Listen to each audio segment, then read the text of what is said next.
The Life, Adventures and Piracies of the Famous Captain Singleton, Daniel Defoe. Preface. That all Defoe's novels, with the exception of Robinson Crusoe, should have been covered with the dust of neglect for many generations, is a plain proof of how much fashions in taste affect the popularity of the British classics. It is true that 3 generations or so ago, Defoe's works were edited by both Sir Walter Scott and Hazlitt, and that this masterly piece of realism, Captain Singleton, was reprinted a few years back in the Camelot Classics, but it is safe to say that out of every 1,000 readers of Robinson Crusoe only 1 or 2 will have even heard of the Memoirs of a Cavalier, Colonel Jack, Moll Flanders, or Captain Singleton. It is indeed distressing to think that while many scores of thousands of copies of Lord Lytton's flashy romance, Paul Clifford, have been devoured by the public, Captain Singleton has remained unread and almost forgotten. But the explanation is simple.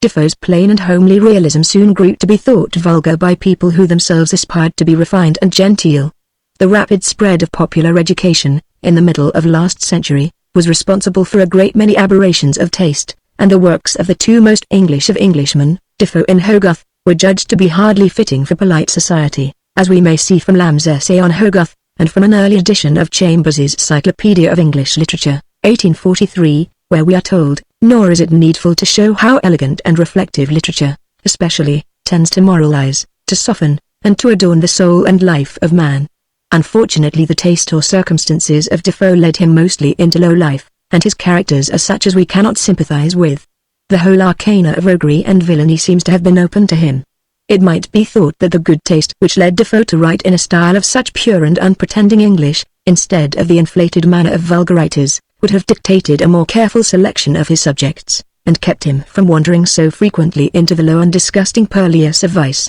But this moral and tasteful discrimination seems to have been wholly wanting, and c. The 40s were the days when critics still talked learnedly of the noble style, and c. The vulgar, of sinking or rising with the subject. The days when books of beauty were in fashion, and Rembrandt's choice of beggars, wrinkled faces and grey hairs, for his favourite subjects seemed a low and reprehensible taste in high art. Though critics today still ingenuously confound an artist's subject with his treatment of it, and prefer scenes of life to be idealized rather than realized by writers, we have advanced a little since the days of the poet Montgomery, and it would be difficult now to find anybody writing so confidently. Unfortunately, the taste or circumstances of Defoe led him mostly into low life, however much the critic might believe it.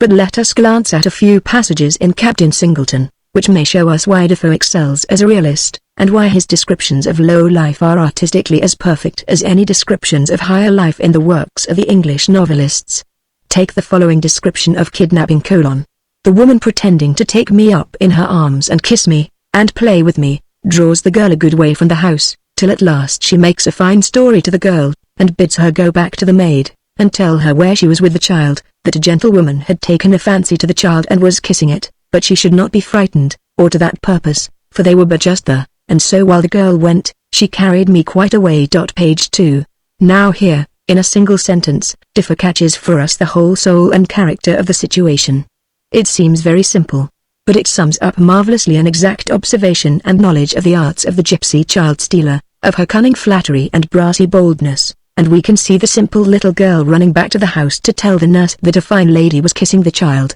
and had told her to tell where they were and she should not be frightened, and this picture again calls up the hue and cry after the kidnappers and the fruitless hopes of the parents. In a word, Defoe has condensed in the 8 simple lines of his little scene all that is essential to its living truth, and let the young writer note that it is ever the sign of the master to do in 3 words, or with 3 strokes, what the ordinary artist does in 30. Defoe's imagination is so extraordinarily comprehensive in picking out just those little matter-of-fact details that suggest all the other aspects, and that emphasize the character of the scene or situation, that he makes us believe in the actuality of whatever he is describing. So real, so living in every detail is this apocryphal narrative, in Captain Singleton, of the crossing of Africa by a body of marooned sailors from the coast of Mozambique to the Gold Coast, that one would firmly believe Defoe was committing to writing the verbal narrative of some adventurer in the flesh, if it were not for certain passages such as the description of the impossible desert on page 90, which proves that Defoe was piecing together his description of an imaginary journey from the geographical records and travelers' tales of his contemporaries, aided perhaps by the confused yarns of some sailor friends. How substantially truthful in spirit and in detail is Defoe's account of Madagascar is proved by the narrative of Robert Drury's Captivity in Madagascar, published in 1729.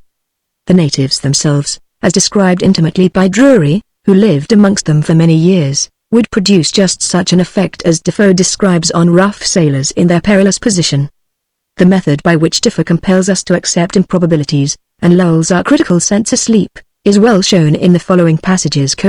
thieving, lying, swearing, forswearing, joined to the most abominable lewdness, was the stated practice of the ship's crew, adding to it, that with the most unsufferable boasts of their own courage, they were, generally speaking, the most complete cowards that I ever met with. Page 7. All the seamen in a body came up to the rail of the quarter-deck, where the captain was walking with some of his officers, and appointing the boatswain to speak for them, he went up, and falling on his knees to the captain, begged of him in the humblest manner possible, to receive the 4 men on board again, offering to answer for their fidelity, or to have them kept in chains, till they came to Lisbon, and that to be delivered up to justice, rather than, as they said, to have them left, to be murdered by savages, or devoured by wild beasts. It was a great while ere the captain took any notice of them, but when he did, he ordered the boatswain to be seized, and threatened to bring him to the capstan for speaking for them. Upon this severity, one of the seamen, bolder than the rest, but still with all possible respect to the captain, besought his honor, as he called him, that he would give leave to some more of them to go on shore, and die with their companions, or, if possible, to assist them to resist the barbarians. Page 18. Now the first passage we have quoted about the cowardice, and of the Portuguese crew is not in keeping with the second passage, which shows the men as wishing to die with their companions, but so actual is the scene of the seamen in a body coming up to the rail of the quarter-deck, that we cannot but believe the thing happened so, just as we believe in all the 1,000 little details of the imaginary narrative of Robinson Crusoe. This feat of the imagination Defoe strengthens in the most artful manner, by putting in the mouths of his characters various reflections to substantiate the narrative. For example, in the description, on page 263, of the savages who lined the perilous channel in a half-moon, where the European ship lay, we find the afterthoughts are added so naturally, that they would carry conviction to any judge or jury. They little thought what service they had done us, and how unwittingly, and by the greatest ignorance, they had made themselves pilots to us, while we, having not sounded the place, might have been lost before we were aware. It is true we might have sounded our new harbor, before we had ventured out, but I cannot say for certain, whether we should or not, for I, for my part, had not the least suspicion of what our real case was. However, I say, perhaps, before we had weighed, we should have looked about us a little. Turning to the other literary qualities that make Defoe's novels great, if little read classics, how delightful are the little satiric touches that add grave weight to the story. Consider the following: My good gypsy mother, for some of her worthy actions, no doubt, happened in process of time to be hanged, and as this fell out something too soon for me to be perfected in the strolling trade, and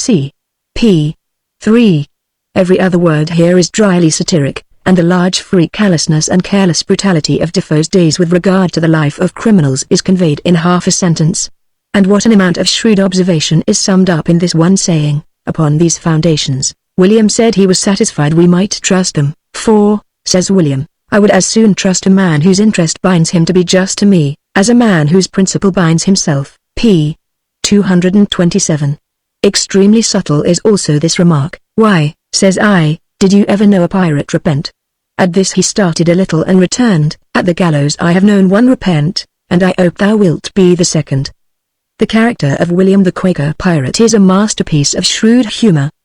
He is the first Quaker brought into English fiction, and we know of no other friend in latter-day fiction to equal him. Defoe in his inimitable manner has defined surely and deftly the peculiar characteristics of the sect in this portrait. On 3 separate occasions we find William saving unfortunate natives or defenseless prisoners from the cruel and wicked barbarity of the sailors. At page 183, for example, the reader will find a most penetrating analysis of the dense stupidity which so often accompanies man's love of bloodshed. The sketch of the second lieutenant, who was for murdering the negroes to make them tell, when he could not make them even understand what he wanted, is worthy of Tolstoy. We have not space here to dwell upon the scores of passages of similar deep insight which make Captain Singleton a most true and vivid commentary on the life of Defoe's times, but we may call special attention to the passage on page 189 which describe the sale of the negroes to the planters, to the description of the awakening of the conscience of Captain Singleton through terror at the fire cloud, page 222,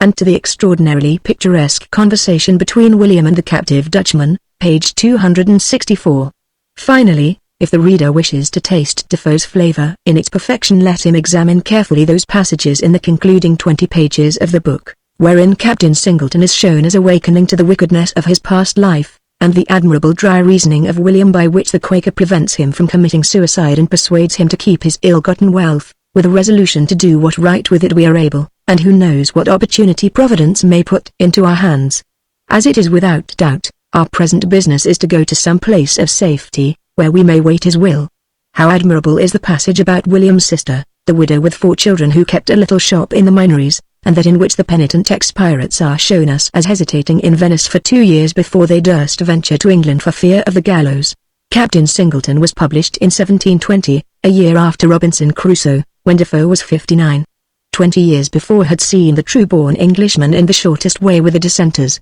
and we are told that from June 1687 to almost the very week of his death in 1731 a stream of controversial books and pamphlets poured from his pen commenting upon and marking every important passing event. The fecundity of Defoe as a journalist alone surpasses that of any great journalist we can name, William Kite not excepted, and we may add that the style of Captain Singleton, like that of Robinson Crusoe, is so perfect that there is not a single ineffective passage, or indeed a weak sentence, to be found in the book. Edward Garnett. The Life, Adventures and Piracies of the Famous Captain Singleton. As it is usual for great persons, whose lives have been remarkable, and whose actions deserve recording to posterity, to insist much upon their originals, give full accounts of their families, and the histories of their ancestors, so, that I may be methodical, I shall do the same, though I can look but a very little way into my pedigree, as you will see presently. If I may believe the woman whom I was taught to call mother, I was a little boy, of about 2 years old, very well dressed, had a nursery maid to attend me, who took me out on a fine summer's evening into the fields towards Islington, as she pretended, to give the child some air, a little girl being with her, of 12 or 14 years old, that lived in the neighborhood. The maid, whether by appointment or otherwise, meets with a fellow, her sweetheart, as I suppose, he carries her into a public house, to give her a pot and a cake, and while they were toying in the house the girl plays about, with me in her hand, in the garden and at the door, sometimes in sight, sometimes out of sight, thinking no harm. At this juncture comes by one of those sort of people who, it seems, made it their business to spirit away little children. This was a hellish trade in those days, and chiefly practiced where they found little children very well dressed, or for bigger children, to sell them to the plantations. The woman, pretending to take me up in her arms and kiss me, and play with me, draws the girl a good way from the house, till at last she makes a fine story to the girl, and bids her go back to the maid, and tell her where she was with the child, that a gentlewoman had taken a fancy to the child, and was kissing of it, but she should not be frighted, or to that purpose, for they were but just there, and so, while the girl went, she carries me quite away. From this time, it seems, I was disposed of to a beggar woman that wanted a pretty little child to set out her case, and after that, to a gypsy, under whose government I continued till I was about 6 years old. And this woman, though I was continually dragged about with her from one part of the country to another, yet never let me want for anything, and I called her mother, though she told me at last she was not my mother, but that she bought me for 12 shillings of another woman, who told her how she came by me, and told her that my name was Bob Singleton, not Robert, but plain Bob, for it seems they never knew by what name I was christened. It is in vain to reflect here, what a terrible fright the careless hussy was in that lost me, what treatment she received from my justly enraged father and mother, and the horror these must be in at the thoughts of their child being thus carried away, for as I never knew anything of the matter, but just what I have related, nor who my father and mother were, so it would make but a needless digression to talk of it here.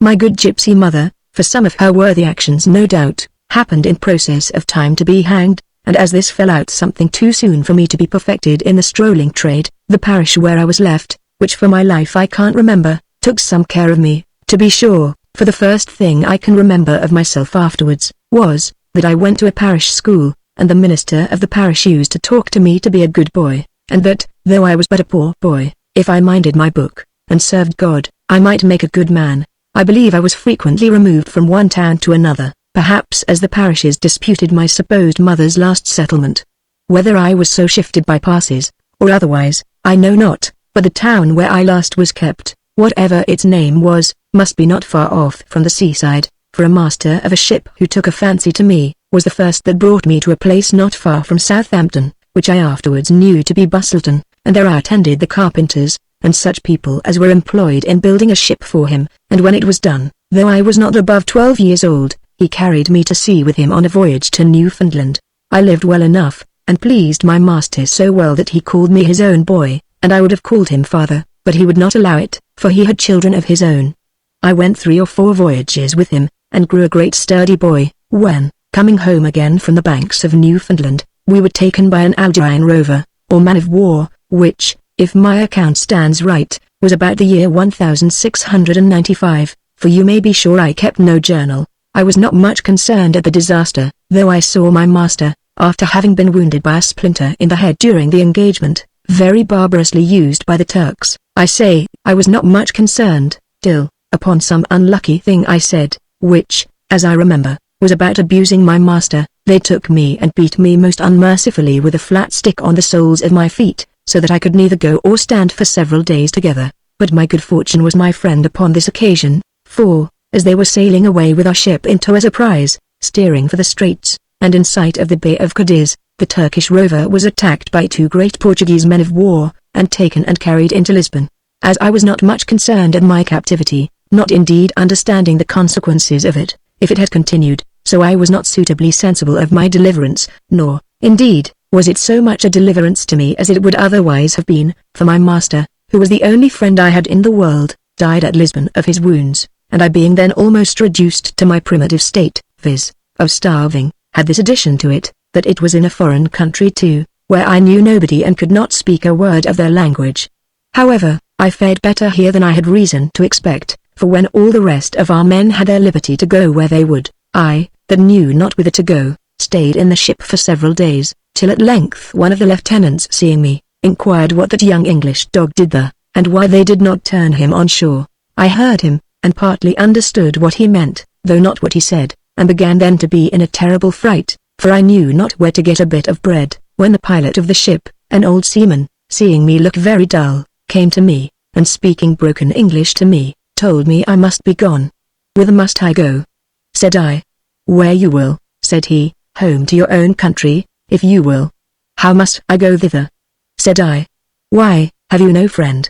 Said he. No, said I, not in the world, but that dog, pointing to the ship's dog, who, having stolen a piece of meat just before, had brought it close by me, and I had taken it from him, and ate it, for he has been a good friend, and brought me my dinner. Well, well, says he, you must have your dinner. Will you go with me? Yes, says I, with all my heart. In short, the old pilot took me home with him, and used me tolerably well, though I fared hard enough, and I lived with him about 2 years, during which time he was soliciting his business, and at length got to be master or pilot under Don Garcia de Pimentzia de Caravlas, captain of a Portuguese galleon or carrack, which was bound to Goa, in the East Indies, and immediately having gotten his commission, put me on board to look after his cabin, in which he had stored himself with abundance of liquors, sacades, sugar, spices, and other things, for his accommodation in the voyage, and laid in afterwards a considerable quantity of European goods, fine lace and linen,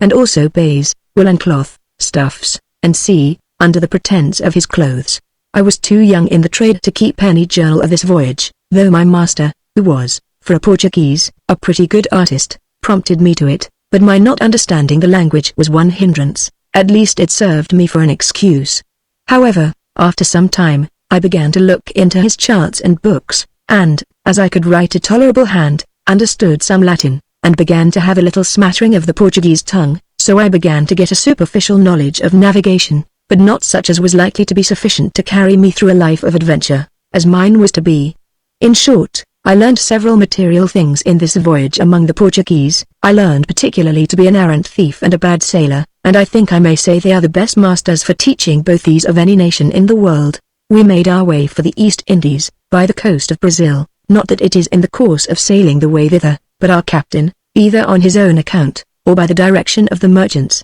went thither first, where at All Saints Bay, or, as they call it in Portugal, the Rio de Todos Los Santos, we delivered near 100 tons of goods, and took in a considerable quantity of gold, with some chests of sugar, and 70 or 80 great rolls of tobacco, every roll weighing at least 100 weight. Here, being lodged on shore by my master's order, I had the charge of the captain's business. He having seen me very diligent for my own master, and in requital for his mistaken confidence, I found means to secure, that is to say, to steal, about 20 moidores out of the gold that was shipped on board by the merchants, and this was my first adventure. We had a tolerable voyage from hence to the Cape de Bona Esperanza, and I was reputed as a mighty diligent servant to my master, and very faithful. I was diligent indeed, but I was very far from honest. However, they thought me honest, which, by the way, was their very great mistake. Upon this very mistake the captain took a particular liking to me, and employed me frequently on his own occasion, and, on the other hand, in recompense for my officious diligence, I received several particular favors from him. Particularly, I was, by the captain's command, made a kind of a steward under the ship's steward, for such provisions as the captain demanded for his own table. He had another steward for his private stores besides, but my office concerned only what the captain called for of the ship's stores for his private use. However, by this means I had opportunity particularly to take care of my master's man, and to furnish myself with sufficient provisions to make me live much better than the other people in the ship, for the captain seldom ordered anything out of the ship's stores, as above, but I snipped some of it for my own share. We arrived at Goa, in the East Indies, in about 7 months from Lisbon, and remained there 8 more, during which time I had indeed nothing to do, my master being generally on shore, but to learn everything that is wicked among the Portuguese, a nation the most perfidious and the most debauched, the most insolent and cruel, of any that pretend to call themselves Christians, in the world, thieving, lying, swearing, forswearing, joined to the most abominable lewdness, was the stated practice of the ship's crew, adding to it, that, with the most insufferable boasts of their own courage, they were, generally speaking, the most complete cowards that I ever met with, and the consequence of their cowardice was evident upon many occasions. However, there was here and there one among them that was not so bad as the rest, and, as my lot fell among them, it made me have the most contemptible thoughts of the rest, as indeed they deserved. I was exactly fitted for their society indeed, for I had no sense of virtue or religion upon me. I had never heard much of either, except what a good old parson had said to me when I was a child of about 8 or 9 years old. Nay, I was preparing and growing up apace to be as wicked as anybody could be, or perhaps ever was. Fate certainly thus directed my beginning, knowing that I had work which I had to do in the world, which nothing but one hardened against all sense of honesty or religion could go through, and yet, even in this state of original wickedness, I entertained such a settled abhorrence of the abandoned vileness of the Portuguese, that I could not but hate them most heartily from the beginning, and all my life afterwards. They were so brutishly wicked, so base and perfidious, not only to strangers but to one another, so meanly submissive when subjected, so insolent, or barbarous and tyrannical, when superior, that I thought there was something in them that shocked my very nature. Add to this that it is natural to an Englishman to hate a coward, it all joined together to make the devil and a Portuguese equally my aversion. However, according to the English proverb, he that is shipped with the devil must sail with the devil, I was among them, and I managed myself as well as I could. My master had consented that I should assist the captain in the office, as above, but, as I understood afterwards that the captain allowed my master half a moidore a month for my service, and that he had my name upon the ship's books also, I expected that when the ship came to be paid 4 months' wages at the Indies, as they, it seems, always do, my master would let me have something for myself. But I was wrong in my man, for he was none of that kind. He had taken me up as in distress, and his business was to keep me so, and make his market of me as well as he could, which I began to think of after a different manner than I did at first, for at first I thought he had entertained me in mere charity, upon seeing my distressed circumstances, but did not doubt but when he put me on board the ship, I should have some wages for my service. But he thought, it seems, quite otherwise, and when I procured one to speak to him about it, when the ship was paid at Goa, he flew into the greatest rage imaginable, and called me English dog, young heretic, and threatened to put me into the Inquisition. Indeed, of all the names the 24 letters could make up, he should not have called me heretic, for as I knew nothing about religion, neither Protestant from Papist, or either of them from a Mahometan, I could never be a heretic. However, it passed but a little, but, as young as I was, I had been carried into the Inquisition, and there, if they had asked me if I was a Protestant or a Catholic, I should have said yes to that which came first. If it had been the Protestant they had asked first, it had certainly made a martyr of me, for I did not know what.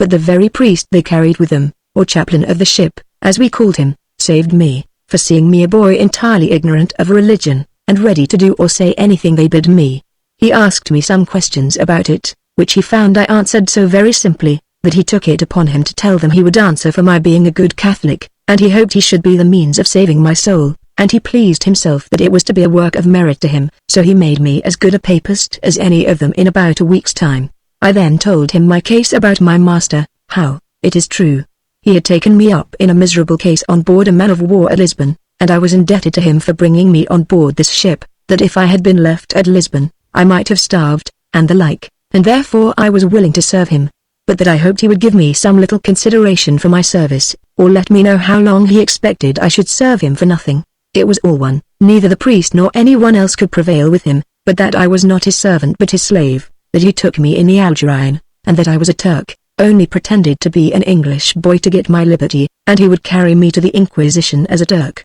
This frightened me out of my wits, for I had nobody to vouch for me what I was, or from whence I came, but the good Padre Antonio, for that was his name, cleared me of that part by a way I did not understand, for he came to me one morning with 2 sailors, and told me they must search me, to bear witness that I was not a Turk. I was amazed at them, and frighted, and did not understand them, nor could I imagine what they intended to do to me. However, stripping me, they were soon satisfied, and Father Anthony bade me be easy, for they could all witness that I was no Turk. So I escaped that part of my master's cruelty. And now I resolved from that time to run away from him if I could, but there was no doing of it there, for there were not ships of any nation in the world in that port, except 2 or 3 Persian vessels from Ormus, so that if I had offered to go away from him, he would have had me seized on shore, and brought on board by force, so that I had no remedy but patience. And this he brought to an end to as soon as he could, for after this he began to use me ill, and not only to straiten my provisions,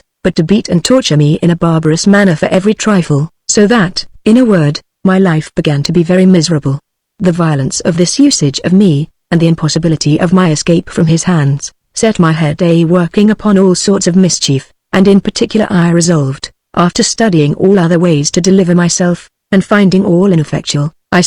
resolved to murder him. With this hellish resolution in my head, I spent whole nights and days contriving how to put it in execution, the devil prompting me very warmly to the fact. I was indeed entirely at a loss for the means, for I had neither gun or sword, nor any weapon to assault him with. Poison I had my thoughts much upon, but knew not where to get any, or, if I might have got it, I did not know the country word for it, or by what name to ask for it. In this manner I quitted the fact, intentionally, 100 times, but Providence, either for his sake or for mine, always frustrated my designs, and I could never bring it to pass, so I was obliged to continue in his chains till the ship, having taken in her loading, set sail for Portugal. I can say nothing here to the manner of our voyage, for, as I said, I kept no journal, but this I can give an account of, that having been once as high as the Cape of Good Hope, as we call it, or Cabo de Bona Esperanza, as they call it, we were driven back again by a violent storm from the WSW, which held us 6 days and nights a great way to the eastward,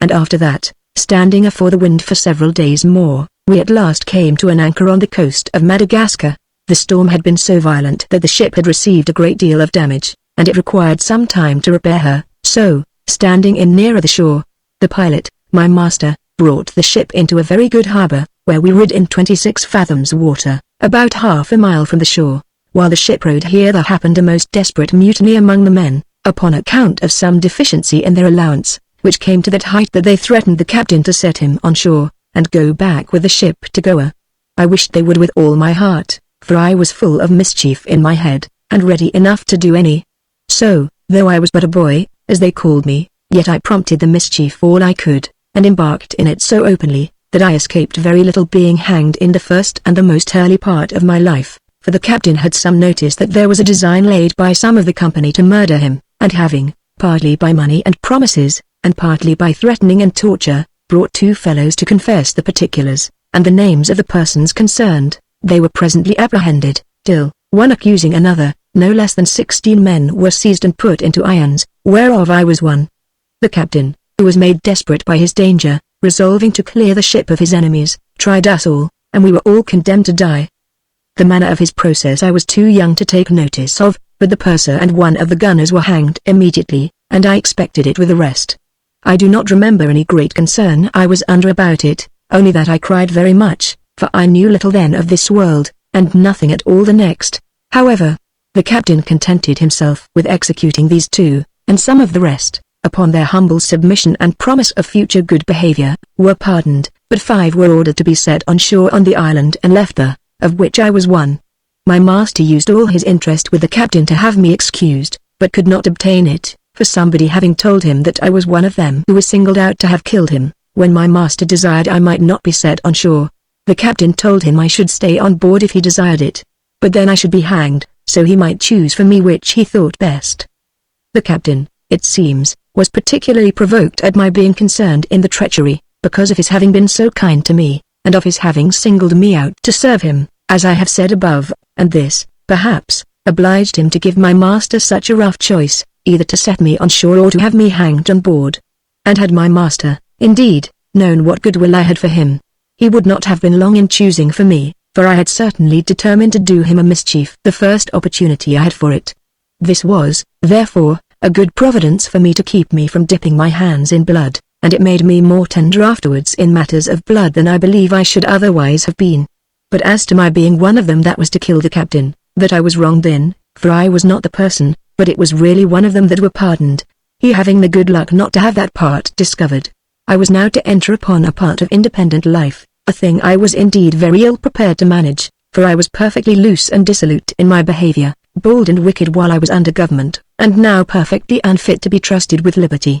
for I was as ripe for any villainy as a young fellow that had no solid thought ever placed in his mind could be supposed to be. Education, as you have heard, I had none, and all the little scenes of life I had passed through had been full of dangers and desperate circumstances, but I was either so young or so stupid, that I escaped the grief and anxiety of them, for want of having a sense of their tendency and consequences. This thoughtless, unconcerned temper had one felicity indeed in it, that it made me daring and ready for doing any mischief, and kept off the sorrow which otherwise ought to have attended me when I fell into any mischief, that this stupidity was instead of a happiness to me, for it left my thoughts free to act upon means of escape and deliverance in my distress, however great it might be, whereas my companions in the misery were so sunk by their fear and grief, that they abandoned themselves to the misery of their condition, and gave over all thought but of their perishing and starving, being devoured by wild beasts, murdered, and perhaps eaten by cannibals, and the like. I was but a young fellow, about 17 or 18, but hearing what was to be my fate, I received it with no appearance of discouragement, but I asked what my master said to it, and being told that he had used his utmost interest to save me, but the captain had answered I should either go on shore or be hanged on board, which he pleased, I then gave over all hope of being received again. I was not very thankful in my thoughts to my master for his soliciting the captain for me, because I knew that what he did was not in kindness to me so much as in kindness to himself, I mean, to preserve the wages which he got for me, which amounted to above $6 a month, including what the captain allowed him for my particular service to him. When I understood that my master was so apparently kind, I asked if I might not be admitted to speak with him, and they told me I might, if my master would come down to me, but I could not be allowed to come up to him, so then I desired my master might be spoke to come to me, and he accordingly came to me. I fell on my knees to him, and begged he would forgive me what I had done to displease him, and indeed the resolution I had taken to murder him lay with some horror upon my mind just at that time, so that I was once just going to confess it, and beg him to forgive me, but I kept it in. He told me he had done all he could to obtain my pardon of the captain, but could not, and he knew no way for me but to have patience, and submit to my fate, and if they came to speak with any ship of their nation at the Cape, he would endeavor to have them stand in, and fetch us off again, if we might be found. Then I begged I might have my clothes on shore with me. He told me he was afraid I should have little need of clothes, for he did not see how we could long subsist on the island, and that he had been told that the inhabitants were cannibals or man-eaters, though he had no reason for that suggestion, and we should not be able to live among them. I told him I was not so afraid of that as I was of starving for want of victuals, and as for the inhabitants being cannibals, I believed we should be more likely to eat them than they us, if we could but get at them. But I was mightily concerned, I said, we should have no weapons with us to defend ourselves, and I begged nothing now, but that he would give me a gun and a sword, with a little powder and shot.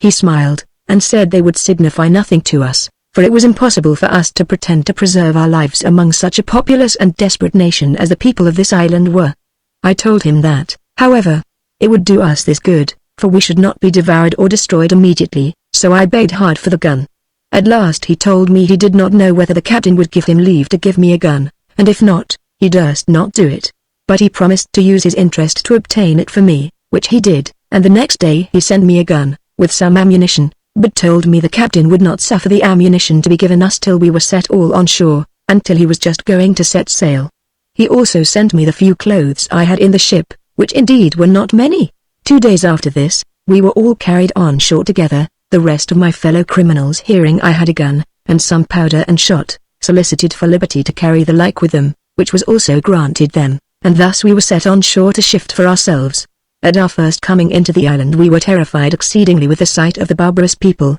whose figure was made more terrible to us than it really was by the report we had of them from the seamen, but when he came to converse with them a while, we found they were not cannibals, as was reported, or such as would fall immediately upon us and eat us up, but they came and sat down by us, and wondered much at our clothes and arms, and made signs to give us some victuals, such as they had, which was only roots and plants dug out of the ground for the present, but they brought us fowls and flesh afterwards in good plenty. This encouraged the other 4 men that were with me very much, for they were quite dejected before. But now they began to be very familiar with them, and made signs, that if they would use us kindly, we would stay and live with them, which they seemed glad of, though they knew little of the necessity we were under to do so, or how much we were afraid of them. However, upon second thoughts we resolved that we would only stay in that part so long as the ship rid in the bay, and then making them believe we were gone with the ship, we would go and place ourselves, if possible, where there were no inhabitants to be seen, and so live as we could,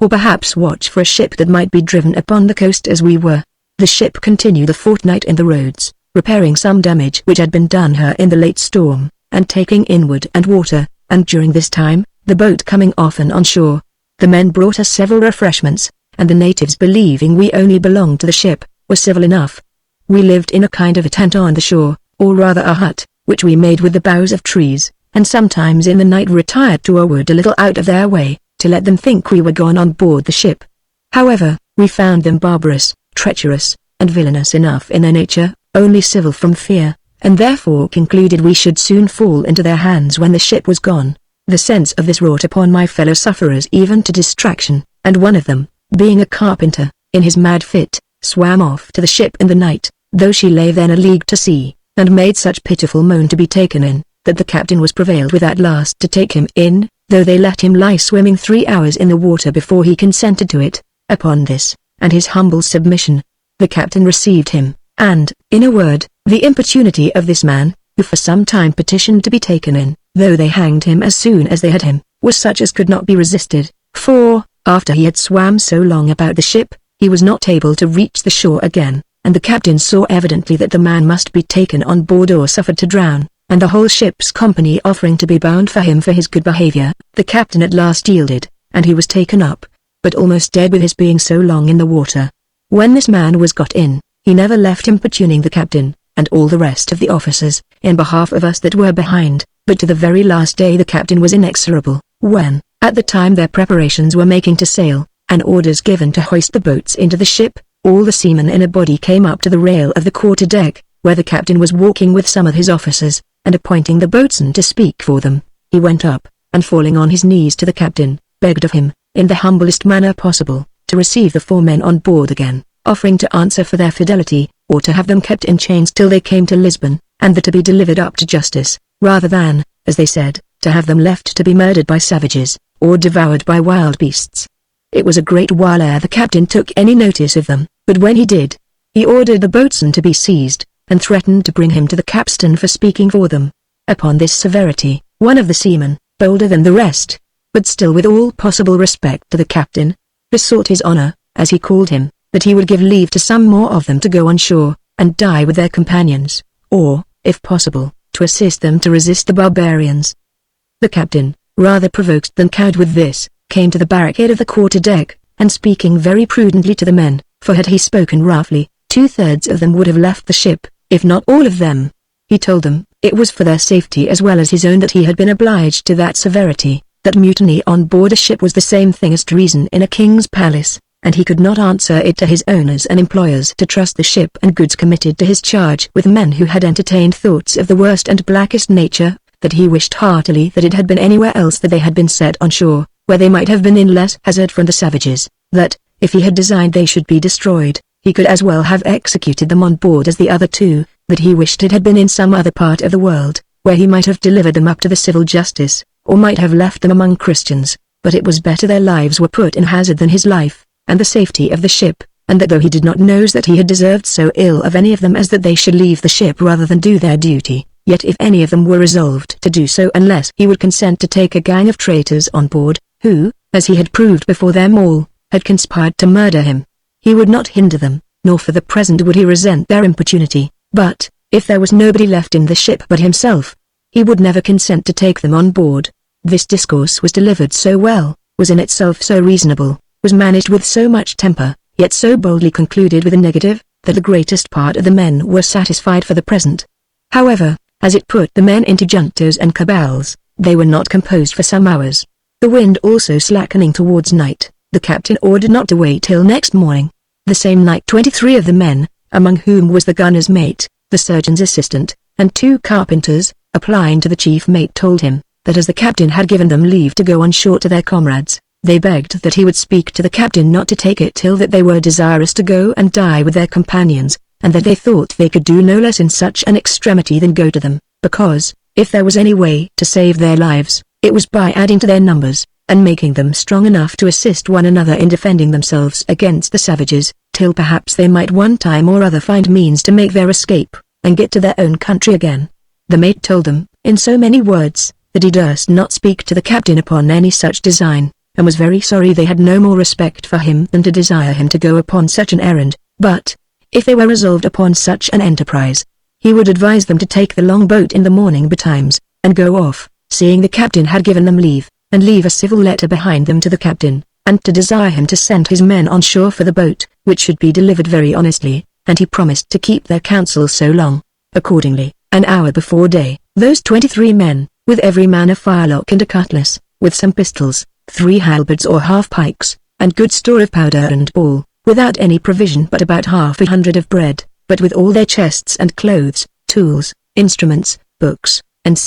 embarked themselves so silently, that the captain got no notice of it till they were gotten half the way on shore. As soon as the captain heard of it he called for the gunner's mate, the chief gunner being at the time sick in his cabin, and ordered to fire at them, but, to his great mortification, the gunner's mate was one of the number, and was gone with them, and indeed it was by this means they got so many arms and so much ammunition. When the captain found how it was, and that there was no help for it, he began to be a little appeased, and made light of it, and called up the men, and spoke kindly to them, and told them he was very well satisfied in the fidelity and ability of those that were now left, and that he would give to them, for their encouragement, to be divided among them, the wages which were due to the men that were gone, and that it was a great satisfaction to him that the ship was free from such a mutinous rabble, who had not the least reason for their discontent.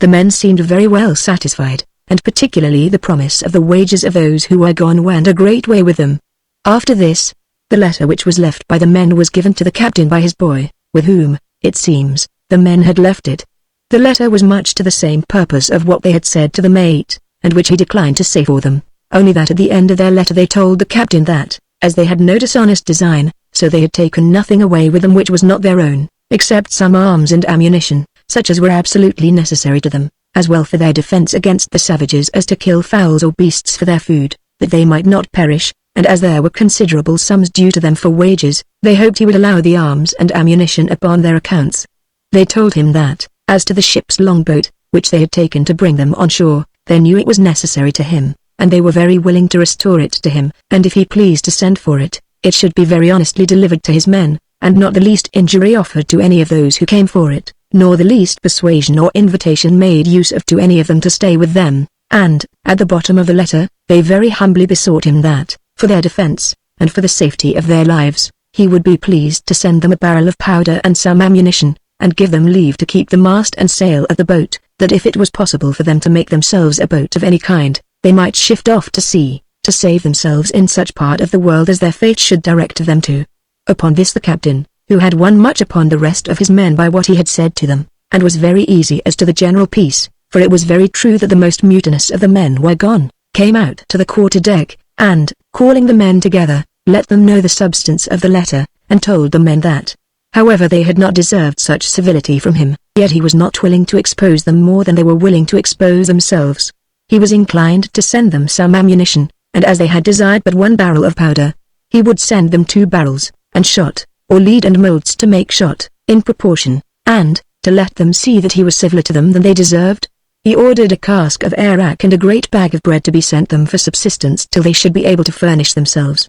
The rest of the men applauded the captain's generosity, and every one of them sent us something or other, and about 3 in the afternoon the pinnace came on shore, and brought us all these things, which we were very glad of, and returned the longboat accordingly. And as to the men that came with the pinnace, as the captain had singled out such men as he knew would not come over to us, so they had positive orders not to bring any one of us on board again, upon pain of death, and indeed both were so true to our points, that we neither asked them to stay, nor they us to go. We were now a good troop, being in all 27 men, very well armed, and provided with everything but victuals. We had 2 carpenters among us, a gunner, and, which was worth all the rest, a surgeon or doctor, that is to say, he was an assistant to a surgeon at Goa, and was entertained as a supernumerary with us. The carpenters had brought all their tools, the doctor all his instruments and medicines, and indeed we had a great deal of baggage, that is to say, on the whole, for some of us had little more than the clothes on our backs, of whom I was one,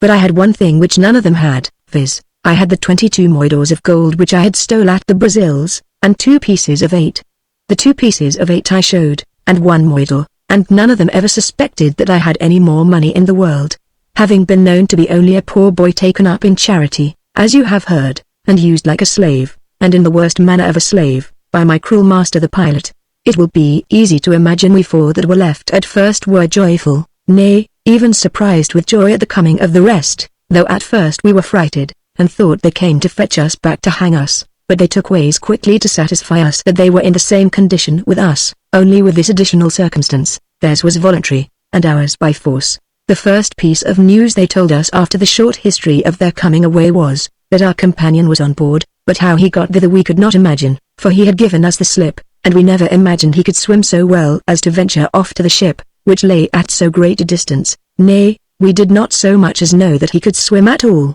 and not thinking anything of what really happened, we thought he must have wandered into the woods and was devoured, or was fallen into the hands of the natives, and was murdered, and these thoughts filled us with fears enough, and of several kinds, about its being some time or other our lot to fall into their hands also. But hearing how he had with much difficulty been received on board the ship again and pardoned, we were much better satisfied than before, being now, as I have said, a considerable number of us, and in condition to defend ourselves. The first thing we did was to give everyone his hand that we would not separate from one another upon any occasion whatsoever, but that we would live and die together, that we would kill no food, but that we would distribute it in public, and that we would be in all things guided by the majority, and not insist upon our own resolutions in anything if the majority were against it, that we would appoint a captain among us to be our governor or leader during pleasure, that while he was in office we would obey him without reserve, on pain of death, and that everyone should take turn, but the captain was not to act in any particular thing without advice of the rest, and by the majority. Having established these rules, we resolved to enter into some measures for our food, and for conversing with the inhabitants or natives of the island for our supply. As for food, they were at first very useful to us, but we soon grew weary of them, being an ignorant, ravenous, brutish sort of people, even worse than the natives of any other country that we had seen, and we soon found that the principal part of our subsistence was to be had by our guns, shooting of deer and other creatures, and fowls of all other sorts, of which there is abundance. We found the natives did not disturb or concern themselves much about us, nor did they inquire, or perhaps know, whether we stayed among them or not, much less that our ship was gone quite away, and had cast us off, as was our case, for the next morning, after we had sent back the longboat, the ship stood away to the southeast, and in 4 hours' time was out of our sight. The next day 2 of us went out into the country one way, and 2 another, to see what kind of a land we were in, and we soon found the country was very pleasant and fruitful, and a convenient place enough to live in, but, as before, inhabited by a parcel of creatures scarce human, or capable of being made social on any account whatsoever. We found the place full of cattle and provisions, but whether we might venture to take them where we could find them or not, we did not know, and though we were under a necessity to get provisions, yet we were loath to bring down a whole nation of devils upon us at once, and therefore some of our company agreed to try to speak with some of the country, if we could, that we might see what course was to be taken with them. 11 of our men went on this errand, well armed and furnished for defense. They brought word that they had seen some of the natives, who appeared very civil to them, but very shy and afraid, seeing their guns, for it was easy to perceive that the natives knew what their guns were, and what use they were of. They made signs to the natives for some food, and they went and fetched several herbs and roots, and some milk, but it was evident they did not design to give it away, but to sell it, making signs to know what our men would give them. Our men were perplexed at this, for they had nothing to barter. However, one of the men pulled out a knife and showed them, and they were so fond of it that they were ready to go together by the ears for the knife. The seaman, seeing that, was willing to make a good market of his knife, and keeping them chaffering about it a good while, some offered him roots, and others milk. At last one offered him as goat for it, which he took. Then another of our men showed them another knife, but they had nothing good enough for that, whereupon one of them made signs that he would go and fetch something, so our men stayed 3 hours for their return, when they came back and brought him a small-sized, thick, short cow, very fat and good meat, and gave him for his knife. This was a good market, but our misfortune was we had no merchandise, for our knives were as needful to us as to them, and but that we were in distress for food, and must of necessity have some. These men would not have parted with their knives. However, in a little time more we found that the woods were full of living creatures, which we might kill for our food, and that without giving offense to them, so that our men went daily out hunting, and never failed in killing something or other, for, as to the natives, we had no goods to barter, and for money, all the stock among us would not have subsisted us long. However, we called a general council to see what money we had, and to bring it all together, that it might go as far as possible, and when it came to my turn, I pulled out a moidor and the $2 I spoke of before. This moidor I ventured to show, that they might not despise me too much for adding too little to the store, and that they might not pretend to search me, and they were very civil to me, upon the presumption that I had been so faithful to them as not to conceal anything from them. But our money did us little service, for the people neither knew the value or the use of it, nor could they justly rate the gold in proportion with the silver, so that all our money, which was not much when it was all put together, would go but a little way with us, that is to say, to buy us provisions. Our next consideration was to get away from this cursed place, and whither to go. When my opinion came to be asked, I told them I would leave that all to them, and I told them I had rather they would let me go into the woods to get them some provisions, than consult with me, for I would agree to whatever they did, but they would not agree to that, for they would not consent that any of us should go into the woods alone, for though we had yet seen no lions or tigers in the woods, we were assured there were many in the island, besides other creatures as dangerous, and perhaps worse, as we afterwards found by our own experience. We had many adventures in the woods, for our provisions, and often met with wild and terrible beasts, which we could not call by their names, but as they were, like us, seeking their prey, but were themselves good for nothing, so we disturbed them as little as possible. Our consultations concerning our escape from this place, which, as I have said, we were now upon, ended in this only, that as we had 2 carpenters among us, and that they had tools almost of all sorts with them, we should try to build us a boat to go off to sea with, and that then, perhaps, we might find our way back to Goa, or land on some more proper place to make our escape. The counsels of this assembly were not of great moment, yet as they seemed to be introductory of many more remarkable adventures which happened under my conduct hereabouts many years after, I think this miniature of my future enterprises may not be unpleasant to relate. To the building of a boat I made no objection, and away they went to work immediately, but as they went on, great difficulties occurred, such as the want of saws to cut our plank, nails, bolts, and spikes, to fasten the timbers, hump, pitch, and tar, to caulk and pay her seams, and the like. At length, one of the company proposed that, instead of building a bark or sloop, or shallop, or whatever they would call it, which they found was so difficult, they would rather make a large peragua, or canoe, which might be done with great ease. It was presently objected, that we could never make a canoe large enough to pass the great ocean, which we were to go over to get to the coast of Malabar, that it not only would not bear the sea, but it would never bear the burden, for we were not only 27 men of us, but had a great deal of luggage with us, and must, for our provision, take in a great deal more. I never proposed to speak in their general consultations before, but finding they were at some loss about what kind of vessel they should make, and how to make it, and what would be fit for our use, and what not, I told them I found they were at a full stop in their counsels of every kind, that it was true we could never pretend to go over to Goa on the coast of Malabar in a canoe, which though we could all get into it, and that it would bear the sea well enough, yet would not hold our provisions, and especially we could not put fresh water enough into it for the voyage, and to make such an adventure would be nothing but mere running into certain destruction, and yet that nevertheless I was for making a canoe. They answered, that they understood all I had said before well enough, but what I meant by telling them first how dangerous and impossible it was to make our escape in a canoe, and yet then to advise making a canoe, that they could not understand. To this I answered, that I conceived our business was not to attempt our escape in a canoe, but that, as there were other vessels at sea besides our ship, and that there were few nations that lived on the seashore that were so barbarous, but that they went to sea in some boats or other, our business was to cruise along the coast of the island, which was very long,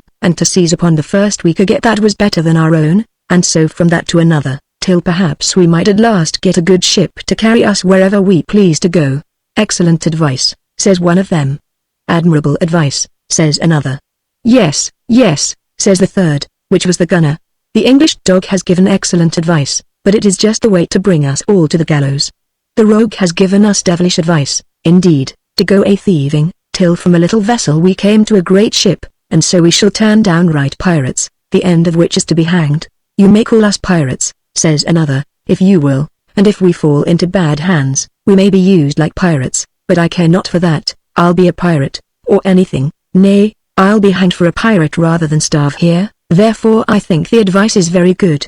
And so they cried all, let us have a canoe. The gunner, overruled by the rest, submitted, but as we broke up the council, he came to me, takes me by the hand, and, looking into the palm of my hand, and into my face too, very gravely, my lad, says he, thou art born to do a world of mischief, thou hast commenced pirate very young, but have a care of the gallows, young man, have a care, I say, for thou wilt be an eminent thief. I laughed at him, and told him I did not know what I might come to hereafter, but as our case was now, I should make no scruple to take the first ship I came at to get our liberty. I only wished we could see one, and come at her. Just while we were talking, one of our men that was at the door of our hut, told us that the carpenter, who it seems was upon a hill at a distance, cried out, a sail! A sail! We all turned out immediately, but, though it was very clear weather, we could see nothing, but the carpenter continuing to halloo to us, a sail! A sail! Away we ran up the hill, and there we saw a ship plainly, but it was at a very great distance, too far for us to make any signal to her. However, we made a fire upon the hill, with all the wood we could get together, and made as much smoke as possible. The wind was down, and it was almost calm, but as we thought, by a perspective glass which the gunner had in his pocket, her sails were full, and she stood away large with the wind at E, taking no notice of our signal, but making for the Cape de Bona Esperanza, so we had no comfort from her. We went, therefore, immediately to work about our intended canoe, and, having singled out a very large tree to our minds, we fell to work with her, and having 3 good axes among us, we got it down. But it was 4 days' time first, though we worked very hard too. I do not remember what wood it was, or exactly what dimensions, but I remember that it was a very large one, and we were as much encouraged when we launched it, and found it swam upright and steady, as we would have been at another time if we had had a good man of war at our command. She was so very large, that she carried us all very, very easily, and would have carried 2 or 3 tons of baggage with us, so that we began to consult about going to sea directly to Goa, but many other considerations checked that thought, especially when he came to look nearer into it, such as want of provisions, and no casks for fresh water, no compass to steer by, no shelter from the breach of the high sea, which would certainly founder us, no defense from the heat of the weather, and the like, so that they all came readily into my project, to cruise about where we were, and see what might offer. Accordingly, to gratify our fancy, we went one day all out to sea in her together, and we were in a very fair way to have had enough of it, for when she had us all on board, and that we were gotten about half a league to sea, there happening to be a pretty high swell of the sea, though little or no wind, yet she wallowed so in the sea, that we all of us thought she would at last wallow herself bottom up, so we set all to work to get her in nearer the shore, and giving her fresh way in the sea, she swam more steady, and with some hard work we got her under the land again. We were now at a great loss. The natives were civil enough to us, and came often to discourse with us. One time they brought one whom they showed respect to as a king with them, and they set up a long pole between them and us, with a great tassel of hair hanging, not on the top, but something above the middle of it, adorned with little chains, shells, bits of brass, and the like, and this, we understood afterwards, was a token of amity and friendship, and they brought down to us victuals in abundance, cattle, fowls, herbs, and roots, but we were in the utmost confusion on our side, for we had nothing to buy with, or exchange for, and as to giving us things for nothing they had no notion of that again. As to our money, it was mere trash to them, they had no value for it, so that we were in a fair way to be starved. Had we had but some toys and trinkets, brass chains, baubles, glass beads, or, in a word, the various trifles that a shipload of would not have been worth the freight, we might have bought cattle and provisions enough for an army, or to victual a fleet of men of war, but for gold or silver we could get nothing.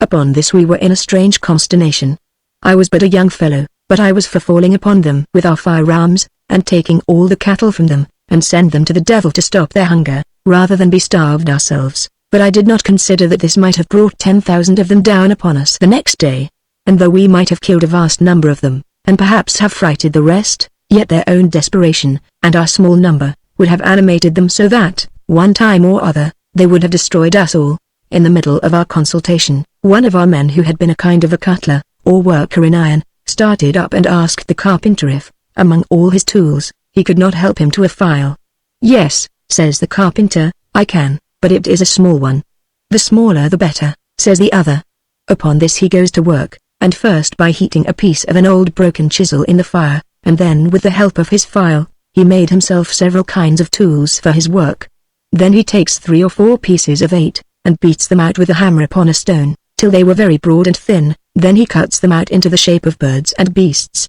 He made little chains of them for bracelets and necklaces, and turned them into so many devices of his own head, that it is hardly to be expressed. When he had for about a fortnight exercised his head and hands at this work, we tried the effect of his ingenuity, and, having another meeting with the natives, were surprised to see the folly of the poor people. For a little bit of silver cut in the shape of a bird, we had 2 cows, and, which was our loss, if it had been in brass, it had been still of more value. For one of the bracelets made of chain work, we had as much provision of several sorts, as would fairly have been worth, in England, 15 or 16 pounds, and so of all the rest. Thus, that which when it was in coin was not worth 6pence to us, when thus converted into toys and trifles, was worth 100 times its real value, and purchased for us anything we had occasion for. In this condition we lived upwards of a year, but all of us began to be very much tired of it, and, whatever came of it, resolved to attempt an escape. We had furnished ourselves with no less than 3 very good canoes,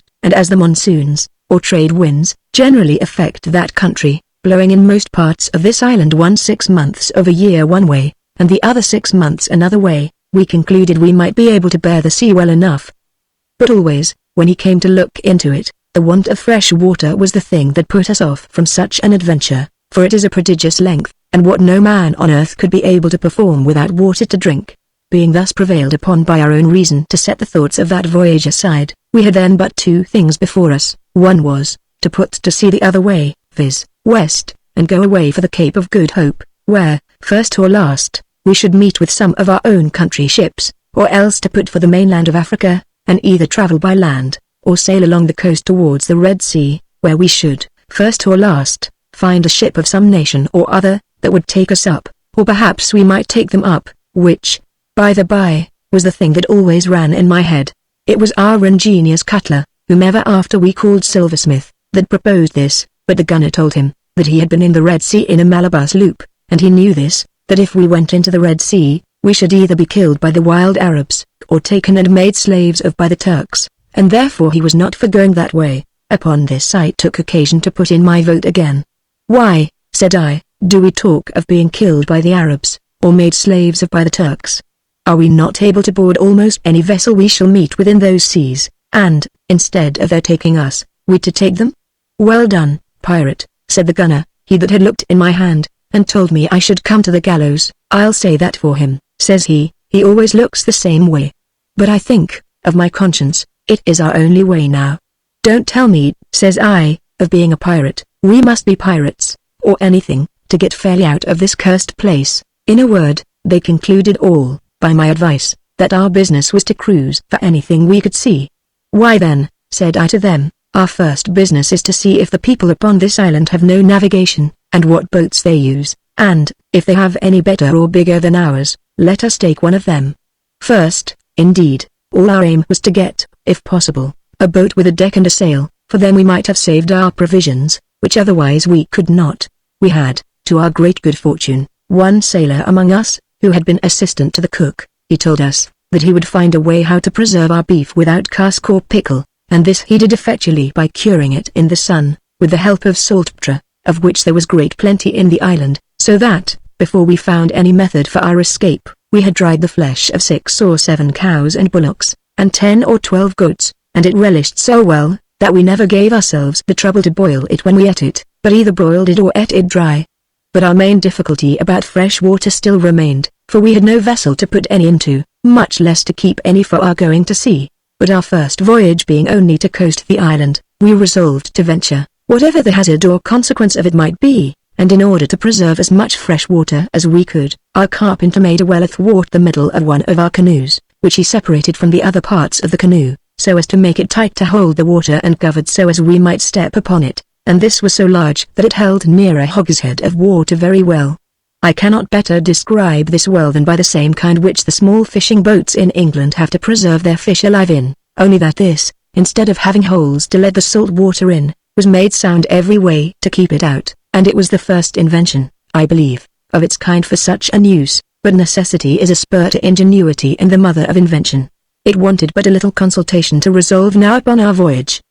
The first design was only to coast it round the island, as well to see if we could seize upon any vessel fit to embark ourselves in, as also to take hold of any opportunity which might present for our passing over to the main, and therefore our resolution was to go on the inside or west shore of the island, where, at least at one point, the land stretching a great way to the northwest, the distance is not extraordinarily great from the island to the coast of Africa. Such a voyage, and with such a desperate crew, I believe was never made, for it is certain we took the worst side of the island to look for any shipping, especially for shipping of other nations, this being quite out of the way. However, we put to sea, after taking all our provisions and ammunition, bag and baggage, on board. We had made both mast and sail for our 2 large piraguas, and the other we paddled along as well as we could, but when a gale sprung up, we took her in tow. We sailed merrily forward for several days, meeting with nothing to interrupt us. We saw several of the natives in small canoes catching fish, and sometimes we endeavored to come near enough to speak with them, but they were always shy and afraid of us,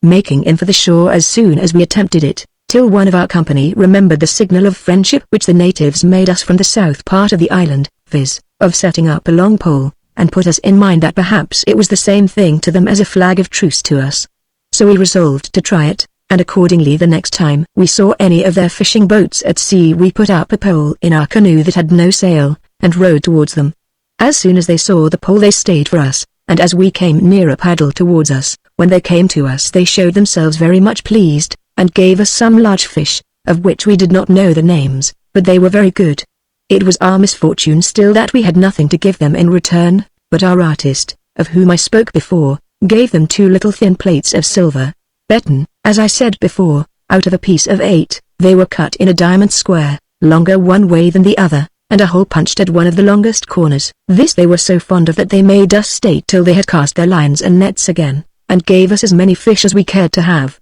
All this while we had our eyes upon their boats, viewed them very narrowly, and examined whether any of them were fit for our turn, but they were poor, sorry things. Their sail was made of a large mat, only one that was of a piece of cotton stuff fit for little, and their ropes were twisted flags of no strength, so we concluded we were better as we were, and let them alone. We went forward to the north, keeping the coast close on board for 12 days together, and having the wind at east and DSE, we made very fresh way. We saw no towns on the shore, but often saw some huts by the waterside upon the rocks, and always abundance of people about them, who we could perceive run together to stare at us.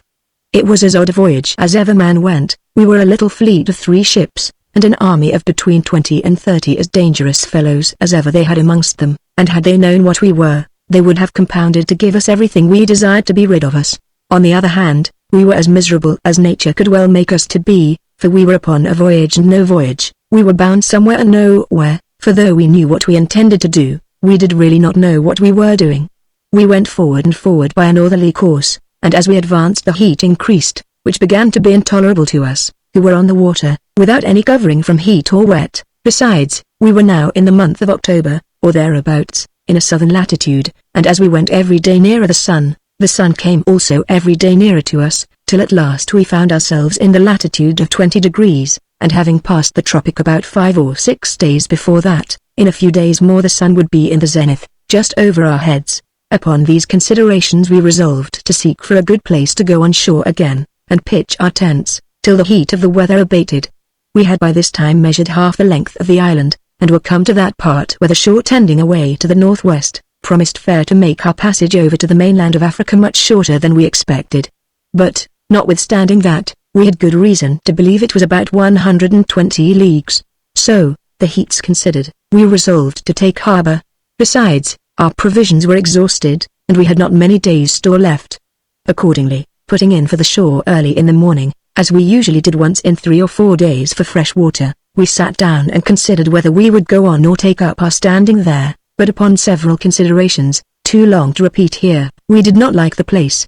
so we resolved to go on a few days longer. After sailing on NW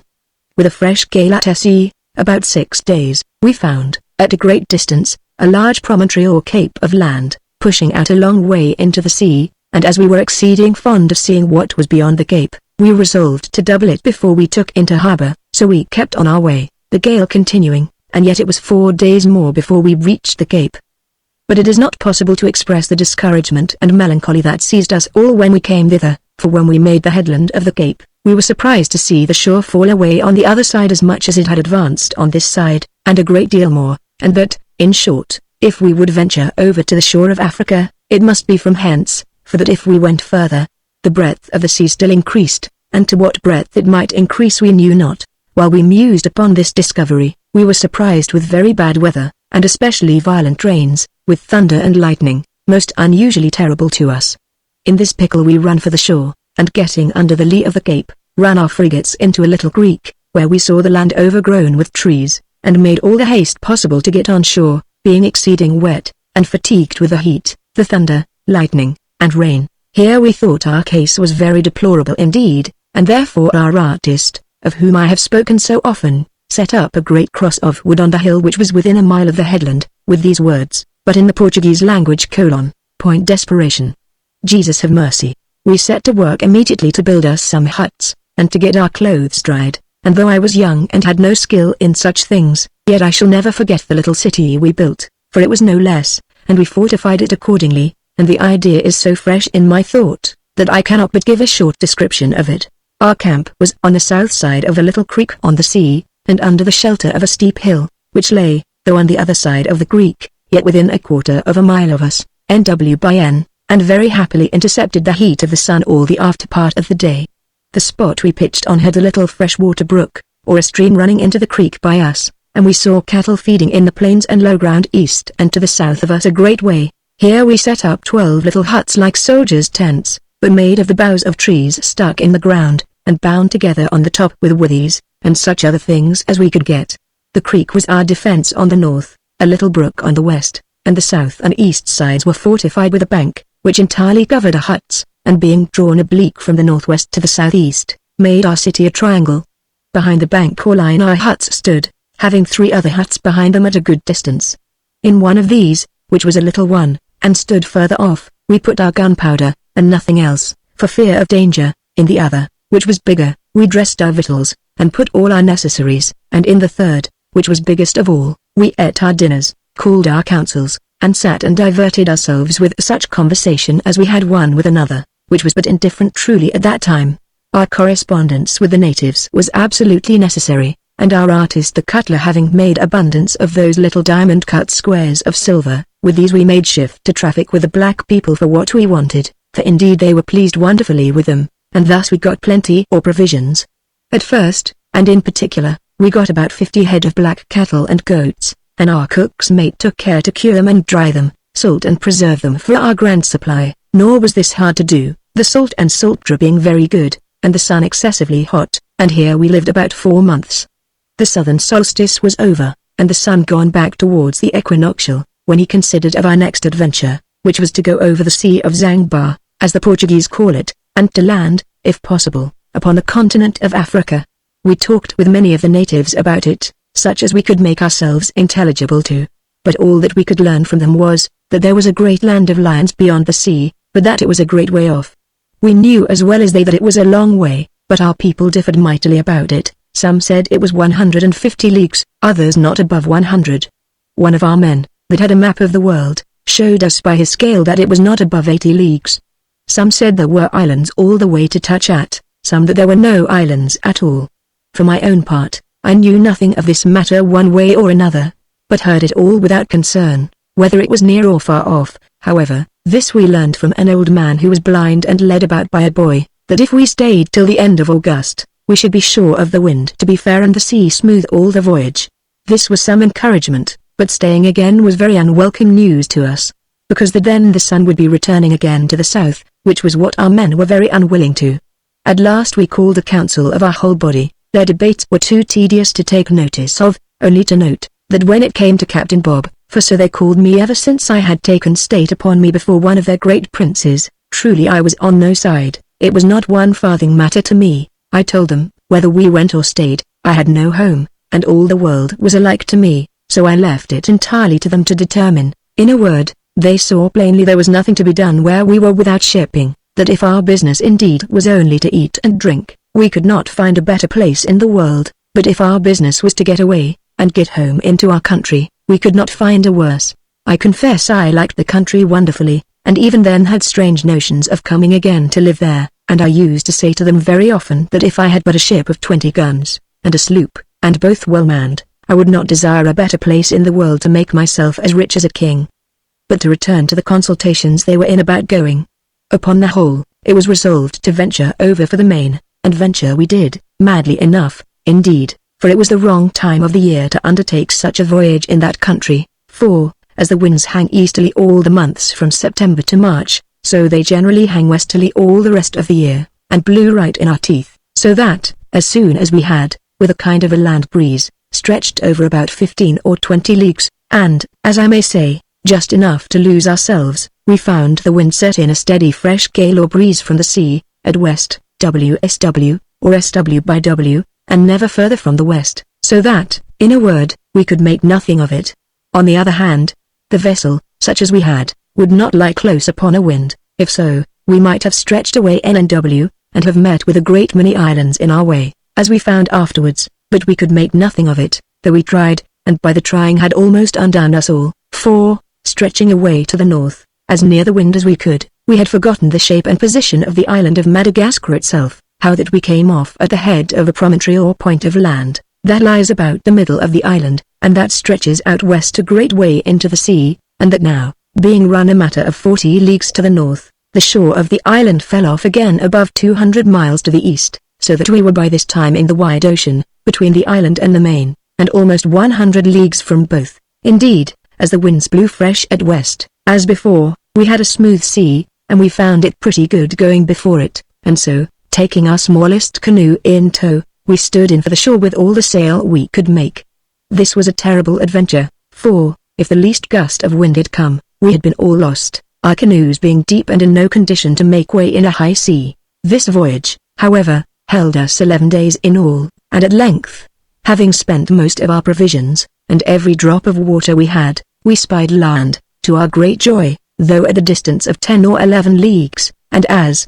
under the land, the wind came off like a land breeze, and blew hard against us, we were 2 days more before we reached the shore, having all that while excessive hot weather, and not a drop of water or any other liquor, except some cordial waters, which one of our company had a little of left in a case of bottles. This gave us a taste of what we should have done if we had ventured forward with a scant wind and uncertain weather, and gave us a surfeit of our design for the Main, at least until we might have some better vessels under us. So we went on shore again, and pitched our camp as before, in as convenient manner as we could, fortifying ourselves against any surprise, but the natives here were exceeding courteous, and much more civil than on the south part of the island, and though we could not understand what they said, or they us, yet we found means to make them understand that we were seafaring men and strangers, and that we were in distress for want of provisions. The first proof we had of their kindness was, that as soon as they saw us come on shore and begin to make our habitation, one of their captains or kings, for we knew not what to call them, came down with 5 or 6 men and some women, and brought us 5 goats and 2 young fat steers, and gave them to us for nothing, and when we went to offer them anything, the captain or the king would not let any of them touch it, or take anything of us. About 2 hours after came another king, or captain, with 40 or 50 men after him. We began to be afraid of him, and laid hands upon our weapons, but he perceiving it, caused 2 men to go before him, carrying 2 long poles in their hands, which they held upright, as high as they could, which we presently perceived was a signal of peace, and these 2 poles they set up afterwards, sticking them up in the ground, and when the king and his men came to these 2 poles, they struck all their lances up in the ground, and came on unarmed, leaving their lances, as also their bows and arrows, behind them. This was to satisfy us that they were come as friends, and we were glad to see it, for we had no mind to quarrel with them if we could help it. The captain of this gang, seeing some of our men making up their huts, and that they did it but bunglingly, he beckoned to some of his men to go and help us. Immediately 15 or 16 of them came and mingled among us, and went to work for us, and indeed, they were better workmen than we were, for they ran up 3 or 4 huts for us in a moment, and much handsomer done than ours. After this they sent us milk, plantains, pumpkins, and abundance of roots and greens that were very good, and then took their leave, and would not take anything from us that we had. One of our men offered the king or captain of these men a dram, which he drank and was mightily pleased with it, and held out his hand for another, which we gave him, and in a word, after this, he hardly failed coming to us 2 or 3 times a week, always bringing us something or other, and one time sent us 7 head of black cattle, some of which we cured and dried as before. And here I cannot but remember one thing, which afterwards stood us in great stead, viz., that the flesh of their goats, and their beef also, but especially the former, when we had dried and cured it, looked red,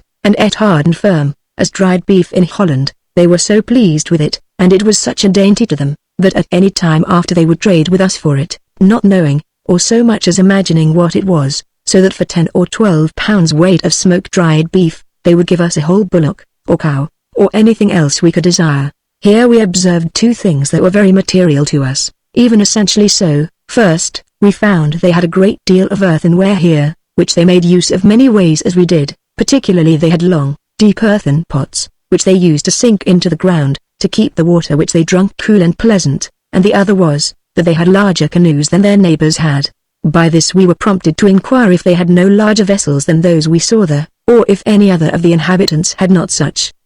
They signified presently that they had no larger boats than that they showed us, but that on the other side of the island they had larger boats, and that with decks upon them, and large sails, and this made us resolve to coast round the whole island to see them. So we prepared and victualled our canoe for the voyage, and, in a word, went to sea for the 3rd time. It cost us a month or 6 weeks' time to perform this voyage, in which time we went on shore several times for water and provisions, and found the natives always very free and courteous. But we were surprised one morning early, being at the extremity of the northernmost part of the island, when one of our men cried out, "A sail! A sail!" We presently saw a vessel a great way out at sea, but after we had looked at it with our perspective glasses, and endeavored all we could to make out what it was, we could not tell what to think of it, for it was neither ship, ketch, galley, galliot, or like anything that we had ever seen before. All that we could make of it was, that it went from us, standing out to sea. In a word, we soon lost sight of it, for we were in no condition to chase anything,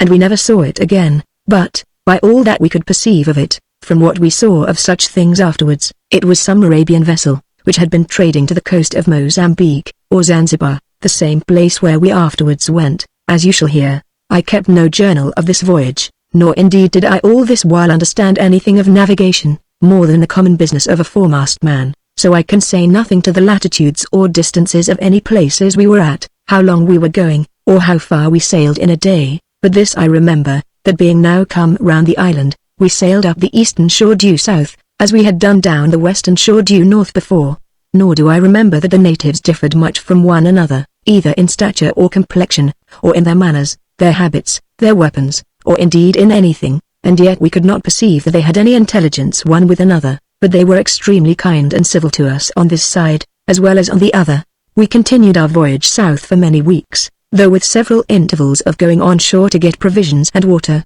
At length, coming round a point of land which lay about a league further than ordinary into the sea, we were agreeably surprised with the sight which, no doubt, had been as disagreeable to those concerned, as it was pleasant to us. This was the wreck of an European ship, which had been cast away upon the rocks, which in that place run a great way into the sea. We could see plainly, at low water, a great deal of the ship lay dry. Even at high water, she was not entirely covered, and that at most she did not lie above a league from the shore. It will easily be believed that our curiosity led us, the wind and weather also permitting, to go directly to her, which we did without any difficulty, and presently found that it was a Dutch-built ship, and that she could not have been very long in that condition, a great deal of the upper work of her stern remaining firm, with the mizzen mast standing.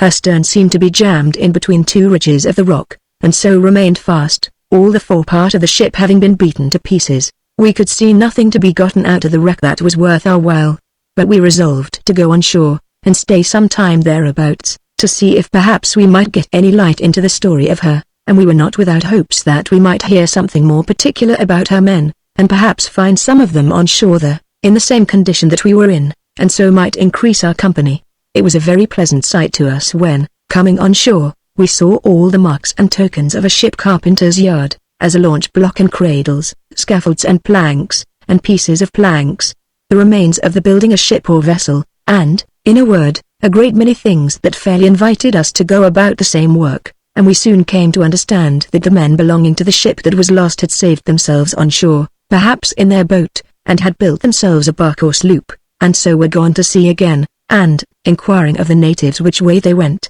they pointed to the south and southwest, by which we could easily understand they were gone away to the Cape of Good Hope. Nobody will imagine we could be so dull as not to gather from hence that we might take the same method for our escape, so we resolved first, in general, that we would try if possible to build us a boat of one kind or other, and go to sea as our fate should direct. In order to this our first work was to have the two carpenters search about to see what materials the Dutchmen had left behind them that might be of use, and, in particular, they found one that was very useful, and which I was much employed about, and that was a pitch kettle, and a little pitch in it. When we came to set close to this work we found it very laborious and difficult, having but few tools, no ironwork, no cordage, no sails, so that, in short, whatever we built, we were obliged to be our own smiths, rope makers, sail makers, and indeed to practice 20 trades that we knew little or nothing of. However, necessity was the spur to invention, and we did many things which before we thought impracticable,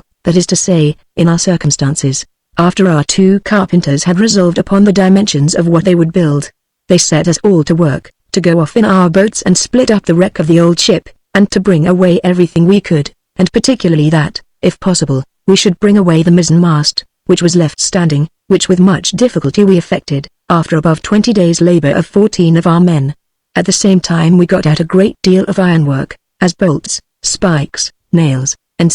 all of which our artist, of whom I have spoken already, who was now grown a very dexterous smith, made us nails and hinges for our rudder, and spikes such as we wanted. But we wanted an anchor, and if we had had an anchor, we could not have made a cable, so we contented ourselves with making some ropes with the help of the natives, of such stuff as they made their mats of, and with these we made such a kind of cable or tow-line as was sufficient to fasten our vessel to the shore, which we contented ourselves with for that time. To be short, we spent 4 months here, and worked very hard too, at the end of which time we launched our frigate, which, in a few words, had many defects, but yet, all things considered, it was as well as we could expect it to be. In short, it was a kind of sloop, of the burthen of near 18 or 20 tons, and had we had masts and sails, standing and running rigging, as is usual in such cases, and other conveniences, the vessel might have carried us wherever we could have had a mind to go, but of all the materials we wanted, this was the worst, viz.,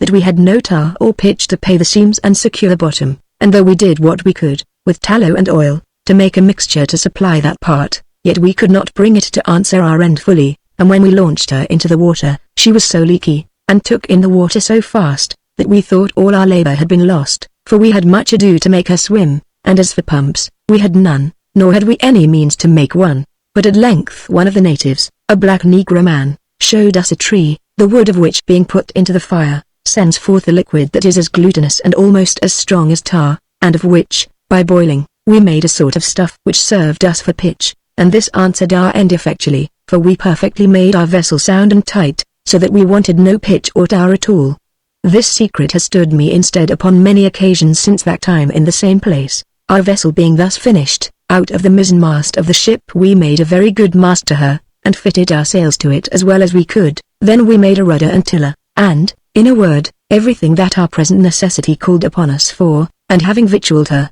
and put as much fresh water on board as we thought we wanted, or as we knew how to stow, for we were yet without casks, we put to sea with a fair wind. We had spent near another year in these rambles, and in this piece of work, for it was now, as our men said, about the beginning of our February, and the sun went from us apace, which was much to our satisfaction, for the heats were exceedingly violent. The wind, as I said, was fair, for, As I have since learned, the winds generally spring up to the eastward, as the sun goes from them to the north. Our debate now was, which way we should go, and never were men so irresolute. Some were for going to the east, and stretching away directly for the coast of Malabar, but others, who considered more seriously the length of that voyage, shook their heads at the proposal, knowing very well that neither our provisions, especially of water, or our vessel, were equal to such run as that is, of near 2,000 miles without any land to touch it in the way.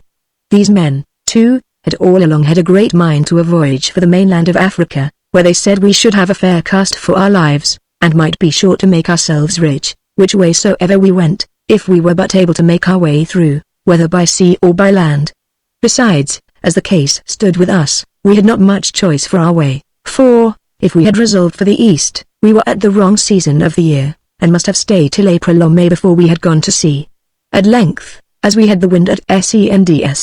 and fine promising weather, we came all into the first proposal, and resolved for the coast of Africa, nor were we long in disputing as to our coasting the island which we were upon, for we were now upon the wrong side of the island for the voyage we intended, so we stood away to the north, and, having rounded the cape, we hauled away southward, under the lee of the island, thinking to reach the west point of land, which, as I observed before, runs out so far towards the coast of Africa, as would have shortened our run almost 100 leagues. But when we had sailed about 30 leagues, we found the winds variable under the shore, and right against us, so we concluded to stand over directly, for then we had the wind fair, and our vessel was but very ill-fated to lie near the wind, or any way indeed but just before it. Having resolved upon it, therefore, we put into the shore to furnish ourselves again with fresh water and other provisions, and about the latter end of March, with more courage than discretion, more resolution than judgment, we launched for the main coast of Africa. As for me, I had no anxieties about it,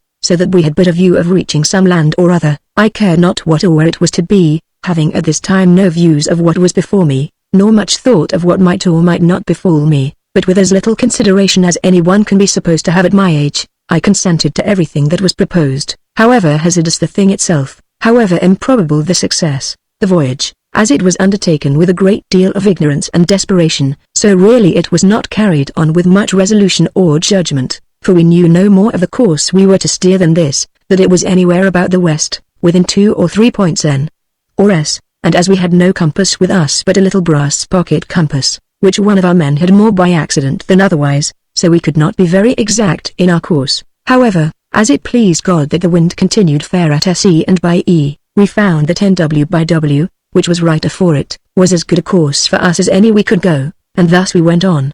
The voyage was much longer than we expected. Our vessel also, which had no sail that was proportioned to her, made but very little way in the sea, and sailed heavily. We had, indeed, no great adventures happened in this voyage, being out of the way of everything that could offer to divert us, and as for seeing any vessel, we had not the least occasion to hail anything in all the voyage, for we saw not one vessel, small or great. The sea we were upon being entirely out of the way of all commerce, for the people of Madagascar knew no more of the shores of Africa than we did, only that there was a country of lions, as they call it, that way. We had been 8 or 9 days under sail, with a fair wind, when, to our great joy, one of our men cried out land. We had great reason to be glad of the discovery, for we had not water enough left for above 2 or 3 days more, though at a short allowance. However, though it was early in the morning when we discovered it, we made it near night before we reached it, the wind slackening almost to a calm, and our ship being, as I said, a very dull sailer.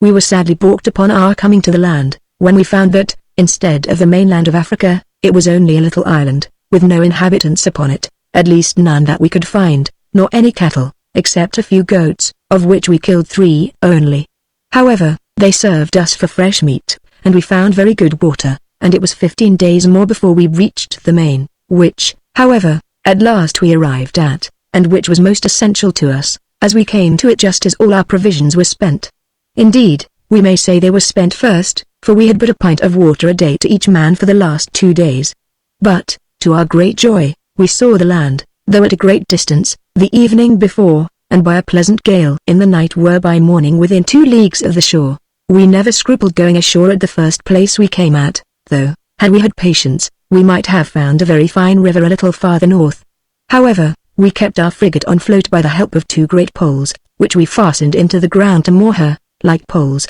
and the little weak ropes, which, as I said, we had made of matting, served us well enough to make the vessel fast. As soon as we had viewed the country a little, got fresh water, and furnished ourselves with some victuals, which we found very scarce here, we went on board again with our stores. All we got for provision was some fowls that we killed, and a kind of wild buffalo or bull, very small, but good meat. I say, having got these things on board, we resolved to sail along the coast, which lay NNE, till we found some creek or river, that we might run up into the country, or some town or people, for we had reason enough to know the place was inhabited, because we several times saw fires in the night, and smoke in the day, every way at a distance from us. At length we came to a very large bay, and in it several little creeks or rivers emptying themselves into the sea, and we ran boldly into the first creek we came at, where, seeing some huts and wild people about them on the shore, we ran our vessel into a little cove on the north side of the creek, and held up a long pole,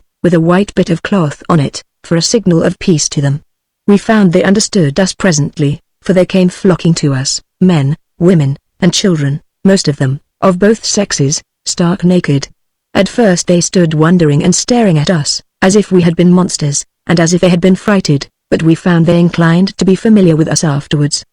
The first thing we did to try them, was, we held up our hands to our mouths, as if we were to drink, signifying that we wanted water. This they understood presently, and 3 of their women and 2 boys ran away up the land, and came back in about half a quarter of an hour, with several pots, made of earth, pretty enough, and baked, I suppose, in the sun. These they brought us full of water, and set them down near the seashore, and they left them, going back a little, that we might fetch them, which we did. Some time after this, they brought us roots and herbs, and some fruits which I cannot remember, and gave us, but as we had nothing to give them, we found them not so free as the people in Madagascar were. However, our cutler went to work, and, as he had saved some iron out of the wreck of the ship, he made abundance of toys, birds, dogs, pins, hooks, and rings, and we helped to file them, and make them bright for him, and when we gave them some of these, they brought us all sorts of provisions they had, such as goats, hogs, and cows, and we got victuals enough.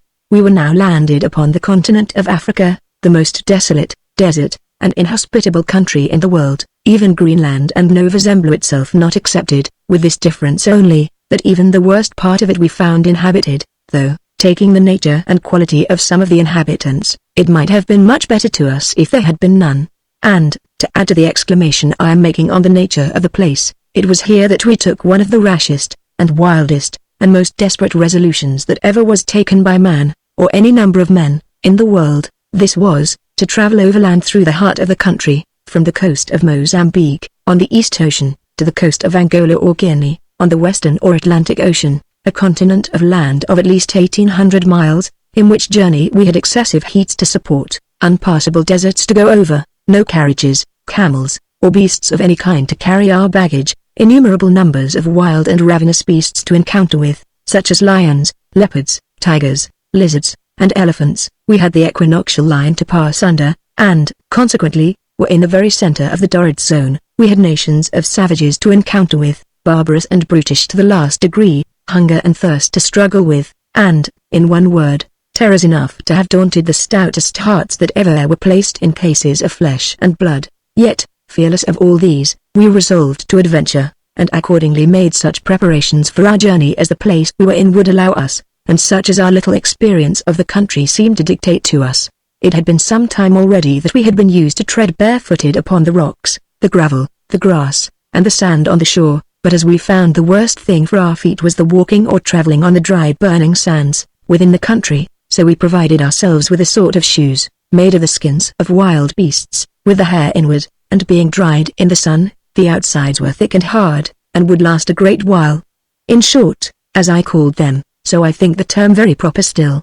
we made us gloves for our feet, and we found them very convenient and very comfortable. We conversed with some of the natives of the country, who were friendly enough. What tongue they spoke I do not yet pretend to know. We talked as far as we could make them understand us, not only about our provisions, but also about our undertaking, and asked them what country lay that way, pointing west with our hands. They told us but little to our purpose, only we thought, by all their discourse, that there were people to be found, of one sort or other, everywhere, that there were many great rivers, many lions and tigers, elephants, and furious wild cats, which in the end we found to be civet cats, and the like. When we asked them if anyone had ever traveled that way, they told us yes, some had gone to where the sun sleeps, meaning to the west, but they could not tell us who they were. When we asked for some to guide us, they shrunk up their shoulders as Frenchmen do when they are afraid to undertake a thing. When we asked them about the lions and wild creatures, they laughed, and let us know that they would do us no hurt,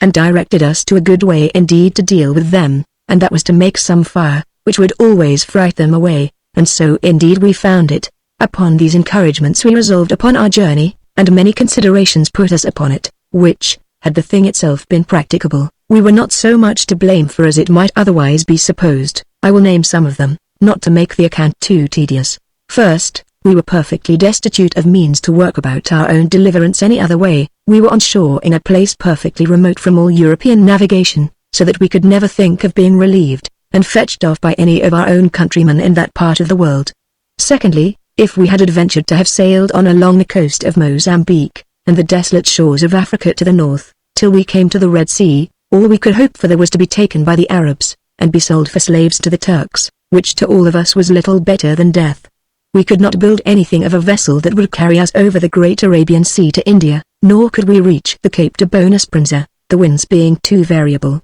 and the sea in that latitude too tempestuous. But we all knew, if we could cross this continent of land, we might reach some of the great rivers that run into the Atlantic Ocean, and that, on the banks of any of those rivers, we might build us canoes which would carry us down, if it were thousands of miles, so that we could want nothing but food, of which we were assured we might kill sufficient with our guns, and to add to the satisfaction of our deliverance, we concluded we might, every one of us, get a quantity of gold, which, if we came safe, would infinitely recompense us for our toil. I cannot say that in all our consultations I ever began to enter into the weight and merit of any enterprise we went upon till now. My view before was, as I thought, very good, viz., that we should get into the Arabian Gulf, or the mouth of the Red Sea, and waiting for some vessel passing or repassing there, of which there is plenty, have seized upon the first we came at by force, and not only have enriched ourselves with their cargo, but have carried ourselves to what part of the world we had pleased. But when they came to talk to me of a march of 2,000 or 3,000 miles on foot,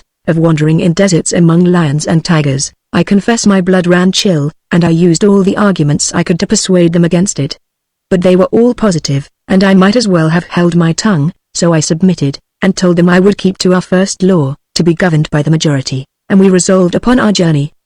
The first thing we did was to take an observation, and see whereabouts in the world we were, which we did, and found we were in the latitude of 12 degrees 35 minutes south of the line. The next thing was to look on the charts, and see the coast of the country we aimed at, which we found to be from 8 to 11 degrees south latitude, if we went for the coast of Angola, or in 12 to 29 degrees north latitude, if we made for the river Niger, and the coast of Guinea. Our aim was for the coast of Angola, which, by the charts we had, lying very near the same latitude we were then in, our course thither was due west. And as we were assured we should meet with rivers, we doubted not but that by their help we might ease our journey, especially if we could find means to cross the Great Lake, or inland sea, which the natives call Ko-al-Makoa, out of which it is said the river Nile has its source or beginning. But we reckoned without our host, as you will see in the sequel of our story.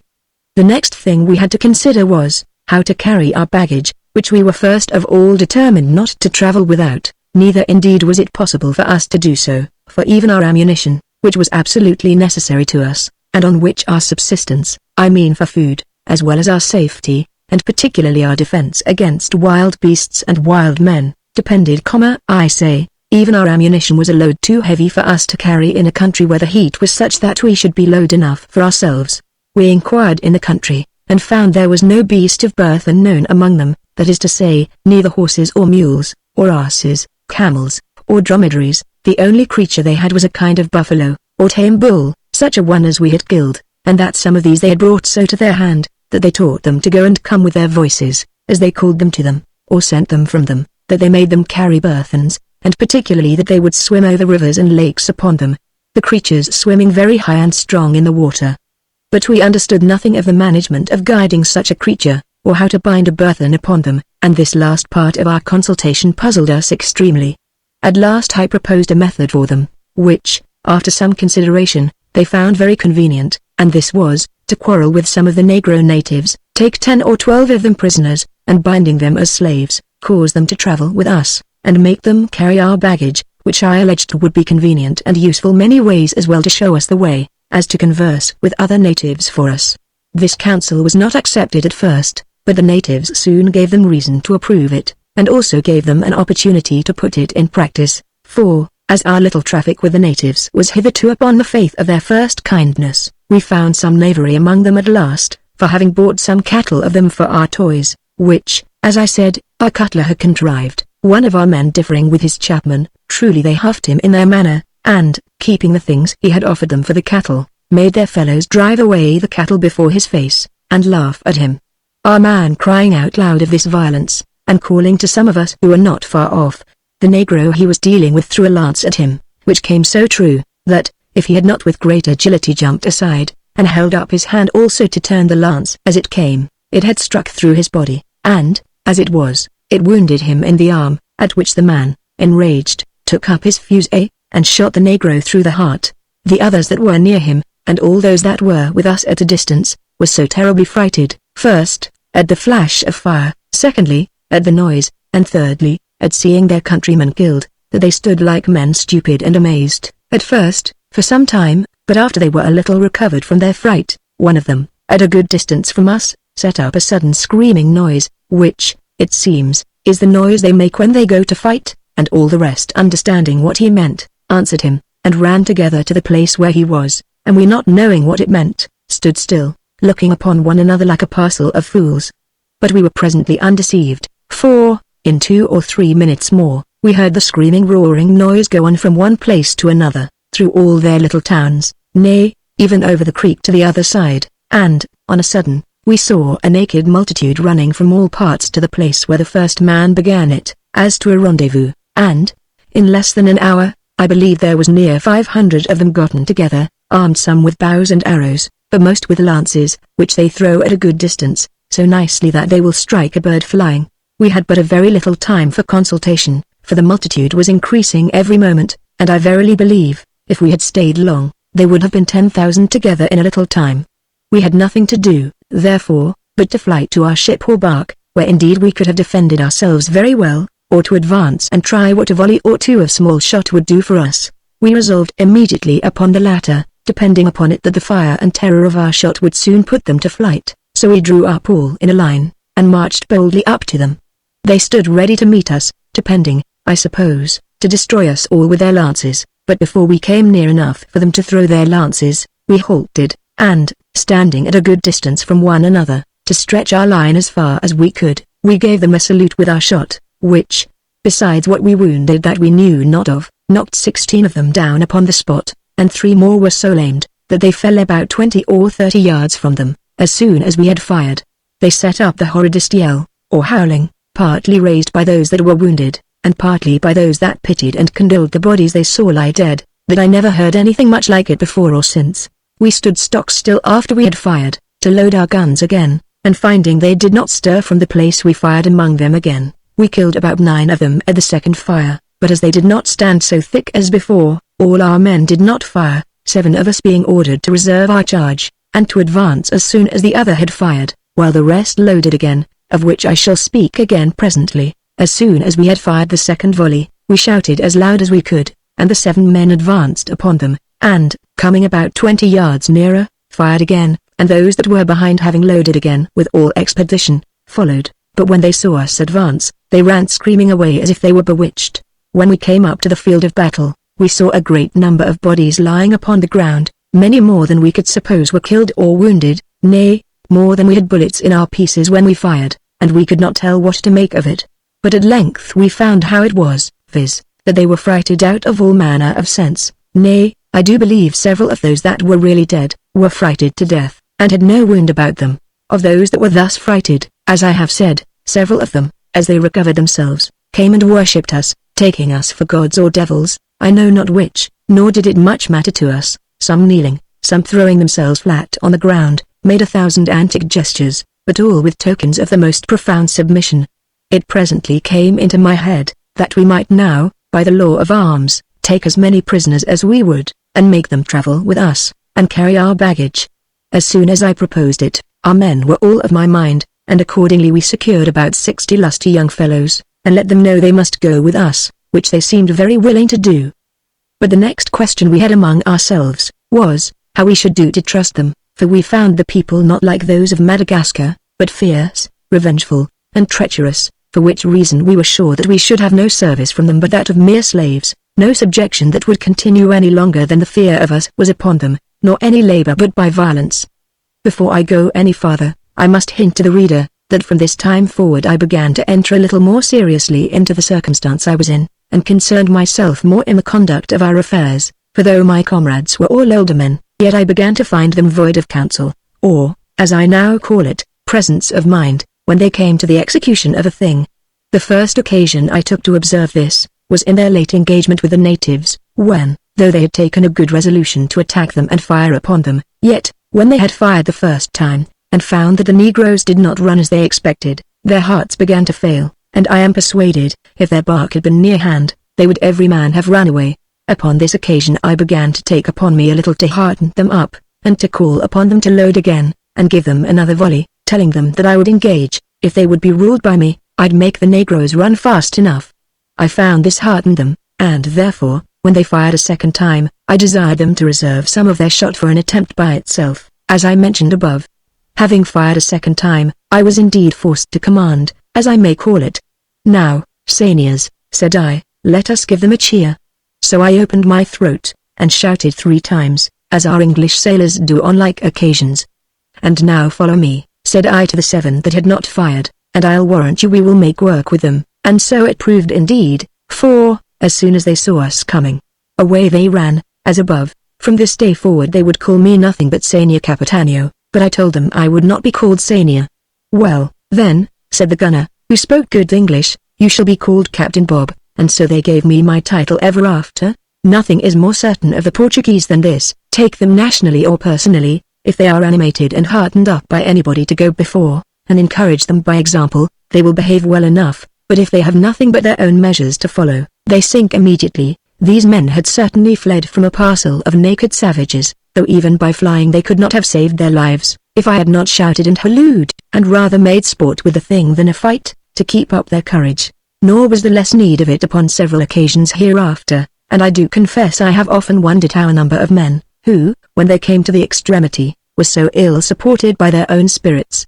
had at first courage to propose and to undertake the most desperate and impracticable attempt that ever men went about in the world. There were indeed 2 or 3 indefatigable men among them, by whose courage and industry all the rest were upheld, and indeed those 2 or 3 were the managers of them from the beginning. That was the gunner, and that cutler whom I call the artist, and the third, who was pretty well, though not like either of them, was one of the carpenters. These indeed were the life and soul of all the rest, and it was to their courage that all the rest owed the resolution they showed upon any occasion. But when those saw me take a little upon me, as above, they embraced me, and treated me with particular affection ever after. This gunner was an excellent mathematician, a good scholar, and a complete sailor, and it was in conversing intimately with him that I learned afterwards the grounds of what knowledge I have since had in all the sciences useful for navigation, and particularly in the geographical part of knowledge. Even in our conversation, finding me eager to understand and learn, he laid the foundation of a general knowledge of things in my mind,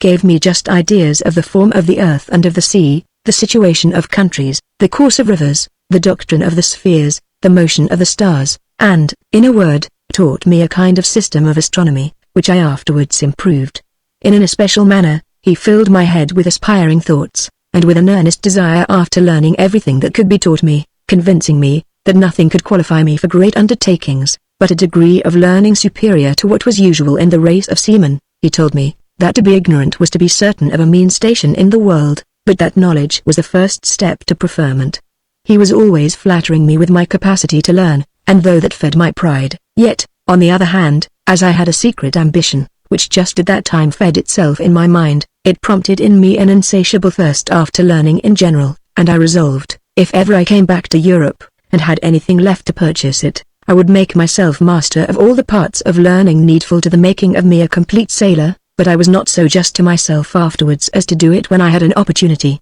But to return to our business. The gunner, when he saw the service I had done in the fight, and heard my proposal for keeping a number of prisoners for our march, and for carrying our baggage, turns to me before them all. "Captain Bob," says he, "I think you must be our leader, for all the success of this enterprise is owing to you." "No, no," said I, "do not compliment me. You shall be our senior Capitano, you shall be general, I am too young for it." So, in short, we all agreed he should be our leader, but he would not accept of it alone, but would have me joined with him, and all the rest agreeing, I was obliged to comply. The first piece of service they put me upon in this new command was as difficult as any they could think of, and that was to manage the prisoners, which, however, I cheerfully undertook, as you shall hear presently. But the immediate consultation was yet of more consequence, and that was, first, which way we should go, and secondly, how to furnish ourselves for the voyage with provisions. There was among the prisoners one tall, well-shaped, handsome fellow, to whom the rest seemed to pay great respect, and who, as we understood afterwards, was the son of one of their kings. His father was, it seems, killed at our first volley, and he wounded with a shot in his arm, and with another just on one of his hips or haunches. The shot in his haunch being in a fleshy part, bled much, and he was half dead with the loss of blood. As to the shot in his arm, it had broke his wrist, and he was by both these wounds quite disabled, so that we were once going to turn him away, and let him die, and, if we had, he would have died indeed in a few days more, but, as I found the man had some respect showed him, it presently occurred to my thoughts that we might bring him to be useful to us, and perhaps make him a kind of commander over them. So I caused our surgeon to take him in hand, and gave the poor wretch good words, that is to say, I spoke to him as well as I could by signs,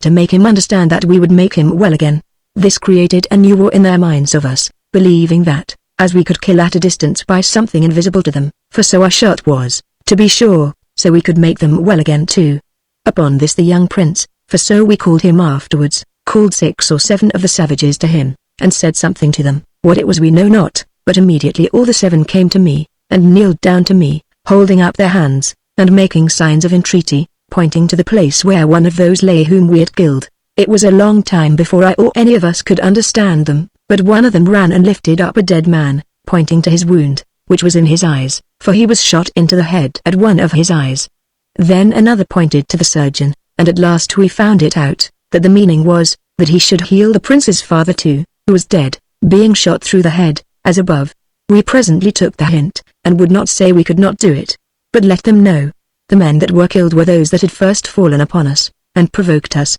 and we would by no means make them alive again, and that, if any others did so, we would kill them too, and never let them live any more, but that, if he, the prince, would be willing to go with us, and do as we should direct him, we would not let him die, and would make his arm well. Upon this he bid his men go and fetch a long stick or staff, and lay on the ground. When they brought it, we saw it was an arrow. He took it with his left hand, for his other was lame with a wound, and, pointing up at the sun, broke the arrow in two, and set the point against his breast, and then gave it to me. This was, as I understood afterwards, wishing the sun, whom they worship, might shoot him into the breast with an arrow, if ever he failed to be my friend, and giving the point of the arrow to me was to be a testimony that I was the man he had sworn to, and never was Christian more punctual to an oath than he was to this, for he was a sworn servant to us for many a weary month after that. When I brought him to the surgeon, he immediately dressed the wound in his haunch or buttock, and found the bullet had only grazed upon the flesh,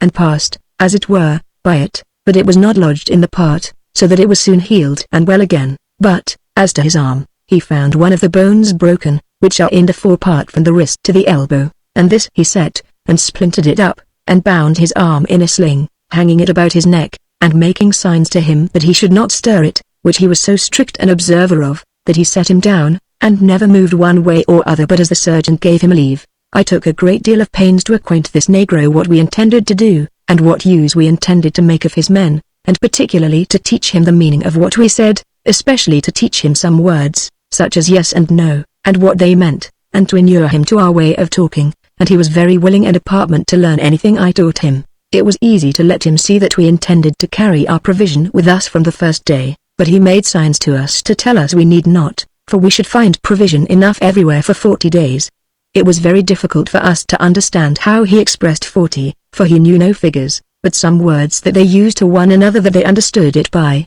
At last one of the negroes, by his order, laid 40 little stones one by another, to show us how many days we should travel, and find provisions sufficient. Then I showed him our baggage, which was very heavy, particularly our powder, shot, lead, iron, carpenter's tools, seaman's instruments, cases of bottles, and other lumber. He took some of the things up in his hand to feel the weight, and shook his head at them. So I told our people they must resolve to divide their things into small parcels, and make them portable, and accordingly they did so, by which means we were fain to leave all our chests behind us, which were 11 in number. Then he made signs to us that he would procure some buffaloes, or young bulls, as I called them, to carry things for us, and made signs, too, that if we were weary, we might be carried too, but that we slighted, only were willing to have the creatures, because, at last, when they could serve us no farther for carriage, we might eat them all up if we had any occasion for them. I then carried him to our bark, and showed him what things we had here. He seemed amazed at the sight of our bark, having never seen anything of that kind before, for their boats are most wretched things, such as I never saw before, having no head or stern, and being made only of the skins of goats, sewed together with dried guts of goats and sheep, and done over with a kind of slimy stuff like rosin and oil, but of the most nauseous, odious smell, and they are poor miserable things for boats. The worst that any part of the world ever saw. A canoe is an excellent contrivance compared to them.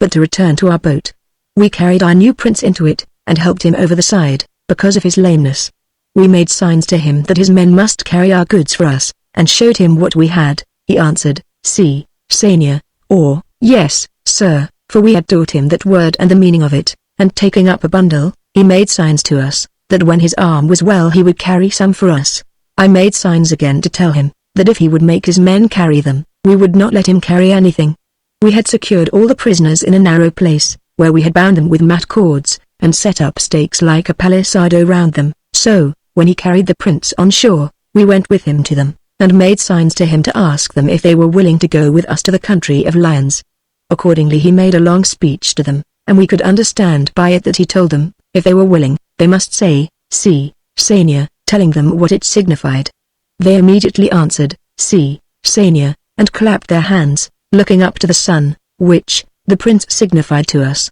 was swearing to be faithful. But as soon as they had said so, one of them made a long speech to the prince, and in it we perceived, by his gestures, which were very antic, that they desired something from us, and that they were in great concern about it. So I asked him, as well as I could, what it was they desired of us. He told us by signs that they desired we should clap our hands to the sun, that was, to swear, that we would not kill them, that we would give them karak, that is to say, bread, would not starve them, and would not let the lions eat them. I told him we would promise all that. Then he pointed to the sun, and clapped his hands, signing to me that I should do so too, which I did, at which all the prisoners fell flat on the ground, and rising up again, made the oddest, wildest cries that ever I heard. I think it was the first time in my life that ever any religious thought affected me, but I could not refrain some reflections, and almost tears, in considering how happy it was that I was not born among such creatures as these, and was not so stupidly ignorant and barbarous. But this soon went off again,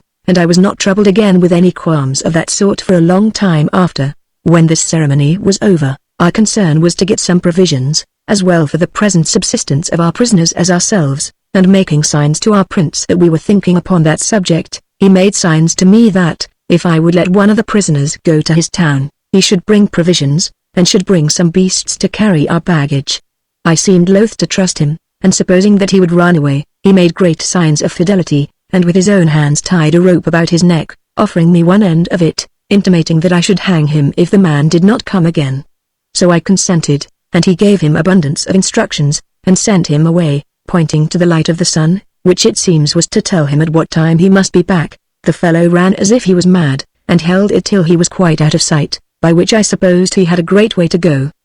The next morning, about 2 hours before the time appointed, the Black Prince, for so I always called him, beckoning with his hand to me, and hallooing after his manner, desired me to come to him, which I did, when, pointing to a little hill about 2 miles off, I saw plainly a little drove of cattle, and several people with them. Those, he told me by signs, were the man he had sent, and several more with him, and cattle for us. Accordingly, by the time appointed, he came quite to our huts, and brought with him a great many cows, young runts, about 16 goats, and 4 young bulls, taught to carry burthens. This was a supply of provisions sufficient. As for bread, we were obliged to shift with some roots which we had made use of before. We then began to consider of making some large bags like the soldiers' knapsacks, for the men to carry our baggage in, and to make it easy to them, and the goats being killed, I ordered the skins to be spread in the sun, and they were as dry in 2 days as could be desired, so we found means to make such little bags as we wanted, and began to divide our baggage into them.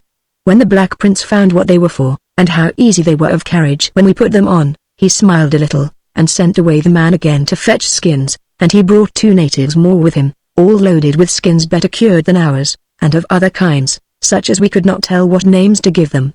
These 2 men brought the Black Prince 2 lances, of the sort they use in their fights, but finer than ordinary, being made of black smooth wood, as fine as ebony, and headed at the point with the end of a long tooth of some creature we could not tell of what creature. The head was so firm put on, and the tooth so strong, though no bigger than my thumb, and sharp at the end, that I never saw anything like it in any place in the world. The prince would not take them till I gave him leave, but made signs that they should give them to me. However, I gave him leave to take them himself, for I saw evident signs of an honorable just principle in him. We now prepared for our march, when the prince coming to me, and pointing towards the several quarters of the world, made signs to know which way we intended to go, and when I showed him, pointing to the west, he presently let me know there was a great river a little further to the north, which was able to carry our bark many leagues into the country due west. I presently took the hint, and inquired for the mouth of the river, which I understood by him was above a day's march, and, by our estimation, we found it about 7 leagues further. I take this to be the great river marked by our chart makers at the northmost part of the coast of Mozambique, and called the Quiloa. Consulting thus with ourselves, we resolved to take the prince, and as many of the prisoners as we could stow in our frigate, and go about by the bay into the river, and that 8 of us, with our arms, should march by land to meet them on the riverside, for the prince, carrying us to a rising ground, had showed us the river very plain, a great way up the country, and in one place it was not above 6 miles to it. It was my lot to march by land, and be captain of the whole caravan. I had 8 of our men with me, and 37 of our prisoners, without any baggage, for all our luggage was yet on board. We drove the young bulls with us. Nothing was ever so tame, so willing to work, or carry anything. The negroes would ride upon them 4 at a time, and they would go very willingly. They would eat out of our hand, lick our feet, and were as tractable as a dog. We drove with us 6 or 7 cows for food, but our negroes knew nothing of curing the flesh by salting and drying it till we showed them the way, and then they were mighty willing to do so as long as we had any salt to do it with, and to carry salt a great weight too. After we found we should have no more, it was an easy march to the riverside for us that went by land, and we came thither in a piece of a day, being, as above, no more than 6 English miles, whereas it was no less than 5 days before they came to us by water, the wind in the bay having failed them, and the way, by reason of a great turn or reach in the river, being about 50 miles about. We spent this time in a thing which the 2 strangers, which brought the prince the 2 lances, put into the head of the prisoners, viz., to make bottles of the goats' skins to carry fresh water in, which it seems they knew we should come to want, and the men did it so dexterously, having dried skins fetched them by those 2 men, that before our vessel came up, they had every man a pouch like a bladder, to carry fresh water in, hanging over their shoulders by a thong made of other skins, about 3 inches broad, like the sling of a fuse. Our prince, to assure us of the fidelity of the men in this march, had ordered them to be tied 2 and 2 by the wrist, as we handcuff prisoners in England, and made them so sensible of the reasonableness of it, that he made them do it themselves, appointing 4 of them to bind the rest. But we found them so honest, and particularly so obedient to him, that after we were gotten a little further off of their own country, we set them at liberty, though, when he came to us, he would have them tied again, and they continued so a good while. All the country on the bank of the river was a high land, no marshy swampy ground in it, the verdure good, and abundance of cattle feeding upon it wherever we went, or which way soever we looked. There was not much wood indeed, at least not near us, but further up we saw oak, cedar, and pine trees, some of which were very large. The river was a fair open channel, about as broad as the Thames below Gravesend, and a strong tide of flood, which we found held us about 60 miles. The channel deep, nor did we find any want of water for a great way. In short, we went merrily up the river with the flood and the wind blowing still fresh at and we stemmed the ebb easily also, especially while the river continued broad and deep, but when he came past the swelling of the tide, and had the natural current of the river to go against, we found it too strong for us, and began to think of quitting our bark, but the prince would by no means agree to that, for, finding we had on board pretty good store of roping made of mats and flags, which I described before, he ordered all the prisoners which were on shore to come and take hold of those ropes, and tow us along by the shore side, and as we hoisted our sail too, to ease them. The men ran along with us at a very great rate. In this manner the river carried us up, by our computation, near 200 miles, and then it narrowed apace, and was not above as broad as the Thames is at Windsor, or thereabouts, and, after another day, we came to a great waterfall or cataract, enough to fright us, for I believe the whole body of water fell at once perpendicularly down a precipice above 60 foot high, which made noise enough to deprive men of their hearing, and we heard it above 10 miles before we came to it. Here we were at a full stop, and now our prisoners went first on shore. They had worked very hard and very cheerfully, relieving one another, those that were weary being taken into the bark. Had we had canoes or any boats which might have been carried by men's strength, we might have gone 200 miles more up this river in small boats, but our great boat could go no farther. All this way the country looked green and pleasant, and was full of cattle, and some people we saw, though not many, but this we observed now, that the people did no more understand our prisoners here than we could understand them, being, it seems, of different nations and of different speech. We had yet seen no wild beasts, or, at least, none that came very near us, except 2 days before we came to the waterfall, when we saw 3 of the most beautiful leopards that ever were seen, standing upon the bank of the river on the north side, our prisoners being all on the other side of the water. Our gunner espied them first, and ran to fetch his gun, putting a ball extraordinary in it, and coming to me. "Now, Captain Bob," says he, "where is your prince?"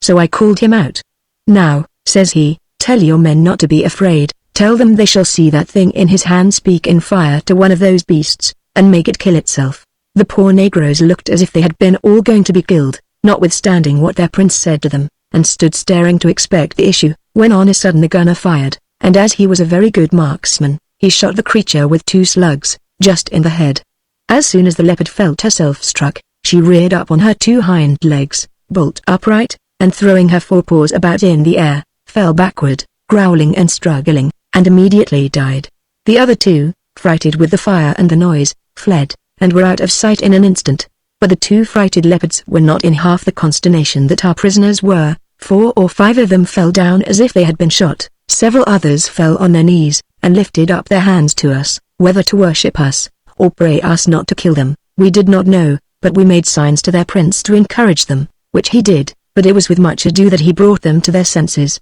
Nay, the prince, notwithstanding all that was said to prepare him for it, yet when the piece went off, he gave a start as if he would have leapt into the river. When we saw the creature killed, I had a great mind to have the skin of her, and made signs to the prince that he should send some of his men over to take the skin off. As soon as he spoke but a word, 4 of them, that offered themselves, were untied, and immediately they jumped into the river, and swam over, and went to work with him. The prince, having a knife that we gave him, made 4 wooden knives so clever, that I never saw anything like them in my life, and in less than an hour's time they brought me the skin of the leopard, which was a monstrous great one, for it was from the ears to the tail about 7 foot, and near 5 foot broad on the back, and most admirably spotted all over. The skin of this leopard I brought to London many years after. We were now all upon a level as to our travelling, being unshipped, for our bark would swim no farther, and she was too heavy to carry on our backs, but as we found the course of the river went a great way farther, we consulted our carpenters whether we could not pull the bark in pieces, and make us 3 or 4 small boats to go on with. They told us we might do so, but it would be very long a-doing, and that, when we had done, we had neither pitch or tar to make them sound to keep the water out, or nails to fasten the plank. But one of them told us that as soon as he could come at any large tree near the river, he would make us a canoe or 2 in a quarter of the time, and which would serve us as well for all the uses we could have any occasion for as a boat, and such, that if we came to any waterfalls, we might take them up, and carry them for a mile or 2 by land upon our shoulders. Upon this we gave over the thoughts of our frigate, and hauling her into a little cove or inlet, where a small brook came into the main river, we laid her up for those that came next, and marched forward. We spent indeed 2 days dividing our baggage, and loading our tame buffaloes and our negroes. Our powder and shot, which was the thing we were most careful of, we ordered thus: first, the powder we divided into little leather bags, that is to say, bags of dried skins, with the hair inward, that the powder might not grow damp, and then we put those bags into other bags, made of bullocks' skins, very thick and hard, with the hair outward, that no wet might come in, and this succeeded so well, that in the greatest rains we had, whereof some were very violent and very long, we always kept our powder dry. Besides these bags, which held our chief magazine, We divided to everyone 1/4 of a pound of powder, and 1/2 pound of shot, to carry always about us, which, as it was enough for our present use, so we were willing to have no weight to carry more than was absolutely necessary, because of the heat. We kept still on the bank of the river, and for that reason had but very little communication with the people of the country, for, having also our bark stored with plenty or provisions, we had no occasion to look abroad for a supply. But now, when he came to march on foot, we were obliged often to seek out for food. The first place we came to on the river, that gave us any stop, was a little Negro town, containing about 50 huts, and there appeared about 400 people, for they all came out to see us, and wonder at us. When our Negroes appeared, the inhabitants began to fly to arms, thinking there had been enemies coming upon them. But our Negroes, though they could not speak their language, made signs to them that they had no weapons, and were tied 2 and 2 together as captives, and that there were people behind who came from the sun, and that could kill them all, and make them alive again, if they pleased, but that they would do them no hurt, and came with peace. As soon as they understood this, they laid down their lances, and bows and arrows, and came and stuck 12 large stakes in the ground as a token of peace, bowing themselves to us in token of submission. But as soon as they saw white men with beards, that is to say, with mustachios, they ran screaming away, as in a fright. We kept at a distance from them, not to be too familiar, and when we did appear it was but 2 or 3 of us at a time. But our prisoners made them understand that we required some provisions of them, so they brought us some black cattle, for they have abundance of cows and buffaloes all over that side of the country, as also great numbers of deer. Our cutler, who had now a great stock of things of his handiwork, gave them some little knickknacks, as plates of silver and of iron, cut diamond fashion, and cut into hearts and into rings, and they were mightily pleased. They also brought several fruits and roots, which we did not understand, but our Negroes fed heartily on them, and after we had seen them eat them, we did so too. Having stocked ourselves here with flesh and rout as much as we could well carry, we divided the burthens among our Negroes, appointing about 30 to 40 pounds weight to a man, which we thought indeed was load enough in a hot country, and the Negroes did not at all repine at it, but would sometimes help one another when they began to be weary, which did happen now and then, though not often. Besides, as most of their luggage was our provision, it lightened every day, like Aesop's basket of bread, till we came to get a recruit. Note, when we loaded them we untied their hands, and tied them 2 and 2 together by 1 foot.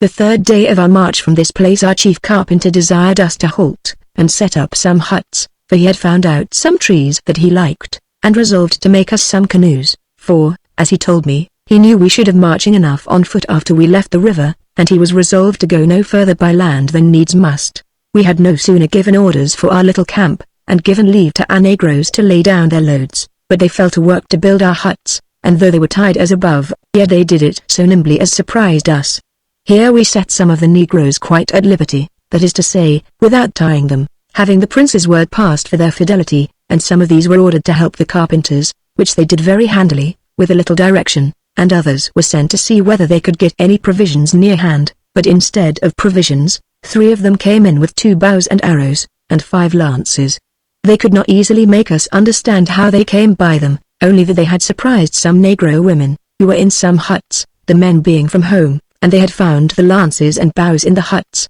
or houses. The women and children flying away at the sight of them, as from robbers. We seemed very angry at them, and made the prince ask them if they had not killed any of the women or children, making them believe that, if they had killed anybody, we would make them kill themselves too, but they protested their innocence, so we excused them. Then they brought us the bows and arrows and lances, but, at a motion of their black prince, we gave them back the bows and arrows, and gave them leave to go out to see what they could kill for food, and here we gave them the laws of arms, viz., that if any man appeared to assault them, or shoot at them to offer any violence to them, they might kill them, but that they should not offer to kill or hurt any that offered them peace, or lay down their weapons, nor any women or children, upon any occasion whatsoever. These were our articles of war. These 2 fellows have not been gone out above 3 or 4 hours, but one of them came running to us without his bow and arrows, hallooing and whooping a great while before he came at us, "O Como, O Como," which, it seems, was,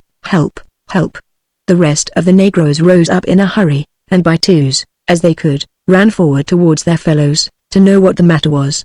As for me, I did not understand it, nor any of our people. The prince looked as if something unlucky had fallen out, and some of our men took up their arms to be ready on occasion. But the Negroes soon discovered the thing, for we saw 4 of them presently after coming along with a great load of meat upon their backs. The case was, that the 2 who went out with their bows and arrows, meeting with a great herd of deer in the plain, had been so nimble as to shoot 3 of them, and then one of them came running to us for help to fetch them away. This was the first venison we had met with in all our march, and we feasted upon it very plentifully, and this was the first time we began to prevail with our prince to eat his meat dressed our way, after which his men were prevailed with by his example. But before that, they ate most of the flesh they had quite raw. We wished now we had brought some bows and arrows out with us, which we might have done, and we began to have so much confidence in our negroes, and to be so familiar with them, that we oftentimes let them go, or the greatest part of them, untied, being well assured they would not leave us, and that they did not know what course to take without us.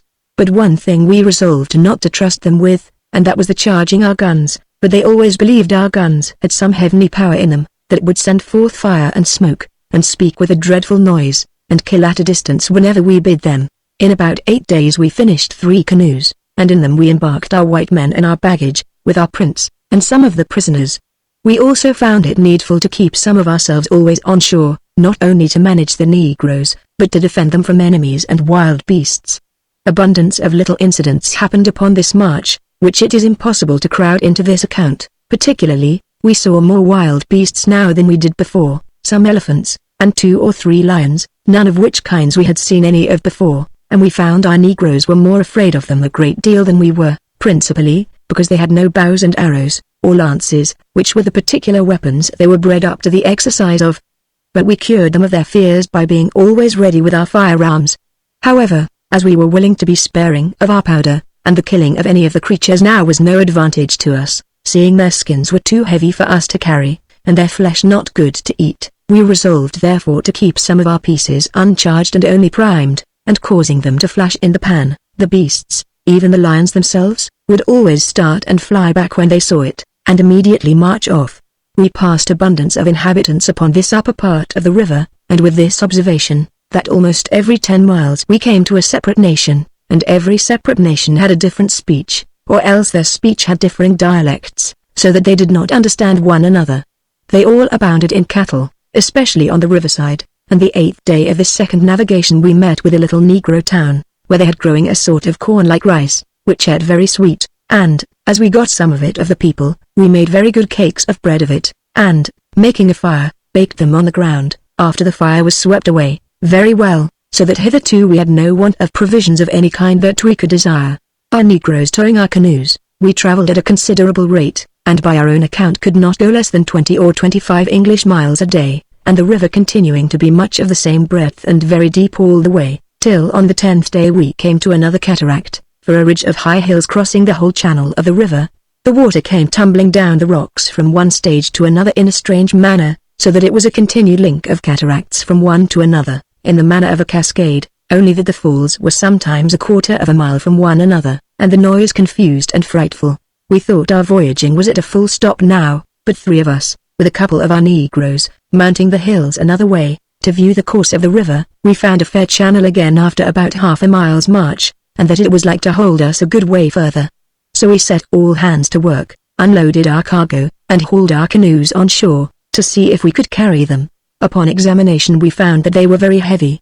but our carpenters, spending but 1 day's work upon them, hewed away so much of the timber from their outsides as reduced them very much, and yet they were as fit to swim as before. When this was done, 10 men with poles took up one of the canoes and they made nothing to carry it. So we ordered 20 men to each canoe, that 110 might relieve the other, and thus we carried all our canoes, and launched them into the water again, and then fetched our luggage and loaded it all again into the canoes, and all in an afternoon, and the next morning early we moved forward again. When we had towed about 4 days more, our gunner, who was our pilot, began to observe that we did not keep our right course so exactly as we ought, the river winding away a little towards the north, and gave us notice of it accordingly. However, we were not willing to lose the advantage of water carriage, at least not till we were forced to it, so we jogged on, and the river served us for about 60 miles further. But then we found it grew very small and shallow, having passed the mouths of several little brooks or rivulets which came into it, and at length it became but a brook itself.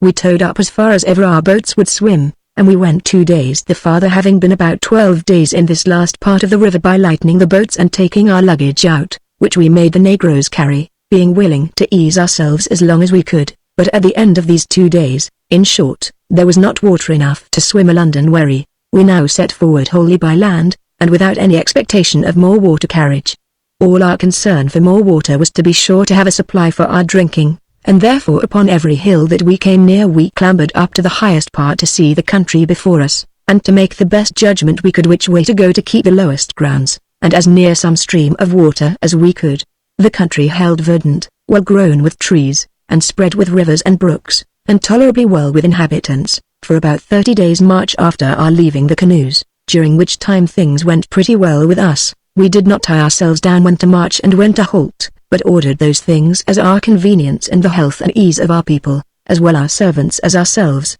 required. About the middle of this march we came into a low and plain country, in which we perceived a great number of inhabitants than in any other country we had gone through, but that which was worse for us, we found them a fierce, barbarous, treacherous people, and who at first looked upon us as robbers, and gathered themselves in numbers to attack us. Our men were terrified at them at first, and began to discover an unusual fear, and even our black prince seemed in a great deal of confusion, but I smiled at him, and showing him some of our guns, I asked him if he thought that which killed the spotted cat, for so they called the leopard in their language, could not make 1,000 of those naked creatures die at one blow? Then he laughed, and said, yes, he believed it would. Well, then, said I, tell your men not to be afraid of these people, for we shall soon give them a taste of what we can do if they pretend to meddle with us. However, we considered we were in the middle of a vast country, and we knew not what numbers of people and nations we might be surrounded with, and, above all, we knew not how much we might stand in need of the friendship of these that we were now among,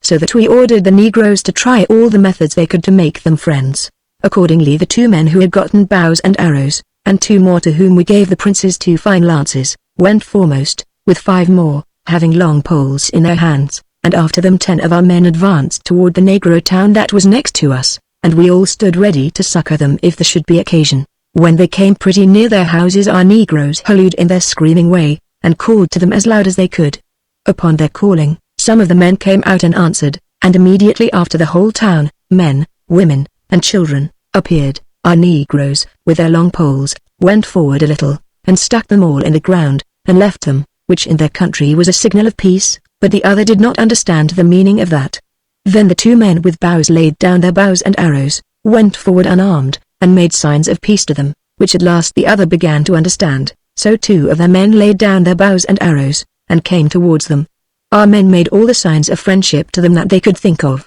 putting their hands up to their mouths as a sign that they wanted provisions to eat, and the other pretended to be pleased and friendly, and went back to their fellows and talked with them a while, and they came forward again, and made signs that they would bring some provisions to them before the sun set, and so our men came back again very well satisfied for the time. But an hour before sunset our men went to them again, just in the same posture as before, and they came according to their appointment, and brought deer's flesh, roots, and the same kind of corn, like rice, which I mentioned above, and our negroes, being furnished with such toys as our cutler had contrived, gave them some of them, which they seemed infinitely pleased with, and promised to bring more provisions the next day. Accordingly the next day they came again, but our men perceived they were more in number by a great many than before. However, having sent out 10 men with firearms to stand ready, and a whole army being in view also, we were not much surprised, nor was the treachery of the enemy so cunningly ordered as in other cases, for they might have surrounded our negroes, which were but 9,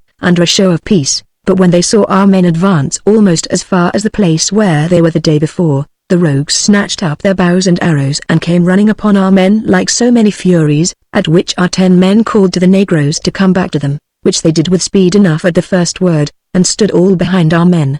As they fled, the other advanced, and let fly near 100 of their arrows at them, by which 2 of our negroes were wounded, and 1 we thought had been killed. When they came to the 5 poles that our men had stuck in the ground, they stood still a while, and gathering about the poles, looked at them, and handled them, as wondering what they meant. We then, who were drawn up behind all, sent 1 of our number to our 10 men to bid them fire among them while they stood so thick, and to put some small shot into their guns besides the ordinary charge, and to tell them that we would be up with them immediately. Accordingly they made ready, but by the time they were ready to fire, the black army had left their wandering about the poles, and began to stir as if they would come on, though seeing more men stand at some distance behind our negroes, they could not tell what to make of us. But if they did not understand us before, they understood us less afterwards, for as soon as ever our men found them to begin to move forward they fired among the thickest of them, being about the distance of 120 yards, as near as we could guess. It is impossible to express the fright,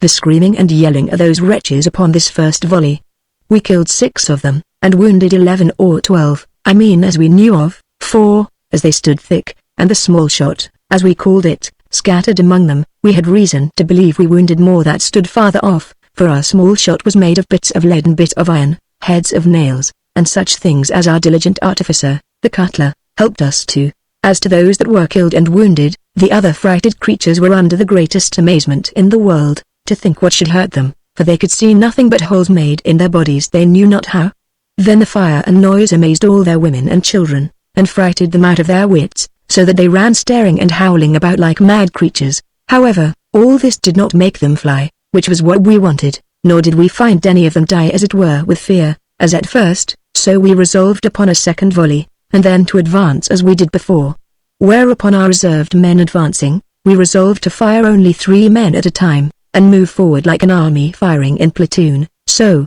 being all in a line, we fired, first 3 on the right, then 3 on the left, and so on, and every time we killed or wounded some of them. But still they did not fly, and yet they were so frighted that they used none of their bows and arrows, or of their lances, and we thought their numbers increased upon our hands, particularly we thought so by the noise. So I called to our men to halt, and bid them pour in one whole volley and then shout, as we did in our first fight, and so run in upon them and knock them down with our muskets. But they were too wise for that too, for as soon as we had fired a whole volley and shouted, they all ran away, men, women, and children, so fast that in a few moments we could not see one creature of them except some that were wounded and lame, who lay wallowing and screaming here and there upon the ground as they happened to fall. Upon this we came up to the field of battle, where we found we had killed 37 of them, among which were 3 women, and had wounded about 64, among which were 2 women. By wounded I mean such as were so maimed as not to be able to go away, and those our negroes killed afterwards in a cowardly manner in cold blood,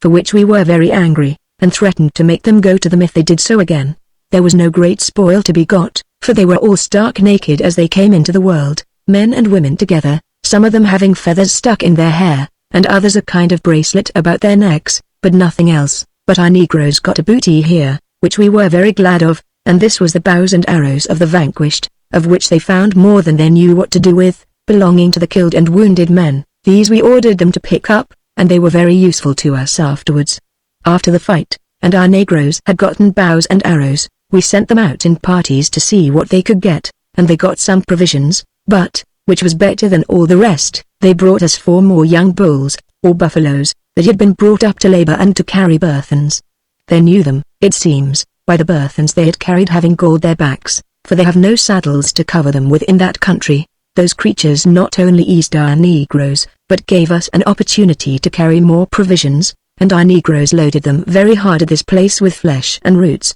such as we wanted very much afterwards. In this town we found a very little young leopard, about 2 spans high. It was exceeding tame, and purred like a cat when we stroked it with our hands, being, as I suppose, bred up among the negroes like a house dog. It was our black prince, it seems, who, making his tour among the abandoned houses or huts, found this creature there, and making much of him, and giving a bit or 2 of flesh to him. The creature followed him like a dog, of which more hereafter. Among the negroes that were killed in this battle there was one who had a little thin bit or plate of gold, about as big as a 6pence, which hung by a little bit of a twisted gut upon his forehead, by which we supposed he was a man of some eminence among them, but that was not all, for this bit of gold put us upon searching very narrowly if there was not more of it to be had thereabouts, but we found none at all. From this part of the country we went on for about 15 days, and then found ourselves obliged to march up a high ridge of mountains, frightful to behold, and the first of the kind that we met with, and having no guide but our little pocket compass,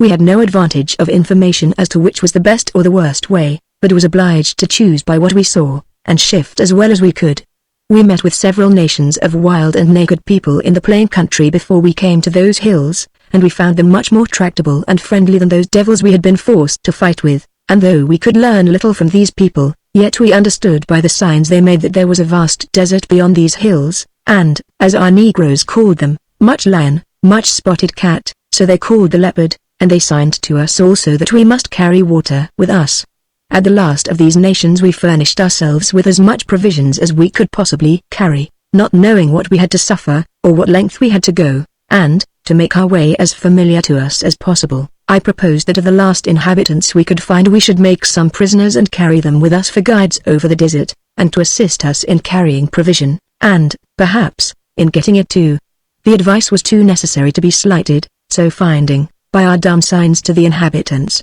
that there were some people that dwelt at the foot of the mountains on the other side before we came to the desert itself, we resolved to furnish ourselves with guides by fair means or foul. Here, by a moderate computation, we concluded ourselves 700 miles from the sea coast where we began. Our Black Prince was this day set free from the sling his arm hung in, our surgeon having perfectly restored it, and he showed it to his own countrymen quite well, which made them greatly wonder. Also our 2 negroes began to recover, and their wounds to heal apace, for our surgeon was very skillful in managing their cure. Having with infinite labor mounted these hills, and coming to a view of the country beyond them, it was indeed enough to astonish as stout a heart as ever was created. It was a vast howling wilderness, not a tree, a river, or a green thing to be seen, for, as far as the eye could look, nothing but a scalding sand, which, as the wind blew, drove about in clouds enough to overwhelm man and beast. Nor could we see any end of it either before us, which was our way, or to the right hand or left, so that truly our men began to be discouraged,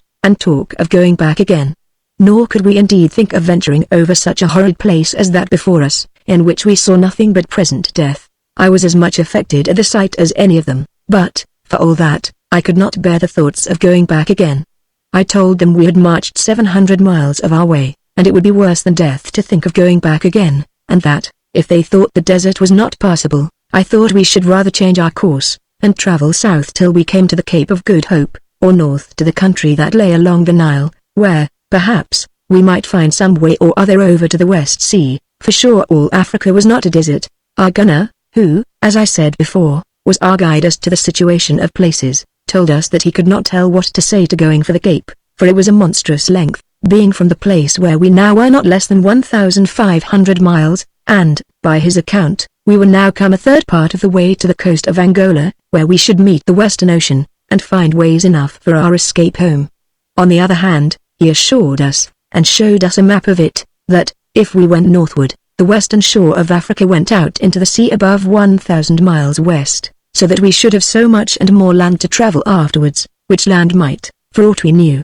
be as wild, barren, and desert as this. And therefore, upon the whole, he proposed that we should attempt this desert, and perhaps we should not find it so long as we feared, and however, he proposed that we should see how far our provisions would carry us, and, in particular, our water, and we should venture no further than half so far as our water would last, and if we found no end of the desert, we might come safely back again. This advice was so reasonable that we all approved of it, and accordingly we calculated that we were able to carry provisions for 42 days, but that we could not carry water for above 20 days, though we were to suppose it to stink, too, before that time expired.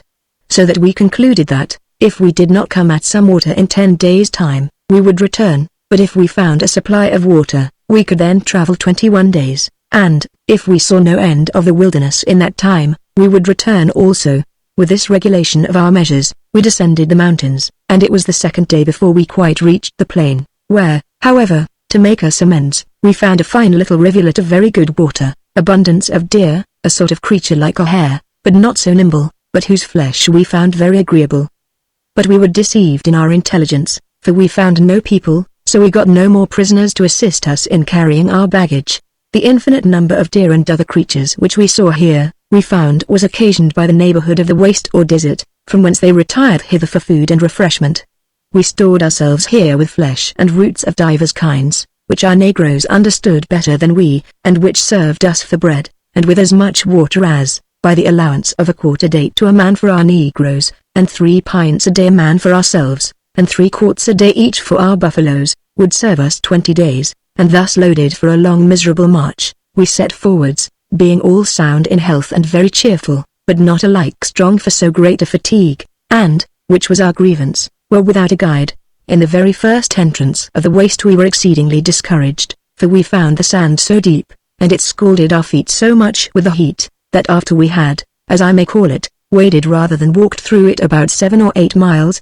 we were all heartily tired and faint, Even the very negroes laid down and panted like creatures that had been pushed beyond their strength. Here we found the difference of lodging greatly injurious to us, for, as before, we always made us huts to sleep under, which covered us from the night air, which is particularly unwholesome in those hot countries. But we had here no shelter, no lodging, after so hard a march, for here were no trees, no, not a shrub near us, and, which was still more frightful, towards night we began to hear the wolves howl, the lions bellow, and a great many wild asses braying, and other ugly noises which we did not understand. Upon this we reflected upon our indiscretion, that we had not, at least, brought poles or stakes in our hands, with which we might have, as it were, palisaded ourselves in for the night, and so we might have slept secure, whatever other inconveniences we suffered. However, we found a way at last to relieve ourselves a little, for first we set up the lances and bows we had, and endeavored to bring the tops of them as near to one another as we could, and so hung our coats on the top of them, which made us a kind of sorry tent. The leopard's skin, and a few other skins we had put together, made us a tolerable covering, and thus we laid down to sleep, and slept very heartily too, for the first night, setting, however, a good watch, being 2 of our own men with their fuses, whom we relieved in an hour at first, and 2 hours afterwards. And it was very well we did this, for they found the wilderness swarmed with raging creatures of all kinds, some of which came directly up to the very enclosure of our tent. But our sentinels were ordered not to alarm us with firing in the night, but to flash in the pan at them, which they did, and found it effectual, for the creatures went off always as soon as they saw it, perhaps with some noise or howling, and pursued such other game as they were upon. If we were tired with the day's travel, we were all as much tired with the night's lodging.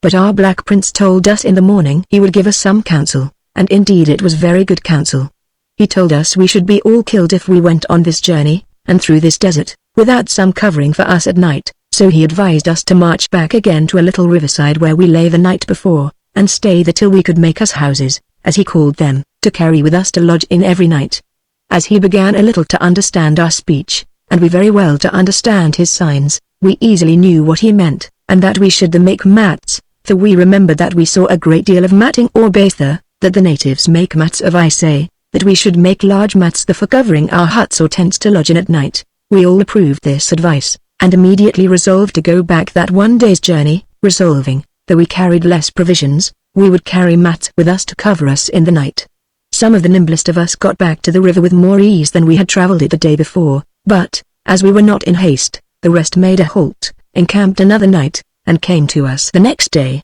In our return of this day's journey, our men that made 2 days of it met with a very surprising thing, that gave them some reason to be careful how they parted company again. The case was this: on the second day in the morning, before they had gone half a mile, looking behind them they saw a vast cloud of sand or dust rise in the air, as we see sometimes in the roads in summer when it is very dusty and a large drove of cattle are coming, only very much greater, and they could easily perceive that it came after them, and it came on faster as they went from it. The cloud of sand was so great that they could not see what it was that raised it, and concluded that it was some army of enemies that pursued them. But then, considering that they came from the vast uninhabited wilderness, they knew it was impossible any nation or people that way should have intelligence of them or the way of their march, and therefore, if it was an army, it must be of such as they were, traveling that way by accident. On the other hand, as they knew that there were no horses in the country, and that they came on so fast, they concluded that it must be some vast collection of wild beasts, perhaps making to the hill country for food or water,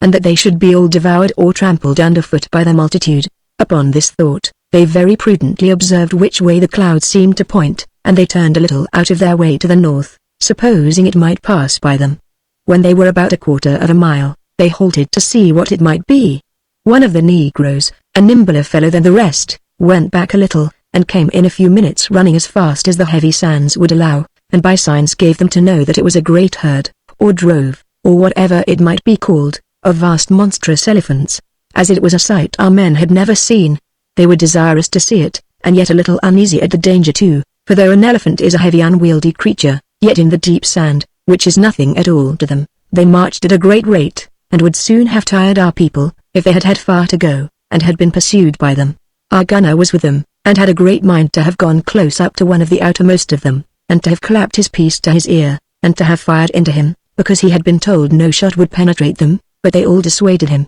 lest upon the noise they should all turn upon and pursue us, so he was reasoned out of it, and let them pass, which, in our people's circumstances, was certainly the right way.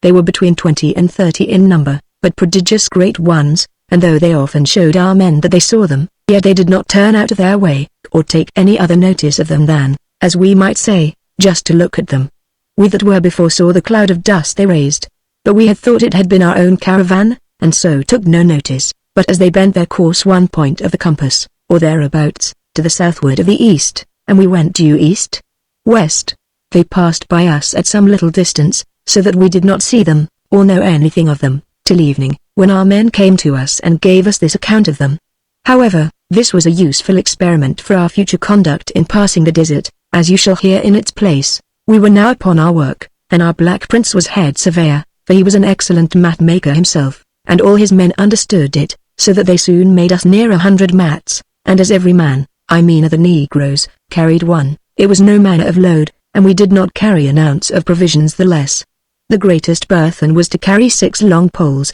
besides some shorter stakes, but the negroes made an advantage of that, for carrying them between 2, they made the luggage of provisions which they had to carry so much the lighter, binding it upon 2 poles, and so made 3 couple of them. As soon as we saw this, we made a little advantage of it too, for having 3 or 4 bags, called bottles, I mean skins to carry water, more than the men could carry, we got them filled, and carried them this way, which was a day's water and more, for our journey. Having now ended our work, made our mats, and fully recruited our stores of all things necessary, and having made us abundance of small ropes of matting for ordinary use, as we might have occasion, we set forward again, having interrupted our journey 8 days in all, upon this affair. To our great comfort, the night before we set out there fell a very violent shower of rain, the effects of which we found in the sand, though the heat of one day dried the surface as much as before, yet it was harder at bottom, not so heavy, and was cooler to our feet, by which means we marched, as we reckoned,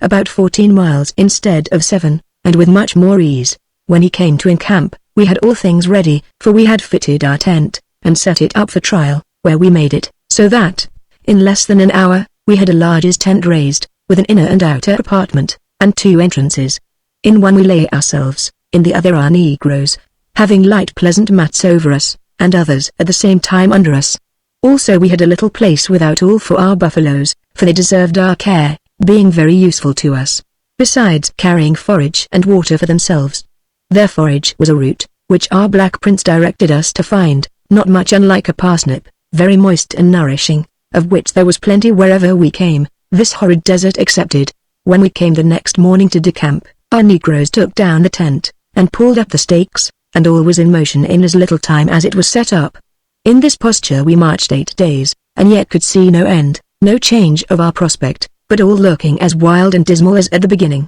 If there was any alteration, it was that the sand was nowhere so deep and heavy as it was the first 3 days. This we thought might be because, for 6 months of the year the winds blowing west, as for the other 6 they blow constantly east, the sand was driven violently to the side of the desert where we set out, where the mountains lying very high, the easterly monsoons, when they blew, had not the same power to drive it back again, and this was confirmed by our finding the like depth of sand on the farthest extent of the desert to the west. It was the 9th day of our travel in this wilderness, when he came to the view of a great lake of water, and you may be sure this was a particular satisfaction to us, because we had not water left for above 2 or 3 days more, at our shortest allowance, I mean allowing water for our return, if we had been driven to the necessity of it. Our water had served us 2 days longer than expected, our buffaloes having found, for 2 or 3 days, a kind of herb like a broad flat thistle, though without any prickle, spreading on the ground, and growing in the sand, which they ate freely of,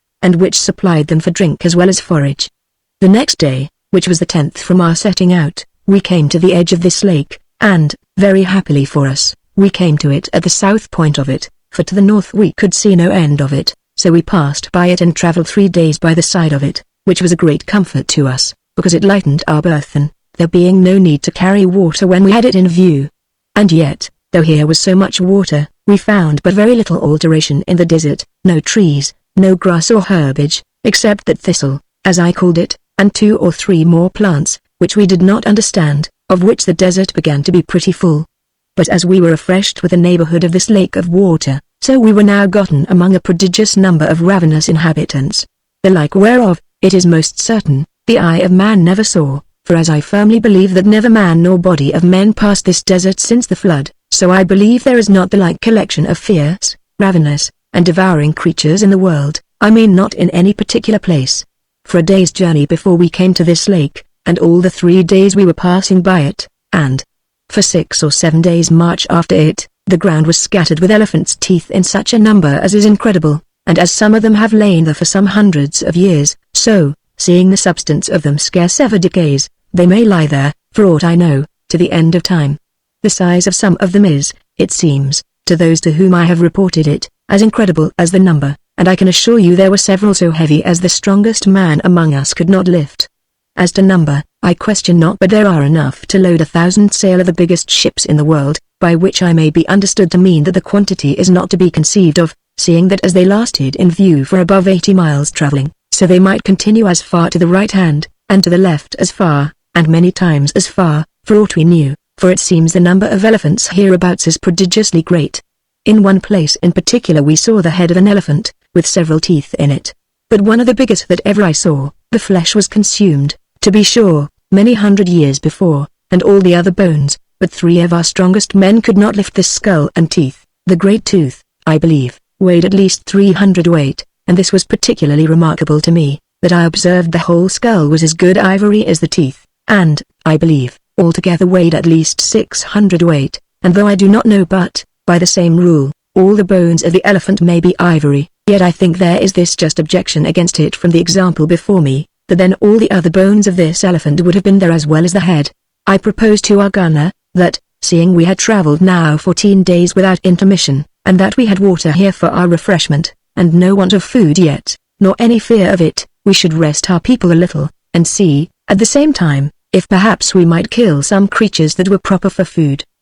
The gunner, who had more forecast of that kind than I had, agreed to the proposal, and added, why might we not try to catch some fish out of the lake? The first thing we had before us was to try if we could make any hooks, and this indeed put our artificer to his trumps. However, with some labour and difficulty, he did it, and we catched fresh fish of several kinds. How they came there, none but he that made the lake and all the world knows, for, to be sure, no human hands ever put any in there, or pulled any out before. We not only catched enough for our present refreshment, but we dried several large fishes, of kinds which I cannot describe, in the sun, by which we lengthened out our provision considerably, for the heat of the sun dried them so effectually without salt that they were perfectly cured, dry, and hard, in 1 day's time. We rested ourselves here 5 days, during which time we had abundance of pleasant adventures with the wild creatures, too many to relate. One of them was very particular, which was a chase between a she-lion, or lioness, and a large deer, and though the deer is naturally a very nimble creature,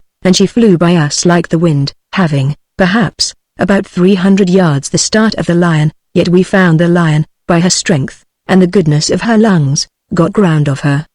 They passed by us within about 1/4 of a mile, and we had a view of them a great way, when, having given them over, we were surprised, about an hour after, to see them come thundering back again on the other side of us, and then the lion was within 30 or 40 yards of her, and both straining to the extremity of their speed, when the deer, coming to the lake, plunged into the water, and swam for her life, as she had before run for it. The lioness plunged in after her, and swam a little way, but came back again, and when she was got upon the land she set up the most hideous roar that ever I heard in my life, as if done in the rage of having lost her prey. We walked out morning and evening constantly. The middle of the day we refreshed ourselves under our tent. But one morning early we saw another chase, which more nearly concerned us than the other, for our black prince, walking by the side of the lake, was set upon by a vast, great crocodile, which came out of the lake upon him, and though he was very light of foot, yet it was as much as he could do to get away. He fled amain to us, and the truth is, we did not know what to do, for we were told no bullet would enter her, and we found it so at first, for though 3 of our men fired at her, yet she did not mind them. But my friend the gunner, a venturous fellow, of a bold heart, and great presence of mind, went up so near as to thrust the muzzle of his piece into her mouth, and fired, but let his piece fall, and ran for it the very moment he had fired it. The creature raged a great while, and spent its fury upon the gun, making marks upon the very iron with its teeth, but after some time fainted and died. Our negroes spread the banks of the lake all this while for game, and at length killed us 3 deer, one of them very large, the other 2 very small. There was waterfowl also in the lake, but we never came near enough to them to shoot any, and as for the desert, we saw no fowls anywhere in it but at the lake. We likewise killed 2 or 3 civet cats, but their flesh is the worst of carrion. We saw abundance of elephants at a distance, and observed they always go in very good company, that is to say, abundance of them together, and always extended in a fair line of battle, and this, they say, is the way they defend themselves from their enemies, for if lions or tigers, wolves or any creatures, attack them, they being drawn in a line, sometimes reaching 5 or 6 miles in length, whatever comes in their way is sure to be trod underfoot, or beaten in pieces with their trunks, or lifted up in the air with their trunks, so that if 100 lions or tigers were coming along, if they meet a line of elephants, they will always fly back till they see room to pass by the right hand or the left, and if they did not, it would be impossible for one of them to escape, for the elephant, though a heavy creature, is yet so dexterous and nimble with his trunk,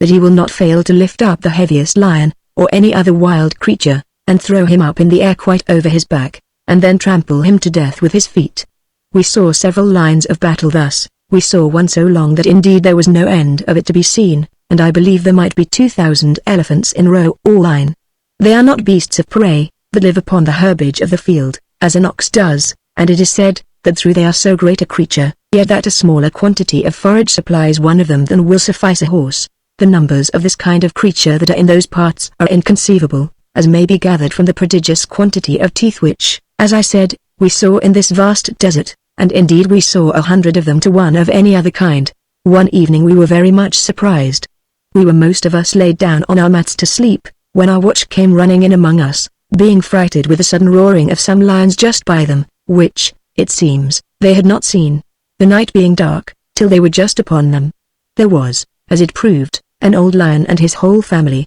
for there was the lioness and 3 young lions, besides the old king, who was a monstrous great one. One of the young ones who were good, large, well-grown ones too leapt up upon one of our negroes, who stood sentinel, before he saw him, at which he was heartily frighted, cried out, and ran into the tent. Our other man, who had a gun, had not presence of mind at first to shoot him, but struck him with the butt end of his piece, which made him whine a little, and then growl at him fearfully, but the fellow retired, and, we being all alarmed, 3 of our men snatched up their guns, ran to the tent door, where they saw the great old lion by the fire of his eyes, and first fired at him, but, we supposed, missed him, or at least did not kill him, for they went all off, but raised a most hideous roar, which, as if they had called for help, brought down a prodigious number of lions, and other furious creatures, we know not what, about them, for we could not see them, but there was a noise, and yelling and howling, and all sorts of such wilderness music on every side of us, as if all the beasts of the desert were assembled to devour us.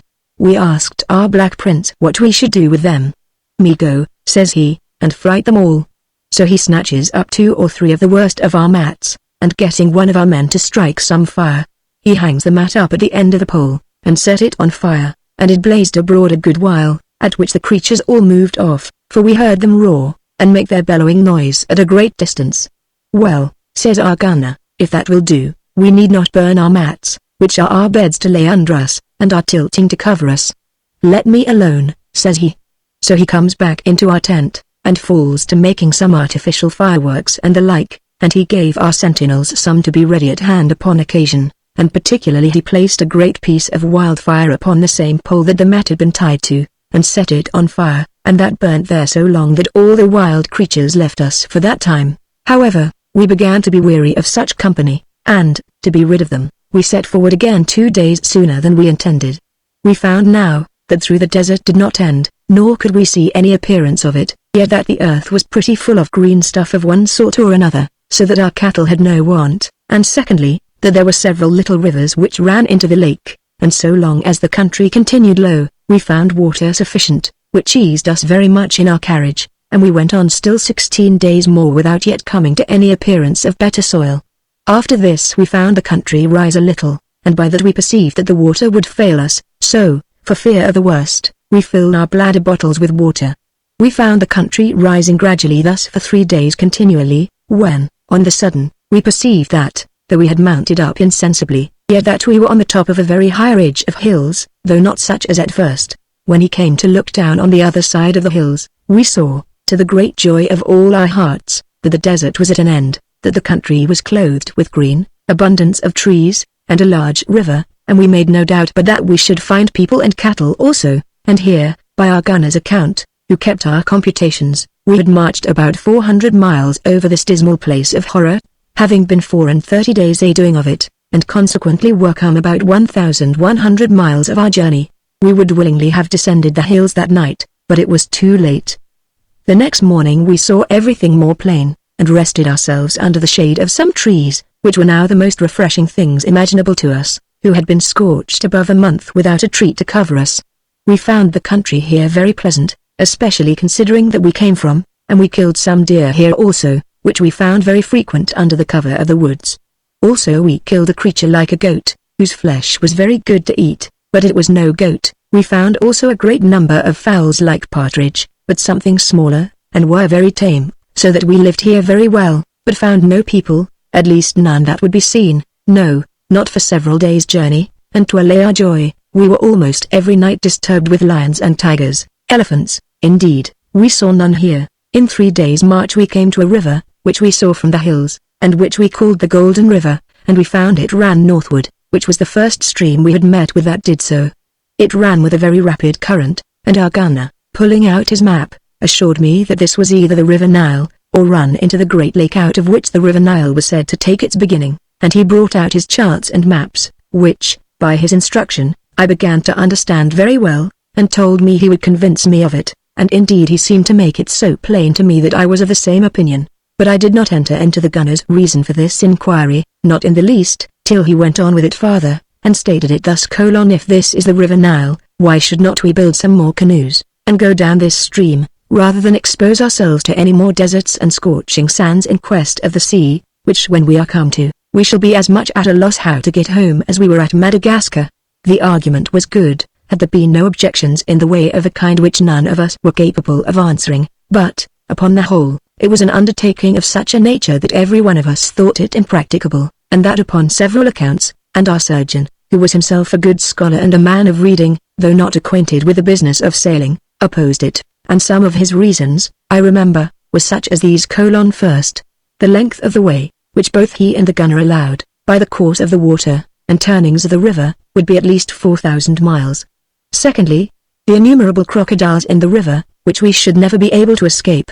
Thirdly, the dreadful deserts in the way, and lastly, the approaching rainy season, in which the streams of the Nile would be so furious, and rise so high, spreading far and wide over all the plain country, that we should never be able to know when we were in the channel of the river and when not, and should certainly be cast away, overset, or run aground so often that it would be impossible to proceed by a river so excessively dangerous. This last reason he made so plain to us that we began to be sensible of it ourselves, so that we agreed to lay that thought aside, and proceed in our first course, westwards towards the sea, but, as if we had been loath to depart, we continued, by way of refreshing ourselves, to loiter 2 days upon this river, in which time our Black Prince, who delighted much in wandering up and down, came one evening and brought us several little bits of something, he knew not what, but he found it felt heavy and looked well, and showed it to me as what he thought was some rarity. I took not much notice of it to him, but stepping out and calling the gunner to me, I showed it to him, and told him what I thought, viz., that it was certainly gold. He agreed with me in that, and also in what followed, that we would take the Black Prince out with us the next day, and make him show us where he found it, that if there was any quantity to be found we would tell our company of it, but if there was but little we would keep counsel, and have it to ourselves. But we forgot to engage the prince in the secret, who innocently told so much to all the rest, as that they guessed what it was, and came to us to see. When we found it was public, we were more concerned to prevent their suspecting that we had any design to conceal it, and openly telling our thoughts of it, we called our artificer, who agreed presently that it was gold, so I proposed that we should all go with the prince to the place where he found it, and if any quantity was to be had, we would lie here some time and see what we could make of it. Accordingly we went every man of us, for no man was willing to be left behind in a discovery of such a nature. When we came to the place we found it was on the west side of the river, not in the main river, but in another small river or stream which came from the west, and ran into the other at that place. We fell to raking in the sand, and washing it in our hands, and we seldom took up a handful of sand, but we washed some little round lumps as big as a pin's head, or sometimes as big as a grape stone, into our hands, and we found, in 2 or 3 hours' time, that everyone had got some, so we agreed to leave off, and go to dinner. While we were eating, it came into my thoughts that while we worked at this rate in a thing of such nicety and consequence, it was 10 to 1 if the gold, which was the make-bait of the world, did not, first or last, set us together by the ears, to break our good articles and our understanding one among another, and perhaps cause us to part companies, or worse. I therefore told them that I was indeed the youngest man in the company, but as they had always allowed me to give my opinion in things, and had sometimes been pleased to follow my advice, so I had something to propose now, which I thought would be for all our advantages, and I believed they would all like it very well. I told them we were in a country where we all knew there was a great deal of gold, and that all the world sent ships thither to get it, that we did not indeed know where it was, and so we might get a great deal, or a little, we did not know whether, but I offered it to them to consider whether it would not be the best way for us, and to preserve the good harmony and friendship that had been always kept among us, and which was so absolutely necessary to our safety, that what we found should be brought together to one common stock, and be equally divided at last, rather than to run the hazard of any difference which might happen among us from any one's having found more or less than another. I told them, that if we were all upon one bottom we should all apply ourselves heartily to the work, and, besides that, we might then set our negroes all to work for us, and receive equally the fruit of their labor and of our own, and being all exactly alike sharers, there could be no just cause of quarrel or disgust among us. They all approved the proposal, and everyone jointly swore, and gave their hands to one another, that they would not conceal the least grain of gold from the rest, and consented that if any one or more should be found to conceal any, all that he had should be taken from him and divided among the rest, and one thing more was added to it by our governor, from considerations equally good and just, that if any one of us, by any play, bet, game, or wager, won any money or gold, or the value of any, from another, during our whole voyage, till our return quite to Portugal, he should be obliged by us all to restore it again on the penalty of being disarmed and turned out of the company, and of having no relief from us on any account whatever. This was to prevent wagering and playing for money, which our men were apartment to do by several means and at several games, though they had neither cards nor dice.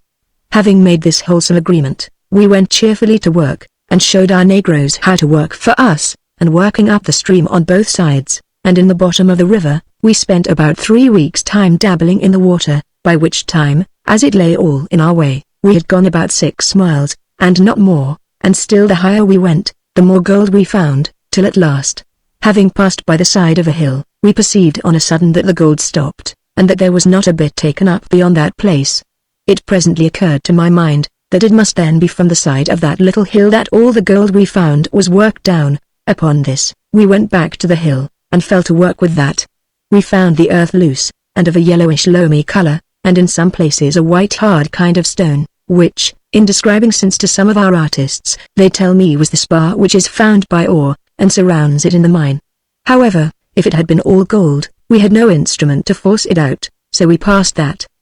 But scratching into the loose earth with our fingers, we came to a surprising place, where the earth, for the quantity of 2 bushels, I believe, or thereabouts, crumbled down with little more than touching it, and apparently showed us that there was a great deal of gold in it. We took it all carefully up, and washing it in the water, the loamy earth washed away, and left the gold dust free in our hands, and that which was more remarkable was, that, when this loose earth was all taken away, and we came to the rock or hard stone, there was not 1 grain of gold more to be found. At night we all came together to see what we had got, and it appeared we had found, in that day's heap of earth, about 50 pounds weight of gold dust, and about 34 pounds weight more in all the rest of our works in the river. It was a happy kind of disappointment to us, that we found a full stop put to our work, for, had the quantity of gold been ever so small, yet, had any at all come, I do not know when we should have given over, for, having rummaged this place, and not finding the least grain of gold in any other place, or in any of the earth there, except in that loose parcel, we went quite back down the small river again, working it over and over again, as long as we could find anything, how small soever, and we did get 6 or 7 pounds more the second time. Then we went into the first river, and tried it up the stream and down the stream, on the one side and on the other. Up the stream we found nothing, no, not a grain. Down the stream we found very little, not above the quantity of half an ounce in 2 miles working, so back we came again to the Golden River, as we justly called it, and worked it up the stream and down the stream twice more apiece, and every time we found some gold, and perhaps might have done so if we had stayed there till this time, but the quantity was at last so small, and the work so much the harder, that we agreed by consent to give it over, lest we should fatigue ourselves and our negroes so as to be quite unfit for our journey. When we had brought all our purchase together, we had in the whole 3.5 pounds of gold to a man, share and share alike, according to such a weight and scale as our ingenious cutler made for us to weigh it by, which indeed he did by guess, but which, as he said, he was sure was rather more than less, and so it proved at last, for it was near 2 ounces more than weight in a pound. Besides this, there was 7 or 8 pounds weight left, which we agreed to leave in his hands, to work it into such shapes as we thought fit, to give away to such people as we might yet meet with, from whom we might have occasion to buy provisions, or even to buy friendship, or the like, and particularly we gave about £1 to our black prince, which he hammered and worked by his own indefatigable hand, and some tools our artificer lent him, into little round bits, as round almost as beads, though not exact in shape, and drilling holes through them, put them all upon a string, and wore them about his black neck, and they looked very well there, I assure you, but he was many months ere doing it. And thus ended our first golden adventure. We now began to discover what we had not troubled our heads much about before, and that was, that, let the country be good or bad that we were in, we could not travel much further for a considerable time. We had been now 5 months and upwards in our journey, and the seasons began to change, and nature told us, that, being in a climate that had a winter as well as a summer, though of a different kind from what our country produced, we were to expect a wet season, and such as we should not be able to travel in, as well by reason of the rain itself, as of the floods which it would occasion wherever we should come, and though we had been no strangers to those wet seasons in the island of Madagascar, yet we had not thought much of them since we began our travels, for, setting out when the sun was about the solstice, that is, when it was at the greatest northern distance from us, we had found the benefit of it in our travels. But now it drew near us apace, and we found it began to rain, upon which we called another general council, in which we debated our present circumstances, and, in particular, whether we should go forward, or seek for a proper place upon the bank of our golden river, which had been so lucky to us, to fix our camp for the winter. Upon the whole, it was resolved to abide where we were, and it was not the least part of our happiness that we did so, as shall appear in its place. Having resolved upon this, our first measures were to set our negroes to work, to make huts or houses for our habitation, and this they did very dexterously, only that we changed the ground where we at first intended it, thinking, as indeed it happened, that the river might reach it upon any sudden rain. Our camp was like a little town, in which our huts were in the center, having one large one in the center of them also, into which all our particular lodgings opened, so that none of us went into our apartments but through a public tent, where we all ate and drank together, and kept our councils and society, and our carpenters made us tables, benches, and stools in abundance, as many as we could make use of. We had no need of chimneys, it was hot enough without fire, but yet we found ourselves at last obliged to keep a fire every night upon a particular occasion. For though we had in all other respects a very pleasant and agreeable situation, yet we were rather worse troubled with the unwelcome visits of wild beasts here than in the wilderness itself, for as the deer and other gentle creatures came hither for shelter and food, so the lions and tigers and leopards haunted these places continually for prey. When first we discovered this we were so uneasy at it that we thought of removing our situation, but after many debates about it we resolved to fortify ourselves in such a manner as not to be in any danger from it, and this our carpenters undertook, who first palisaded our camp quite round with long stakes, for we had wood enough, which stakes were not stuck in one by another like pails, but in an irregular manner, a great multitude of them so placed that they took up near 2 yards in thickness, some higher, some lower, all sharpened at the top, and about a foot asunder, so that had any creature jumped at them, unless he had gone clean over, which it was very hard to do, he would be hung upon 20 or 30 spikes. The entrance into this had larger stakes than the rest, so placed before one another as to make 3 or 4 short turnings which no 4-footed beast bigger than a dog could possibly come in at, and that we might not be attacked by any multitude together, and consequently be alarmed in our sleep, as we had been, or be obliged to waste our ammunition, which we were very chary of. We kept a great fire every night without the entrance of our palisade, having a hut for our 2 sentinels to stand in free from the rain, just within the entrance, and right against the fire. To maintain this fire we cut a prodigious deal of wood, and piled it up in a heap to dry, and with the green boughs made a second covering over our huts, so high and thick that it might cast the rain from the first, and keep us effectually dry. We had scarcely finished all these works but the rain came on so fierce and so continued that we had little time to stir abroad for food, except indeed that our negroes, who wore no clothes, seemed to make nothing of the rain, though to us Europeans, in those hot climates, nothing is more dangerous. We continued in this posture for 4 months, that is to say, from the middle of June to the middle of October, for though the rains went off, at least the greatest violence of them, about the equinox, yet, as the sun was then just over our heads, we resolved to stay a while till it passed a little to the southward.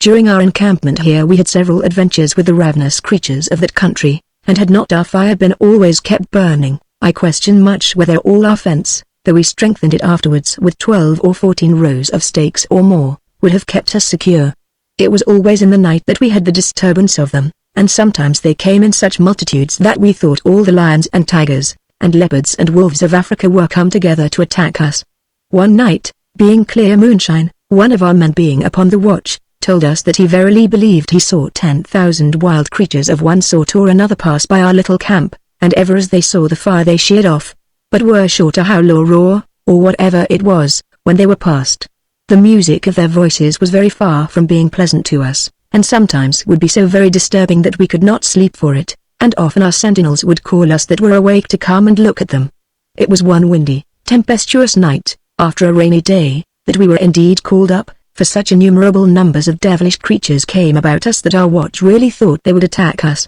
They would not come on the side where the fire was, and though we thought ourselves secure everywhere else, yet we all got up and took to our arms.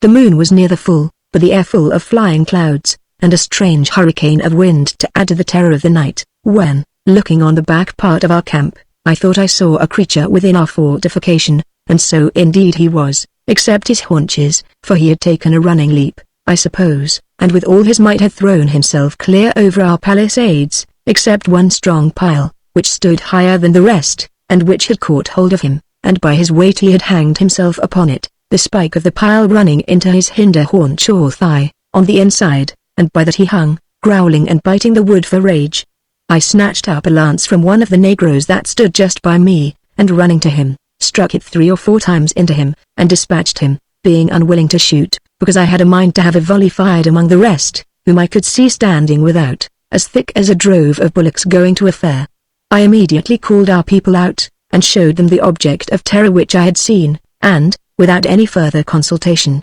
fired a full volley among them, most of our pieces being loaded with 2 or 3 slugs or bullets apiece. It made a horrible clutter among them, and in general they all took to their heels, only that we could observe that some walked off with more gravity and majesty than others, being not so much frighted at the noise and fire, and we could perceive that some were left upon the ground struggling as for life, but we durst not stir out to see what they were. Indeed they stood so thick, and were so near us, that we could not well miss killing or wounding some of them, and we believed they had certainly the smell of us, and our victuals we had been killing, for we had killed a deer, and 3 or 4 of those creatures like goats the day before, and some of the offal had been thrown out behind our camp, and this, we suppose, drew them so much about us, but we avoided it for the future. Though the creatures fled, yet we heard a frightful roaring all night at the place where they stood, which we supposed was from some that were wounded, and as soon as day came we went out to see what execution we had done. And indeed it was a strange sight. There were 3 tigers and 2 wolves quite killed,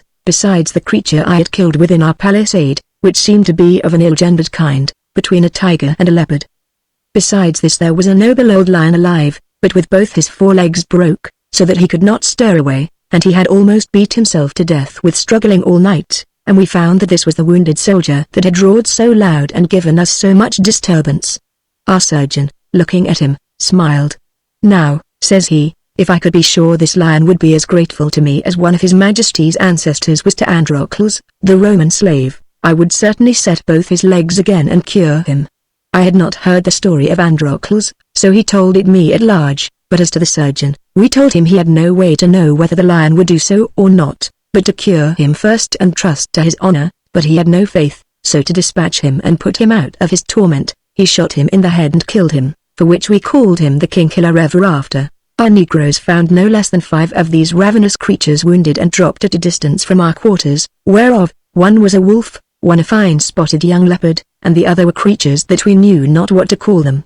We had several more of these gentlefolks about after that, but no such general rendezvous of them as that was any more, but this ill effect it had to us, that it frighted the deer and other creatures from our neighborhood, of whose company we were much more desirous, and which were necessary for our subsistence. However, Our negroes went out every day hunting, as they called it, with bow and arrow, and they scarce ever failed of bringing us home something or other, and particularly we found in this part of the country, after the rains had fallen some time, abundance of wild fowl, such as we have in England, duck, teal, widgeon, etc., some geese, and some kinds that we had never seen before, and we frequently killed them. Also we catched a great deal of fresh fish out of the river, so that we wanted no provision. If we wanted anything, it was salt to eat with our fresh meat, but we had a little left, and we used it sparingly, for as to our negroes, they could not taste it, nor did they care to eat any meat that was seasoned with it. The weather began now to clear up. The rains were down, and the floods abated,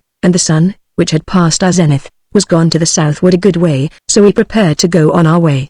It was the 12th of October, or thereabouts, that we began to set forward, and having an easy country to travel in, as well as to supply us with provisions, though still without inhabitants, we made more dispatch, traveling sometimes, as we calculated it, 20 or 25 miles a day, nor did we halt anywhere in 11 days' march, one day excepted, which was to make a raft to carry us over a small river, which, having swelled with the rains, was not yet quite down. When we were past this river, which, by the way, ran to the northward too, we found a great row of hills in our way. We saw, indeed, the country open to the right at a great distance, but, as we kept true to our course, due west, we were not willing to go a great way out of our way, only to shun a few hills. So we advanced, but we were surprised when, being not quite come to the top, one of our company, who, with 2 negroes, was got up before us, cried out, "The sea! The sea!" and fell a dancing and jumping, as signs of joy. The gunner and I were most surprised at it, because we had but that morning been calculating that we must have yet above 1,000 miles on the seaside, and that we could not expect to reach it till another rainy season would be upon us, so that when our man cried out, "The sea," the gunner was angry, and said he was mad, but we were both in the greatest surprise imaginable, when, coming to the top of the hill, and though it was very high, we saw nothing but water, either before us or to the right hand or the left, being a vast sea, without any bounds but the horizon. We went down the hill full of confusion of thought, not being able to conceive whereabouts we were or what it must be, seeing by all our charts the sea was yet a vast way off. It was not above 3 miles from the hills before we came to the shore, or water edge of this sea, and there, to our further surprise, we found the water fresh and pleasant to drink, so that, in short, we knew not what course to take. The sea, as we thought it to be, put a full stop to our journey, I mean westward, for it lay just in the way. Our next question was,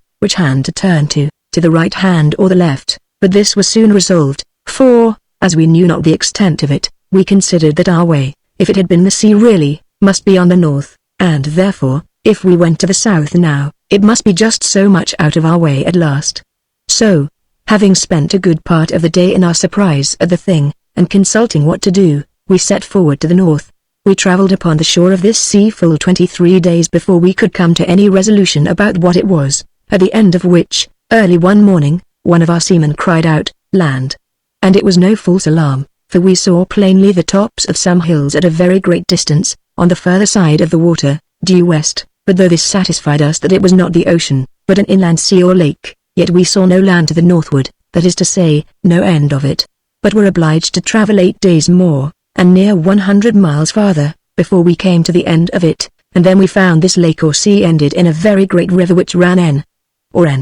by E, as the other river had done which I mentioned before. My friend the gunner, upon examining, said that he believed that he was mistaken before, and that this was the river Nile, but was still of the mind that we were of before, that we should not think of a voyage into Egypt that way, so we resolved upon crossing this river, which, however, was not so easy as before. The river being very rapid and the channel very broad, it cost us, therefore, a week here to get materials to waft ourselves and cattle over this river, for though here were stores of trees, yet there was none of any considerable growth sufficient to make a canoe. During our march on the edge of this bank we met with great fatigue, and therefore travelled a fewer miles in a day than before, there being such a prodigious number of little rivers that came down from the hills on the east side, emptying themselves into this gulf, all which waters were pretty high, the rains having been but newly over. In the last 3 days of our travel we met with some inhabitants, but we found they lived upon the little hills and not by the waterside, nor were we a little put to it for food in this march,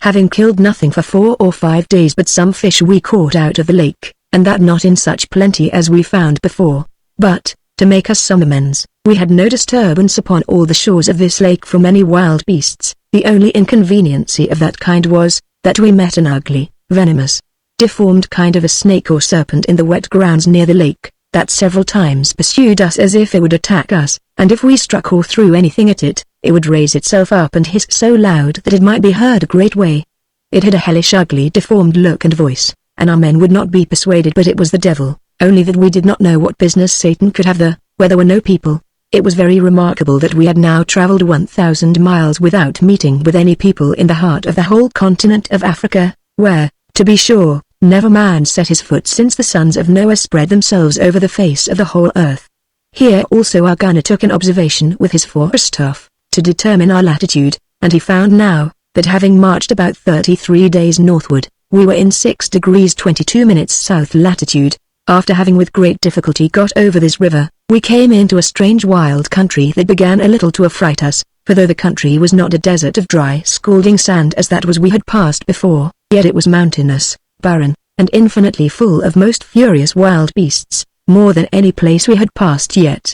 There was indeed a kind of coarse herbage on the surface, and now and then a few trees, or rather shrubs. But people we could see none, and we began to be in great suspense about victuals, for we had not killed a deer a great while, but had lived chiefly upon fish and fowl, always by the waterside, both which seemed to fail us now, and we were in the more consternation, because we could not lay in a stock here to proceed upon, as we did before, but were obliged to set out with scarcity, and without any certainty of a supply. We had, however, no remedy but patience, and having killed some fowls and dried some fish, as much as, with short allowance, we reckoned would last us 5 days, we resolved to venture, and venture we did, nor was it without cause that we were apprehensive of the danger, for we travelled the 5 days and met neither with fish nor fowl, nor 4-footed beast, whose flesh was fit to eat, and we were in a most dreadful apprehension of being famished to death. On the 6th day we almost fasted, or, as we may say, we ate up all the scraps of what we had left,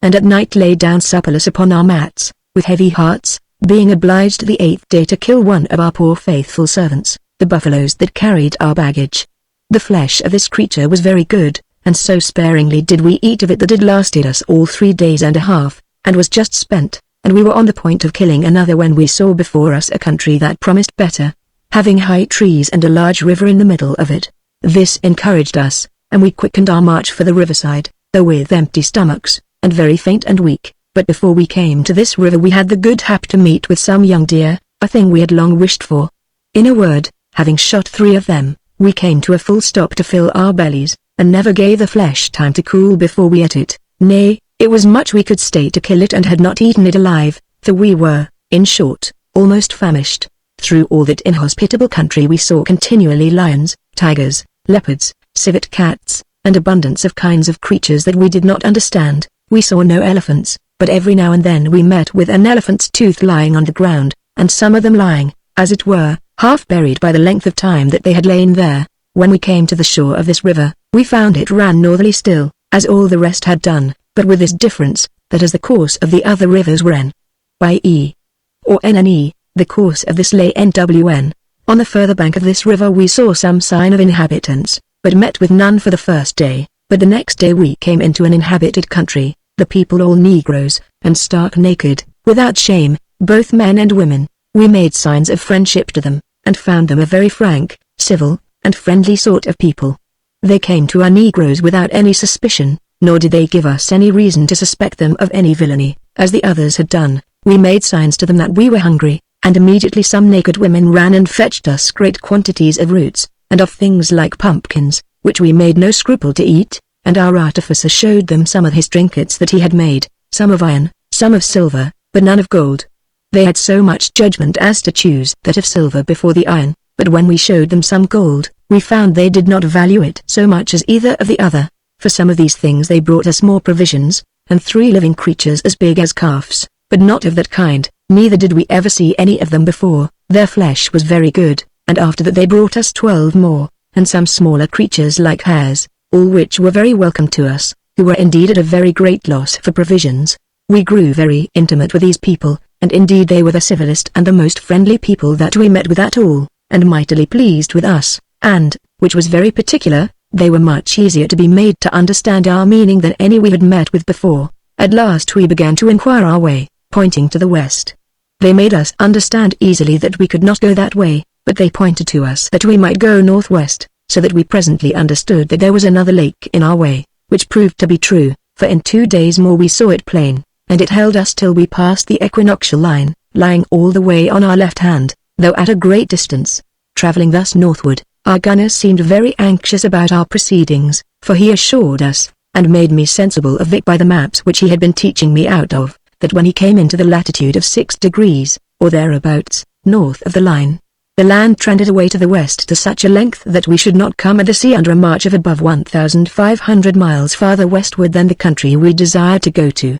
I asked him if there were no navigable rivers that we might meet with, which, running into the West Ocean, might perhaps carry us down their stream, and then, if it were 1,500 miles, or twice 1,500 miles, we might do well enough if we could but get provisions. Here he showed me the maps again, and that there appeared no river whose stream was of any such a length as to do any kindness, till we came perhaps within 200 or 300 miles of the shore, except the Rio Grande, as they call it, which lay farther northward from us, at least 700 miles, and that then he knew not what kind of country it might carry us through, for he said it was his opinion that the heats on the north of the line, even in the same latitude, were violent, and the country more desolate, barren, and barbarous, than those of the south, and that when he came among the Negroes in the north part of Africa, next the sea, especially those who had seen and trafficked with the Europeans, such as Dutch, English, Portuguese, Spaniards, etc., they had most of them been so ill-used at some time or other that they would certainly put all the spite they could upon us in mere revenge. Upon these considerations he advised us that, as soon as we had passed this lake, we should proceed westward, that is to say, a little inclining to the south, and that in time we should meet with the great river Congo, from whence the coast is called Congo, being a little north of Angola, where we intended at first to go. I asked him if ever he had been on the coast of Congo. He said, yes, he had, but was never on shore there. Then I asked him how we should get from thence to the coast where the European ships came, seeing, if the land trended away west for 1,500 miles, we must have all that shore to traverse before we could double the west point of it. He told me it was 10 to 1 but we should hear of some European ships to take us in, for that they often visited the coast of Congo and Angola, in trade with the Negroes, and that if we could not, yet, if we could but find provisions, we should make our way as well along the seashore as along the river, till we came to the Gold Coast, which, he said, was not above 400 or 500 miles north of Congo, besides the turning of the coast west about 300 more, that shore being in the latitude of 6 or 7 degrees, and that there the English, or Dutch, or French had settlements or factories, perhaps all of them. I confess I had more mind, all the while he argued, to have gone northward, and shipped ourselves in the Rio Grande, or, as the traders call it, the River Negro or Niger, for I knew that at last it would bring us down to the Cap de Verde, where we were sure of relief, whereas, at the coast we were going to now, we had a prodigious way still to go, either by sea or land, and no certainty which way to get provisions but by force. But for the present I held my tongue, because it was my tutor's opinion. But when, according to his desire, we came to turn southward, having passed beyond the second great lake, our men began all to be uneasy, and said we were now out of our way for certain, for that we were going farther from home, and that we were indeed far enough off already.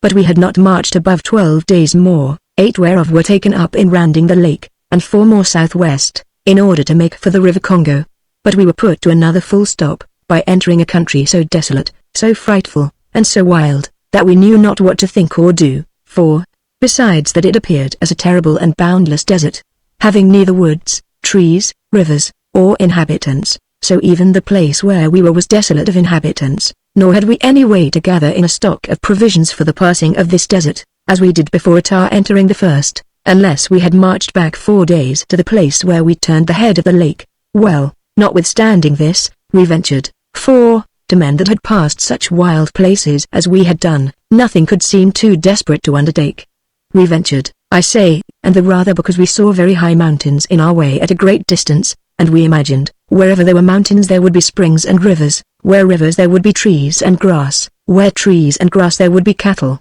and where cattle, some kind of inhabitants. At last, in consequence of this speculative philosophy, we entered this waste, having a great heap of roots and plants for our bread, such as the Indians gave us, a very little flesh or salt, and but a little water. We travelled 2 days towards those hills, and still they seemed as far off as they did at first, and it was the 5th day before we got to them. Indeed, we travelled but softly, for it was excessively hot, and we were much about the very equinoctial line. We hardly knew whether to the south or the north of it, as we had concluded that where there were hills there would be springs. So it happened. But we were not only surprised, but really frightened, to find the first spring we came to, and which looked admirably clear and beautiful, to be salt as brine. It was a terrible disappointment to us, and put us under melancholy apprehensions at first, but the gunner, who was of a spirit never discouraged, told us we should not be disturbed at that, but be very thankful, for salt was a bait we stood in as much need of as anything, and there was no question but we should find fresh water as well as salt.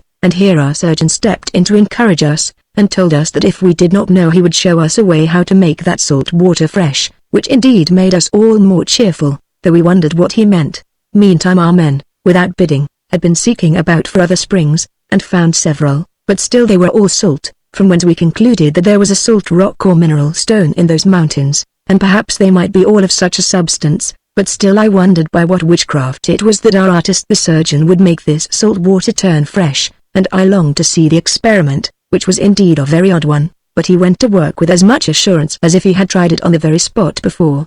He took 2 of our large mats and sewed them together, and they made a kind of a bag 4 feet broad, 3 feet and a half high, and about 1.5 feet thick when it was full. He caused us to fill this bag with dry sand and tread it down as close as we could, not to burst the mats. When thus the bag was full within 1 foot, he sought some other earth and filled up the rest with it, and still trod all in as hard as he could. When he had done, he made a hole in the upper earth about as broad as the crown of a large hat, or something bigger about, but not so deep, and bade a negro fill it with water, and still as it shrunk away to fill it again, and keep it full.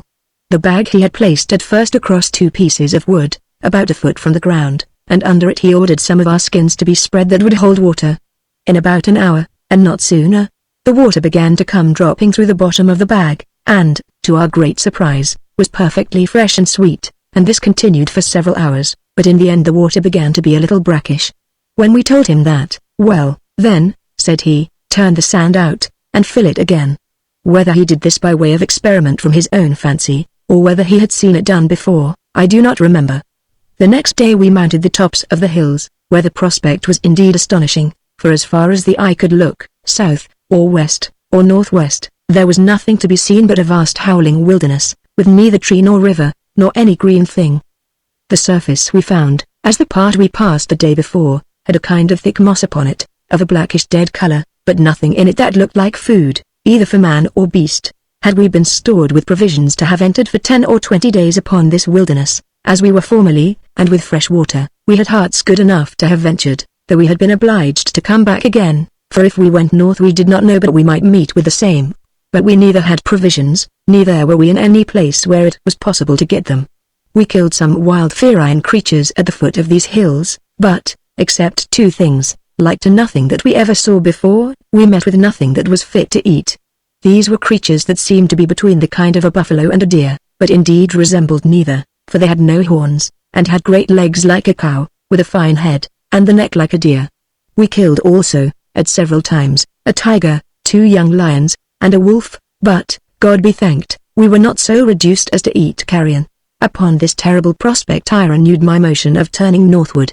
and making towards the river Niger or Rio Grande, then to turn west towards the English settlements on the Gold Coast, to which everyone most readily consented, only our gunner, who was indeed our best guide, though he happened to be mistaken at this time. He moved that, as our coast was now northward, so we might slant away northwest, that so, by crossing the country, we might perhaps meet with some other river that run into the Rio Grande northward, or down to the Gold Coast southward, and so both direct our way and shorten the labor, as also because, if any of the country was inhabited and fruitful, we should probably find it upon the shore of the rivers, where alone we could be furnished with provisions. This was good advice, and too rational not to be taken, but our present business was, what to do to get out of this dreadful place we were in. Behind us was a waste, which had already cost us 5 days' march, and we had not provisions for 5 days left to go back again the same way. Before us was nothing but horror, as above, so we resolved, seeing the ridge of the hills we were upon had some appearance of fruitfulness,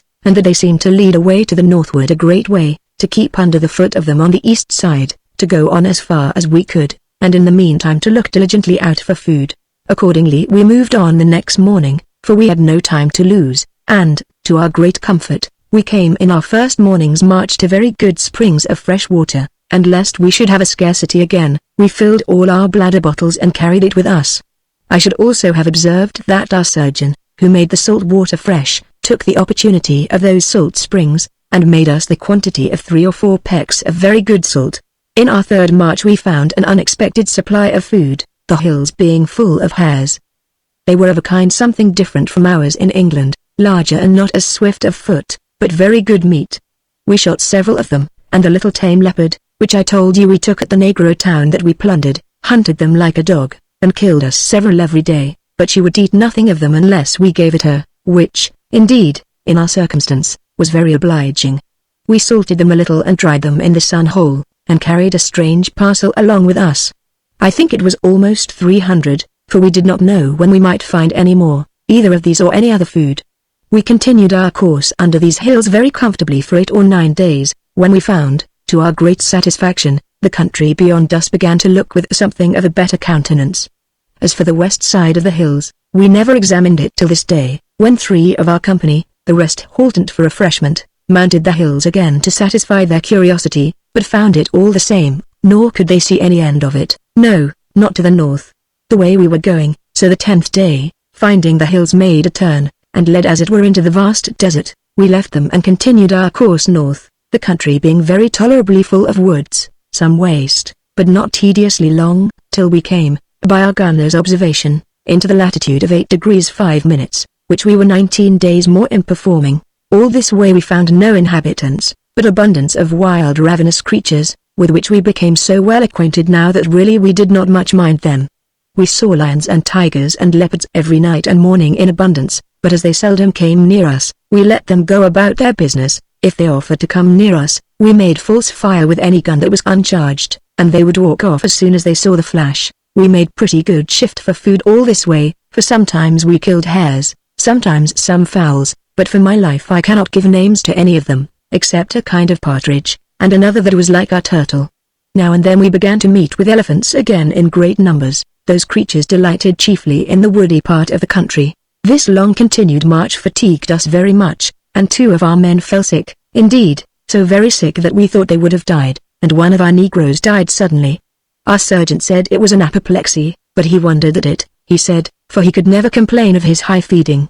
Another of them was very ill, but our surgeon with much ado persuading him, indeed it was almost forcing him to be let blood, he recovered. We halted here 12 days for the sake of our sick men, and our surgeon persuaded me and 3 or 4 more of us to be let blood during the time of rest, which, with other things he gave us, contributed very much to our continued health in so tedious a march and in so hot a climate. In this march we pitched our matted tents every night, and they were very comfortable to us, though we had trees and woods to shelter us in most places. We thought it very strange that in all this part of the country we yet met with no inhabitants, but the principal reason, as we found afterwards, was, that we, having kept a western course first, and then a northern course, were gotten too much into the middle of the country and among the deserts, whereas the inhabitants are principally found among the rivers, lakes, and lowlands, as well to the southwest as to the north. What little rivulets we found here were so empty of water, that except some pits, and little more than ordinary pools, there was scarcely any water to be seen in them, and they rather showed that during the rainy months they had a channel, than that they had really running water in them at that time, by which it was easy for us to judge that we had a great way to go, but this was no discouragement so long as we had but provisions, and some seasonable shelter from the violent heat, which indeed I thought was much greater now than when the sun was just over our heads. Our men being recovered, we set forward again, very well stored with provisions, and water sufficient, and bending our course a little to the westward of the north, travelled in hopes of some favourable stream which might bear a canoe, but we found none till after 20 days' travel, including 8 days' rest, for our men being weak, we rested very often, especially when he came to places which were proper for our purpose, where we found cattle, fowl, or anything to kill for our food. In those 20 days' march we advanced 4 degrees to the northward, besides some meridian distance westward, and we met with abundance of elephants, and with a good number of elephants' teeth scattered up and down, here and there, in the woody grounds especially, some of which were very large. but they were no booty to us. Our business was provisions, and a good passage out of the country, and it had been much more to our purpose to have found a good fat deer, and to have killed it for our food, than 100 ton of elephant's teeth. And yet, as you shall presently hear, when he came to begin our passage by water, we once thought to have built a large canoe, on purpose to have loaded it with ivory, but this was when we knew nothing of the rivers, nor knew anything how dangerous and how difficult a passage it was we were likely to have in them, nor had considered the weight of carriage to lug them to the rivers where we might embark. At the end of 20 days' travel, as above, in the latitude of 3 degrees 16 minutes, we discovered in a valley, at some distance from us, a pretty tolerable stream, which we thought deserved the name of a river, and which ran its course NNW, which was just what we wanted. As we had fixed our thoughts upon our passage by water, we took this for the place to make the experiment, and bent our march directly to the valley. There was a small thicket of trees just in our way, which we went by, thinking no harm, when on a sudden one of our negroes was dangerously wounded with an arrow shot into his back,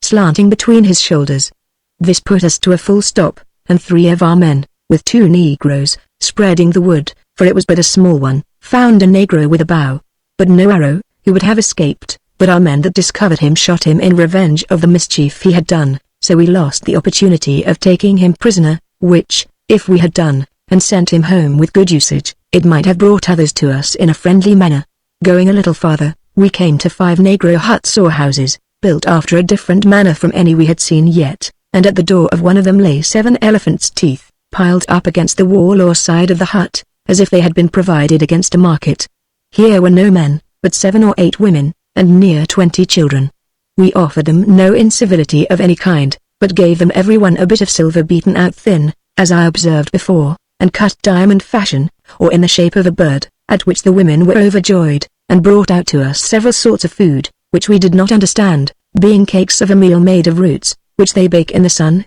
and which ate very well. We went a little way farther and pitched our camp for that night, not doubting but our civility to the women would produce some good effect when their husbands might come home. Accordingly, the next morning the women, with 11 men, 5 young boys, and 2 good big girls, came to our camp.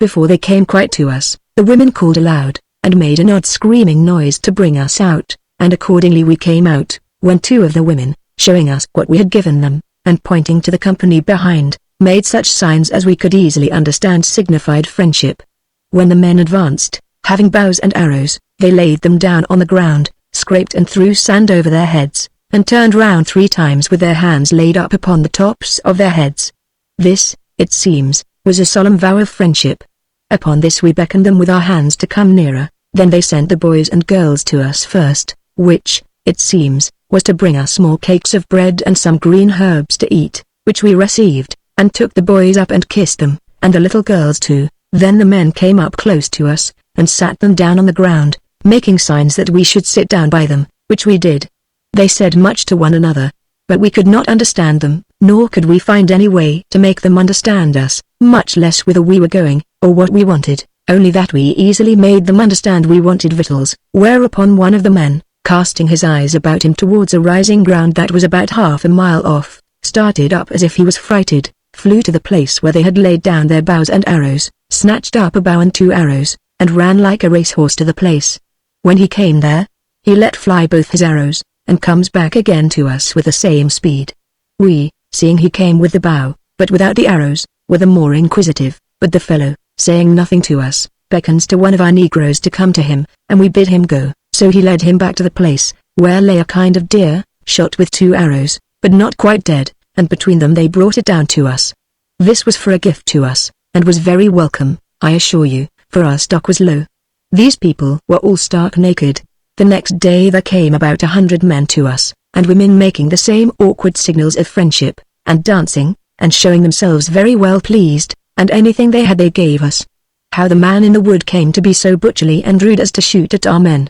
without making any breach first, we could not imagine, for the people were simple, plain, and inoffensive in all our other conversation with them. From hence we went down the banks of the little river I mentioned, and where, I found, we should see the whole nation of negroes, but whether friendly to us or not, that we could make no judgment of yet. The river was no use to us, as to the design of making canoes, a great while, and we traversed the country on the edge of it about 5 days more, when our carpenters, finding the stream increased, proposed to pitch our tents, and full to work to make canoes. But after we had begun the work, and cut down 2 or 3 trees, and spent 5 days in the labor, some of our men, wandering further down the river, brought us word that the stream rather decreased than increased, sinking away into the sands, or drying up by the heat of the sun, so that the river appeared not able to carry the least canoe that could be any way useful to us. So we were obliged to give over our enterprise and move on. In our further prospect this way, we marched 3 days full west, the country on the north side being extraordinary mountainous, and more parched and dry than any we had seen yet, whereas, in the part which looks due west, we found a pleasant valley running a great way between 2 great ridges of mountains. The hills looked frightful, being entirely bare of trees or grass, and even white with the dryness of the sand, but in the valley we had trees, grass, and some creatures that were fit for food, and some inhabitants. We passed by some of their huts or houses, and saw people about them, but they ran up into the hills as soon as they saw us. At the end of this valley we met with a peopled country, and at first it put us to some doubt whether we should go among them, or keep up towards the hills northerly, and as our aim was principally as before, to make our way to the river Niger, we inclined to the latter, pursuing our course by the compass to the NW. We marched thus without interruption 7 days more, when we met with a surprising circumstance much more desolate and disconsolate than our own, and which, in time to come, will scarce seem credible. We did not much seek the conversing, or acquainting ourselves with the natives of the country, except where we found the want of them for our provision, or their direction for our way, so that, whereas we found the country here begin to be very populous, especially towards our left hand, that is, to the south, we kept at the more distance northerly, still stretching towards the west. In this tract we found something or other to kill and eat, which always supplied our necessity, though not so well as we were provided in our first setting out, being thus, as it were, pushing to avoid a peopled country. We at last came to a very pleasant, agreeable stream of water, not big enough to be called a river, but running to the NW, which was the very course we desired to go. On the farthest bank of this brook, we perceived some huts of negroes, not many, and in a little low spot of ground, some maize, or Indian corn, growing, which intimated presently to us, that there were some inhabitants on that side less barbarous than what we had met with in other places where we had been. As we went forward, our whole caravan being in a body, our negroes, who were in the front, cried out, that they saw a white man. We were not much surprised at first, it being, as we thought, a mistake of the fellows, and asked them what they meant, when one of them stepped to me, and pointing to a hut on the other side of the hill, I was astonished to see a white man indeed, but stark naked, very busy near the door of his hut, and stooping down to the ground with something in his hand, as if he had been at some work, and his back being towards us. He did not see us. I gave notice to our negroes to make no noise, and waited till some more of our men were come up, to show the sight to them, that they might be sure I was not mistaken, and we were soon satisfied of the truth, for the man, having heard some noise, started up, and looked full at us, as much surprised, to be sure, as we were, but whether with fear or hope, we then knew not. As he discovered us, so did the rest of the inhabitants belonging to the huts about him, and all crowded together, looking at us at a distance, a little bottom, in which the brook ran, lying between us, the white man, and all the rest, as he told us afterwards, not knowing well whether they should stay or run away.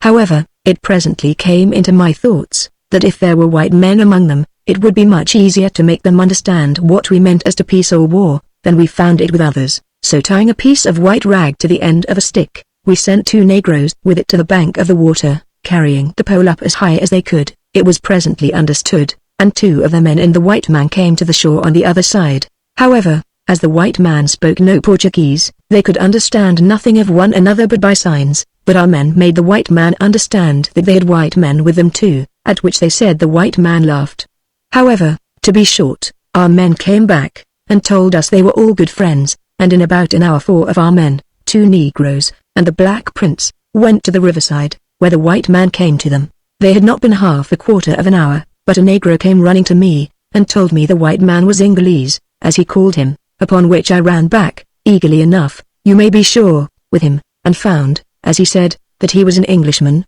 upon which he embraced me very passionately, the tears running down his face. The first surprise of his seeing us was over before we came, but anyone may conceive it by the brief account he gave us afterwards of his very unhappy circumstances, and of so unexpected a deliverance, such as perhaps never happened to any man in the world, for it was 1,000,000 to 1 odds that ever he could have been relieved. Nothing but an adventure that never was heard or read of before could have suited his case, unless heaven, by some miracle that never was to be expected, had acted for him. He appeared to be a gentleman, not an ordinary bred fellow, seaman, or labouring man. This showed itself in his behaviour in the first moment of our conversing with him, and in spite of all the disadvantages of his miserable circumstances. He was a middle-aged man, not above 37 or 38, though his beard was grown exceedingly long, and the hair of his head and face strangely covered him to the middle of his back and breast. He was white, and his skin very fine, though discoloured, and in some places blistered, and covered with a brown blackish substance,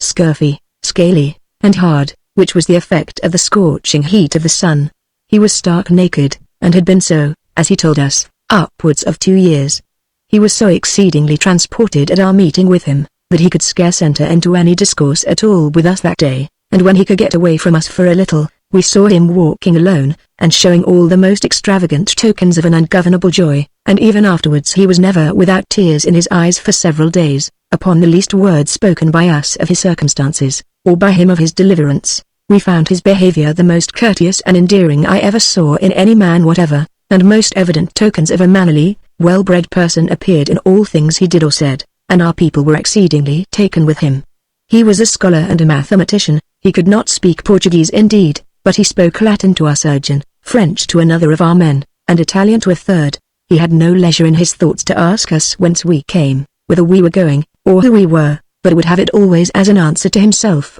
that to be sure, wherever we were a-going, we came from heaven, and were sent on purpose to save him from the most wretched condition that ever man was reduced to. Our men pitching their camp on the bank of a little river opposite to him, he began to inquire what store of provisions we had, and how we proposed to be supplied. When he found that our store was but small, he said he would talk with the natives, and we should have provisions enough, for he said they were the most courteous, good-natured part of the inhabitants in all that part of the country, as we might suppose by his living so safe among them. The first things this gentleman did for us were indeed of the greatest consequence to us, for, first, he perfectly informed us where we were, and which was the properest course for us to steer. Secondly, he put us in the way how to furnish ourselves effectually with provisions, and thirdly, he was our complete interpreter and peacemaker with all the natives, who now began to be very numerous about us, and who were a more fierce and politic people than those we had met with before, not so easily terrified with our arms as those, and not so ignorant as to give their provisions and corn for our little toys, such as, I said before, our artificer made, but as they had frequently traded and conversed with the Europeans on the coast, or with other Negro nations that had traded and been concerned with them, they were the less ignorant and the less fearful, and consequently nothing was to be had from them but by exchange for such things as they liked. This I say of the Negro natives, which we soon came among, but as to these poor people that he lived among, they were not much acquainted with things, being at the distance of above 300 miles from the coast, only that they found elephants' teeth upon the hills to the north, which they took and carried about 60 or 70 miles south, where other trading Negroes usually met them, and gave them beads, glass, shells, and cowries, for them, such as the English and Dutch and other traders furnished them with from Europe. We now began to be more familiar with our new acquaintance, and first, though we made but a sorry figure as to clothes ourselves, having neither shoe, or stocking, or glove, or hat among us, and but very few shirts, yet as well as we could we clothed him, and first, our surgeon having scissors and razors, shaved him, and cut his hair. A hat, as I say, we had not in all our stores, but he supplied himself by making himself a cap of a piece of leopard skin, most artificially. As for shoes or stockings, he had gone so long without them that he cared not even for the buskins and foot gloves we wore, which I described above. As he had been curious to hear the whole story of our travels, and was exceedingly delighted with the relation, so we were no less to know, and pleased with, the account of his circumstances, and the history of his coming to that strange place alone, and in that condition which we found him in, as above. This account of his would indeed be in itself the subject of an agreeable history, and would be as long and diverting as our own, having in it many strange and extraordinary incidents. But we cannot have room here to launch out into so long a digression. The sum of his history was this: he had been a factor for the English Guinea Company at Sierra Leone, or some other of their settlements which had been taken by the French, where he had been plundered of all his own effects, as well as of what was entrusted to him by the company. Whether it was that the company did not do him justice in restoring his circumstances, or in further employing him, he quitted their service, and was employed by those called separate traders, and being afterwards out of employ there also, traded on his own account. When Passing unwarily into one of the company's settlements, he was either betrayed into the hands of some of the natives, or, somehow or other, was surprised by them. However, as they did not kill him, he found means to escape from them at that time, and fled to another nation of the natives, who, being enemies to the other, entertained him friendly, and with them he lived some time, but not liking his quarters or his company, he fled again, and several times changed his landlords, sometimes was carried by force, sometimes hurried by fear, as circumstances altered with him, the variety of which deserves a history by itself, till at last he had wandered beyond all possibility of return, and had taken up his abode where we found him, where he was well received by the petty king of the tribe he lived with, and he, in return, instructed them how to value the product of their labor, and on what terms to trade with those negroes who came up to them for teeth. As he was naked, and had no clothes, so he was naked of arms for his defense, having neither gun, sword, staff, or any instrument of war about him, no, not to guard himself against the attacks of the wild beast, of which the country was very full. We asked him how he came to be so entirely abandoned of all concern for his safety. He answered, that to him, that had so often wished for death, life was not worth defending, and that, as he was entirely at the mercy of the negroes, they had much the more confidence in him, seeing he had no weapons to hurt them. As for wild beasts, he was not much concerned about that, for he scarce ever went from his hut, but if he did, the Negro King and his men went all with him, and they were all armed with bows and arrows, and lances, with which they would kill any of the ravenous creatures, lions as well as others, but that they seldom came abroad in the day, and if the negroes wander anywhere in the night, they always build a hut for themselves, and make a fire at the door of it, which is guard enough. We inquired of him what we should next do towards getting to the seaside. He told us we were about 120 English leagues from the coast, where almost all the European settlements and factories were, and which is called the Gold Coast, but that there were so many different nations of negroes in the way, that it was 10 to 1 if we were not either fought with continually, or starved for want of provisions, but that there were 2 other ways to go, which, if he had had any company to go with him, he had often contrived to make his escape by. The one was to travel full west, which, though it was farther to go, yet was not so full of people, and the people we should find would be so much the civiller to us, or be so much the easier to fight with, or that the other way was, if possible, to get to the Rio Grande, and go down the stream in canoes. We told him, that was the way we had resolved on before we met with him, but then he told us there was a prodigious desert to go over, and as prodigious woods to go through, before we came to it, and that both together were at least 20 days' march for us, travel as hard as we could. We asked him if there were no horses in the country, or asses, or even bullocks or buffaloes, to make use of in such a journey, and we showed him ours, of which we had but 3 left. He said no, all the country did not afford anything of that kind. He told us that in this great wood there were immense numbers of elephants, and upon the desert, great multitudes of lions, lynxes, tigers, leopards, and sea, and that it was to that wood and that desert that the negroes went to get elephants' teeth, where they never failed to find a great number. We inquired still more, and particularly the way to the Gold Coast, and if there were no rivers to ease us in our carriage, and told him, as to the negroes fighting with us, we were not much concerned at that, nor were we afraid of starving, for if they had any victuals among them, we would have our share of it, and, therefore, if he would venture to show us the way, we would venture to go, and as for himself, we told him we would live and die together, there should not a man of us stir from him. He told us, with all his heart, if we resolved it, and would venture, we might be assured he would take his fate with us, and he would endeavor to guide us in such a way as we should meet with some friendly savages who would use us well, and perhaps stand by us against some others, who were less tractable. So,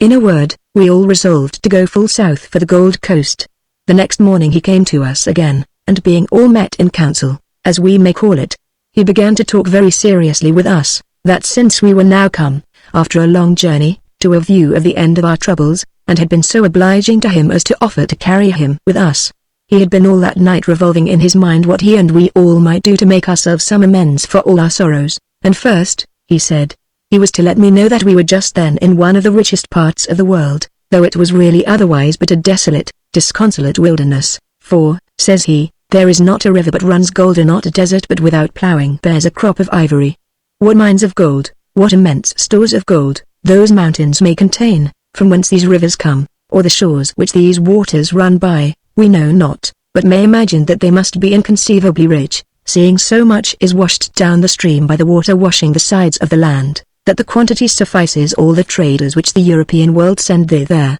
We asked him how far they went for it, seeing the ships only trade upon the coast. He told us that the Negroes on the coast search the rivers up for the length of 150 or 200 miles, and would be out a month, or 2, or 3 at a time, and always come home sufficiently rewarded, but, says he, they never come thus far, and yet hereabouts is as much gold as there. Upon this he told us that he believed he might have gotten 100 pounds weight of gold since he came thither, if he had employed himself to look and work for it, but as he knew not what to do with it, and had long since despaired of being ever delivered from the misery he was in, he had entirely omitted it. For what advantage had it been to me, said he, or what richer had I been, if I had a ton of gold dust, and lay and wallowed in it? The richness of it, said he, would not give me one moment's felicity, nor relieve me in the present exigency. Nay, says he, as you all see, it would not buy me clothes to cover me, or a drop of drink to save me from perishing. It is of no value here, says he. There are several people among these huts that would weigh gold against a few glass beads or a cockleshell, and give you a handful of gold dust for a handful of cowries. 1. When he had said thus he pulled out a piece of an earthen pot baked hard in the sun. Here, says he, is some of the dirt of this country, and if I would I could have got a great deal more, and, showing it to us, I believe there was in it between 2 and 3 pounds weight of gold dust, of the same kind and color with that we had gotten already, as before. After we had looked at it a while, he told us, smiling, we were his deliverers, and all he had, as well as his life, was ours, and therefore, as this would be of value to us when he came to our own country, so he desired we would accept of it among us, and that was the only time that he had repented that he had picked up no more of it. I spoke for him, as his interpreter, to my comrades, and in their names thanked him, but, speaking to them in Portuguese, I desired them to defer the acceptance of his kindness to the next morning, and so I did, telling him we would further talk of this part in the morning, so we parted for that time. When he was gone I found they were all wonderfully affected with his discourse,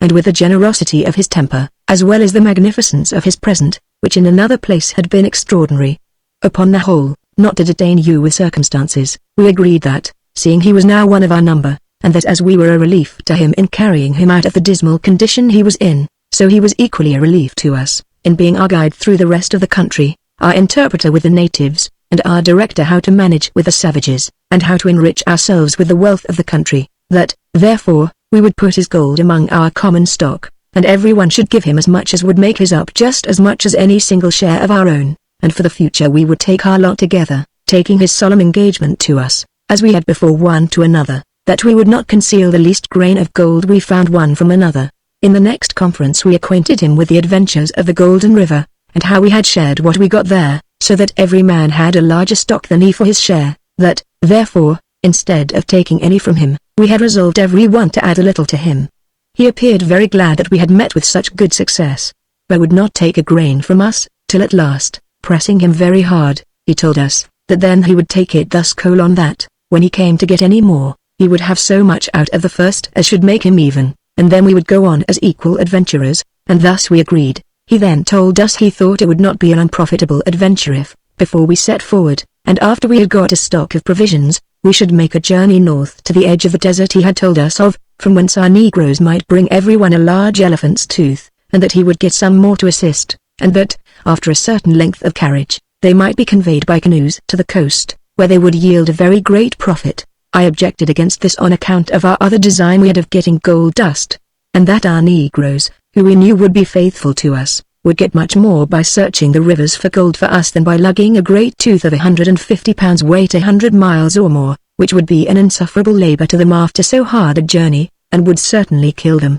He acquiesced in the justice of this answer, that fain would have had us gone to see the woody part of the hill and the edge of the desert, that we might see how the elephant's teeth lay scattered up and down there, but when we told him the story of what we had seen before, as is said above, he said no more. We stayed here 12 days, during which time the natives were very obliging to us, and brought us fruits, pompions, and a root like carrots, though of quite another taste, but not unpleasant neither, and some guinea fowls, whose names we did not know. In short, they brought us plenty of what they had, and we lived very well, and we gave them all such little things as our cutler had made, for he had now a whole bag full of them. On the 13th day we set forward, taking our new gentleman with us. At parting, the Negro King sent 2 savages with a present to him of some dried flesh, but I do not remember what it was, and he gave him again 3 silver birds which our cutler helped him to, which I assure you was a present for a king. We travelled now south, a little west, and here we found the first river for above 2,000 miles march, whose waters run south,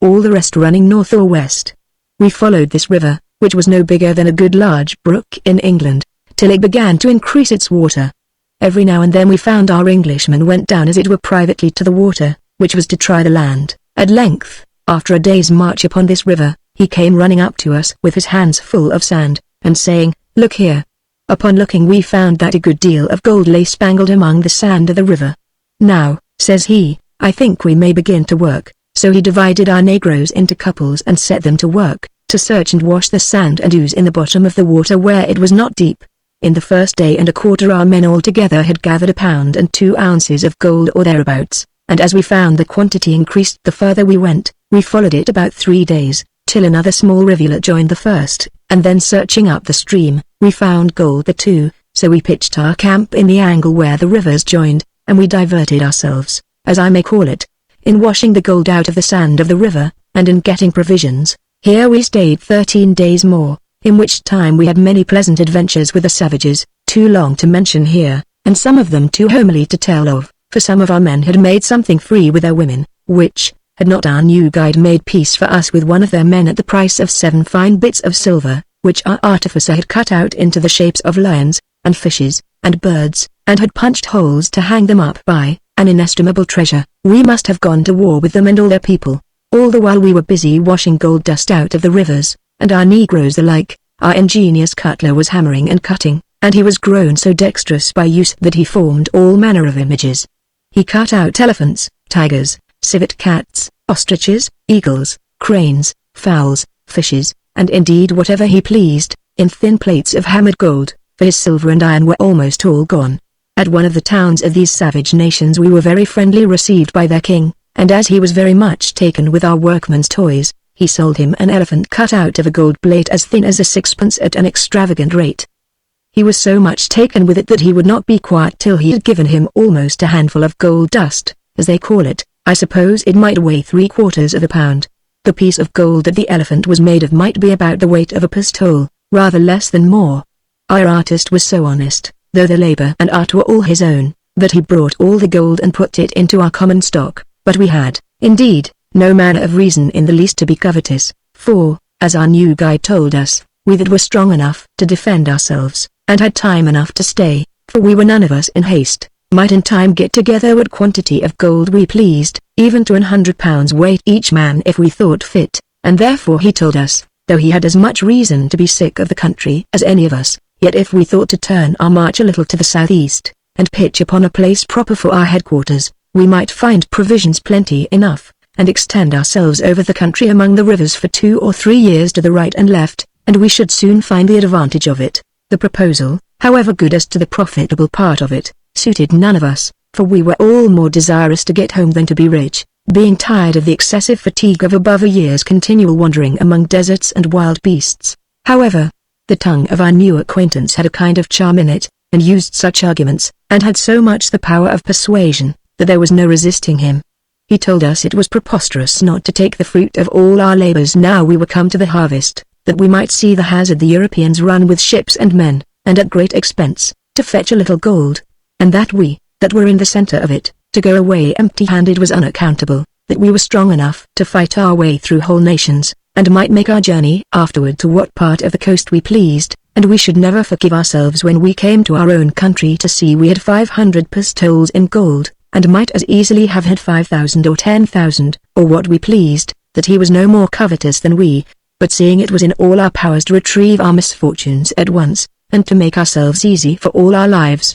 he could not be faithful to us, or grateful for the good we had done him, if he did not let us see the advantage we had in our hands, and he assured us he would make it clear to our own understanding, that we might in 2 years' time, by good management and by the help of our negroes, gather every man 100 pounds weight of gold, and get together perhaps 200 ton of teeth, whereas, if once we pushed on to the coast and separated, we should never be able to see that place again with our eyes, or do any more than sinners did with heaven, wish themselves there, but no, they can never come at it. Our surgeon was the first man that yielded to his reasoning, and after him the gunner, and they too, indeed, had a great influence over us. but none of the rest had any mind to stay, nor I neither, I must confess, for I had no notion of a great deal of money, or what to do with myself, or what to do with it if I had it. I thought I had enough already, and all the thoughts I had about disposing of it, if I came to Europe, was only how to spend it as fast as I could, buy me some clothes, and go to sea again to be a drudge for more. However, he prevailed with us by his good words at last to stay but for 6 months in the country, and then, if we did resolve to go, he would submit. So at length we yielded to that, and he carried us about 50 English miles southeast, where we found several rivulets of water, which seemed to come all from a great ridge of mountains, which lay to the northeast, and which, by our calculation, must be the beginning that way of the great waste, which we had been forced northward to avoid. Here we found the country barren enough, but yet we had by his direction plenty of food, for the savages round us, upon giving them some of our toys, as I have so often mentioned, brought us in whatever they had, and here we found some maize, or Indian wheat, which the Negro women planted, as we sow seeds in a garden, and immediately our new provider ordered some of our Negroes to plant it, and it grew up presently, and by watering it often, we had a crop in less than 3 months' growth. As soon as we were settled, and our camp fixed, we fell to the old trade of fishing for gold in the rivers mentioned above, and our English gentleman so well knew how to direct our search, that we scarce ever lost our labor. One time, having set us to work, he asked if we would give him leave, with 4 or 5 Negroes, to go out for 6 or 7 days to seek his fortune, and see what he could discover in the country, assuring us whatever he got should be for the public stock. We all gave him our consent, and lent him a gun, and 2 of our men desiring to go with him, they took then 6 Negroes with them, and 2 of our buffaloes that came with us the whole journey. They took about 8 days' provision of bread with them, but no flesh, except about as much dried flesh as would serve them 2 days. They traveled up to the top of the mountains I mentioned just now, where they saw, as our men afterwards vouched it to be, the same desert which we were so justly terrified at when we were on the farther side, and which, by our calculation, could not be less than 300 miles broad and above 600 miles in length, without knowing where it ended. The journal of their travels is too long to enter upon here. They stayed out 52 days, when they brought us 17 pound and something more, for we had no exact weight, of gold dust, some of it in much larger pieces than any we had found before, besides about 15 ton of elephant's teeth, which he had, partly by good usage and partly by bad, obliged the savages of the country to fetch, and bring down to him from the mountains, and which he made others bring with him quite down to our camp. Indeed, we wondered what was coming to us when we saw him attended with above 200 Negroes, but he soon undeceived us, when he made them all throw down their burdens on a heap at the entrance of our camp. Besides this, they brought 2 lions' skins, and 5 leopards' skins, very large and very fine. He asked our pardon for his long stay, and that he had made no greater a booty, but told us he had one excursion more to make, which he hoped should turn to a better account. So, having rested himself and rewarded the savages that brought the teeth for him with some bits of silver and iron cut out diamond fashion, and with 2 shaped like little dogs, he sent them away mightily pleased. The secondary journey he went, some more of our men desired to go with him, and they made a troop of 10 white men and 10 savages, and the 2 buffaloes to carry their provisions and ammunition. They took the same course, only not exactly the same track, and they stayed 32 days only, in which time they killed no less than 15 leopards, 3 lions, and several other creatures, and brought us home 24 pounds some ounces of gold dust, and only 6 elephants' teeth, but they were very great ones. Our friend the Englishman showed us that now our time was well bestowed, for in 5 months which we had stayed here, we had gathered so much gold dust that, when he came to share it, we had 5 pound and a quarter to a man, besides what we had before, and besides 6 or 7 pound weight which we had at several times given our artificer to make baubles with. And now we talked of going forward to the coast to put an end to our journey, but our guide laughed at us then. "Nay, you can't go now," says he, "for the rainy season begins next month, and there will be no stirring then." This we found, indeed, reasonable, so we resolved to furnish ourselves with provisions, that we might not be obliged to go abroad too much in the rain, and we spread ourselves some one way and some another, as far as we cared to venture, to get provisions, and our Negroes killed us some deer, which we cured as well as we could in the sun, for we had now no salt. By this time the rainy months were set in, and we could scarce, for above 2 months, look out of our huts. But that was not all, for the rivers were so swelled with the land floods, that we scarce knew the little brooks and rivulets from the great navigable rivers. This had been a very good opportunity to have conveyed by water, upon rafts, our elephants' teeth, of which we had a very great pile, for, as we always gave the savages some reward for their labor, the very women would bring us teeth upon every opportunity, and sometimes a great tooth carried between two, so that our quantity was increased to about 22 tons of teeth. As soon as the weather proved fair again, he told us he would not press us to any further stay, since we did not care whether we got any more gold or no, that we were indeed the first men he ever met with in his life that said they had gold enough, and of whom it might be truly said, that, when it lay under our feet, we would not stoop to take it up. But, since he had made us a promise, he would not break it, nor press us to make any further stay, only he thought he ought to tell us that now was the time, after the land flood, when the greatest quantity of gold was found, and that, if we stayed but 1 month, we should see thousands of savages spread themselves over the whole country to wash the gold out of the sand, for the European ships which would come on the coast, that they do it then, because the rage of the floods always works down a great deal of gold out of the hills, and, if we took the advantage to be there before them, we did not know what extraordinary things we might find. This was so forcible, and so well argued, that it appeared in all our faces we were prevailed upon, so we told him we would all stay, for though it was true we were all eager to be gone, yet the evident prospect of so much advantage could not well be resisted, that he was greatly mistaken, when he suggested that we did not desire to increase our store of gold, and in that we were resolved to make the utmost use of the advantage that was in our hands, and would stay as long as any gold was to be had, if it was another year. He could hardly express the joy he was in on this occasion, and the fair weather coming on, we began, just as he directed, to search about the rivers for more gold.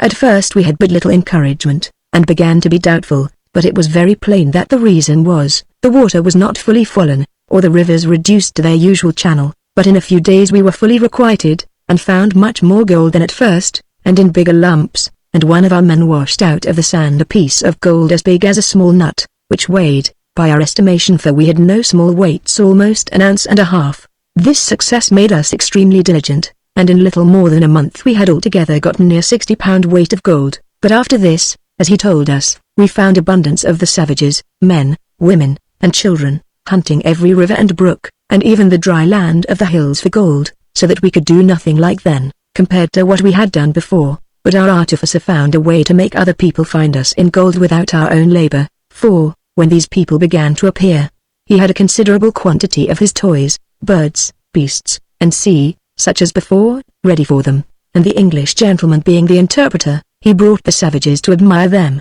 so our cutler had trade enough, and, to be sure, sold his goods at a monstrous rate, for he would get 1 ounce of gold, sometimes 2, for a bit of silver, perhaps of the value of a groat. Nay, if it were iron and if it was of gold, they would not give the more for it, and it was incredible almost to think what a quantity of gold he got that way. In a word, to bring this happy journey to a conclusion, we increased our stock of gold here, in 3 months' stay more, to such a degree that, bringing it all to a common stock, in order to share it, we divided almost 4 pound weight again to every man, and then we set forward for the Gold Coast, to see what method we could find out for our passage into Europe. There happened several remarkable incidents in this part of our journey, as to how we were, or were not, received friendly by the several nations of savages through which we passed, how we delivered one Negro king from captivity, who had been a benefactor to our new guide, and now our guide, in gratitude, by our assistance, restored him to his kingdom, which, perhaps, might contain about 300 subjects,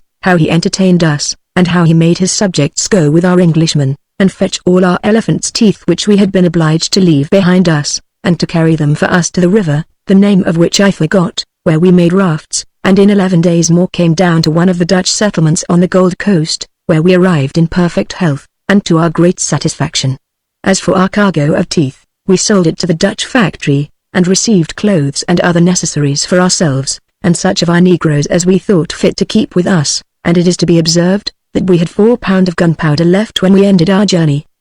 The Negro prince we made perfectly free, clothed him out of our common stock, and gave him 1.5 pounds of gold for himself, which he knew very well how to manage, and here we all parted after the most friendly manner possible. Our Englishman remained in the Dutch factory some time, and, as I heard afterwards, died there of grief, for he having sent 1,000 pounds sterling over to England, by the way of Holland, for his refuge at his return to his friends, the ship was taken by the French and the effects all lost. The rest of my comrades went away, in a small bark, to the 2 Portuguese factories, near Gambia, in the latitude of 14, and I, with 2 negroes which I kept with me, went away to Cape Coast Castle, where I got passage for England, and arrived there in September, and thus ended my first harvest of wild oats. The rest were not so to so much advantage. I had neither friend, relation, nor acquaintance in England, though it was my native country. I had consequently no person to trust with what I had, or to counsel me to secure or save it, but,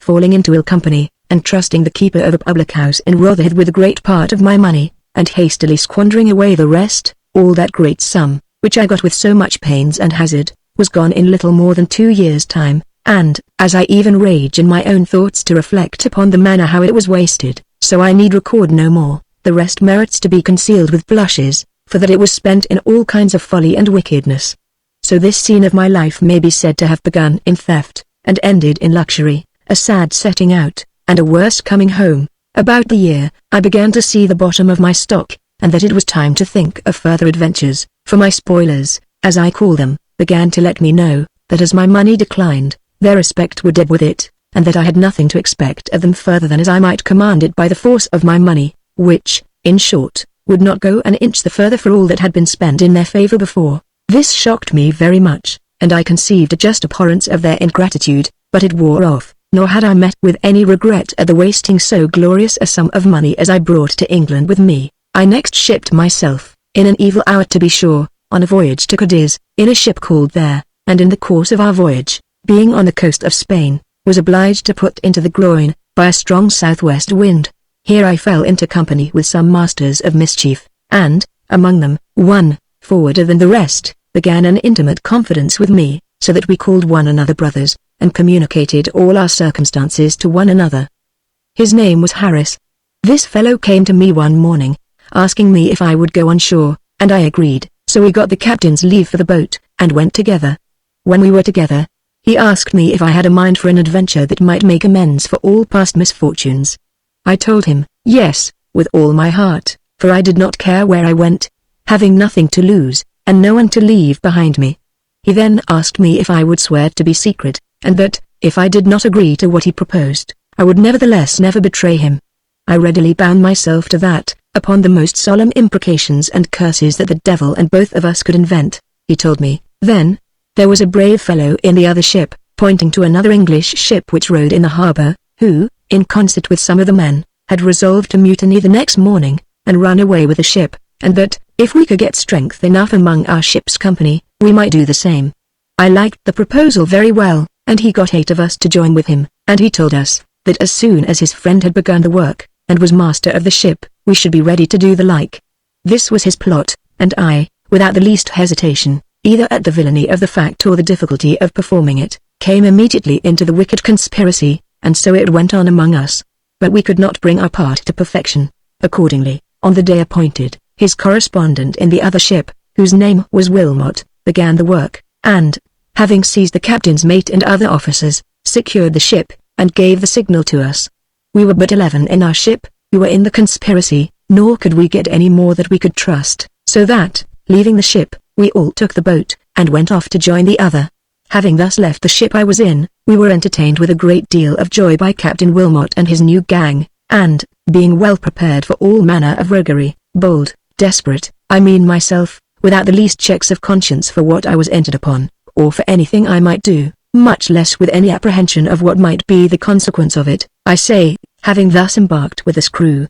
which at last brought me to consort with the most famous pirates of the age, some of whom have ended their journals at the gallows, I think the giving an account of some of my other adventures may be an agreeable piece of story, and this I may venture to say beforehand, upon the word of a pirate, that I shall not be able to recollect the full, no, not by far, of the great variety which has formed one of the most reprobate schemes that ever man was capable to present to the world. I that was, as I have hinted before, an original thief, and a pirate, even by inclination before, was now in my element, and never undertook anything in my life with more particular satisfaction. Captain Wilmot, for so we are now to call him, being thus possessed of a ship, and in the manner as you have heard, it may be easily concluded he had nothing to do to stay in the port, or to wait either the attempts that might be made from the shore, or any change that might happen among his men. On the contrary, we weighed anchor the same tide, and stood out to sea, steering away for the Canaries. Our ship had 22 guns, but it was able to carry 30,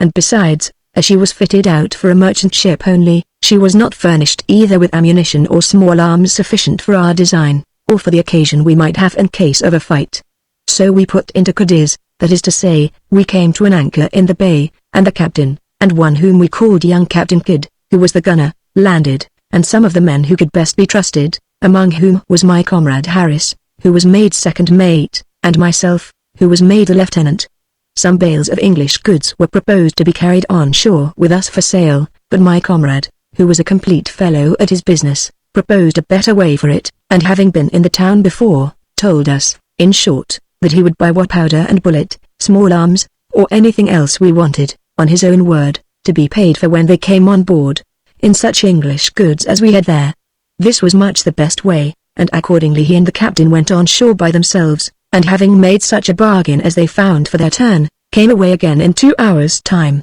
and bringing only a butt of wine and 5 casks of brandy with them, we all went on board again. The next morning 2 barcos lungos came off to us, deeply laden, with 5 Spaniards on board them, for traffic. Our captain sold them good pennyworths, and they delivered us 16 barrels of powder, 12 small rundlets of fine powder for our small arms, 60 muskets, and 12 fusées for the officers, 17 ton of cannon ball, 15 barrels of musket bullets, with some swords and 20 good pair of pistols.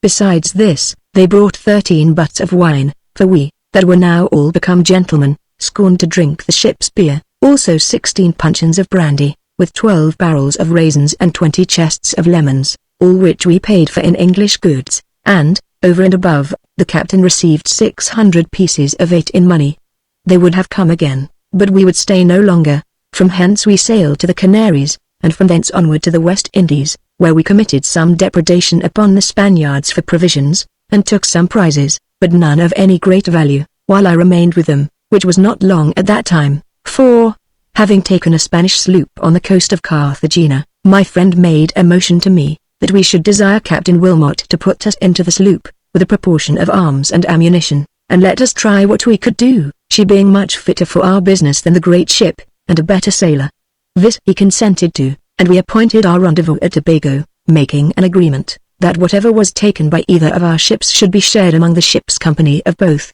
all which we very punctually observed, and joined our ships again, about 15 months after, at the island of Tobago, as above. We cruised near 2 years in those seas, chiefly upon the Spaniards, not that we made any difficulty of taking English ships, or Dutch, or French, if they came in our way, and particularly, Captain Wilmot attacked a New England ship bound from the Madeiras to Jamaica, and another bound from New York to Barbados, with provisions, which last was a very happy supply to us. But the reason why we meddled as little with English vessels as we could, was, first, because, if they were ships of any force, we were sure of more resistance from them, and, secondly, because we found the English ships had less booty when taken, for the Spaniards generally had money on board, and that was what we best knew what to do with. Captain Wilmot was, indeed, more particularly cruel when he took any English vessel, that they might not too soon have advice of him in England, and so the men of war have orders to look out for him. But this part one bury in silence for the present.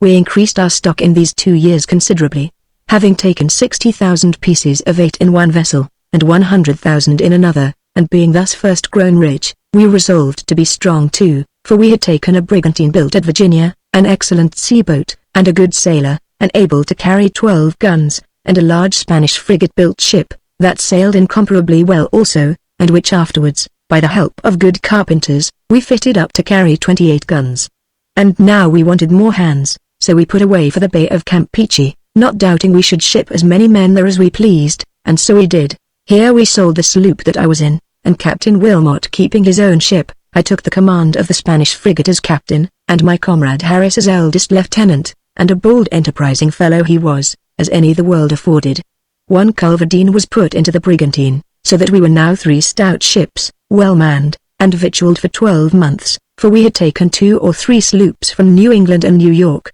laden with flour, peas, and barreled beef and pork, going for Jamaica and Barbados, and for more beef we went on shore on the island of Cuba, where we killed as many black cattle as we pleased, though we had very little salt to cure 'em. Out of all the prizes we took here we took their powder and bullet, their small arms and cutlasses, and as for their men, we always took the surgeon and the carpenter, as persons who were of particular use to us upon many occasions, nor were they always unwilling to go with us, though for their own security, in case of accidents, they might easily pretend they were carried away by force, of which I shall give a pleasant account in the course of my other expeditions. We had one very merry fellow here, a Quaker, whose name was William Walters, whom we took out of a sloop bound from Pennsylvania to Barbados. He was a surgeon, and they called him Doctor, but he was not employed in the sloop as a surgeon, but was going to Barbados to get a berth, as the sailors call it. However, he had all his surgeon's chests on board, and we made him go with us, and take all his implements with him.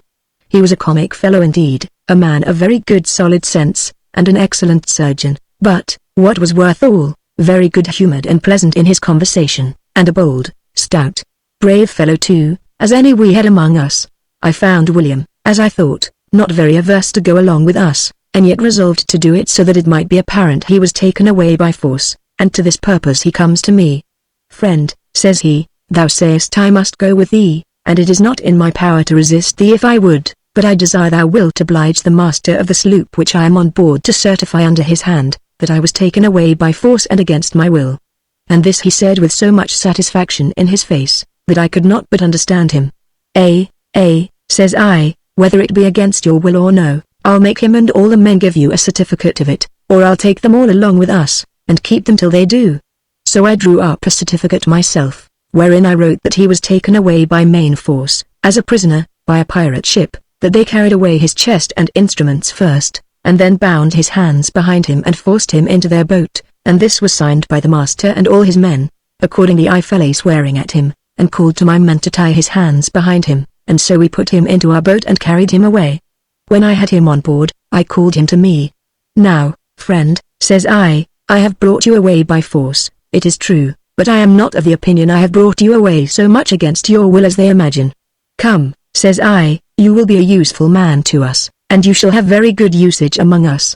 So I unbound his hands, and first ordered all things that belonged to him to be restored to him, and our captain gave him a dram. "Thou hast dealt friendly by me," says he, "and I will be plain with thee, whether I came willingly to thee or not. I shall make myself as useful to thee as I can, but thou knowest it is not my business to meddle when thou art to fight." "No, no," says the captain, "but you may meddle a little when we share the money." "Those things are useful to furnish a surgeon's chest," says William, and smiled, "but I shall be moderate." In short, William was a most agreeable companion, but he had the better of us in this part, that if we were taken we were sure to be hanged, and he was sure to escape, and he knew it well enough. But, in short, he was a sprightly fellow, and fitter to be captain than any of us. I shall have often an occasion to speak of him in the rest of the story. Our cruising so long in these seas began now to be so well known, that not in England only, but in France and Spain, accounts had been made public of our adventures, and many stories told how we murdered the people in cold blood,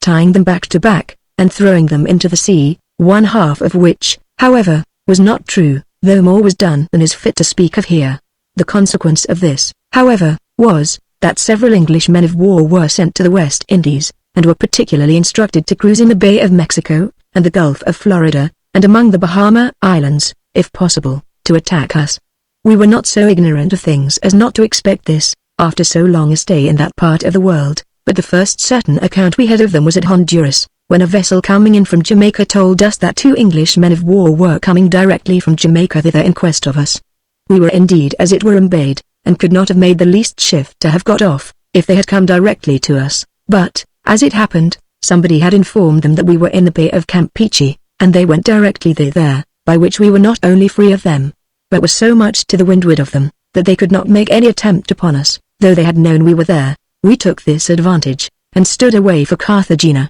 and from thence with great difficulty beat it up at a distance from under the shore for Street Martha, till we came to the Dutch island of Curacoa, and from thence to the island of Tobago, which, as before, was our rendezvous, which, being a deserted, uninhabited island, we at the same time made use of for a retreat. Here the captain of the brigantine died, and Captain Harris, at that time my lieutenant, took the command of the brigantine. Here we came to a resolution to go away to the coast of Brazil, and from thence to the Cape of Good Hope, and so for the East Indies. But Captain Harris, as I have said, being now captain of the brigantine, alleged that his ship was too small for so long a voyage, but that, if Captain Wilmot would consent, he would take the hazard of another cruise, and he would follow us in the first ship he could take. So we appointed our rendezvous to be at Madagascar, which was done by my recommendation of the place, and the plenty or provisions to be had there. Accordingly, he went away from us in an evil hour, for, instead of taking a ship to follow us, he was taken,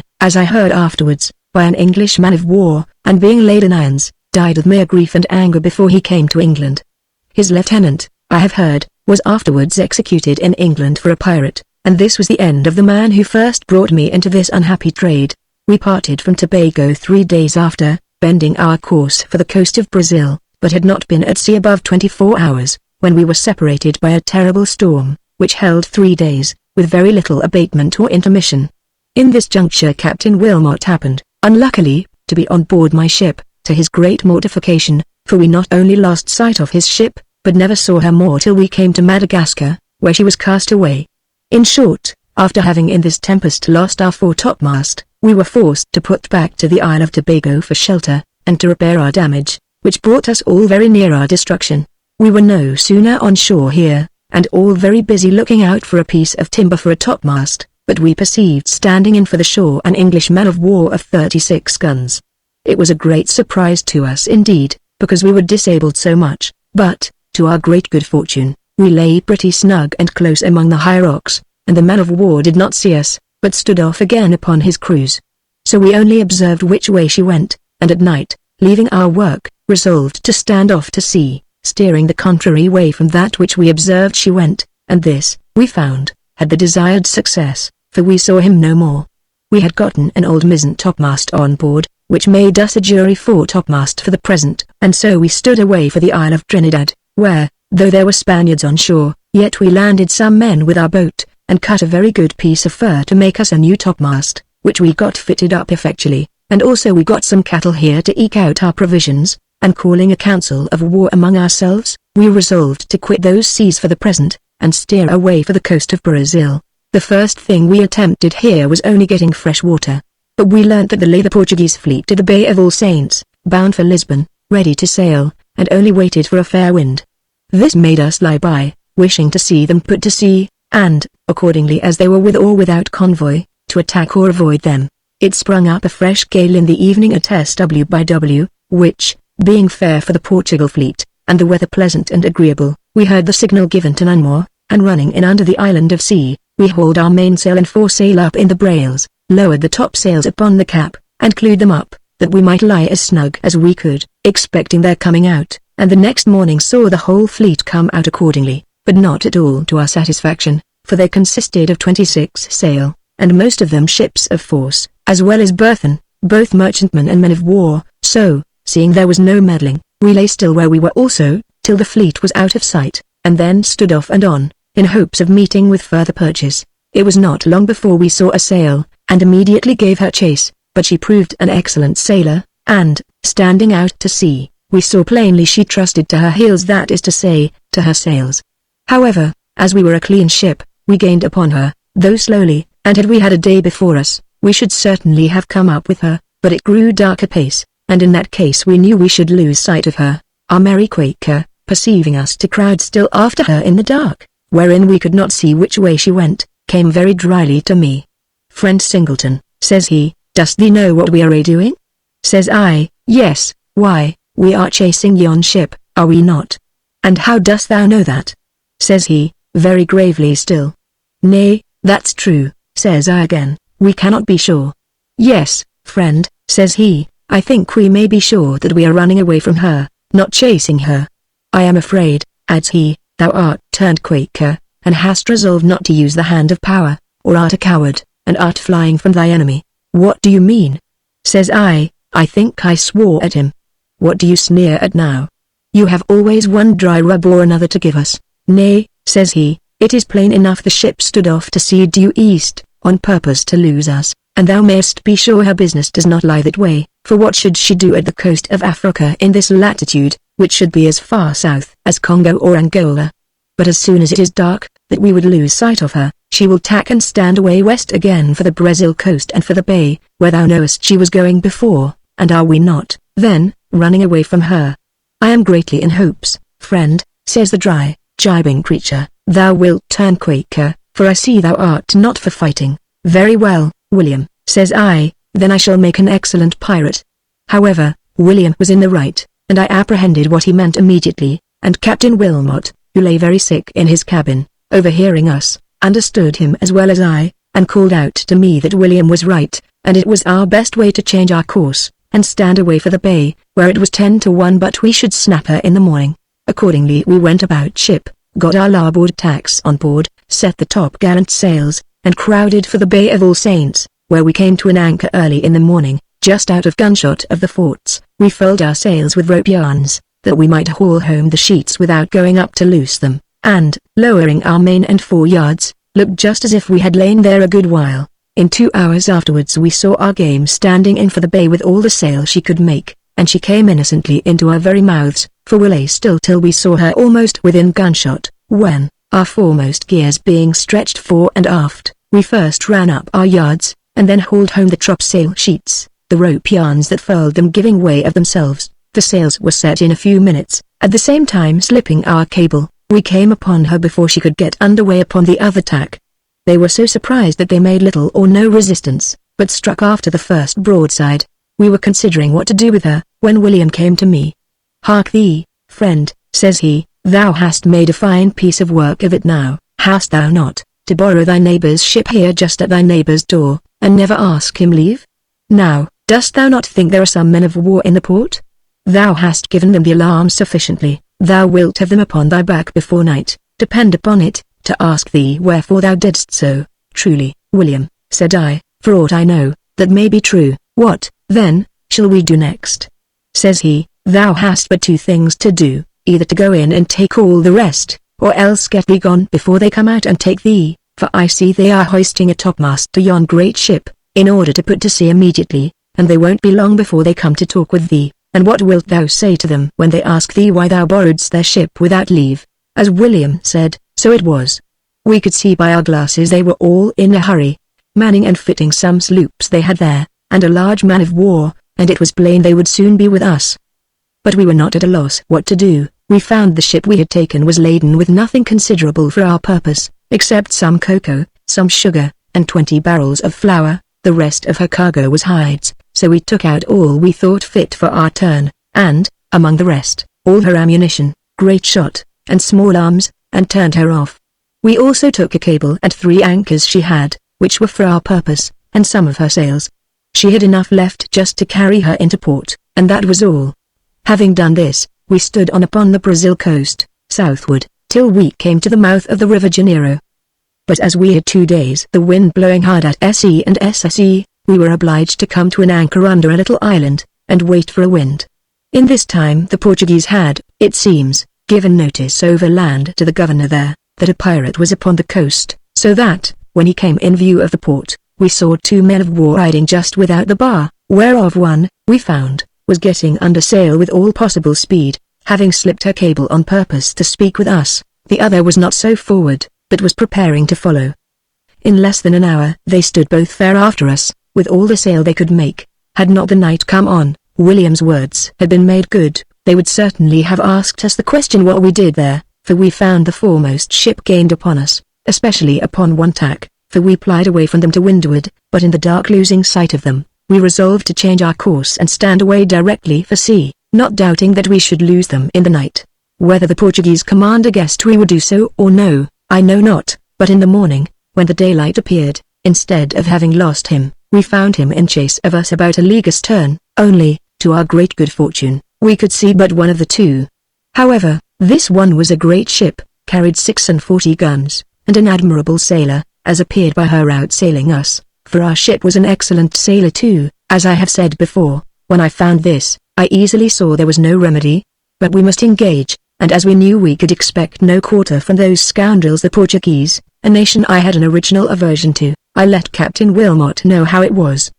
The captain, sick as he was, jumped up in the cabin, and would be led out upon the deck, for he was very weak, to see how it was. "Well," says he, "we'll fight them." Our men were all in good heart before, but to see the captain so brisk, who had lain ill of a calenture 10 or 11 days, gave them double courage, and they went all hands to work to make a clear ship and be ready. William, the Quaker, comes to me with a kind of a smile. "Friend," says he, what does yon ship follow us for? Why, says I, to fight us, you may be sure. Well, says he, and will he come up with us, dost thou think? Yes, said I, you see she will. Why, then, friend, says the dry wretch, why dost thou run from her still, when thou sayest she will overtake thee? Will it be better for us to be overtaken farther off than here? Much as one for that, says I. Why, what would you have us do? Do, says he, let us not give the poor man more trouble than needs must, let us stay for him and hear what he has to say to us.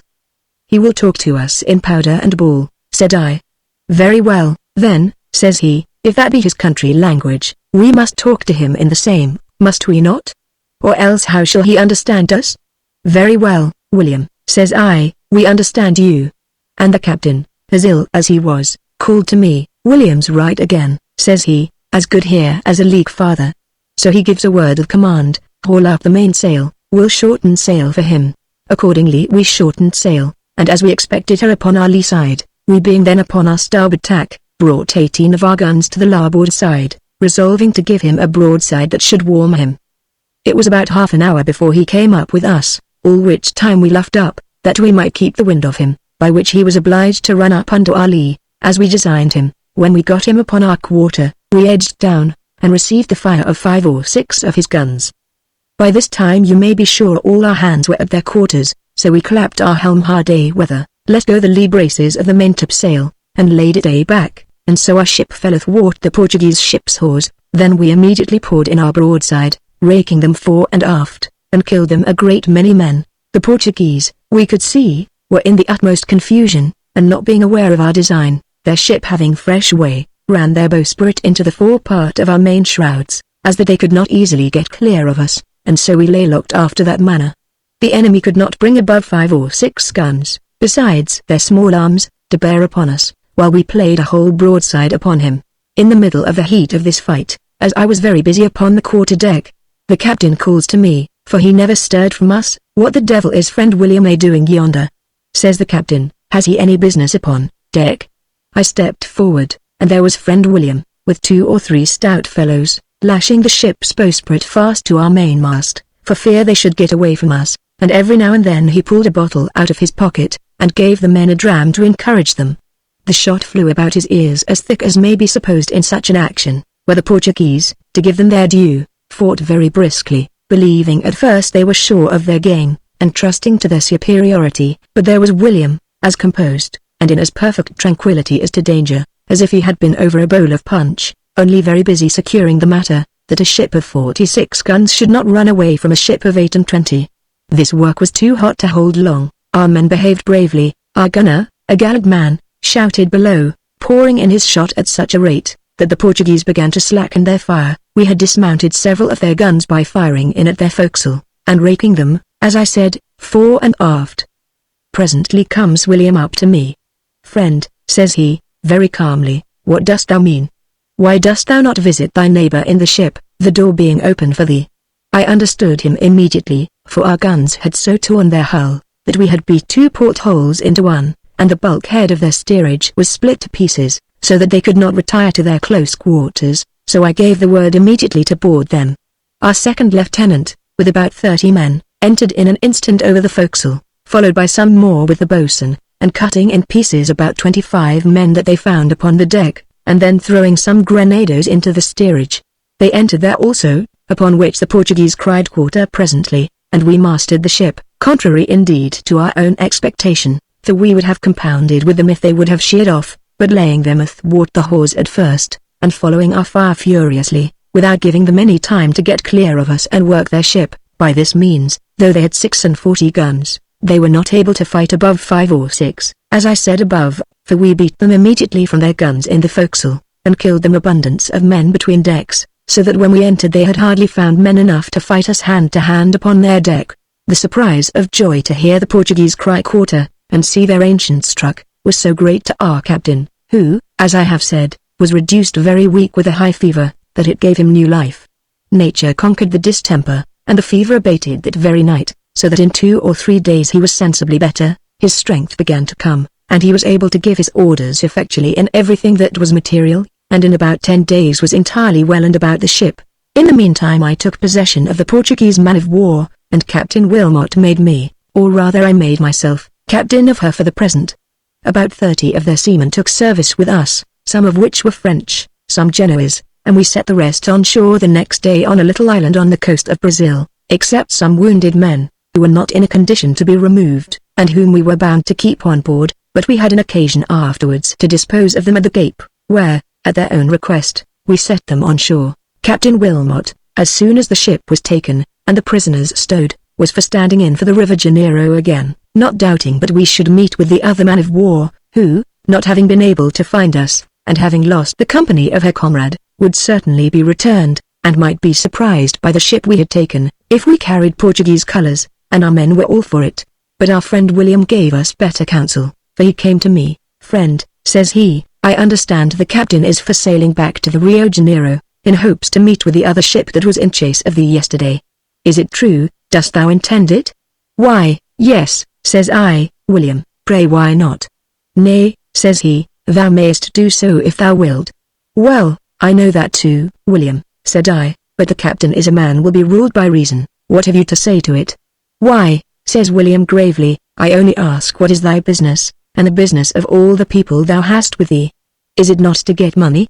"Yes, William, it is so, in our honest way." "And wouldest thou," says he, "rather have money without fighting, or fighting without money? I mean, which wouldest thou have by choice, suppose it to be left to thee?" "Oh William," says I, "the first of the two, to be sure." "Why, then," says he, "what great gain hast thou made of the prize thou hast taken now, though it has cost the lives of 13 of thy men, besides some hurt? It is true thou hast got the ship and some prisoners, but thou wouldest have had twice the booty in a merchant ship, with not 1/4 of the fighting, and how dost thou know either what force or what number of men may be in the other ship, and what loss thou mayst suffer, and what gain it shall be to thee if thou take her?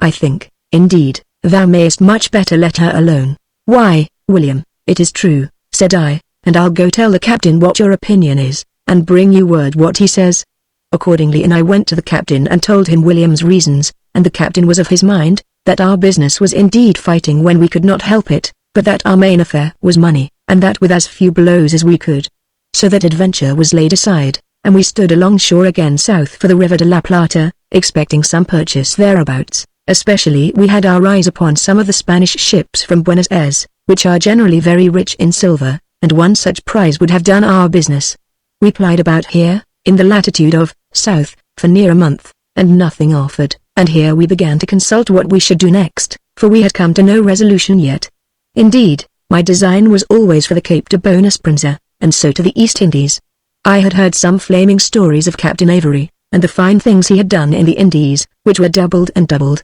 even 10,000-fold, and from taking a great prize in the Bay of Bengal, where he took a lady, said to be the Great Mogul's daughter, with a great quantity of jewels about her. We had a story told us, that he took a Mogul ship, so the foolish sailors called it, laden with diamonds. I would fain have had friend William's advice whither we should go, but he always put it off with some quaking quibble or other. In short, he did not care for directing us neither, whether he made a piece of conscience of it, or whether he did not care to venture having it come against him afterwards or no, this I know not. But we concluded at last without him. We were, however, pretty long in resolving, and hankered about the Rio de la Plata a long time. At last we spied a sail to windward, and it was such a sail as I believe had not been seen in that part of the world a great while. It wanted not that we should give it chase, for it stood directly towards us, as well as they that steered could make it, and even that was more accident of weather than anything else, for if the wind had chopped about anywhere they must have gone with it. I leave any man that is a sailor, or understands anything of a ship, to judge what a figure this ship made when we first saw her, and what we could imagine was the matter with her. Her maintopmast was come by the board about 6 foot above the cap, and fell forward, the head of the topgallant mast hanging in the fore shrouds by the stay, at the same time the parrel of the mizzen-topsail yard by some accident giving way. The mizzen-topsail braces, the standing part of which being fast to the main-topsail shrouds, brought the mizzen-topsail, yard and all, down with it, which spread over part of the quarter-deck like an awning. The fore-topsail was hoisted up 2/3 of the mast, but the sheets were flown, the fore-yard was lowered down upon the forecastle, the sail loose, and part of it hanging overboard. In this manner she came down upon us with the wind quartering. In a word, the figure the whole ship made was the most confounding to men that understood the sea that ever was seen. She had no boat, neither had she any colors out. When we came near to her, we fired a gun to bring her to. She took no notice of it, nor of us, but came on just as she did before. We fired again, but it was all one. At length we came within pistol shot of one another, but nobody answered nor appeared, so we began to think that it was a ship gone ashore somewhere in distress, and the men having forsaken her, the high tide had floated her off to sea. Coming nearer to her, we ran up alongside of her so close that we could hear a noise within her, and see the motion of several people through her ports. Upon this we manned out 2 boats full of men, and very well armed, and ordered them to board her at the same minute, as near as they could, and to enter one at her forechains on the one side, and the other amidships on the other side. As soon as they came to the ship's side, a surprising multitude of black sailors, such as they were, appeared upon deck, and, in short, terrified our men so much that the boat which was to enter her men in the waist stood off again, and durst not board her, and the men that entered out of the other boat, finding the first boat, as they thought, beaten off, and seeing the ship full of men, jumped all back again into their boat,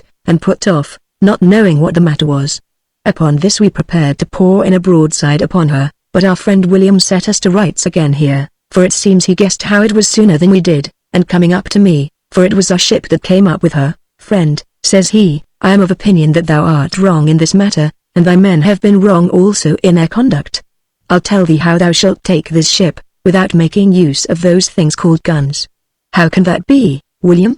said I. "Why," said he, "thou mayest take her with thy helm, thou sayest they keep no steerage, and thou sayest the condition they are in, board her with thy ship upon her lee quarter, and so enter her from the ship. I am persuaded thou wilt take her without fighting, for there is some mischief has befallen the ship, which we know nothing of." In a word, it being a smooth sea, and little wind, I took his advice, and laid her aboard. Immediately our men entered the ship, where we found a large ship, with upwards of 600 negroes, men and women, boys and girls, and not one Christian or white man on board. I was struck with horror at the sight, for immediately I concluded, as was partly the case, that these black devils had got loose, had murdered all the white men, and thrown them into the sea, and I had no sooner told my mind to the men, but the thought so enraged them that I had much ado to keep my men from cutting them all in pieces. But William, with many persuasions, prevailed upon them, by telling them that it was nothing but what, if they were in the negroes' condition, they would do if they could,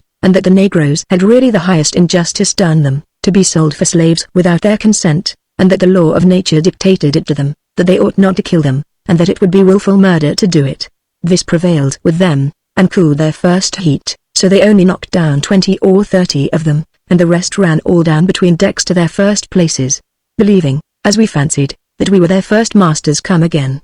It was a most unaccountable difficulty we had next, for we could not make them understand one word we said, nor could we understand one word ourselves that they said. We endeavored by signs to ask them whence they came, but they could make nothing of it. We pointed to the great cabin, to the round house, to the cook room, then to our faces, to ask if they had no white men on board, and where they were gone, but they could not understand what we meant. On the other hand, they pointed to our boat and to their ship, asking questions as well as they could, and said 1,000 things, and expressed themselves with great earnestness, but we could not understand a word of it all, or know what they meant by any of their signs. We knew very well they must have been taken on board the ship as slaves, and that it must be by some European people too. We could easily see that the ship was a Dutch-built ship, but very much altered, having been built upon, and, as we supposed, in France, for we found 2 or 3 French books on board, and afterwards we found clothes, linen, lace, some old shoes, and several other things.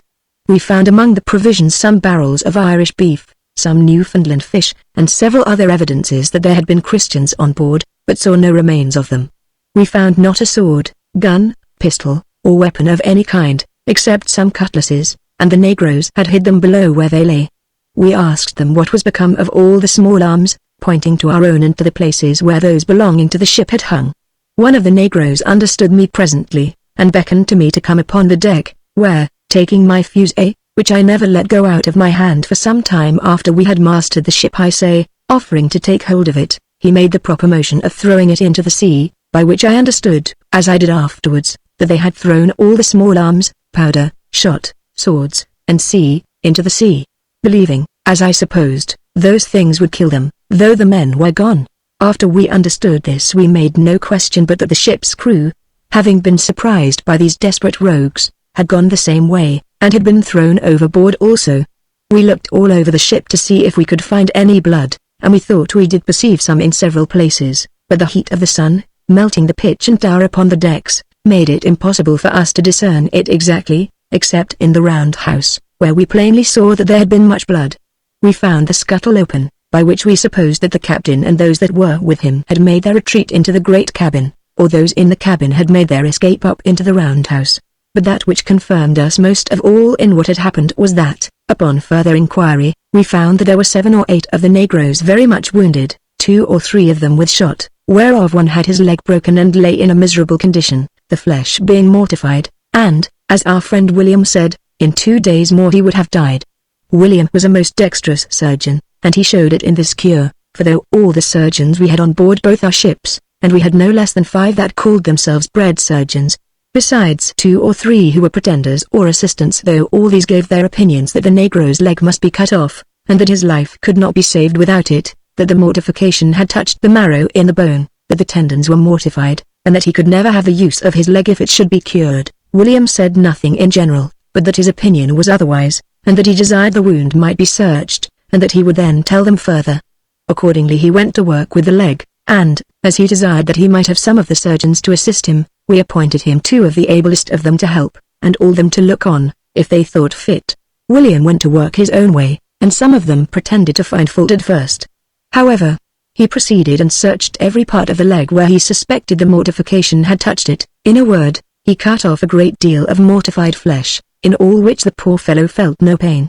William proceeded till he brought the vessels which he had cut to bleed, and the man to cry out. Then he reduced the splinters of the bone, and, calling for help, set it, as we call it, and bound it up, and laid the man to rest, who found himself much easier than before. At the first opening the surgeons began to triumph, the mortification seemed to spread, and a long red streak of blood appeared from the wound upwards to the middle of the man's thigh, and the surgeons told me the man would die in a few hours. I went to look at it, and found William himself under some surprise, but when I asked him how long he thought the poor fellow could live, he looked gravely at me, and said, "As long as thou canst. I'm not at all apprehensive of his life," said he, "but I would cure him, if I could, without making a cripple of him." I found he was not just then upon the operation as to his leg, but was mixing up something to give the poor creature, to repel, as I thought, the spreading contagion, and to abate or prevent any feverish temper that might happen in the blood, after which he went to work again, and opened the leg in 2 places above the wound, cutting out a great deal of mortified flesh, which it seemed was occasioned by the bandage, which had pressed the parts too much, and withal, the blood being at the time in a more than common disposition to mortify, might assist to spread it. Well, our friend William conquered all this, cleared the spreading mortification, and the red streak went off again, the flesh began to heal, and matter to run, and in a few days the man's spirits began to recover, his pulse beat regular, he had no fever, and gathered strength daily, and, in a word, he was a perfect sound man in about 10 weeks, and we kept him amongst us, and made him an able seaman. But to return to the ship, we never could come at a certain information about it, till some of the negroes which we kept on board, and whom we taught to speak English, gave the account of it afterwards, and this maimed man in particular. We inquired, by all the signs and the motions we could imagine, what was become of the people, and yet we could get nothing from them. Our lieutenant was for torturing some of them to make them confess, but William opposed that vehemently, and when he heard it was under consideration he came to me. "Friend," says he, "I make a request to thee not to put any of these poor wretches to torment." "Why, William," said I, "why not? You see they will not give any account of what is become of the white men." "Nay," says William, "do not say so, I suppose they have given thee a full account of every particular of it." "How so?" says I, "Pray what are we the wiser for all their jabbering?" "Nay," says William, "that may be thy fault, for aught I know, thou wilt not punish the poor men because they cannot speak English, and perhaps they never heard a word of English before. Now, I may very well suppose that they have given thee a large account of everything, for thou sayest with what earnestness, and how long, some of them have talked to thee, and if thou canst not understand their language, nor they thine, how can they help that? At the best, thou dost but suppose that they have not told thee the whole truth of the story, and, on the contrary, I suppose they have, and how wilt thou decide the question, whether thou art right or whether I am right? Besides, What can they say to thee when thou askest them a question upon the torture, and at the same time they do not understand the question, and thou dost not know whether they say A or no? It is no compliment to my moderation to say I was convinced by these reasons, and yet we had all much ado to keep our second lieutenant from murdering some of them, to make them tell. What if they had told? He did not understand one word of it, but he would not be persuaded but that the negroes must needs understand him when he asked them whether the ship had any boat or no, like ours, and what was become of it. But there was no remedy but to wait till we made these people understand English, and to adjourn the story till that time. The case was thus, where they were taken on board the ship, that we could never understand, because they never knew the English names which we give to those coasts, or what nation they were who belonged to the ship, because they knew not one tongue from another. But thus far the negro I examined, who was the same whose leg William had cured, told us, that they did not speak the same language as we spoke, nor the same our Portuguese spoke, so that in all probability they must be French or Dutch. Then he told us that the white men used them barbarously, that they beat them unmercifully, that one of the negro men had a wife and 2 negro children, one a daughter, about 16 years old, that a white man abused the negro man's wife, and afterwards his daughter, which, as he said, made all the negro men mad, and that the woman's husband was in a great rage, at which the white man was so provoked that he threatened to kill him. But, in the night, the negro man, being loose, got a great club, by which he made us understand he meant a handspike, and that when the same Frenchman, if it was a Frenchman, came among them again, he began again to abuse the negro man's wife, at which the negro, taking up the handspike, knocked his brains out at one blow, and then taking the key from him with which he usually unlocked the handcuffs which the negroes were fettered with, he set about 100 of them at liberty, who, getting up upon the deck by the same scuttle that the white men came down, and taking the man's cutlass who was killed, and laying hold of what came next them, they fell upon the men that were upon the deck, and killed them all, and afterwards those they found upon the forecastle, that the captain and his other men, who were in the cabin and the roundhouse, defended themselves with great courage, and shot out at the loopholes at them, by which he and several other men were wounded, and some killed, but that they broke into the roundhouse after a long dispute, where they killed 2 of the white men, but owned that the 2 white men killed 11 of their men before they could break in, and then the rest, having got down the scuttle into the great cabin, wounded 3 more of them. That, after this, the gunner of the ship having secured himself in the gun room, one of his men hauled up the long boat close under the stern, and putting into her all the arms and ammunition they could come at, got all into the boat, and afterwards took in the captain, and those that were with him, out of the great cabin. When they were all thus embarked, they resolved to lay the ship aboard again, and try to recover it. That they boarded the ship in a desperate manner, and killed at first all that stood in their way, but the negroes being by this time all loose, and having gotten some arms, though they understood nothing of powder and bullet, or guns, yet the men could never master them. However, they lay under the ship's bow, and got out all the men they had left in the cook-room, who had maintained themselves there, notwithstanding all the negroes could do, and with their small arms killed between 30 and 40 of the negroes, but were at last forced to leave them. They could give me no account whereabouts this was, whether near the coast of Africa, or far off, or how long it was before the ship fell into our hands, only, in general, it was a great while ago, as they called it, and, by all we could learn, it was within 2 or 3 days after they had set sail from the coast.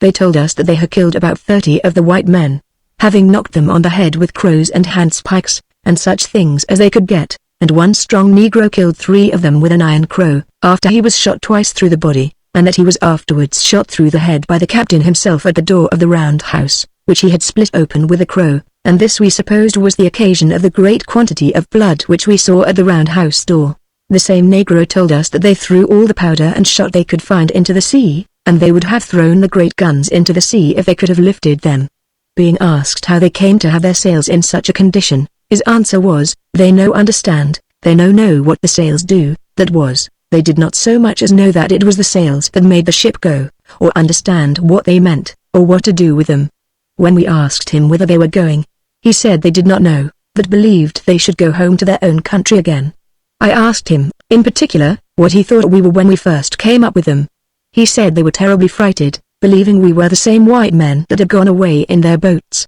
and were come again in a great ship, with the 2 boats with them, and expected they would kill them all. This was the account we got out of them, after we had taught them to speak English, and to understand the names and use of the things belonging to the ship which they had occasion to speak of, and we observed that the fellows were too innocent to dissemble in their relation, and that they all agreed in the particulars, and were always in the same story, which confirmed very much the truth of what they said.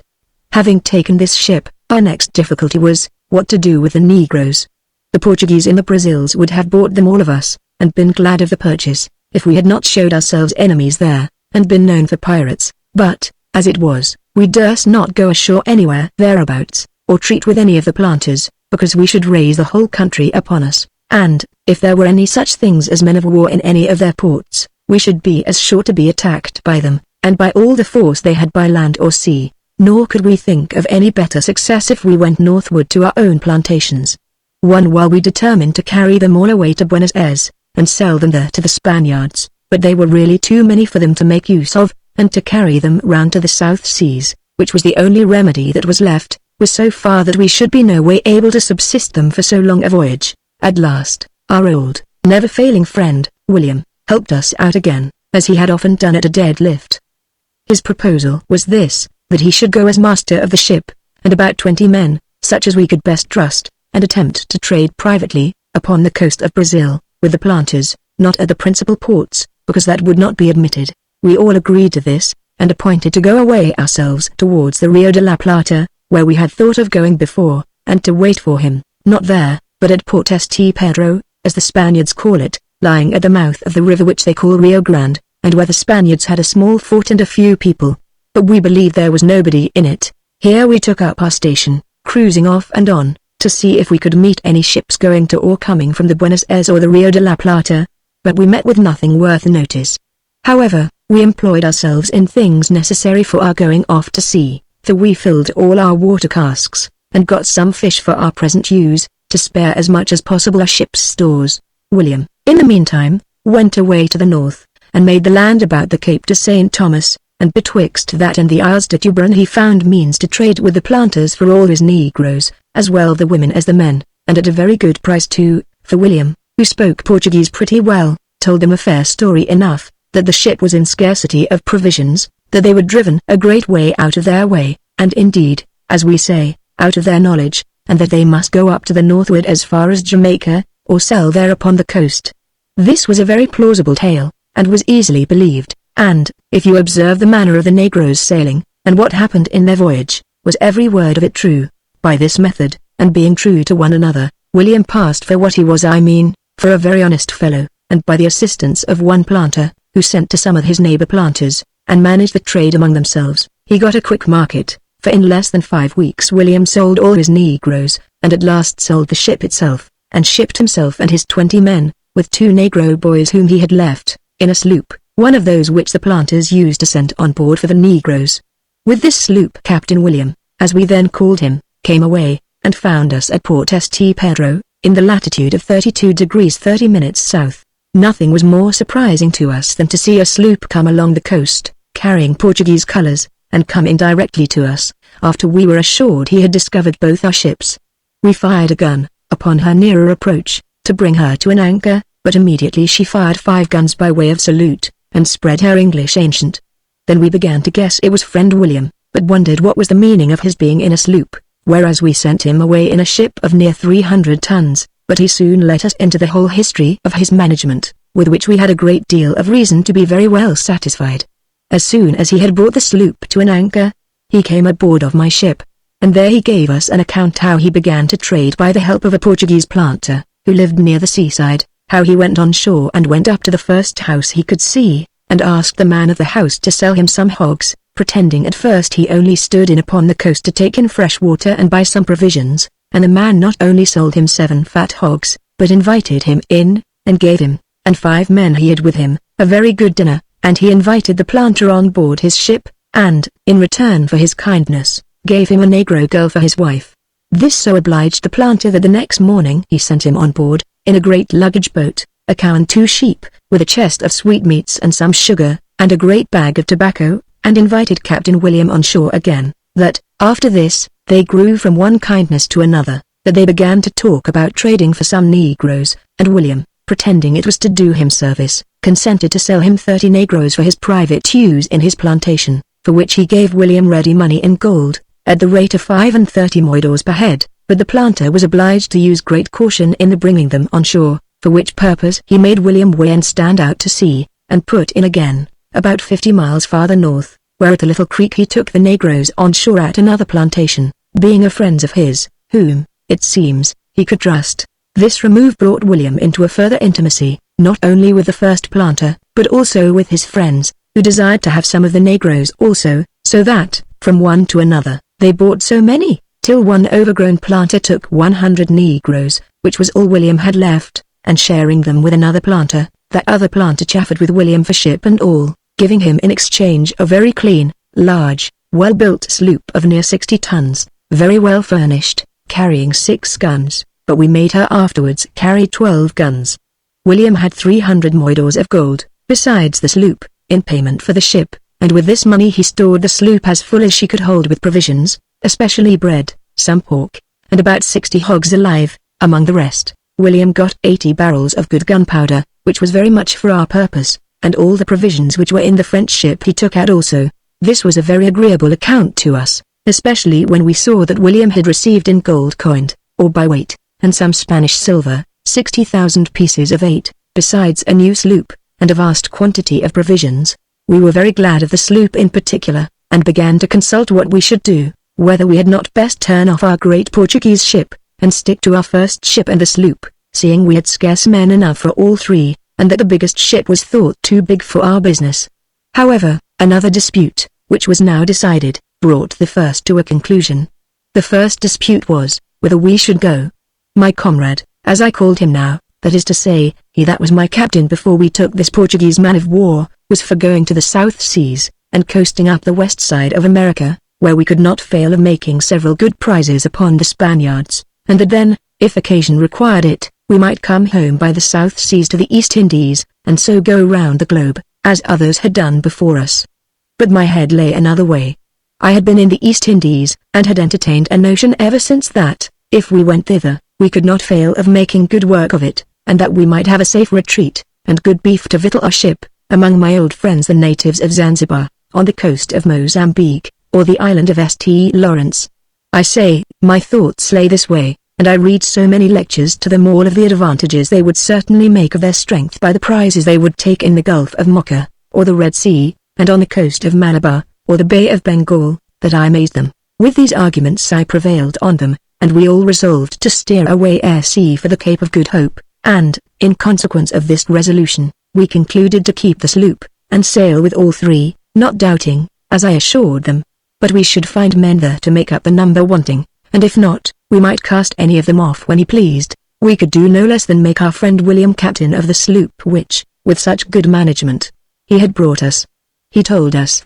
though with much good manners, he would not command her as a frigate, but, if we would give her to him for his share of the Guinea ship, which we came very honestly by, he would keep us company as a victualler, if we commanded him, as long as he was under the same force that took him away. We understood him, so gave him the sloop, but upon condition that he should not go from us, and should be entirely under our command. However, William was not so easy as before, and, indeed, as we afterwards wanted the sloop to cruise for purchase, and a right thorough-paced pirate in her, so I was in such pain for William that I could not be without him, for he was my privy counsellor and companion upon all occasions, so I put a Scotsman, a bold, enterprising, gallant fellow, into her, named Gordon, and made her carry 12 guns and 4 petereros, though, indeed, we wanted men, for we were none of us manned in proportion to our force. We sailed away for the Cape of Good Hope the beginning of October 1706, and passed by, in sight of the Cape, the 12th of November following, having met with a great deal of bad weather.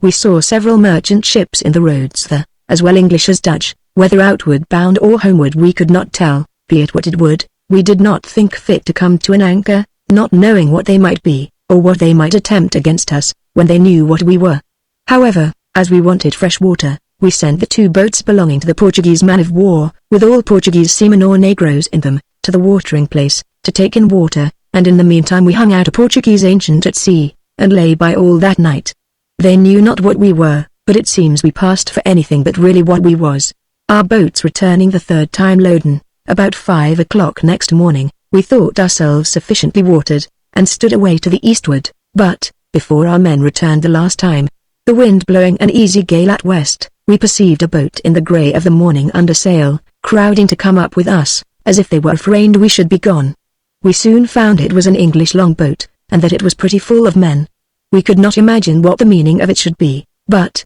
as it was but a boat, we thought there could be no great harm in it to let them come on board, and if it appeared they came only to inquire who we were, we would give them a full account of our business, by taking them along with us, seeing we wanted men as much as anything. But they saved us the labor of being in doubt how to dispose of them, for it seems our Portuguese seamen, who went for water, had not been so silent at the watering places as we thought they would have been. But the case, in short, was this: Captain, I forbear his name at present, for a particular reason, captain of an East India merchant ship, bound afterwards for China, had found some reason to be very severe with his men, and had handled some of them very roughly at St. Helena, insomuch that they threatened among themselves to leave the ship the first opportunity, and had long wished for that opportunity. Some of these men, it seems, had met with our boat at the watering place, and inquiring of one another who we were, and upon what account, whether the Portuguese seamen, by faltering in their account, made them suspect that we were out upon the cruise, or whether they told it in plain English or no, for they all spoke English enough to be understood.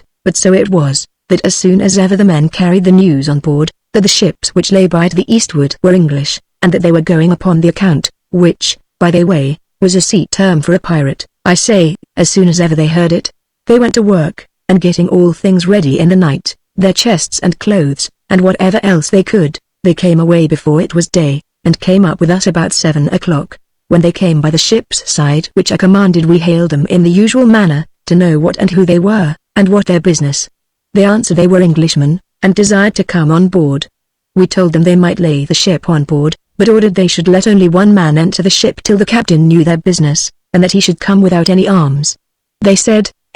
with all their hearts. We presently found their business, and that they desired to go with us, and as for their arms, they desired we would send men on board the boat, and that they would deliver them all to us, which was done. The fellow that came up to me told me how they had been used by their captain, how he had starved the men, and used them like dogs, and that, if the rest of the men knew they should be admitted, he was satisfied 2/3 of them would leave the ship. We found the fellows were very hearty in their resolution, and jolly brisk sailors they were, so I told them I would do nothing without our admiral, that was the captain of the other ship, so I sent my pinnace on board Captain Wilmot, to desire him to come on board. But he was indisposed, and being to leeward, excused his coming, but left it all to me. But before my boat was returned, Captain Wilmot called to me by his speaking trumpet, which all the men might hear as well as I, thus, calling me by my name, I hear they are honest fellows, pray tell them they are all welcome, and make them a bowl of punch. As the men heard it as well as I, there was no need to tell them what the captain said, and, as soon as the trumpet had done, they set up a hutza, that showed us they were very hearty in their coming to us, but we bound them to us by a stronger obligation still after this, for when he came to Madagascar, Captain Wilmot, with consent of all the ship's company, ordered that these men should have as much money given them out of the stock as was due to them for their pay in the ship they had left, and after that we allowed them 20 pieces of 8-a-man bounty money, and thus we entered them upon shares, as we were all, and brave stout fellows they were, being 18 in number, whereof 2 were midshipmen, and 1 a carpenter. It was the 28th of November, when, having had some bad weather, we came to an anchor in the road off St. Augustine Bay, at the southwest end of my old acquaintance the Isle of Madagascar. We lay here a while and trafficked with the natives for some good beef, though the weather was so hot that we could not promise ourselves to salt any of it up to keep, but I showed them the way which we practiced before, to salt it first with saltpetre, then cure it by drying it in the sun, which made it eat very agreeably, though not so wholesome for our men, that not agreeing with our way of cooking, viz., boiling with pudding, brewis, and sea, and particularly this way, would be too salt, and the fat of the meat be rusty, or dried away so as not to be eaten. This, however, we could not help, and made ourselves amends by feeding heartily on the fresh beef while we were there, which was excellent, good and fat, every way as tender and as well relished as in England, and thought to be much better to us who had not tasted any in England for so long a time. Having now for some time remained here, we began to consider that this was not a place for our business, and I, that had some views a particular way of my own, told them that this was not a station for those who looked for purchase, that there were 2 parts of the island which were particularly proper for our purposes. First, the bay on the east side of the island, and from thence to the island Mauritius, which was the usual way which ships that came from the Malabar coast, or the coast of Coromandel, Fort St. George, and used to take, and where, if we waited for them, we ought to take our station. But, on the other hand, as we did not resolve to fall upon the European traders, who were generally ships of force and well manned, and where blows must be looked for, so I had another prospect, which I promised myself would yield equal profit, or perhaps greater, without any of the hazard and difficulty of the former, and this was the Gulf of Mocha, or the Red Sea. I told them that the trade here was great, the ships rich, and the Strait of Bab el Mandeb narrow, so that there was no doubt but we might cruise so as to let nothing slip our hands. Having the seas open from the Red Sea, along the coast of Arabia, to the Persian Gulf, and the Malabar side of the Indies, I told them what I had observed when I sailed round the island in my former progress, how that, on the northernmost point of the island, there were several very good harbours and roads for our ships, that the natives were even more civil and tractable, if possible, than those where we were, not having been so often ill-treated by European sailors as those had in the south and east sides, and that we might always be sure of a retreat, if we were driven to put in by any necessity, either of enemies or weather. They were easily convinced of the reasonableness of my scheme, and Captain Wilmot, whom I now called our admiral, though he was at first of the mind to go and lie at the island Mauritius, and wait for some of the European merchant ships from the road of Coromandel, or the Bay of Bengal, was now of my mind. It is true we were strong enough to have attacked an English East India ship of the greatest force, though some of them were said to carry 50 guns, but I represented to him that we were sure to have blows and blood if we took them, and, after we had done, their loading was not of equal value to us, because we had no room to dispose of their merchandise, and, as our circumstances stood, we had rather have taken one outward-bound East India ship, with her ready cash on board, perhaps to the value of 40 or 50,000 pounds, than 3 homeward-bound, though their loading would at London be worth 3 times the money, because we knew not whither to go to dispose of the cargo, whereas the ships from London had abundance of things we knew how to make use of besides their money, such as their stores of provisions and liquors, and great quantities of the like sent to the governors and factories at the English settlements for their use, so that, if we resolved to look for our own country ships, it should be those that were outward bound, not the London ships homeward. All these things considered, brought the Admiral to be of my mind entirely, so, after taking in water and some fresh provisions where we lay, which was near Cape St. Mary, on the southwest corner of the island, we weighed and stood away south, and afterwards SSE, to round the island, and in about 6 days sail got out of the wake of the island, and steered away north, till we came off Port Dauphin, and then north by east, to the latitude of 13 degrees 40 minutes, which was, in short, just at the farthest part of the island, and the Admiral, keeping ahead, made the open sea fair to the west, clear of the whole island, upon which he brought to, and we sent a sloop to stand in round the farthest point north, and coast along the shore, and see for a harbour to put into, which they did, and soon brought us an account that there was a deep bay, with a very good road, and several little islands, under which they found good riding, in 10 to 17 fathom water, and accordingly the we put in. However, we afterwards found occasion to remove our station, as you shall hear presently. We had now nothing to do but go on shore, and acquaint ourselves a little with the natives, take in fresh water and some fresh provisions, and then to sea again. We found the people very easy to deal with, and some cattle they had, but it being at the extremity of the island, they had not such quantities of cattle here. However, for the present we resolved to appoint this for our place of rendezvous, and go and look out. This was about the latter end of April. Accordingly we put to sea, and cruised away to the northward, for the Arabian coast. It was a long run, but as the winds generally blow trade from the S. and SSE from May to September, we had good weather, and in about 20 days we made the island of Socotra, lying south from the Arabian coast, and DSE from the mouth of the Gulf of Mocha, or the Red Sea. Here we took in water, and stood off and on upon the Arabian shore. We had not cruised here above 3 days, or thereabouts, but I spied a sail, and gave her chase, but when he came up with her, never was such a poor prize chased by pirates that looked for booty, for we found nothing in her but poor, half-naked Turks, going a pilgrimage to Mecca, to the tomb of their prophet Mahomet. The junk that carried them had no one thing worth taking away but a little rice and some coffee, which was all the poor wretches had for their subsistence, so we let them go, for indeed we knew not what to do with them.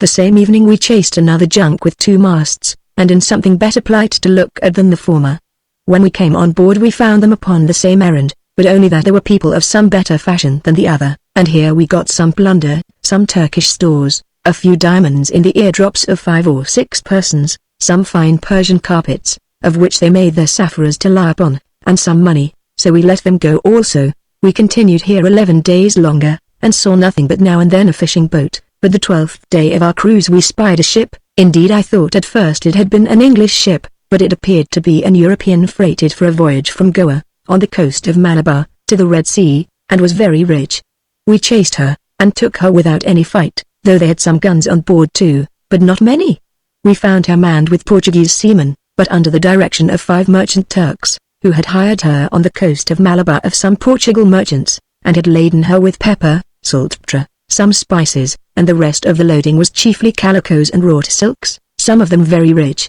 We took her and carried her to Socotra, but we really knew not what to do with her, for the same reasons as before, for all their goods were of little or no value to us. After some days we found means to let one of the Turkish merchants know, that if he would ransom the ship we would take a sum of money and let them go.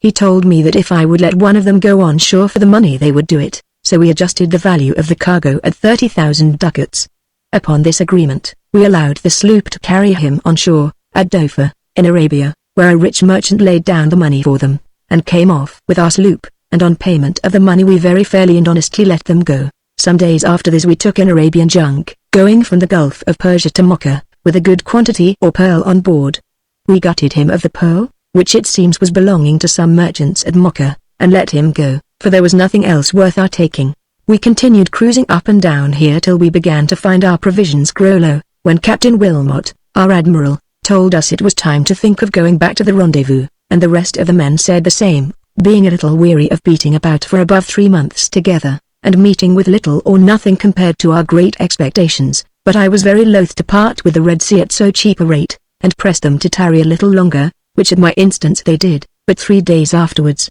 to our great misfortune, understood that, by landing the Turkish merchants at Defoe, we had alarmed the coast as far as the Gulf of Persia, so that no vessel would stir that way, and consequently nothing was to be expected on that side. I was greatly mortified at this news, and could no longer withstand the importunities of the men to return to Madagascar. However, as the wind continued still to blow at SSE by S, we were obliged to stand away towards the coast of Africa and the Cape Guardafui, the winds being more variable under the shore than in the open sea. Here we chopped upon a booty which we did not look for, and which made amends for all our waiting, for the very same hour that we made land we spied a large vessel sailing along the shore to the southward. The ship was of Bengal, belonging to the Great Mogul's country, but had on board a Dutch pilot, whose name, if I remember right, was Vandergist, and several European seamen, whereof 3 were English. She was in no condition to resist us. The rest of her seamen were Indians of the Mogul's subjects, some Malabars and some others. There were 5 Indian merchants on board, and some Armenians. It seems they had been at Mocha with spices, silks, diamonds, pearls, calico, and such goods as the country afforded, and had little on board now but money in pieces of 8, which, by the way, was just what we wanted, and the 3 English seamen came along with us, and the Dutch pilot would have done so too, but the 2 Armenian merchants entreated us not to take him, for that he being their pilot, there was none of the men knew how to guide the ship, so, at their request, we refused him. But we made them promise he should not be used ill for being willing to go with us. We got near 200,000 pieces of 8 in this vessel, and, if they said true, there was a Jew of Goa, who intended to have embarked with them, who had 200,000 pieces of 8 with him, all his own, but his good fortune, springing out of his ill fortune, hindered him, or he fell sick at Mocha, and could not be ready to travel, which was the saving of his money. There was none with me at the taking this prize but the sloop, for Captain Wilmot's ship proving leaky, he went away for the rendezvous before us, and arrived for the middle of December, but not liking the port, he left a great cross on shore, with directions written on a plate of lead fixed to it, for us to come after him to the great bays at Mangahelly, where he found a very good harbour, but we learned a piece of news here that kept us from him a great while, which the admiral took offence at, but we stopped his mouth with his share of 200,000 pieces of 8 to him and his ship's crew. But the story which interrupted our coming to him was this.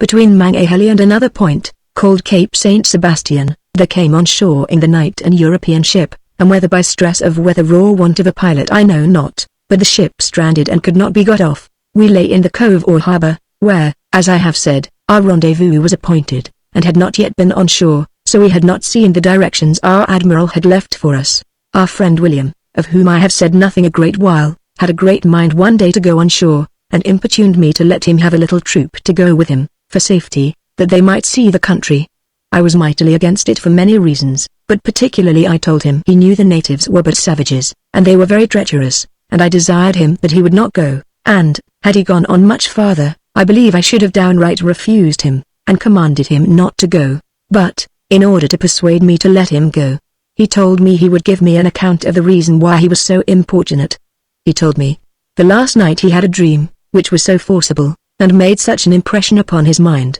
that he could not be quiet till he had made the proposal to me to go, and if I refused him, then he thought his dream was significant, and if not, then his dream was at an end. His dream was, he said, that he went on shore with 30 men, of which the coxswain, he said, was one, upon the island, and that they found a mine of gold, and enriched them all. But this was not the main thing, he said, but that the same morning he had dreamed so. The coxswain came to him just then, and told him that he dreamed he went on shore on the island of Madagascar, and that some men came to him and told him they would show him where he should get a prize which would make them all rich.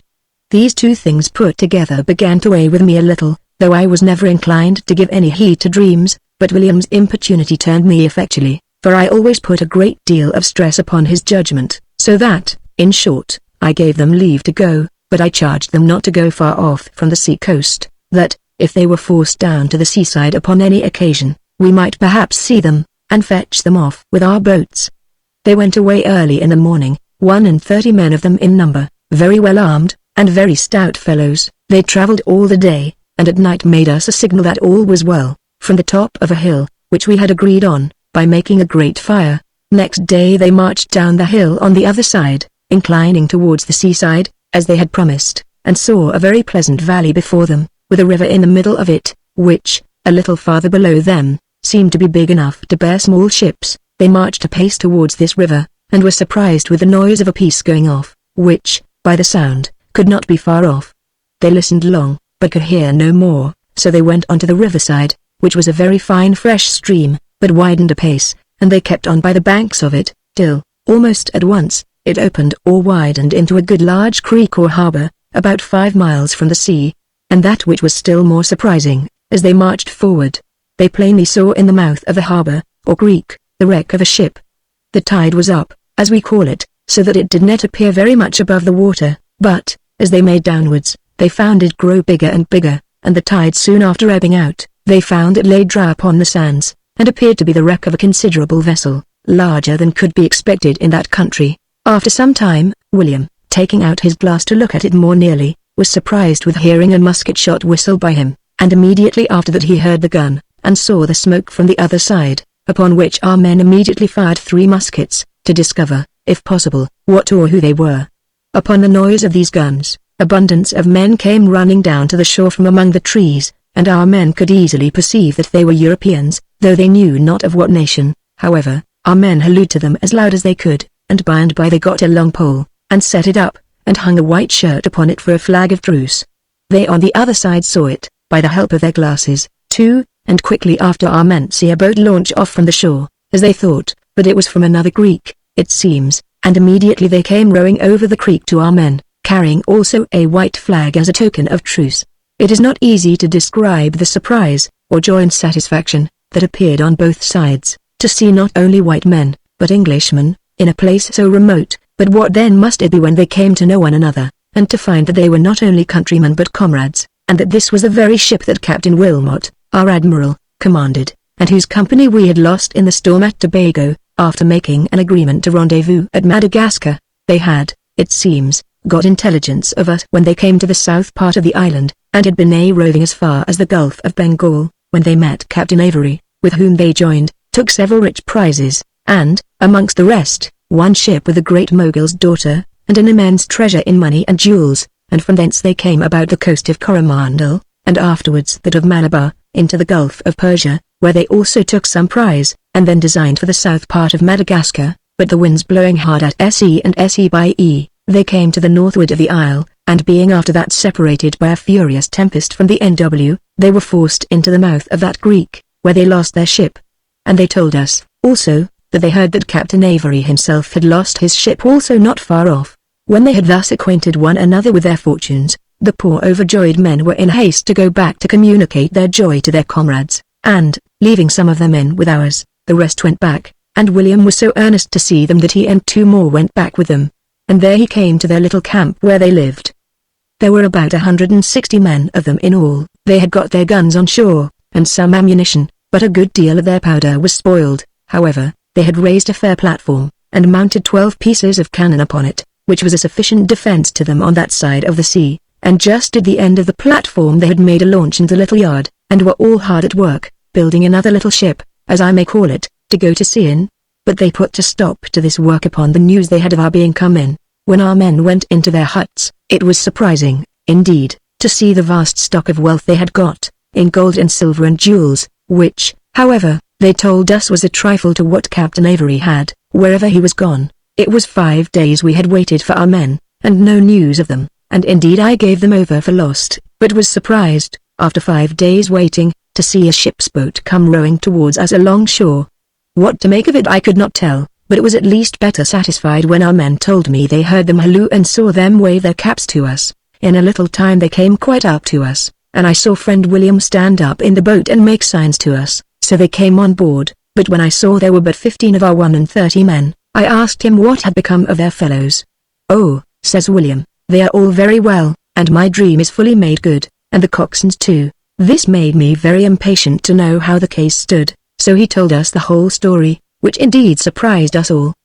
The next day we weighed, and stood away southerly to join Captain Wilmot and ship at Magneon, where we found him, as I said, a little chagrined at our stay, but we pacified him afterwards with telling him the history of William's dream, and the consequence of it. In the meantime the camp of our comrades was so near Magneon, that our admiral and I, friend William, and some of the men, resolved to take the sloop and go and see them, and fetch them all, and their goods, bag and baggage, on board our ship, which accordingly we did, and found their camp, their fortifications, the battery of guns they had erected, their treasure, and all the men, just as William had related it. So, after some stay, we took all the men into the sloop, and brought them away with us. It was some time before we knew what was become of Captain Avery, but after about a month, by the direction of the men who had lost their ship, we sent the sloop to cruise along the shore, to find out, if possible, where they were, and in about a week's cruise our men found them, and particularly that they had lost their ship, as well as our men had lost theirs, and that they were every way in as bad a condition as ours.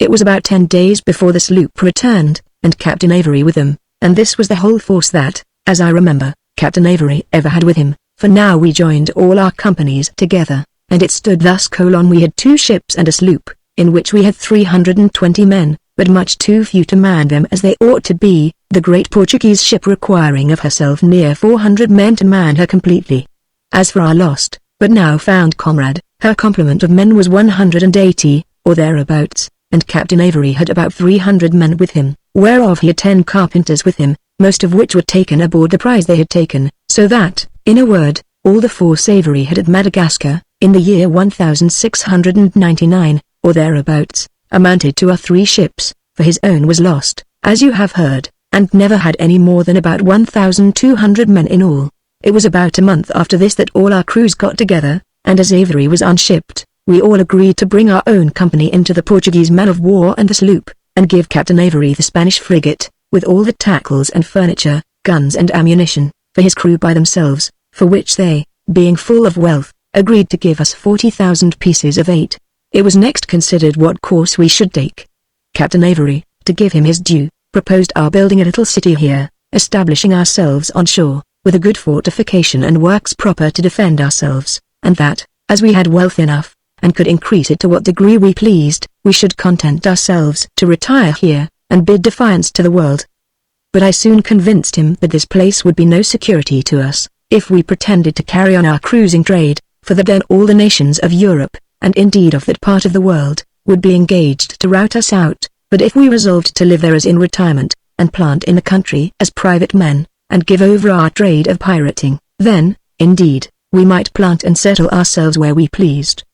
But then, I told him, the best way would be to treat with the natives, and buy a tract of land of them farther up the country, seated upon some navigable river, where boats might go up and down for pleasure, but not ships to endanger us, that thus planting the high ground with cattle, such as cows and goats, of which the country also was full, to be sure we might live here as well as any men in the world, and I owned to him I thought it was a good retreat for those that were willing to leave off and lay down, and yet did not care to venture home and be hanged, that is to say, to run the risk of it. Captain Avery, however, he made no positive discovery of his intentions, seemed to me to decline my notion of going up into the country to plant. On the contrary, it was apparent he was of Captain Wilmot's opinion, that they might maintain themselves on shore, and yet carry on their cruising trade too, and upon this they resolved. But, as I afterwards understood, about 50 of their men went up the country, and settled themselves in an inland place as a colony. Whether they are there still or not, I cannot tell, or how many of them are left alive,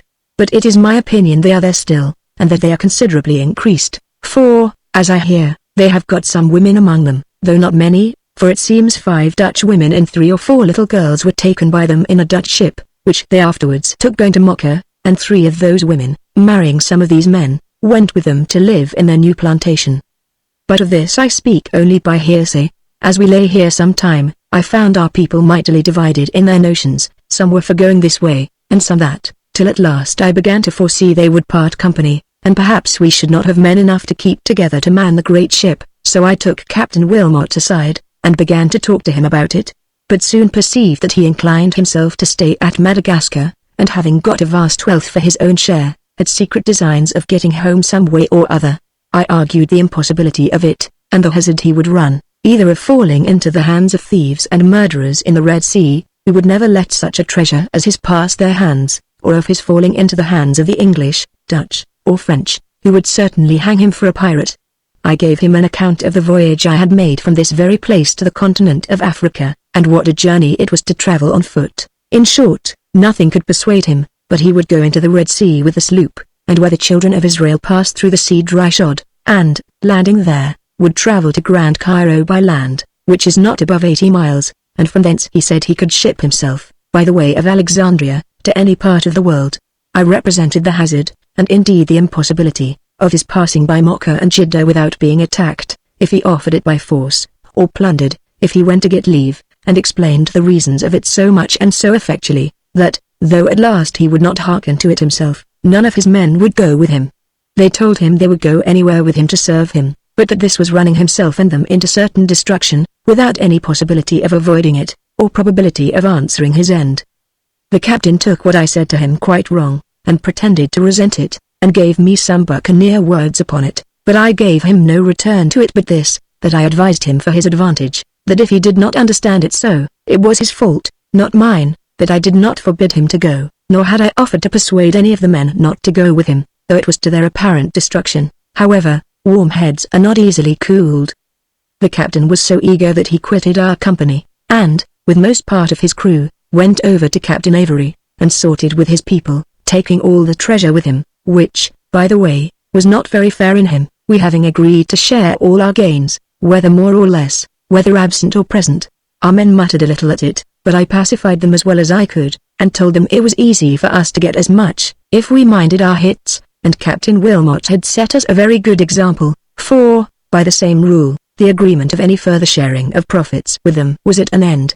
I took this occasion to put into their heads some part of my further designs, which were, to range over the Eastern Sea, and see if we could not make ourselves as rich as Mr. Avery, who, it was true, had gotten a prodigious deal of money, though not one half of what was said of it in Europe. Our men were so pleased with my forward, enterprising temper, that they assured me that they would go with me, one and all, over the whole globe, wherever I would carry them, and as for Captain Wilmot, they would have nothing more to do with him. This came to his ears, and put him into a great rage, so that he threatened, if I came on shore, he would cut my throat. I had information of it privately, but took no notice of it at all, only I took care not to go unprovided for him, and seldom walked about but in very good company. However, at last Captain Wilmot and I met, and talked over the matter very seriously, and I offered him the sloop to go where he pleased, or, if he was not satisfied with it, I offered to take the sloop and leave him the great ship, but he declined both, and only desired that I would leave him 6 carpenters,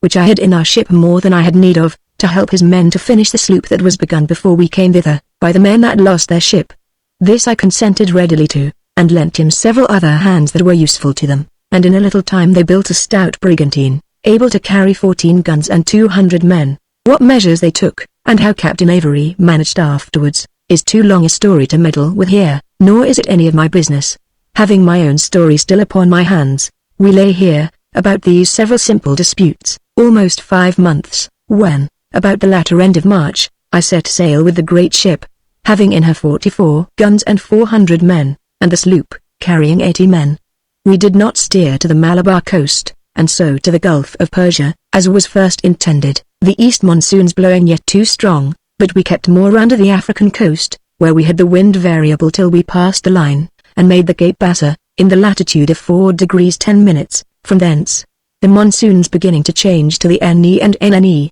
we led it away, with the wind large, to the Maldives, a famous ledge of islands, well known by all the sailors who have gone into those parts of the world, and, leaving these islands a little to the south, we made Cape Comorin, the southernmost land of the coast of Malabar, and went round the Isle of Ceylon. Here we lay by a while to wait for purchase, and here we saw 3 large English East India ships going from Bengal, or from Fort St. George, homeward for England, or rather for Bombay and Surat, till the trade set in. We brought to, and hoisting an English ancient and pendant, lay by for them, as if we intended to attack them. They could not tell what to make of us a good while, though they saw our colours, and I believe at first they thought us to be French, but as they came nearer to us, we let them soon see what we were, for we hoisted a black flag, with 2 cross daggers in it, on our main topmast head, which let them see what they were to expect. We soon found the effects of this, for at first they spread their ancients, and made up to us in a line, as if they would fight us, having the wind offshore,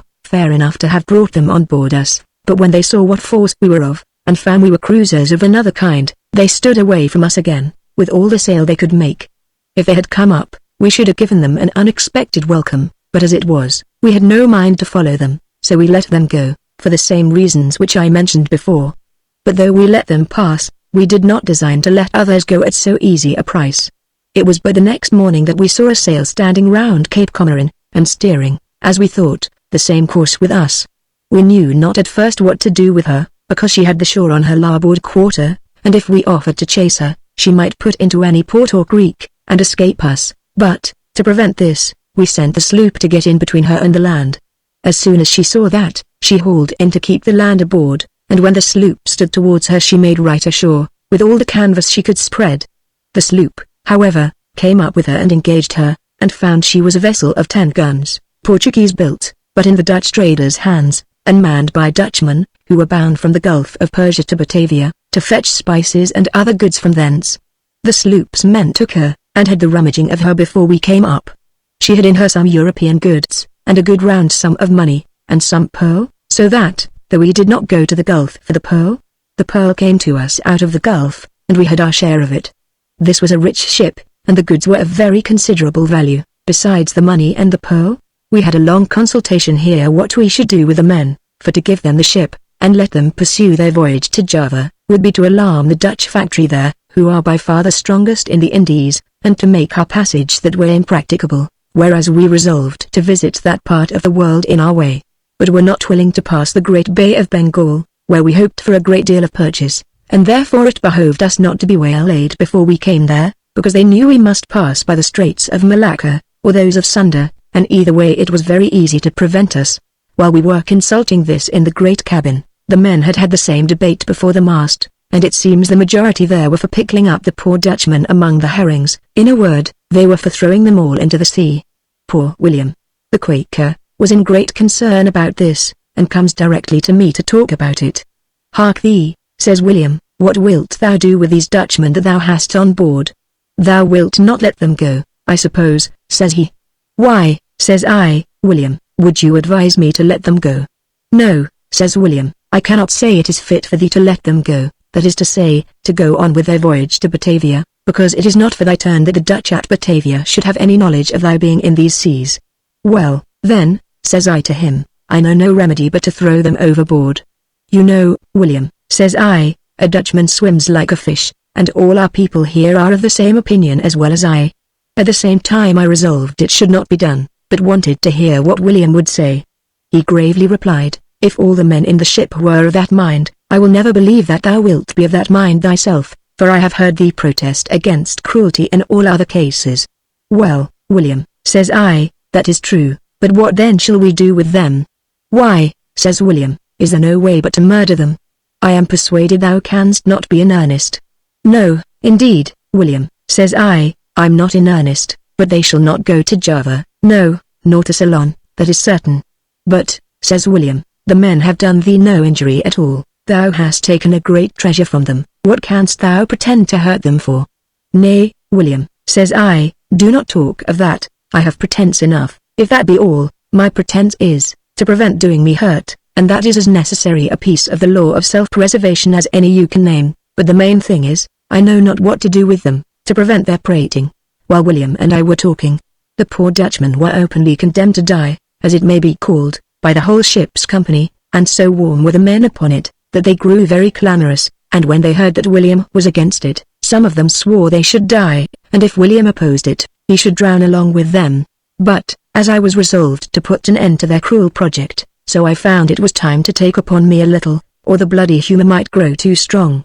so I called the Dutchmen up, and talked a little with them. First, I asked them if they were willing to go with us. 2 of them offered it presently, but the rest, which were 14, declined it. "Well, then," said I, "where would you go?" They desired they should go to Ceylon. No, I told them I could not allow them to go to any Dutch factory, and told them very plainly the reasons of it, which they could not deny to be just. I let them know also the cruel, bloody measures of our men, but that I had resolved to save them, if possible, and therefore I told them I would set them on shore at some English factory in the Bay of Bengal, or put them on board any English ship I met, after I was past the Straits of Sunda or of Malacca, but not before, for, as to my coming back again, I told them I would run the venture of their Dutch power from Batavia, but I could not have the news come there before me, because it would make all their merchant ships lay up, and keep out of our way. It came next into our consideration what we should do with their ship, but this was not long resolving, for there were but 2 ways,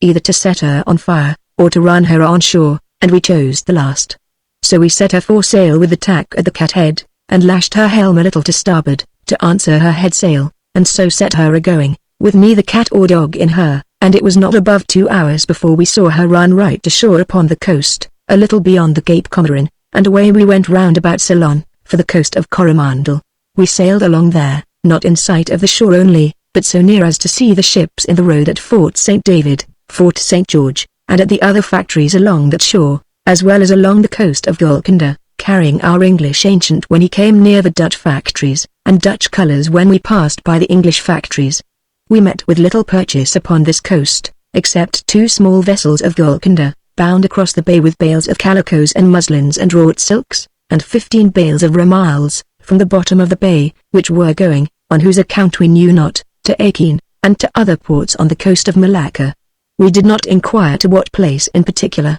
but we let the vessels go, having none but Indians on board. In the bottom of the bay we met with a great junk belonging to the Mogul's court, with a great many people, passengers as we supposed them to be. It seems they were bound for the river Hooghly or Ganges, and came from Sumatra. This was a prize worth taking indeed, and we got so much gold in her, besides other goods which we did not meddle with pepper in particular, that it had like to have put an end to our cruise, for almost all my men said we were rich enough, and desired to go back again to Madagascar. But I had other things in my head still, and when I came to talk with them, and set friend William to talk with them, we put such further golden hopes into their heads that we soon prevailed with them to let us go on. My next design was to leave all the dangerous straits of Malacca, Singapore, and Sunda, where we could expect no great booty, but what we might light on in European ships, which we must fight for, and though we were able to fight, and wanted no courage, even to desperation, yet we were rich too, and resolved to be richer, and took this for our maxim,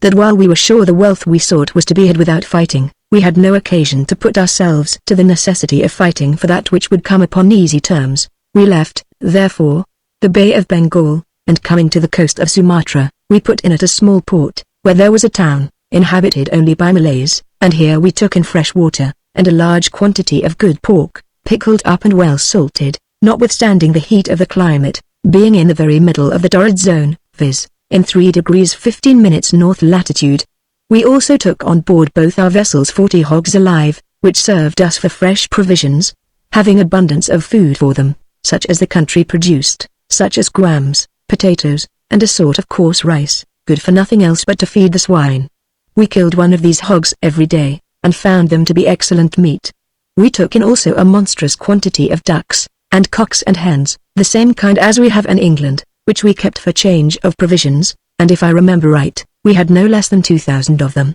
so that at first we were pestered with them very much, but we soon lessened them by boiling, roasting, stewing, and sea, for we never wanted while we had them. My long projected design now lay open to me, which was to fall in amongst the Dutch Spice Islands, and see what mischief I could do there. Accordingly, we put out to sea the 12th of August, and passing the line on the 17th, we stood away due south, leaving the Straits of Sunda and the Isle of Java on the east, till we came to the latitude of 11 degrees 20 minutes, when we steered east and DNE, having easy gales from the WSW till we came among the Moluccas, or Spice Islands. We passed those seas with less difficulty than in other places, the winds to the south of Java being more variable, and the weather good, though sometimes we met with squally weather and short storms, but when he came in among the Spice Islands themselves we had a share of the monsoons, or trade winds, and made use of them accordingly. The infinite number of islands which lie in these seas embarrassed us strangely, and it was with great difficulty that we worked our way through them.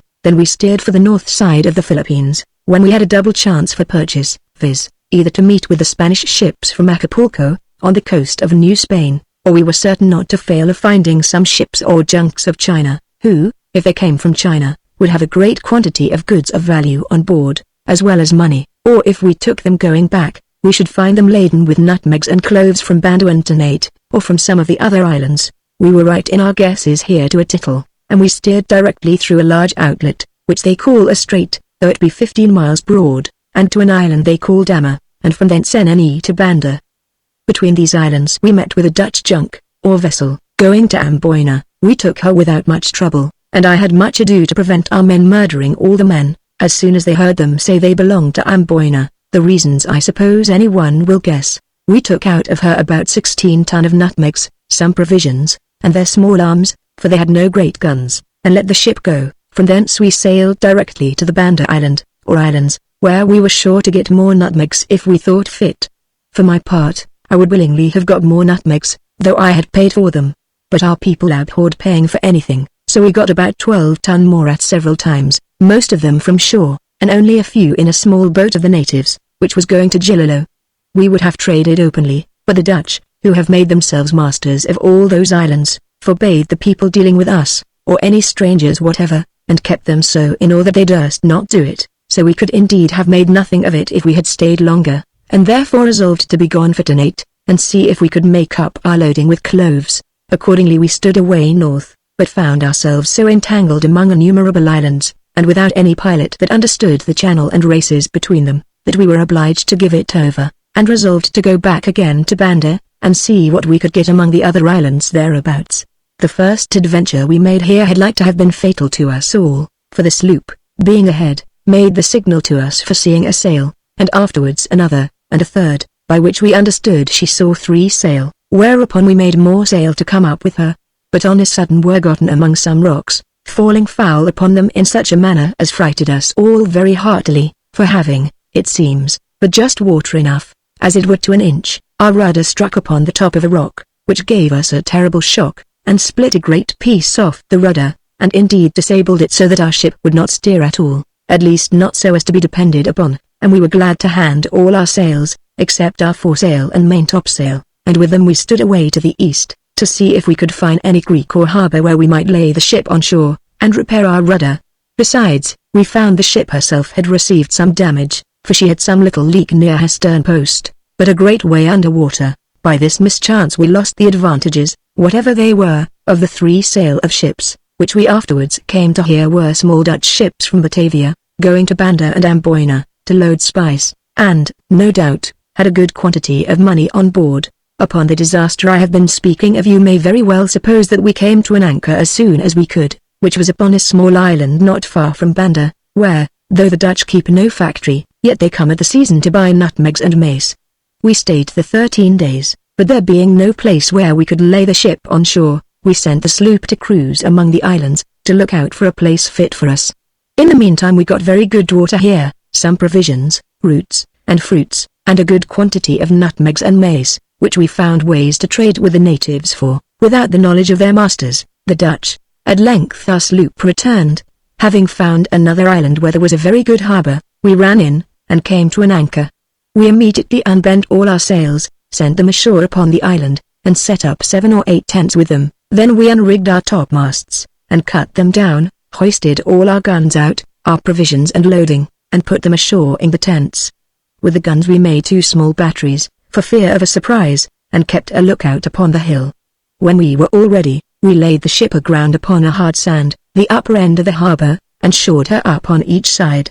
At low water she lay almost dry, so we mended her bottom, and stopped the leak, which was occasioned by straining some of the rudder irons with the shock which the ship had against the rock. Having done this, we also took occasion to clean her bottom, which, having been at sea so long, was very foul. The sloop washed and toiled also, but was ready before us, and cruised 8 or 10 days among the islands, but met with no purchase, so that we began to be tired of the place, having little to divert us but the most furious claps of thunder that ever were heard or read of in the world. We were in hopes to have met with some purchase here among the Chinese, who, we had been told, came to donate a trade for cloves, and to the Banda Isles for nutmegs, and we would have been very glad to have loaded our galleon, or great ship, with these 2 sorts of spice, and have thought it a glorious voyage, but we found nothing stirring more than what I have said, except Dutchmen, who, by what means we could not imagine, had either a jealousy of us or intelligence of us, and kept themselves close in their ports. I was once resolved to have made a descent to the island of Dumar, the place most famous for the best nutmegs, but friend William, who was always for doing our business without fighting, dissuaded me from it, and gave such reasons for it that we could not resist, particularly the great heats of the season, and of the place, for we were now in the latitude of just half a degree south. But while we were disputing this point we were soon determined by the following accident: we had a strong gale of wind at SW by W, and the ship had fresh way, but a great sea rolling in upon us from the Eni, which we afterwards found was the pouring in of the great ocean east of New Guinea. However, as I said, we stood away large, and made fresh way, when, on the sudden, from a dark cloud which hovered over our heads, came a flash, or rather blast, of lightning, which was so terrible, and quivered so long among us, that not I only, but all our men, thought the ship was on fire. The heat of the flash, or fire, was so sensibly felt in our faces, that some of our men had blisters raised by it on their skins, not immediately, perhaps, by the heat, but by the poisonous or noxious particles which mixed themselves with the matter inflamed. But this was not all. The shock of the air, which the fracture in the clouds made, was such that our ship shook as when a broadside is fired, and her motion being checked, as it were at once, by a repulse superior to the force that gave her way before, the sails all flew back in a moment, and the ship lay, as we might truly say, thunderstruck. As the blast from the cloud was so very near us, it was but a few moments after the flash that the terriblest clap of thunder followed that was ever heard by mortals. I firmly believe a blast of 100,000 barrels of gunpowder could not have been greater to our hearing, nay, indeed, to some of our men it took away their hearing. It is not possible for me to describe, or anyone to conceive, the terror of that minute. Our men were in such a consternation, that not a man on board the ship had presence of mind to apply to the proper duty of a sailor, except friend William, and had he not run very nimbly, and with a composure that I am sure I was not master of, to let go the foresheet, set in the weather brace of the foreyard, and haul down the topsails, we had certainly brought all our masts by the board, and perhaps have been overwhelmed in the sea. As for myself, I must confess my eyes were open to my danger, though not the least to anything of application for remedy. I was all amazement and confusion, and this was the first time that I can say I began to feel the effects of that horror which I know since much more of, upon the just reflection on my former life. I thought myself doomed by heaven to sink that moment into eternal destruction, and with this peculiar mark of terror, viz., that the vengeance was not executed in the ordinary way of human justice, but that God had taken me into his immediate disposing, and had resolved to be the executor of his own vengeance. Let them alone describe the confusion I was in who know what was the case of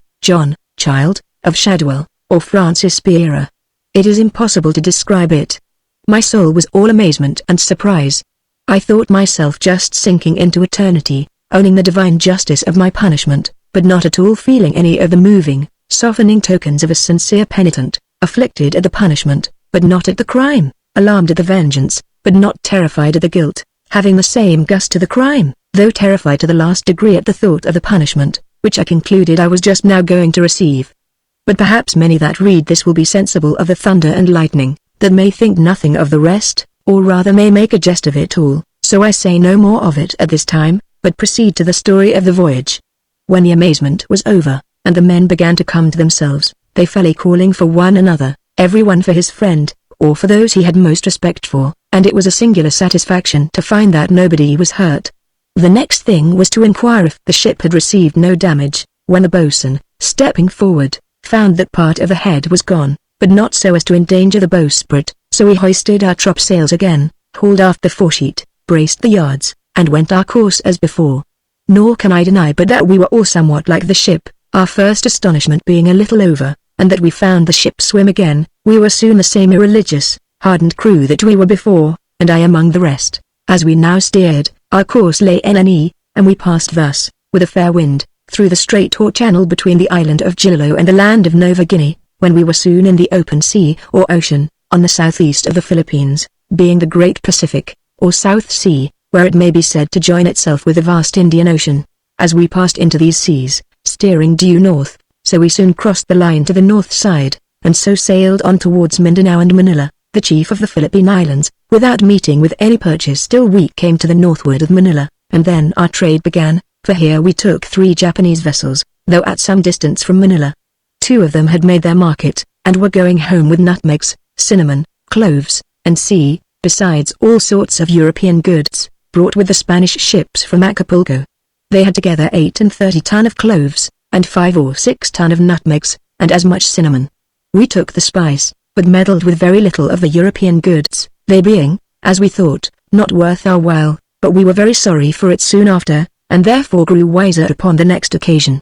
The 3rd Japanese was the best prize to us, for he came with money, and a great deal of gold uncoined, to buy such goods as we mentioned above. We eased him of his gold, and did him no other harm, and having no intention to stay long here, we stood away for China. We were at sea above 2 months upon this voyage, beating it up against the wind, which blew steadily from the NE, and within a point or two one way or other, and this indeed was the reason why we met with the more prizes in our voyage. We were just gotten clear of the Philippines, and we purposed to go to the Isle of Formosa, but the wind blew so fresh at NNE that there was no making anything of it, and we were forced to put back to Laconia, the most northerly of those islands. We rode here very secure, and shifted our situation, not in view of any danger, for there was none, but for a better supply of provisions, which we found the people very willing to supply us with. There lay, while we remained here, 3 very great galleons, or Spanish ships, from the South Seas, whether newly come in or ready to sail we could not understand at first, but as we found the China traders began to load and set forward to the north, we concluded the Spanish ships had newly unloaded their cargo, and these had been buying, so we doubted not but we should meet with purchase in the rest of the voyage. Neither, indeed, could we well miss of it. We stayed here till the beginning of May, when we were told the Chinese traders would set forward, for the northern monsoons end about the latter end of March or beginning of April, so that they are sure of fair winds home. Accordingly we hired some of the country boats, which are very swift sailors, to go and bring us word how affairs stood at Manila, and when the China junks would sail, and by this intelligence we ordered our matters so well, that 3 days after we set sail we fell in with no less than 11 of them, out of which, however, having by misfortune of discovering ourselves, taken but 3, we contented ourselves and pursued our voyage to Formosa. In these 3 vessels we took, in short, such a quantity of cloves, nutmegs, cinnamon, and mace, besides silver, that our men began to be of my opinion, that we were rich enough, and, in short, we had nothing to do now but to consider by what methods to secure an immense treasure we had got. I was secretly glad to hear that they were of this opinion, for I had long before resolved, if it were possible, to persuade them to think of returning. Having fully perfected my first projected design of rummaging among the Spice Islands, and all those prizes, which were exceeding rich at Manila, was quite beyond my design. But now I had heard what the men said, and how they thought we were very well, I let them know by friend William, that I intended only to sail to the island of Formosa, where I should find opportunity to turn our spices and Europe goods into ready money, and that then I would tack about for the south, the northern monsoons being perhaps by that time also ready to set in. They all approved of my design, and willingly went forward, because, besides the winds, which would not permit until October to go to the south, I say, besides this, we were now a very deep ship, having near 200 ton of goods on board, and particularly, some very valuable. The sloop also had a proportion. With this resolution we went on cheerfully, when, within about 12 days' sail more, we made the island Formosa, at a great distance, but were ourselves shot beyond the southernmost part of the island, being to leeward, and almost upon the coast of China. Here we were a little at a loss, for the English factories were not far off, and we might be obliged to fight some of their ships, if we met with them, which, though we were able enough to do, yet we did not desire it on many accounts, and particularly because we did not think it was our business to have it known who we were, or that such a kind of people as we had been seen on the coast. However, we were obliged to keep to the northward, keeping as good an offing as we could with respect to the coast of China. We had not sailed long but we chased a small Chinese junk, and having taken her, we found she was bound to the island of Formosa. Having no goods on board but some rice and a small quantity of tea, but she had 3 Chinese merchants in her, and they told us that they were going to meet a large vessel of their country, which came from Tonquin, and lay in a river in Formosa, whose name I forgot, and they were going to the Philippine Islands, with silks, muslins, calicos, and such goods as are the product of China, and some gold, that their business was to sell their cargo, and buy spices and European goods. This suited very well with our purpose, so I resolved now that we would leave off being pirates and turn merchants, so we told them what goods we had on board, and that if they would bring their supercargoes or merchants on board, we would trade with them. They were very willing to trade with us, but terribly afraid to trust us, nor was it an unjust fear, for we had plundered them already of what they had. On the other hand, we were as diffident as they, and very uncertain what to do, but William the Quaker put this matter into a way of barter. He came to me and told me he really thought the merchants looked like fair men, that meant honestly. And besides, says William, it is their interest to be honest now, for, as they know upon what terms we got the goods we are to truck with them, so they know we can afford good pennyworths, and in the next place, it saves them going the whole voyage, so that the southerly monsoons yet holding, if they traded with us, they could immediately return with their cargo to China, though, by the way, we afterwards found they intended for Japan, but that was all one, for by this means they saved at least 8 months' voyage. Upon these foundations, William said he was satisfied we might trust them, for, says William, I would as soon trust a man whose interest binds him to be just to me as a man whose principle binds himself. Upon the whole, William proposed that 2 of the merchants should be left on board our ship as hostages, and that part of our goods should be loaded in their vessel, and let the 3rd go with it into the port where their ship lay, and when he had delivered the spices, he should bring back such things as it was agreed should be exchanged. This was concluded on, and William the Quaker ventured to go along with them, which, upon my word, I should not have cared to have done, nor was I willing that he should, but he went still upon the notion that it was their interest to treat him friendly. In the meantime, we came to an anchor under a little island in the latitude of 23 degrees 28 minutes, being just under the northern tropic, and about 20 leagues from the island. Here we lay 13 days, and began to be very uneasy for my friend William, for they had promised to be back again in 4 days, which they might very easily have done. However, at the end of 13 days, we saw 3 sail coming directly to us, which a little surprised us all at first, not knowing what might be the case, and we began to put ourselves in a posture of defense, but as they came nearer us, we were soon satisfied, for the first vessel was that which William went in, who carried a flag of truce, and in a few hours they all came to an anchor, and William came on board us with a little boat, with a Chinese merchant in his company, and 2 other merchants, who seemed to be a kind of brokers for the rest. Here he gave us an account how civilly he had been used, how they had treated him with all imaginable frankness and openness, that they had not only given him the full value of his spices and other goods which he carried, in gold, by good weight, but had loaded the vessel again with such goods as he knew we were willing to trade for, and that afterwards they had resolved to bring the great ship out of the harbour, to lie where we were, that so we might make what bargain we thought fit. Only William said he had promised, in our name, that we should use no violence with them, nor detain any of the vessels after we had done trading with them. I told him we would strive to outdo them in civility, and that we would make good every part of his agreement, in token whereof, I caused a white flag likewise to be spread at the poop of our great ship, which was the signal agreed on. As to the 3rd vessel which came with them, it was a kind of bark of the country, who, having intelligence of our design to traffic, came off to deal with us, bringing a great deal of gold and some provisions, which at that time we were very glad of. In short, we traded upon the high seas with these men, and indeed we made a very good market, and yet sold thieves pennyworths too. We sold here about 60 ton of spice, chiefly cloves and nutmegs, and above 200 bales of European goods, such as linen and woolen manufactures. We considered we should have occasion for some such things ourselves, and so we kept a good quantity of English stuffs, cloth, baize, and sea, for ourselves. I shall not take up any of the little room I have left here with the further particulars of our trade. It is enough to mention, that, except a parcel of tea, and 12 bales of fine china or silks, we took nothing in exchange for our goods but gold, so that the sum we took here in that glittering commodity amounted to above 50,000 ounces good weight. When we had finished our barter, we restored the hostages, and gave the 3 merchants about the quantity of 1200 weight of nutmegs, and as many of cloves, with a handsome present of European linen and stuff for themselves, as a recompense for what we had taken from them,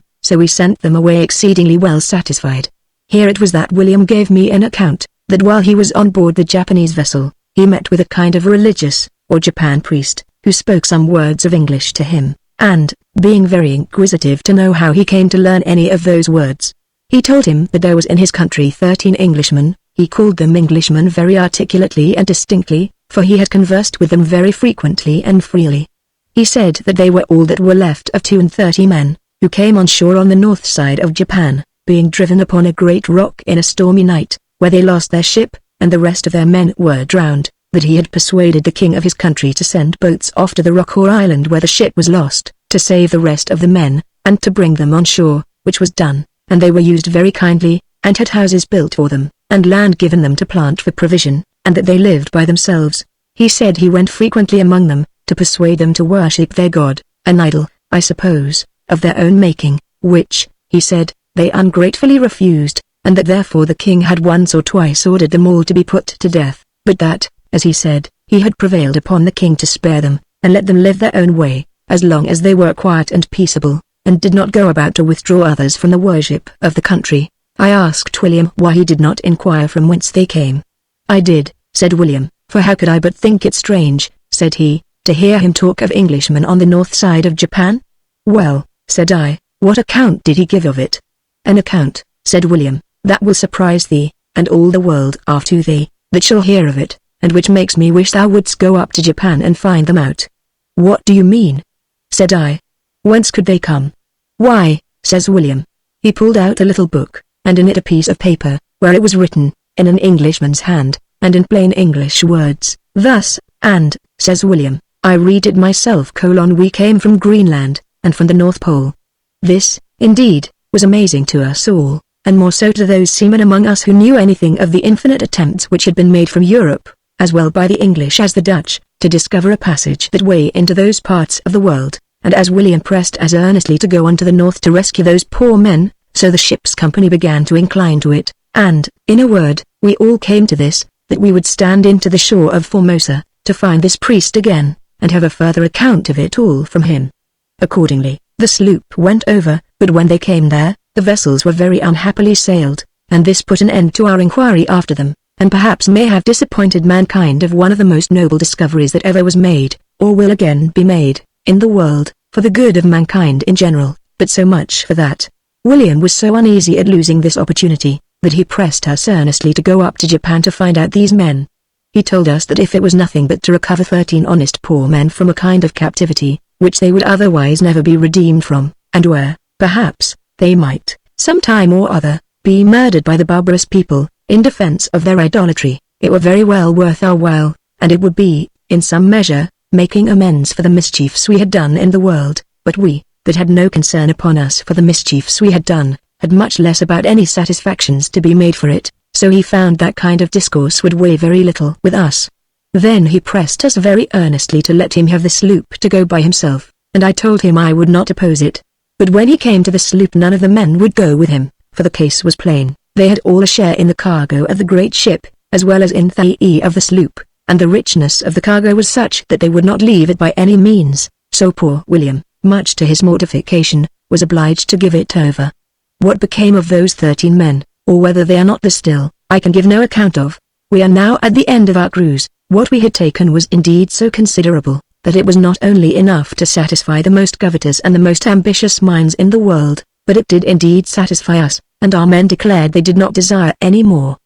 The next motion, therefore, was about going back, and the way by which we should perform the voyage, so as not to be attacked by the Dutch in the Straits of Sunda. We had pretty well stored ourselves here with provisions, and it being now near the return of the monsoons, we resolved to stand away to the southward, and not only to keep without the Philippine Islands, that is to say, to the eastward of them, but to keep on to the southward, and see if we could not leave not only the Moluccas, or Spice Islands, behind us, but even Nova Guinea and Nova Hollandia also, and so getting into the variable winds, to the south of the Tropic of Capricorn, steer away to the west, over the great Indian Ocean. This was indeed at first a monstrous voyage in its appearance, and the want of provisions threatened us. William told us in so many words, that it was impossible we could carry provisions enough to subsist us for such a voyage, and especially fresh water, and that, as there would be no land for us to touch at where we could get any supply, it was a madness to undertake it. But I undertook to remedy this evil, and therefore desired them not to be uneasy at that, for I knew that we might supply ourselves at Mindanao, the most southerly island of the Philippines. Accordingly, we set sail, having taken all the provisions here that we could get. The 28th of September. The wind veering a little at first from the NNW to the NE by E, but afterwards settled about the NE and the ENE. We were 9 weeks in this voyage, having met with several interruptions by the weather, and put in under the lee of a small island in the latitude of 16 degrees 12 minutes, of which we never knew the name, none of our charts having given any account of it. I say, we put in here by reason of a strange tornado or hurricane, which brought us into a great deal of danger. Here we rode about 16 days, the winds being very tempestuous and the weather uncertain. However, we got some provisions on shore, such as plants and roots, and a few hogs. We believed there were inhabitants on the island, but we saw none of them. From hence, the weather settling again, we went on and came to the southernmost part of Mindanao, where we took in fresh water and some cows, but the climate was so hot that we did not attempt to salt up any more than so as to keep a fortnight or 3 weeks, and away we stood southward, crossing the line, and, leaving Gililo on the starboard side, we coasted the country they call New Guinea, where, in the latitude of 8 degrees south, we put in again for provisions and water, and where we found inhabitants, but they fled from us, and were altogether inconversable.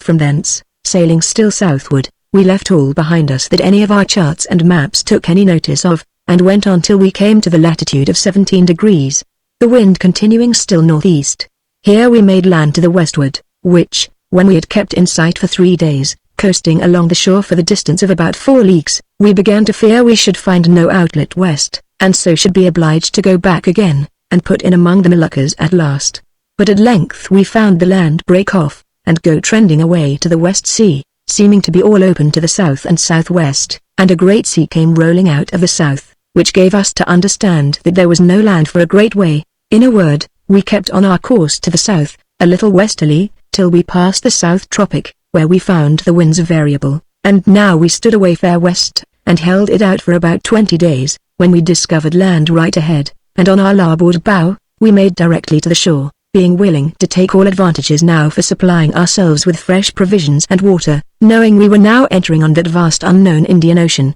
perhaps the greatest sea on the globe, having, with very little interruption of islands, a continued sea quite round the globe. We found a good road here, and some people on shore, but when we landed, they fled up the country, nor would they hold any correspondence with us, nor come near us, but shot at us several times with arrows as long as lances. We set up white flags for a truce, but they either did not or would not understand it. On the contrary, they shot our flag of truce through several times with their arrows, so that, in a word, we never came near any of them. We found good water here, though it was something difficult to get at it, but for living creatures we could see none, for the people, if they had any cattle, drove them all away, and showed us nothing but themselves, and that sometimes in a threatening posture, and in number so great, that made us suppose the island to be greater than we first imagined. It is true, they would not come near enough for us to engage with them, at least not openly, but they came near enough for us to see them, and, by the help of our glasses, to see that they were clothed and armed,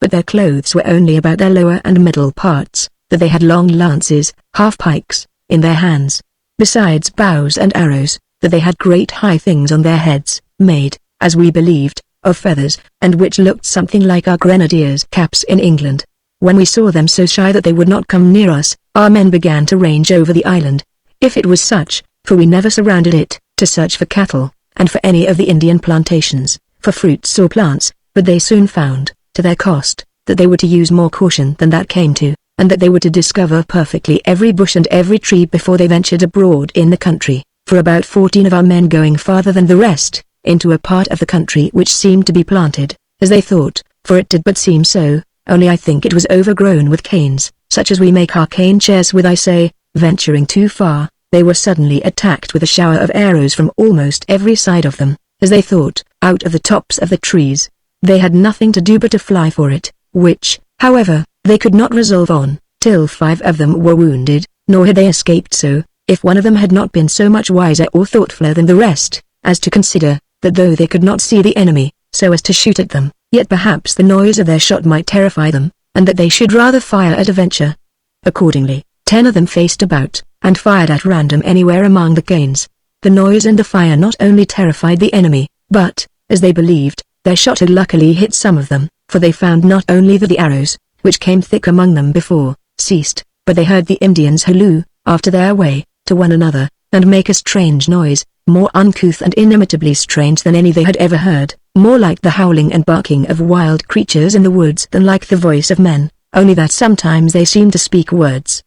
They observed also, that this noise of the Indians went farther and farther off, so that they were satisfied the Indians fled away, except on one side, where they heard a doleful groaning and howling, and where it continued a good while, which they supposed was from some or other of them being wounded, and howling by reason of their wounds, or killed, and others howling over them. But our men had enough of making discoveries, so they did not trouble themselves to look farther, but resolved to take this opportunity to retreat. But the worst of their adventure was to come, for as they came back, they passed by a prodigious great trunk of an old tree. What tree it was, they said, they did not know, but it stood like an old decayed oak in a park, where the keepers in England take a stand, as they call it, to shoot a deer, and it stood just under the steep side of a great rock, or hill, that our people could not see what was beyond it. As they came by this tree, they were of a sudden shot at, from the top of the tree, with 7 arrows and 3 lances, which, to our great grief, killed 2 of our men, and wounded 3 more.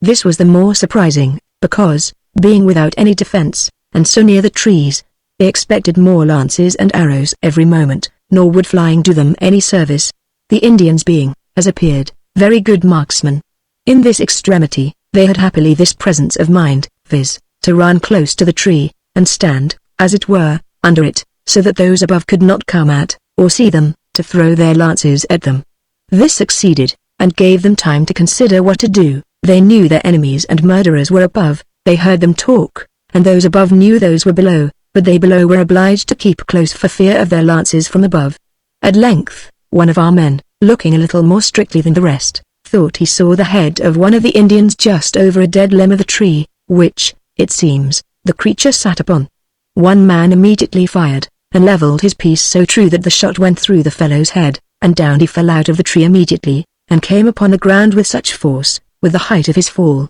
that if he had not been killed with the shot, he would certainly have been killed with dashing his body against the ground. This so frightened them, that, besides the howling noise they made in the tree, our men heard a strange clutter of them in the body of the tree, from whence they concluded they had made the tree hollow, and were got to hide themselves there. Now, had this been the case, they were secure enough from our men, for it was impossible any of our men could get up the tree on the outside, there being no branches to climb by, and, to shoot at the tree, that they tried several times to no purpose, for the tree was so thick that no shot would enter it. They made no doubt, however, but that they had their enemies in a trap, and that a small siege would either bring them down, tree and all, or starve them out, so they resolved to keep their post, and send to us for help.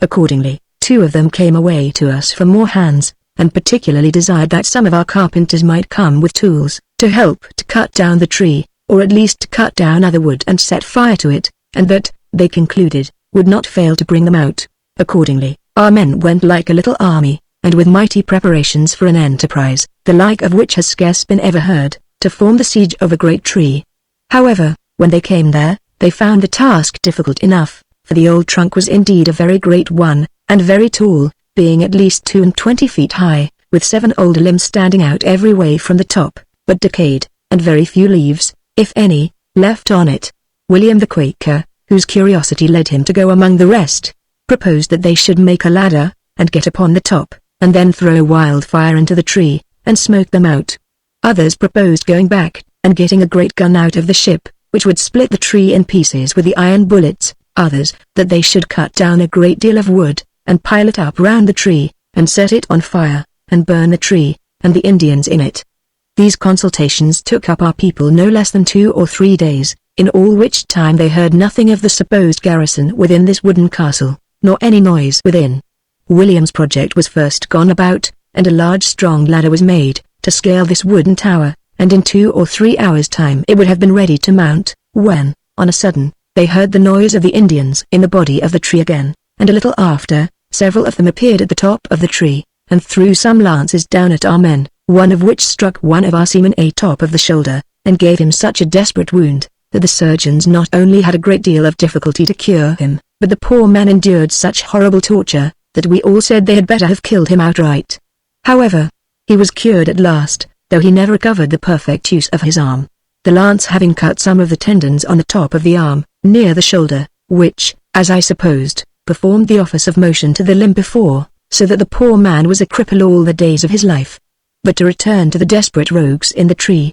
our men shot at them, but did not find they had hit them, or any of them, but as soon as ever they shot at them, they could hear them huddle down into the trunk of the tree again, and there, to be sure, they were safe. Well, however, it was this which put by the project of William's ladder, for when it was done, who would venture up among such a troop of bold creatures as were there, and who, they supposed, were desperate by their circumstances. And as but one man at a time could go up, they began to think it would not do, and, indeed, I was of the opinion, for about this time I was come to their assistance, that going up the ladder would not do, unless it was thus, that a man should, as it were, run just up to the top, and throw some fireworks into the tree, and come down again, and this we did 2 or 3 times, but found no effect of it. At last, one of our gunners made a stinkpot, as we called it, being a composition which only smokes, but does not flame or burn. But withal the smoke of it is so thick, and the smell of it so intolerably nauseous, that it is not to be suffered.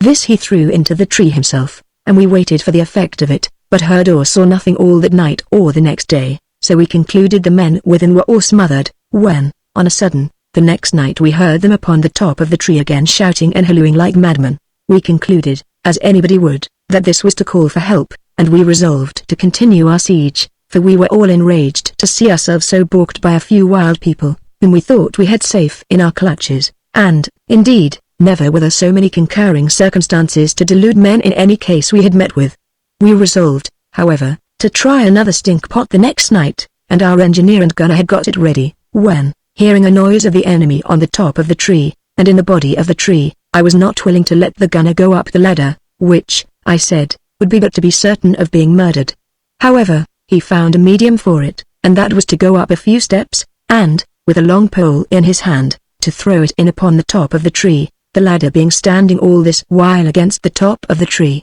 But when the gunner, with his machine at the top of his pole, came to the tree, with 3 other men to help him, behold the ladder was gone. This perfectly confounded us, and we now concluded the Indians in the tree had, by this piece of negligence, taken the opportunity, and come all down the ladder, made their escape, and had carried away the ladder with them. I laughed most heartily at my friend William, who, as I said, had the direction of the siege, and had set up a ladder for the garrison, as we called them, to get down upon, and run away. But when daylight came, we were all set to rights again, for there stood our ladder, hauled up on the top of the tree, with about half of it in the hollow of the tree, and the other half upright in the air. Then we began to laugh at the Indians for fools, that they could not as well have found their way down by the ladder, and have made their escape, as to have pulled it up by main strength into the tree. We then resolved upon fire, and so to put an end to the work at once, and burn the tree and its inhabitants together, and accordingly we went to work to cut wood, and in a few hours' time we got enough,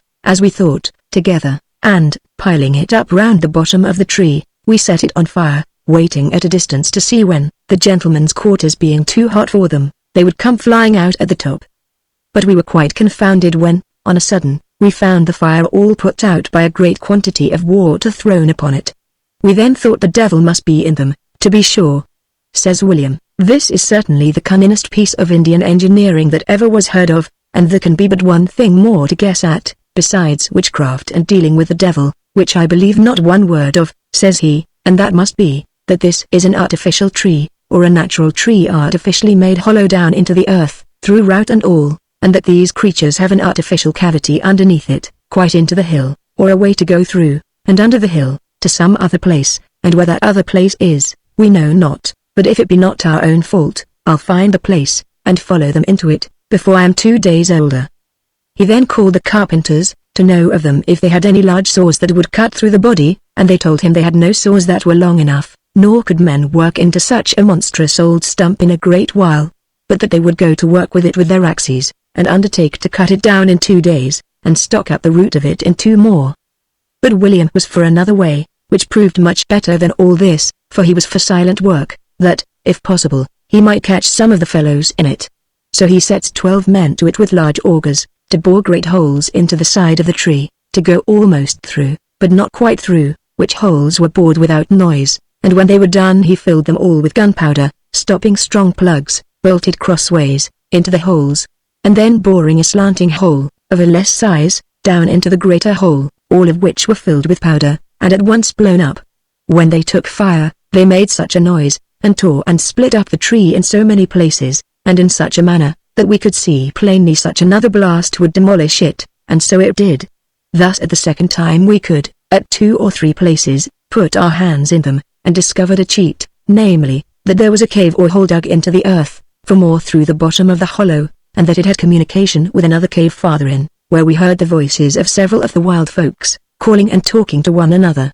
When we came thus far we had a great mind to get at them, and William desired that 3 men might be given him with hand grenadoes, and he promised to go down first, and boldly he did so, for William, to give him his due, had the heart of a lion. They had pistols in their hands, and swords by their sides, but, as they had taught the Indians before by their stinkpots, the Indians returned them in their own kind, for they made such a smoke come up out of the entrance into the cave or hollow, that William and his 3 men were glad to come running out of the cave, and out of the tree too, for mere want of breath, and indeed they were almost stifled. Never was a fortification so well defended, or assailants so many ways defeated. We were now for giving it over, and particularly I called William, and told him I could not but laugh to see us spinning out our time here for nothing, that I could not imagine what we were doing, that it was certain that the rogues that were in it were cunning to the last degree, and it would vex anybody to be so balked by a few naked ignorant fellows, but still it was not worth our while to push it any further, nor was there anything that I knew of to be got by the conquest when it was made,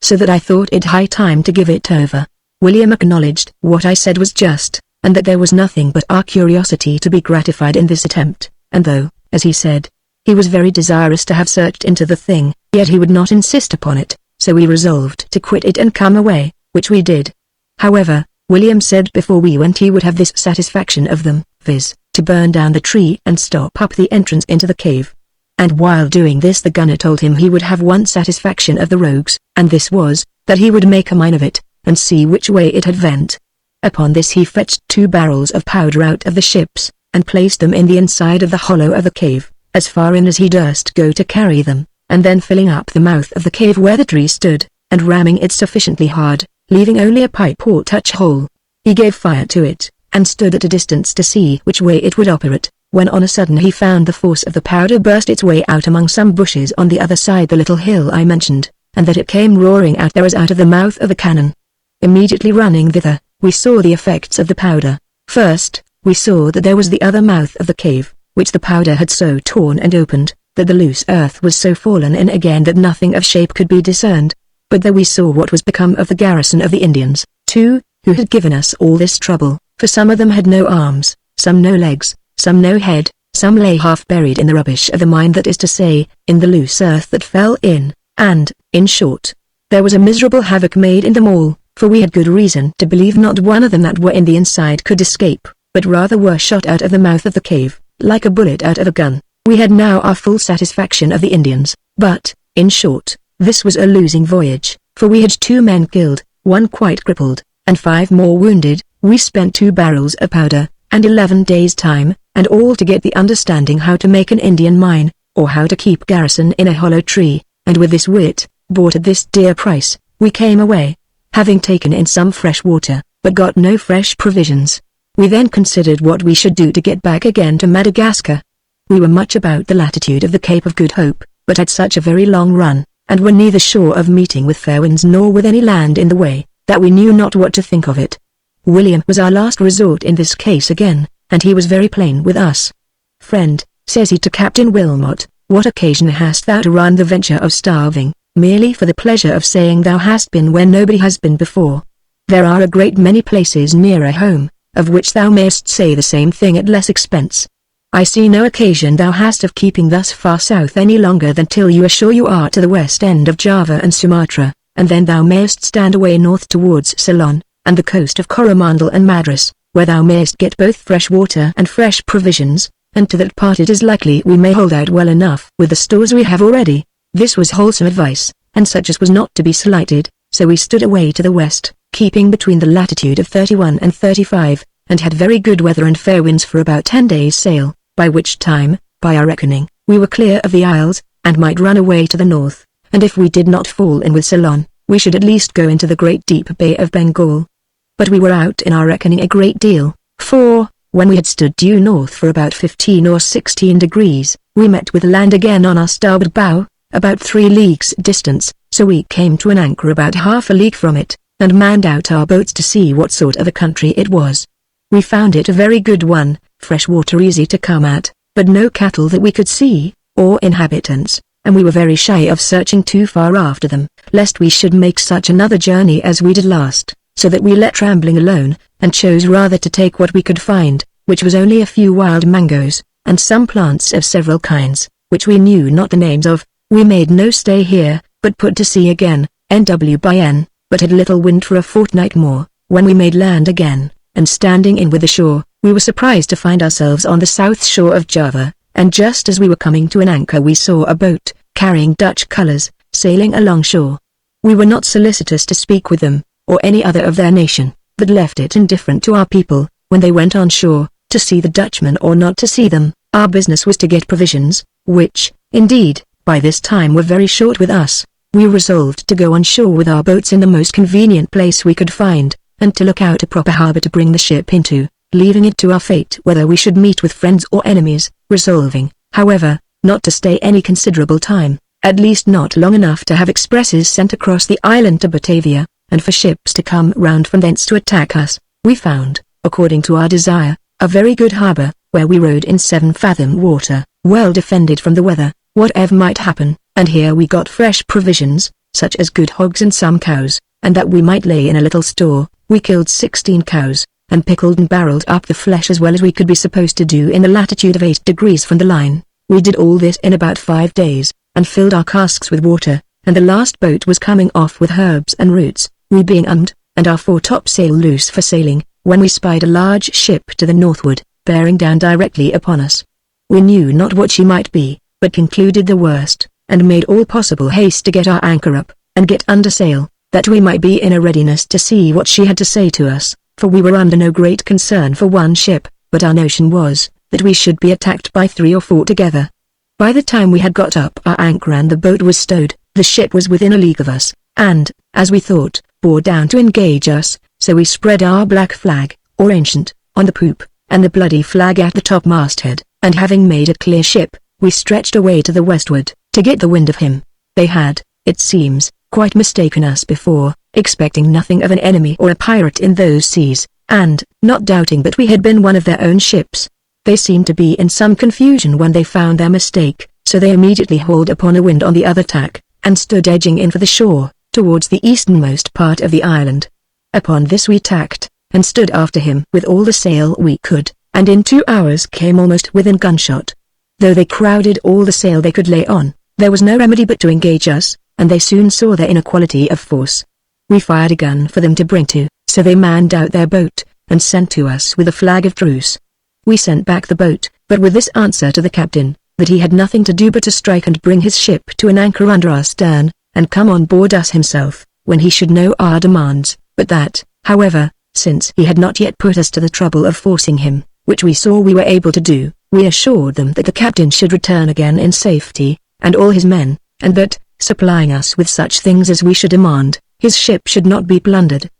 They went back with this message, and it was some time after they were on board before they struck, which made us begin to think they refused it, so we fired a shot, and in a few minutes more we perceived their boat put off, and as soon as the boat put off the ship struck and came to an anchor, as was directed. When the captain came on board, we demanded an account of their cargo, which was chiefly bales of goods from Bengal for Bantam. We told them our present want was provisions, which they had no need of, being just at the end of their voyage, and that, if they would send their boat on shore with ours, and procure us 26 head of black cattle, 60 hogs, a quantity of brandy and arrack, and 300 bushels of rice, we would let them go free. As to the rice, they gave us 600 bushels, which they had actually on board, together with a parcel shipped upon freight. Also, they gave us 30 middling casks of very good arrack, but beef and pork they had none. However, they went on shore with our men, and bought 11 bullocks and 50 hogs, which were pickled up for our occasion, and upon the supplies of provision from shore,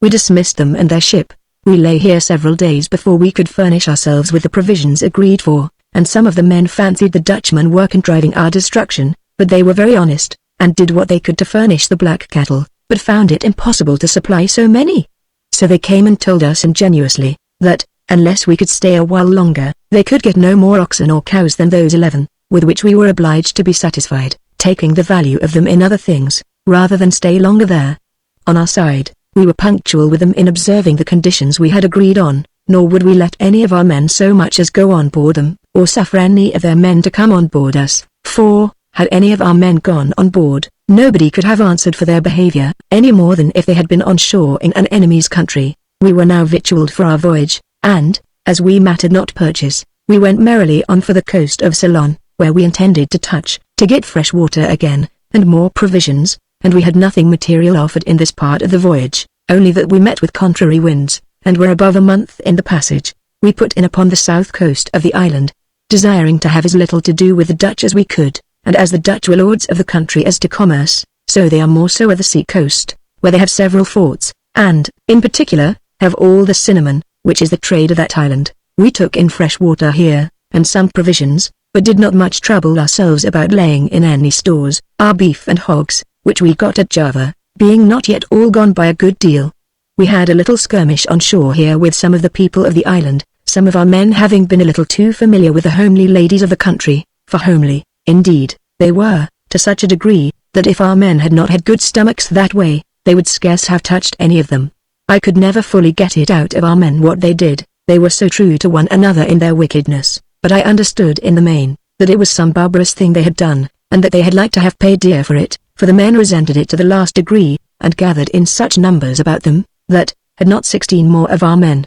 in another boat, come all in the nick of time, just to rescue our first men, who were but 11, and so fetch them off by main force, they had been all cut off, the inhabitants being no less than 200 or 300, armed with darts and lances, the usual weapons of the country, and which they are very dexterous at the throwing, even so dexterous that it was scarce credible, and had our men stood to fight them, as some of them were bold enough to talk of, they had been all overwhelmed and killed. As it was, 17 of our men were wounded, and some of them very dangerously. But they were more frighted than hurt too, for every one of them gave themselves over for dead men, believing the lances were poisoned. But William was our comfort here too, for, when 2 of our surgeons were of the same opinion, and told the men foolishly enough that they would die, William cheerfully went to work with them, and cured them all but one, who rather died by drinking some arrack punch than of his wound. The excess of drinking throwing him into a fever. We had enough of Ceylon, though some of our people were for going ashore again, 60 or 70 men together, to be revenged. But William persuaded them against it, and his reputation was so great among the men, as well as with us that were commanders, that he could influence them more than any of us. They were mighty warm upon their revenge, and they would go on shore, and destroy 500 of them. Well, says William, and suppose you do, what are you the better? Why, then, says one of them, speaking for the rest, we shall have our satisfaction. Well, and what will you be the better for that? Says William. They could then say nothing to that. Then, says William, if I mistake not, your business is money. Now, I desire to know, if you conquer and kill 2,000 or 3,000 of these poor creatures, they have no money, pray what will you get? They are poor naked wretches, what shall you gain by them? But then, says William, perhaps, in doing this, you may chance to lose half a score of your own company, as it is very probable you may. Pray, what gain is in it? And what account can you give the captain for his lost men? In short, William argued so effectually, that he convinced them that it was mere murder to do so, and that the men had a right to their own, and that they had no right to take them away, that it was destroying innocent men, who had acted no otherwise than as the laws of nature dictated, and that it would be as much murder to do so, as to meet a man on the highway, and kill him, for the mere sake of it, in cold blood, not regarding whether he had done any wrong to us or number. These reasons prevailed with them at last, and they were content to go away, and leave them as they found them. In the first skirmish they killed between 60 and 70 men, and wounded a great many more, but they had nothing, and our people got nothing by it, but the loss of one man's life, and the wounding 16 more, as above. But another accident brought us to a necessity of further business with these people, and indeed we had like to have put an end to our lives and adventures all at once among them, for, About 3 days after our putting out to sea from the place where we had that skirmish, we were attacked by a violent storm of wind from the south, or rather a hurricane of wind from all the points southward, for it blew in a most desperate and furious manner from the SE to the SW, 1 minute at one point, and then instantly turning about again to another point, but with the same violence, nor were we able to work the ship in that condition, so that the ship I was in split 3 topsails, and at last brought the main topmast by the board, and, in a word, we were once or twice driven right ashore, and one time, had not the wind shifted the very moment it did, we had been dashed in 1,000 pieces upon a great ledge of rocks which lay off about half a league from the shore, but, as I have said, the wind shifting very often, and at that time coming to the ESE, we stretched off, and got above a league more sea room in half an hour. After that, it blew with some fury SW by S, then SW by W, and put us back again a great way to the eastward of the ledge of rocks, where we found a great opening between the rocks and the land, and endeavored to come to an anchor there, but we found there was no ground fit to anchor in, and that we should lose our anchors, there being nothing but rocks. We stood through the opening, which held about 4 leagues. The storm continued, and now we found a dreadful foul shore, and knew not what course to take. We looked out very narrowly for some river or creek or bay, where we might run in, and come to an anchor, but found none a great while. At length we saw a great headland lie out far south into the sea, and that to such a length, that, in short, we saw plainly that, if the wind held where it was, we could not weather it, so we ran in as much under the lee of the point as we could, and came to an anchor in about 12 fathom water.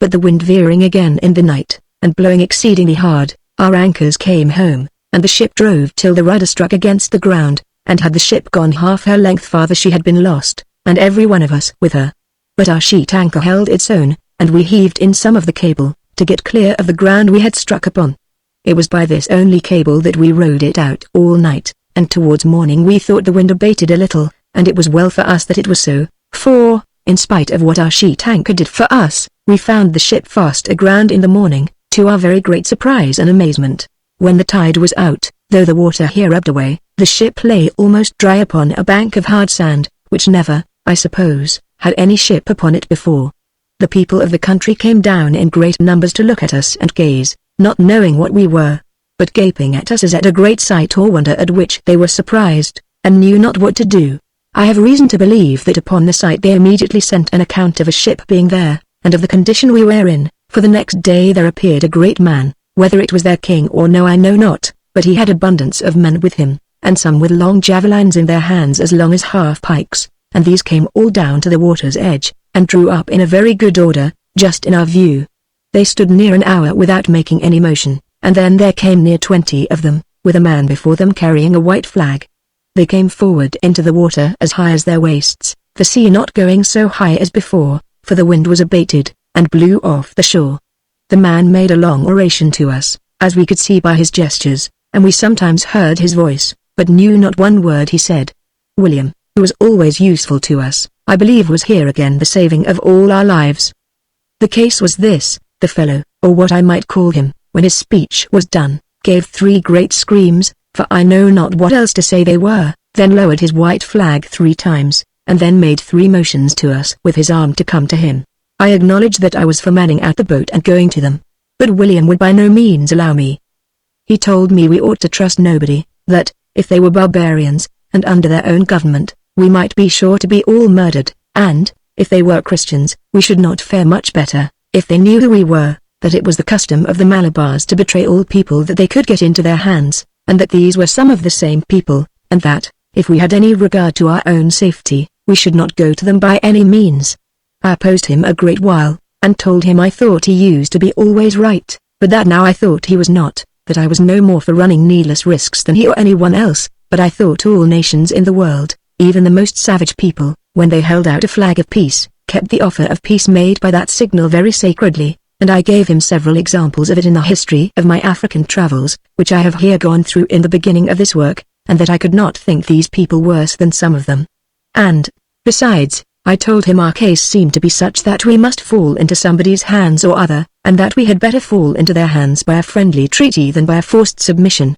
nay, though they had indeed a treacherous design, and therefore I was for a parley with them. Well, friend, says William very gravely, if thou wilt go I cannot help it, I shall only desire to take my last leave of thee at parting, For, depend upon it, thou wilt never see us again. Whether we and the ship may come off any better at last I cannot resolve thee, but this I will answer for, that we will not give up our lives idly, and in cool blood, as thou art going to do. We will at least preserve ourselves as long as we can, and die at last like men, not like fools, trepanned by the wiles of a few barbarians. William spoke this with so much warmth, and yet with so much assurance of our fate, that I began to think a little of the risk I was going to run. I had no more mind to be murdered than he, and yet I could not for my life be so faint-hearted in the thing as he. Upon which I asked him if he had any knowledge of the place, or had ever been there. He said, no. Then I asked him if he had heard or read anything about the people of this island, and of their way of treating any Christians that had fallen into their hands, and he told me he had heard of one, and he would tell me the story afterward. His name, he said, was Knox, commander of an East India ship, who was driven on shore, just as we were, upon this island of Ceylon, though he could not say it was at the same place, or whereabouts, that he was beguiled by the barbarians, and enticed to come on shore, just as we were invited to do at that time, and that, when they had him, they surrounded him, and 18 or 20 of his men, and never suffered them to return, but kept them prisoners, or murdered them, he could not tell which, but they were carried away up into the country, separated from one another, and never heard of afterwards, except the captain's son, who miraculously made his escape, after 20 years' slavery. I had no time then to ask him to give the full story of this Knox, much less to hear him tell it me, but, as it is usual in such cases, when one begins to be a little touched, I turned short with him. Why then, friend William, said I, what would you have us do? You see what condition we are in, and what is before us. Something must be done, and that immediately. Why, says William, I'll tell thee what thou shalt do. First, cause a white flag to be hanged out, as they do to us, and man out the longboat and pinnace with as many men as they can well stow, to handle their arms, and let me go with them, and thou shalt see what we will do. If I miscarry, thou mayest be safe, and I will also tell thee, that if I do miscarry, it shall be my own fault, and thou shalt learn wit by my folly. I knew not what to reply to him at first, but, after some pause, I said, William, I'm as both you should be lost as you are that I should, and if there be any danger, I desire you may no more fall into it than I. Therefore, if you will, let us all keep in the ship, fair alike, and take our fate together. No, says William, there's no danger in the method I propose. Thou shalt go with me, if thou thinkest fit. If thou pleasest but to follow the measures that I shall resolve on, depend upon it, though we will go off from the ships, we will not a man of us go any nearer them than within call to talk with them. Thou sayest they have no boats to come off to us, but, says he, I rather desire thou wouldest take my advice, and manage the ships as I shall give the signal from the boat, and let us concert that matter together before we go off. Well, I found William had his measures in his head all laid beforehand, and was not at a loss what to do at all, so I told him he should be captain for this voyage, and we would be all of us under his orders, which I would see observed to a tittle. Upon this conclusion of our debates, he ordered 24 men into the longboat, and 12 men into the pinnace, and the sea being now pretty smooth, they went off, being all very well armed. Also he ordered that all the guns of the great ship, on the side which lay next the shore, should be loaded with musket balls, old nails, stubs, and such like pieces of old iron, lead, and anything that came to hand, and that we should prepare to fire as soon as ever we saw them lower the white flag and hoist up a red one in the pinnace. With these measures fixed between us, they went off towards the shore, William in the pinnace with 12 men, and the longboat coming after him with 24 more, all stout resolute fellows, and very well armed. They rowed so near the shore as that they might speak to one another, carrying a white flag, as the other did, and offering a parley. The brutes, for such they were, showed themselves very courteous, but finding we could not understand them, they fetched an old Dutchman, who had been their prisoner many years, and set him to speak to us. The sum and substance of his speech was, that the king of the country had sent his general down to know who we were, and what our business was. William stood up in the stern of the pinnace, and told him, that as to that, he, that was an European, by his language and voice, might easily know what we were, and our condition. The ship being aground upon the sand would also tell him that our business there was that of a ship in distress, so William desired to know what they came down for with such a multitude, and with arms and weapons, as if they came to war with us. He answered, they might have good reason to come down to the shore, the country being alarmed with the appearance of ships of strangers upon the coast, and as our vessels were full of men, and as we had guns and weapons, the king had sent part of his military men, that, in case of any invasion upon the country, they might be ready to defend themselves, whatsoever might be the occasion. But, says he, as you are men in distress, the king has ordered his general, who is here also, to give you all the assistance he can, and to invite you on shore, and receive you with all possible courtesy. Says William, very quick upon him, before I give thee an answer to that, I desire thee to tell me what thou art, for by thy speech thou art an European. He answered presently, he was a Dutchman. That I know well, says William, by thy speech, but art thou a native Dutchman of Holland, or a native of this country, that has learned Dutch by conversing among the Hollanders, who we know are settled upon this island? No, says the old man, I am a native of Delft, in the province of Holland, in Europe. Well, says William, immediately, but art thou a Christian or a heathen, or what we call a renegado? I am, says he, a Christian. And so they went on, in a short dialogue, as follows: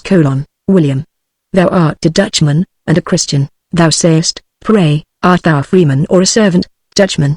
I am a servant to the king here, and in his army. But art thou a volunteer, or a prisoner? Indeed I was a prisoner at first, but am at liberty now, and so am a volunteer. That is to say, being first a prisoner, thou hast liberty to serve them, but art thou so at liberty that thou mayest go away, if thou pleasest, to thine own countrymen? No, I do not say so. My countrymen live a great way off, on the north and east parts of the island, and there is no going to them without the king's express license. Well, and why dost thou not get a license to go away? I have never asked for it. And, I suppose, if thou didst, thou knowest thou couldst not obtain it.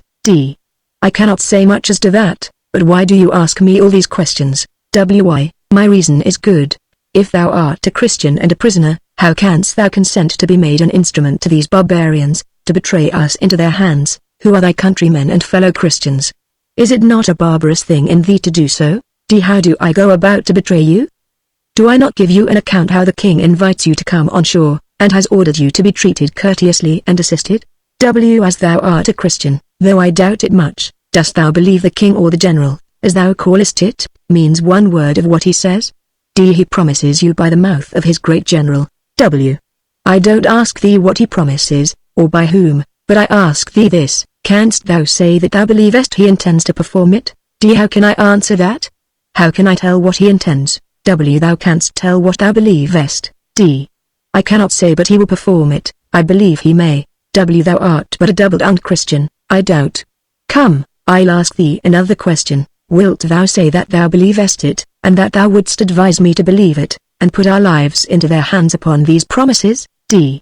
am not to be your adviser. Thou art perhaps afraid to speak thy mind, because thou art in their power. Pray, do any of them understand what thou and I say? Can they speak Dutch? No, not one of them. I have no apprehensions upon that account at all. Why, then, answer me plainly. If thou art a Christian, is it safe for us to venture upon their words, to put ourselves into their hands, and come on shore? You put it very home to me. Pray let me ask you another question. Are you in any likelihood of getting your ship off, if you refuse it? Yes, we shall get off the ship. Now the storm is over, we don't fear it. Then I cannot say it is best for you to trust them. Well, it is honestly said. But what shall I say to them? Give them good words, as they give us. What good words? Why, let them tell the king that we are strangers, who are driven on his coast by a great storm, that we thank him very kindly for his offer of civility to us, which, if we are further distressed, we will accept thankfully, but that at present we have no occasion to come on shore, and besides, that we cannot safely leave the ship in the present condition she is in, but that we are obliged to take care of her, in order to get her off, and expect, in a tide or two more, to get her quite clear, and at an anchor. But he will expect you to come on shore, then, to visit him, and make him some present for his civility. When we have got our ship clear, and stopped the leaks, we will pay our respects to him. Nay, you may as well come to him now as then. Nay, hold, friend, I did not say we would come to him then. You talked of making him a present, that is to pay our respects to him, is it not? Well, but I will tell him that you will come on shore to him when your ship is got off. I have nothing to say to that. You may tell him what you think fit. But he will be in a great rage if I do not. Who will he be in a great rage at? At you. What occasion have we to value that? Why, he will send all his army down against you. And what if they were all here just now? what dost thou suppose they could do to us? D. He would expect they should burn your ships and bring you all to him. W. Tell him, if he should try, he may catch a Tartar. D. He has a world of men. W. Has he any ships? D. No, he has no ships. W. Nor boats? D. No, nor boats. W. Why, what then do you think we care for his men? What canst thou do now to us, if thou hadst 100,000 with thee? D. Oh,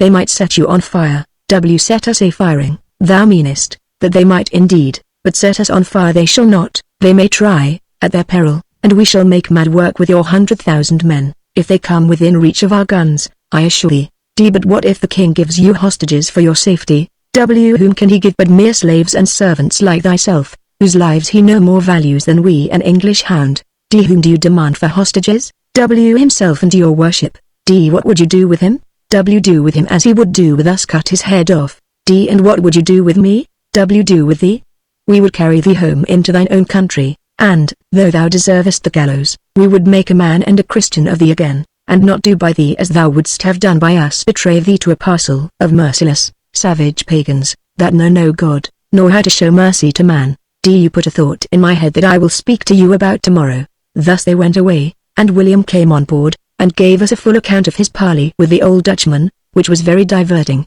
and to me instructing, for I had abundance of reason to acknowledge William had made a better judgment of things than I. It was our good fortune to get our ship off that very night, and to bring her to an anchor at about 1.5 miles further out, and in deep water, to our great satisfaction, so that we had no need to fear the Dutchman's king, with his 100,000 men, and indeed we had some sport with them the next day, when they came down, a vast prodigious multitude of them, very few less in number, in our imagination, than 100,000, with some elephants, though, if it had been an army of elephants, they could have done us no harm, for we were fairly at our anchor now, and out of their reach. And indeed we thought ourselves more out of their reach than we really were, and it was 10,000 to 1 that we had not been fast aground again, for the wind blowing offshore, though it made the water smooth where we lay, yet it blew the ebb further out than usual, and we could easily perceive the sand, which we touched upon before, lay in the shape of a half-moon, and surrounded us with 2 horns of it, so that we lay in the middle or center of it, as in a round bay,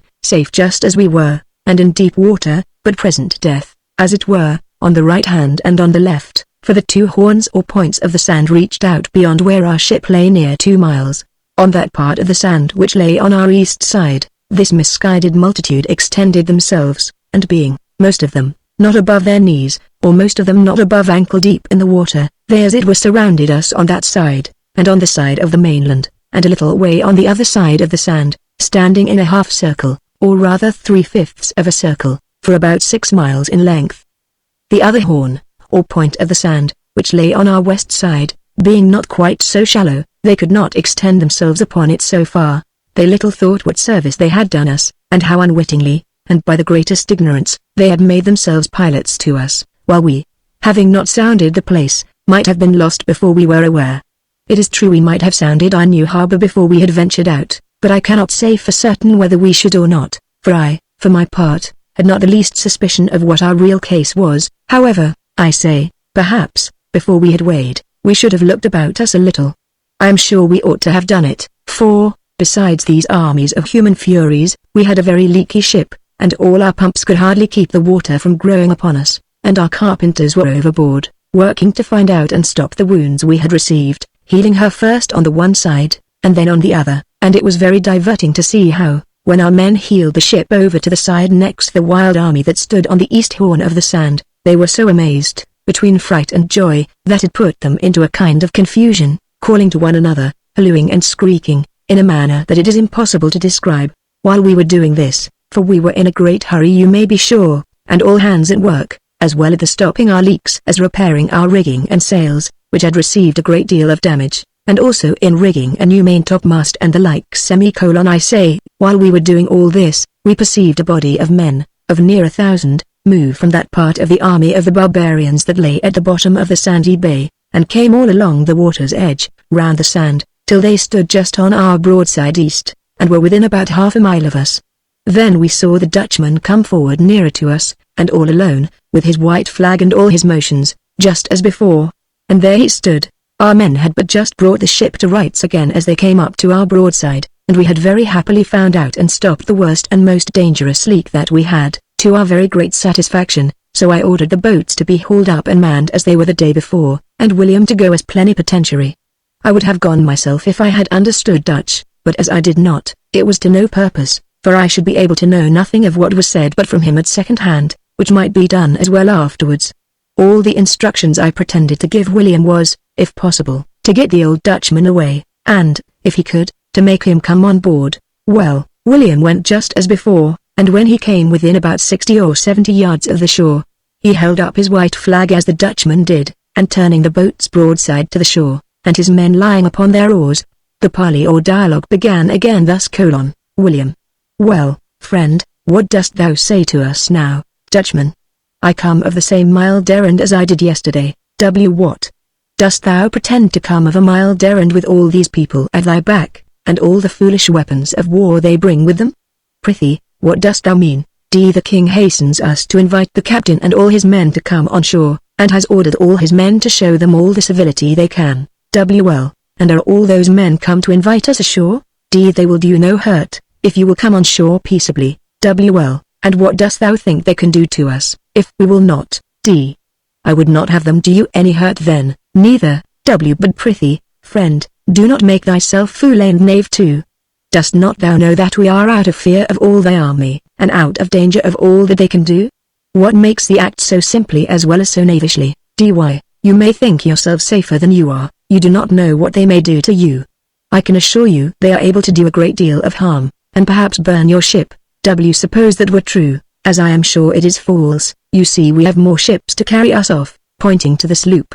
2. We do not value that. If you had 10 ships, you dare not come on shore, with all the men you have, in a hostile way. We are too many for you. Thou dost not, even in that, speak as thou meanest, and we may give thee a trial of our hands when our friends come up to us, for thou hearest they have discovered us. Just then the sloop fired 5 guns, which was to get news of us, for they did not see us. Yes, I hear they fire, but I hope your ship will not fire again, for, if they do, our general will take it for breaking the truce, and will make the army let fly a shower of arrows at you in the boat. Thou mayest be sure the ship will fire that the other ship may hear them, but not with ball. If thy general knows no better, he may begin when he will, but thou mayest be sure we will return it to his cost. What must I do, then? Do. Why, go to him, and tell him of it beforehand, then, and let him know that the ship firing is not at him nor his men, and then come again, and tell us what he says. No, I will send to him, which will do as well. Do as thou wilt, but I believe thou hadst better go thyself, for if our men fire first, I suppose he will be in a great wrath, and it may be at thee, for, as to his wrath at us, we tell thee beforehand we value it not. You slight them too much, you know not what they may do. Thou makest as if these poor savage wretches could do mighty things. Prithee, let us see what you can all do. We value it not. Thou mayest set down thy flag of truce when thou pleasest, and begin. I had rather make a truce, and have you all part friends. Thou art a deceitful rogue thyself, for it is plain thou knowest these people would only persuade us on shore to entrap and surprise us, and yet thou that art a Christian, as thou callest thyself, would have us come on shore and put our lives into their hands who know nothing that belongs to compassion, good usage, or good manners. How canst thou be such a villain? How can you call me so? What have I done to you, and what would you have me do? Not act like a traitor, but like one that was once a Christian, and would have been so still, if you had not been a Dutchman. I know not what to do, not I. I wish I were from them, they are a bloody people. Prithee, make no difficulty of what thou shouldst do. Canst thou swim? Yes, I can swim, but if I should attempt to swim off to you, I should have 1,000 arrows and javelins sticking in me before I should get to your boat. I'll bring the boat close to thee, and take thee on board in spite of them all. We will give them but one volley, and I'll engage they will all run away from thee. You are mistaken in them, I assure you. They would immediately come all running down to the shore, and shoot fire arrows at you, and set your boat and ship and all on fire about your ears. We will venture that if thou wilt come off. Will you use me honorably when I am among you?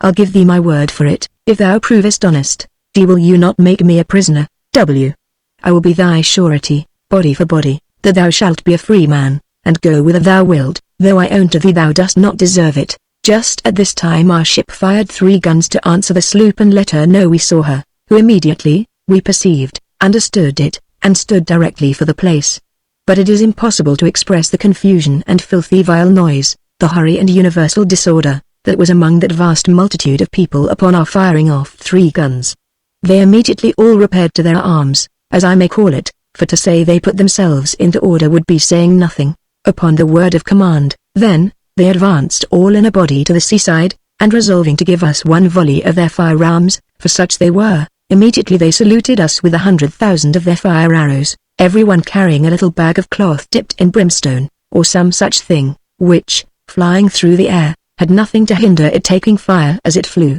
and it generally did so. I cannot say but this method of attacking us, by a way we had no notion of, might give us at first some little surprise, for the number was so great at first, that we were not altogether without apprehensions that they might unluckily set our ship on fire, so that William resolved immediately to row on board, and persuade us all to weigh and stand out to sea, but there was no time for it, for they immediately let fly a volley at the boat, and at the ship, from all parts of the vast crowd of people which stood near the shore. Nor did they fire, as I may call it, all at once, and so leave off, but their arrows being soon notched upon their bows, they kept continually shooting, so that the air was full of flame. I could not say whether they set their cotton rag on fire before they shot the arrow, for I did not perceive they had fire with them, which, however, it seems they had.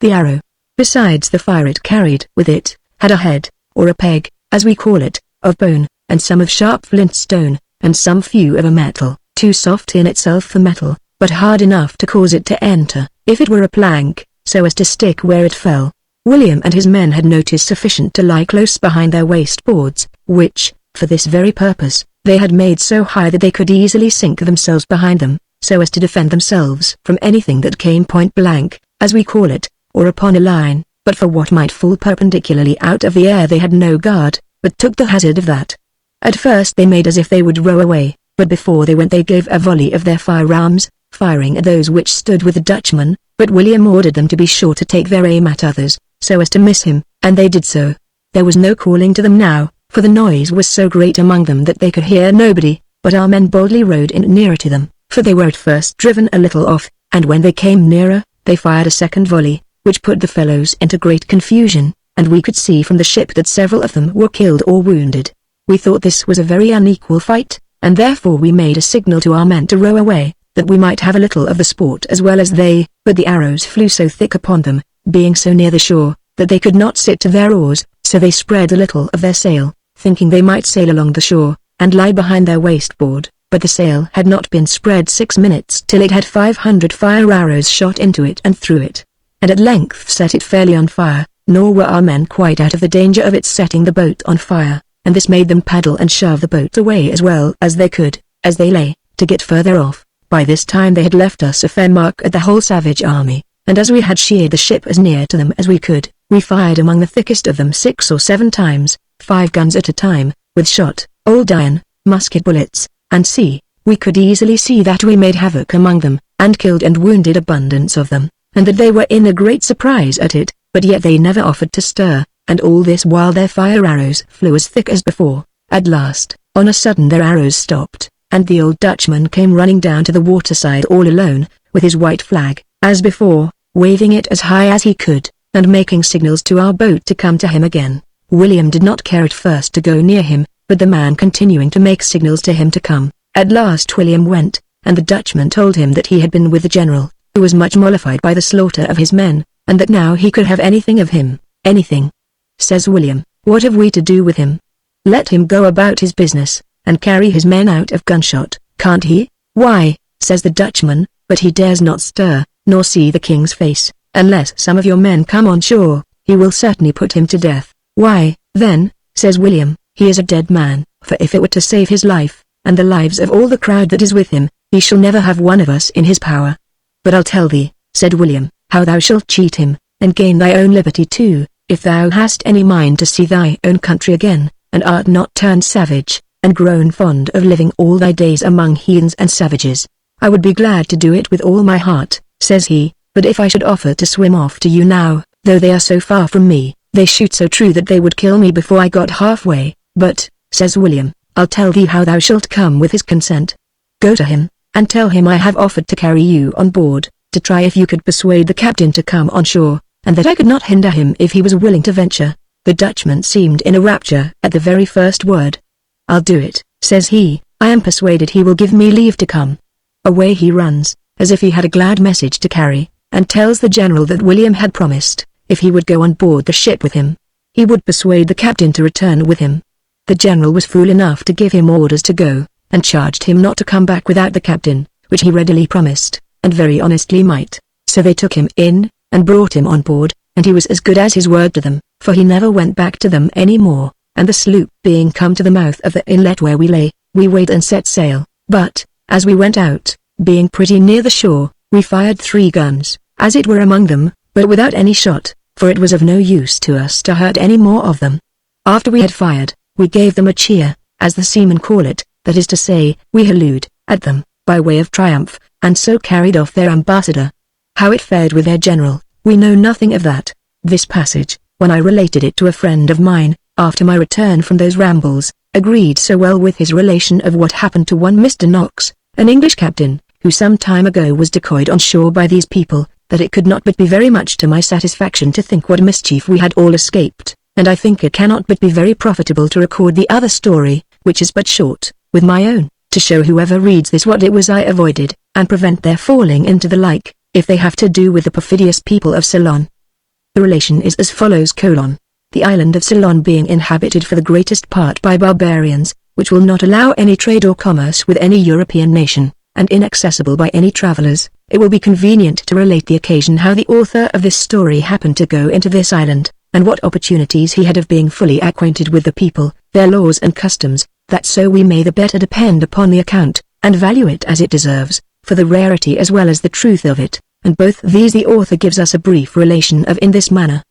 His words are as follows. In the year 1657, the Anne frigate, of London, Captain Robert Knox, commander, on the 21st day of January, set sail out of the Downs, in the service of the Honourable East India Company of England, bound for Fort St. George, upon the coast of Coromandel, to trade for 1 year from port to port in India, which having performed, as he was lading his goods to return for England, being in the road of Masulipatam, on the 19th of November 1659, there happened such a mighty storm, that in it several ships were cast away, and he was forced to cut his mainmast by the board, which so disabled the ship, that he could not proceed in his voyage, whereupon Kosher, in the island of Ceylon, being a very commodious bay, fit for her present distress, Thomas Chambers, Esquire, since Sir Thomas Chambers, the agent at Fort St. George, ordered that the ship should take in some cloth and India merchants belonging to Porto Novo, who might trade there while she lay to set her mast, and repair the other damages sustained by the storm.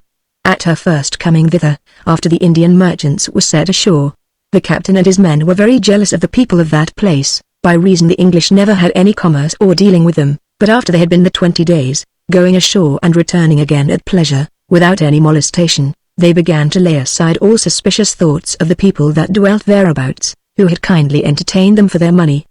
By this time the king of the country had notice of their arrival, and, not being acquainted with their intents, he sent down a Defoe, or general, with an army, to them, who immediately sent a messenger to the captain on board, to desire him to come ashore to him, pretending a letter from the king. The captain saluted the message with firing of guns, and ordered his son, Robert Knox, and Mr. John Loveland, merchant of the ship, to go ashore, and wait on him. When they were come before him, he demanded who they were, and how long they should stay. They told him they were Englishmen, and not to stay above 20 or 30 days, and desired permission to trade in His Majesty's port. His answer was, that the king was glad to hear the English were come into his country, and had commanded him to assist them as they should desire, and had sent a letter to be delivered to none but the captain himself. They were then 12 miles from the seaside, and therefore replied, that the captain could not leave his ship to come so far, but if he pleased to go down to the seaside, the captain would wait on him to receive the letter, whereupon the Defoe desired them to stay that day, and on the morrow he would go with them, which, rather than displease him in so small a matter, they consented to. In the evening the Defoe sent a present to the captain of cattle and fruits, and sea, which, being carried all night by the messengers, was delivered to him in the morning, who told him withal that his men were coming down with the Defoe, and desired his company on shore against his coming, having a letter from the king to deliver into his own hand. The captain, mistrusting nothing, came on shore with his boat, and, sitting under a tamarind tree, waited for the Defoe. In the meantime the native soldiers privately surrounded him and the 7 men he had with him, and seizing them, carried them to meet the Defoe, bearing the captain on a hammock on their shoulders. The next day the longboat's crew, not knowing what had happened, came on shore to cut down a tree to make cheeks for the mainmast, and were made prisoners after the same manner, though with more violence, because they were more rough with them, and made resistance, yet they were not brought to the captain and his company, but quartered in another house in the same town. The Defoe having thus gotten 2 boats and 18 men, his next care was to gain the ship, and to that end, telling the captain that he and his men were only detained because the king intended to send letters and a present to the English nation by him, desired he would send some men on board his ship to order her to stay, and because the ship was in danger of being fired by the Dutch if she stayed long in the bay, to bring her up the river. The captain did not approve of the advice, but did not dare to own his dislike, so he sent his son with the order, but with a solemn conjuration to return again, which he accordingly did, bringing a letter from the company in the ship, that they would not obey the captain, nor any other, in this matter, but were resolved to stand on their own defense. This letter satisfied the Defoe, who thereupon gave the captain leave to write for what he would have brought from the ship, pretending that he had not the king's order to release them, though it would suddenly come. The captain, seeing he was held in suspense, and the season of the year spending for the ship to proceed on her voyage to some place, sent order to Mr. John Burford, the chief mate, to take charge of the ship, and set sail to Porto Novo, from whence they came, and there to follow the agent's order. And now began that long and sad captivity they all along feared. The ship being gone, the Defoe was called up to the king, and they were kept under guards a while, till a special order came from the king to part them, and put one in a town, for the conveniency of their maintenance, which the king ordered to be at the charge of the country. On September 16, 1660, the captain and his son were placed in a town called Bondacoswat, in the country of Hotgurley, Call, distant from the city of Kandy northward 30 miles, and from the rest of the English a full day's journey. Here they had their provisions brought them twice a day, without money, as much as they could eat, and as good as the country yielded. The situation of the place was very pleasant and commodious, but that year that part of the land was very sickly by agues and fevers, of which many died. The captain and his son after some time were visited with the common distemper, and the captain, being also loaded with grief for his deplorable condition, languished more than 3 months, and then died, February 9, 1661. Robert Knox, his son, was now left desolate, sick, and in captivity, having none to comfort him but God, who is the father of the fatherless, and hears the groans of such as are in captivity, being alone to enter upon a long scene of misery and calamity, oppressed with weakness of body and grief of soul for the loss of his father, and the remediless trouble that he was like to endure, and the first instance of it was in the burial of his father, for he sent his black boy to the people of the town, to desire their assistance, because they understood not their language, but they sent him only a rope, to drag him by the neck into the woods, and told him that they would offer him no other help, unless he would pay for it. This barbarous answer increased his trouble for his father's death, that now he was like to lie unburied, and be made a prey to the wild beasts in the woods, for the ground was very hard,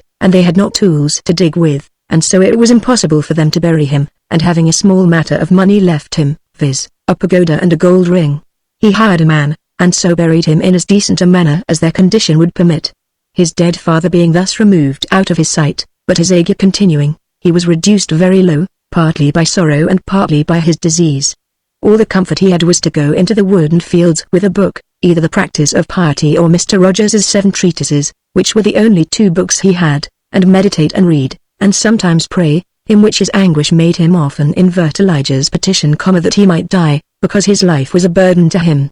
God, though he was pleased to prolong his life, yet he found a way to lighten his grief, by removing his ague, and granting him a desire which above all things was acceptable to him.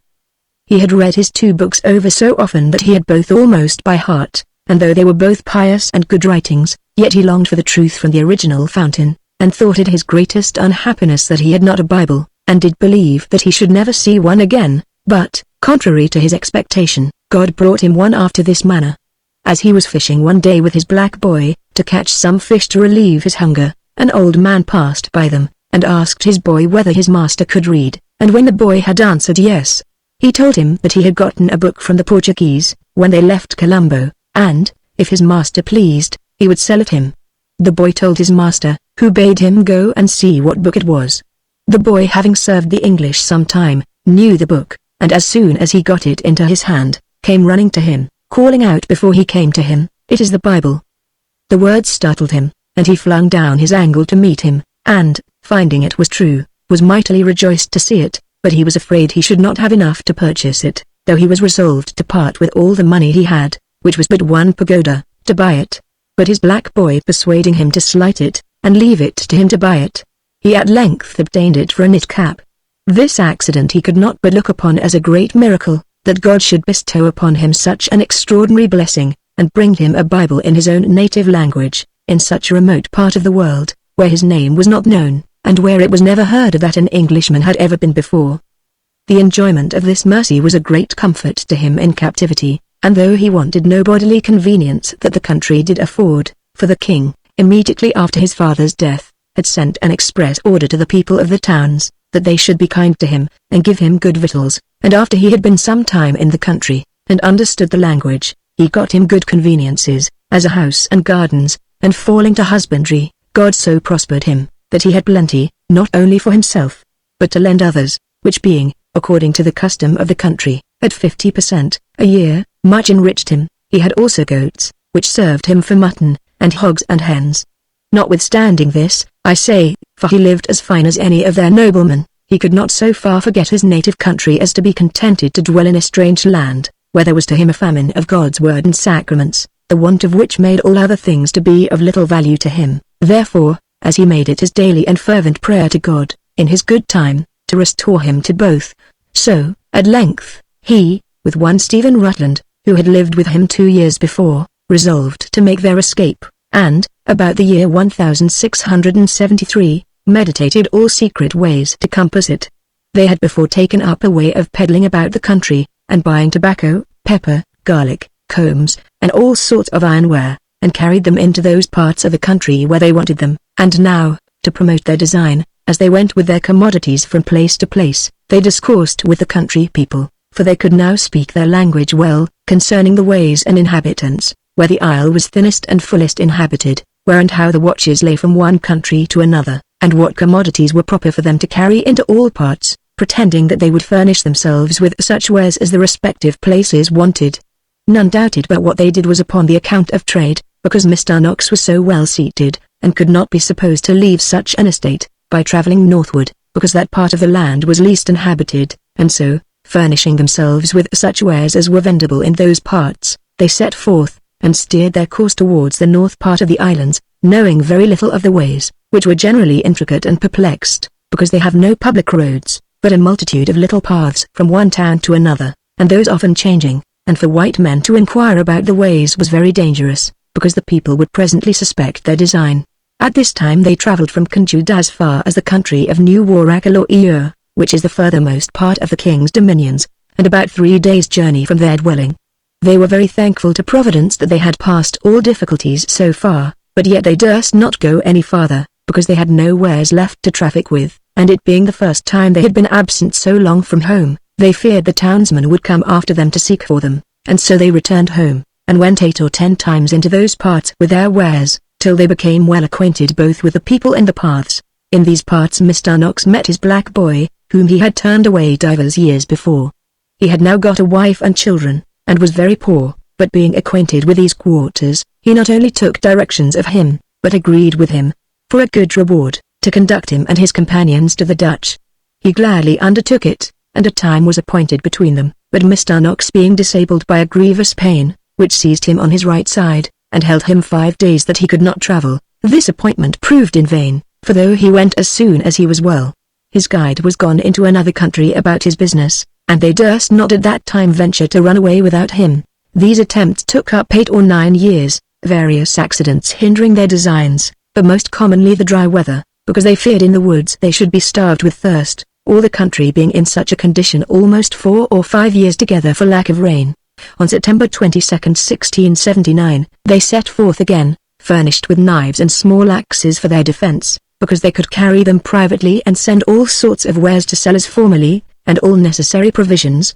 the moon being 27 days old, that they might have light to run away by, to try what success God Almighty would now give them in seeking their liberty. Their first stage was to Anuradhapura, in the way to which lay a wilderness, called Parathmokalan, full of wild elephants, tigers, and bears, and because it is the utmost confines of the king's dominions, there is always a watch kept. In the middle of the way they heard that the governor's officers of these parts were out to gather up the king's revenues and duties, to send them up to the city, which put them into no small fear, lest, finding them, they should send them back again, whereupon they withdrew to the western parts of Ekpulpot, and sat down to knitting till they heard the officers were gone. As soon as they were departed, they went onwards of their journey, having got a good parcel of cotton yarn to knit caps with, and having kept their wares, as they pretended, to exchange for dried flesh, which was sold only in those lower parts. Their way lay necessarily through the governor's yard at Galuvilla, who dwells there on purpose to examine all that go and come.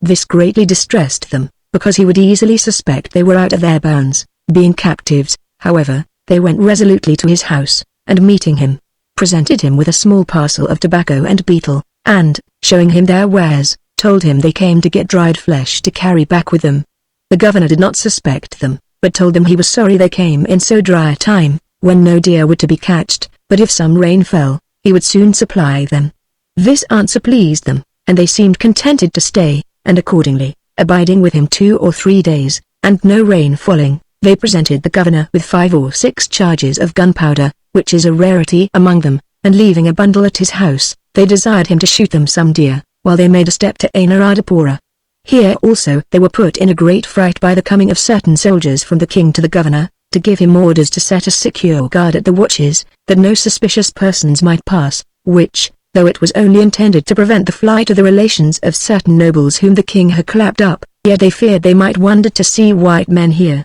and so send them back again. But God so ordered it that they were very kind to them and left them to their business, and so they got safe to Anuradhapura. Their pretense was dried flesh, though they knew there was none to be had, but their real business was to search the way down to the Dutch, which they stayed 3 days to do, but finding that in the way to Jaffnapadam, which is one of the Dutch ports, there was a watch which could hardly be passed, and other inconveniences not surmountable, they resolved to go back, and take the river Mulwat to Oyar, which they had before judged would be a probable guide to lead them to the sea, and, that they might not be pursued, left Anuradhapura just at night, when the people never travel for fear of wild beasts, on Sunday, October 12th, being stored with all things needful for their journey, viz., 10 days' provision, a basin to boil their provision in, 2 calabashes to fetch water in, and 2 great talapat leaves for tents, with jaggery, sweetmeats, tobacco, betel, tinder boxes, and a deer skin for shoes, to keep their feet from thorns, because to them they chiefly trusted.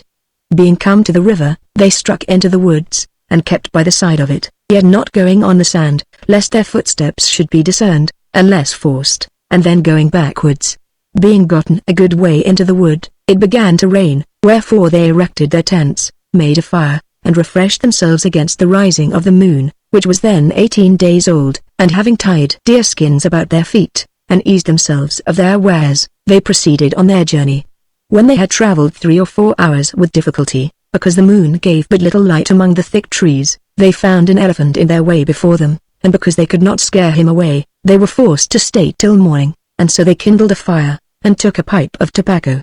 By the light they could not discern that ever anybody had been there, nothing being to be seen but woods, and so they were in great hopes that they were past all danger, being beyond all inhabitants, but they were mistaken, for the river winding northward, brought them into the midst of a parcel of towns, called Tisiwava, where, being in danger of being seen, they were under a mighty terror, for had the people found them, they would have beat them, and sent them up to the king, and, to avoid it, they crept into a hollow tree, and sat there in mud and wet till it began to grow dark, and then betaking themselves to their legs, travelled till the darkness of night stopped them. They heard voices behind them, and feared it was somebody in pursuit of them, but at length, discerning it was only an hallooing to keep the wild beasts out of the corn, they pitched their tents by the river, and having boiled rice and roasted meat for their suppers, and satisfied their hunger, they committed themselves to God's keeping, and laid them down to sleep.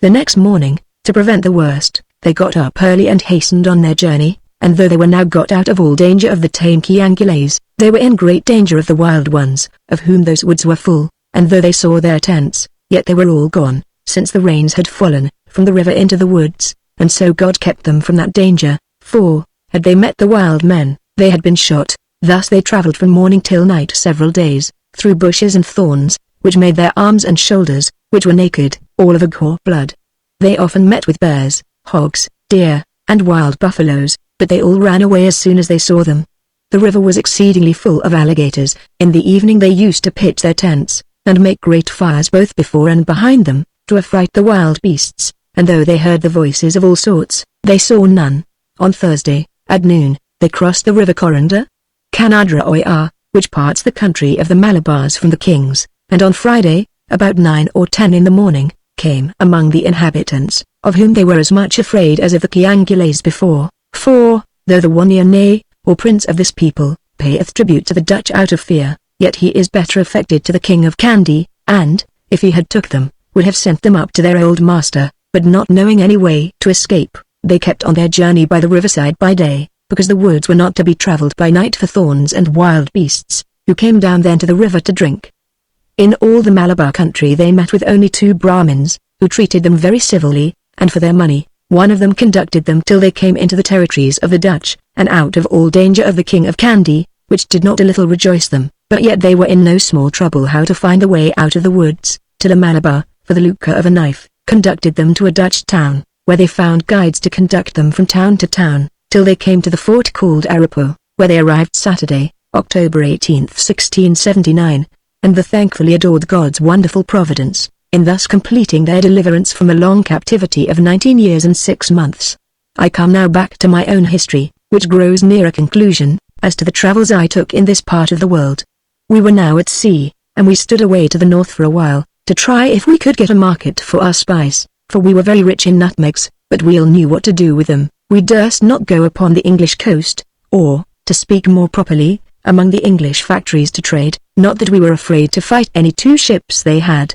and, besides that, we knew that, as they had no letters of marque, or of reprisals from the government, so it was none of their business to act offensively, no, not though we were pirates. Indeed, if we had made any attempt upon them, they might have justified themselves in joining together to resist, and assisting one another to defend themselves, but to go out of their business to attack a pirate ship of almost 50 guns, as we were, it was plain that it was none of their business, and consequently it was none of our concern, so we did not trouble ourselves about it, but, on the other hand, it was none of our business to be seen among them, and to have the news of us carried from one factory to another, so that whatever design we might be upon at another time, we should be sure to be prevented and discovered. Much less had we any occasion to be seen among any of the Dutch factories upon the coast of Malabar, for, being fully laden with the spices which we had, in the sense of their trade, plundered them of, it would have told them what we were, and all that we had been doing, and they would, no doubt, have concerned themselves all manner of ways to have fallen upon us. The only way we had for it was to stand away for Goa, and trade, if we could, for our spices, with the Portuguese factory there. Accordingly, we sailed almost thither, for we had made land 2 days before, and being in the latitude of Goa, were standing in fair for Margao, on the head of Salsat, at the going up to Goa, when I called to the men at the helm to bring the ship to, and bid the pilot go away NNW, till we came out of sight of the shore, when William and I called a council, as we used to do upon emergencies, what course we should take to trade there and not be discovered, and we concluded at length that we would not go thither at all, but that William, with such trusty fellows only as could be depended upon, should go in the sloop to Surat, which was still farther northward, and trade there as merchants with such of the English factory as they could find to be for their turn. To carry this with the more caution, and so as not to be suspected, we agreed to take out all her guns, and put such men into her, and no other, as would promise us not to desire or offer to go on shore, or to enter into any talk or conversation with any that might come on board, and, to finish the disguise to our mind, William documented 2 of our men, one a surgeon, as he himself was, and the other, a ready-witted fellow, an old sailor, that had been a pilot upon the coast of New England, and was an excellent mimic. These 2 William dressed up like 2 Quakers, and made them talk like such. The old pilot he made go captain of the sloop, and the surgeon for doctor, as he was, and himself supercargo. In this figure, and the sloop all plain, no curled work upon her. Indeed she had not much before, and no guns to be seen. Away he went for Surat. I should, indeed, have observed, that we went, some days before we parted, to a small sandy island close under the shore, where there was a good cove of deep water, like a road, and out of sight of any of the factories, which are here very thick upon the coast. Here we shifted the loading of the sloop, and put into her such things only as we had a mind to dispose of there, which was indeed little but nutmegs and cloves, but chiefly the former, and from thence William and his 2 Quakers, with about 18 men in the sloop,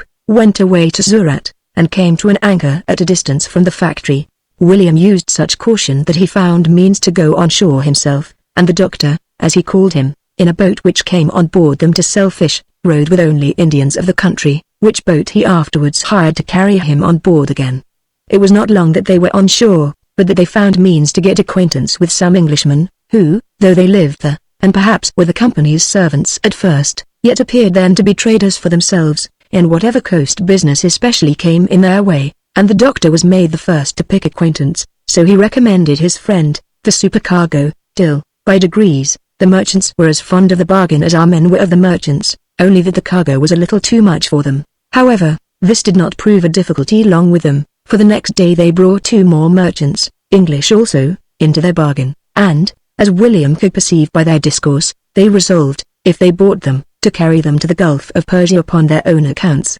William took the hint, and, as he told me afterwards, concluded we might carry them there as well as they. But this was not William's present business. He had here no less than 33 ton of nuts and 18 ton of cloves. There was a good quantity of mace among the nutmegs, but we did not stand to make much allowance. In short, they bargained, and the merchants, who would gladly have bought sloop and all, gave William directions, and 2 men for pilots, to go to a creek about 6 leagues from the factory, where they brought boats, and unloaded the whole cargo, and paid William very honestly for it, the whole parcel amounting, in money, to about 35,000 pieces of 8, besides some goods of value, which William was content to take, and 2 large diamonds, worth about £300 sterling. When they paid the money, William invited them on board the sloop, where they came, and the merry old Quaker diverted them exceedingly with his talk, and thee them and thou'd them till he made them so drunk that they could not go on shore for that night. They would fain have known who our people were, and whence they came,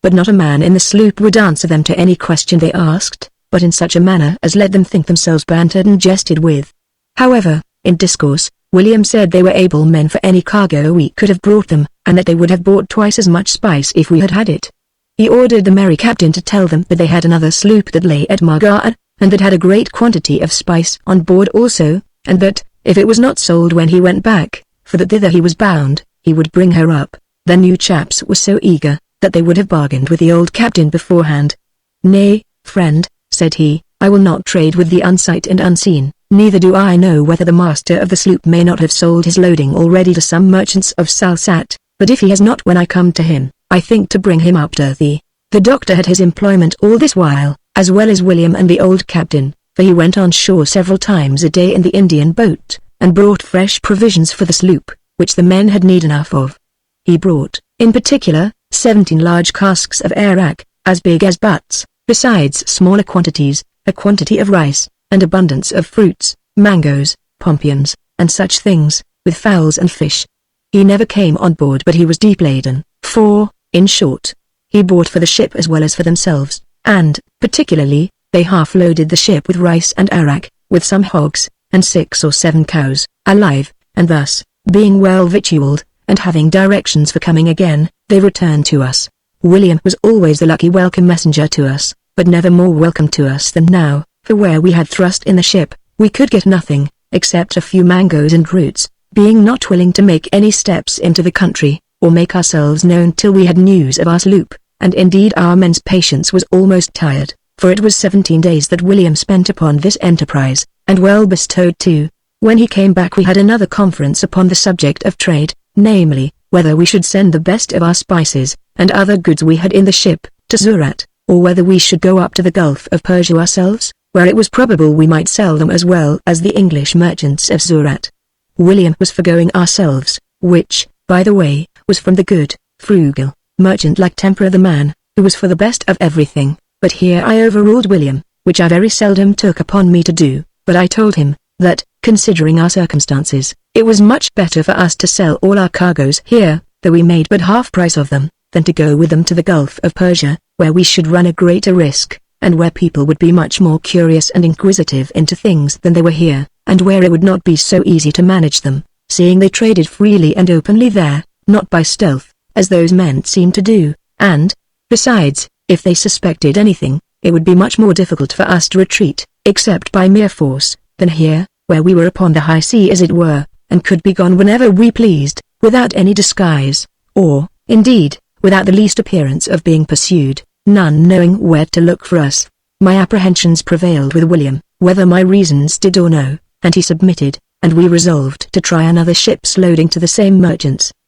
The main business was to consider how to get off that circumstance that had exposed them to the English merchants, namely that it was our other sloop, but this the old Quaker pilot undertook, for being, as I said, an excellent mimic himself, it was the easier for him to dress up the sloop in new clothes, and first, he put on all the carved work he had taken off before. Her stern, which was painted of a dumb white or dun color before, all flat, was now all lacquered and blue, and I know not how many gay figures in it. As to her quarter, the carpenters made her a neat little gallery on either side. She had 12 guns put into her, and some petereros upon her gunwale, none of which were there before, and to finish her new habit or appearance, and make her change complete, he ordered her sails to be altered, and as she sailed before with a half sprit, like a yacht, she sailed now with square sail and mizzen mast, like a ketch, so that, in a word, she was a perfect cheat, disguised in everything that a stranger could be supposed to take any notice of that had never had but one view, for they had been but once on board.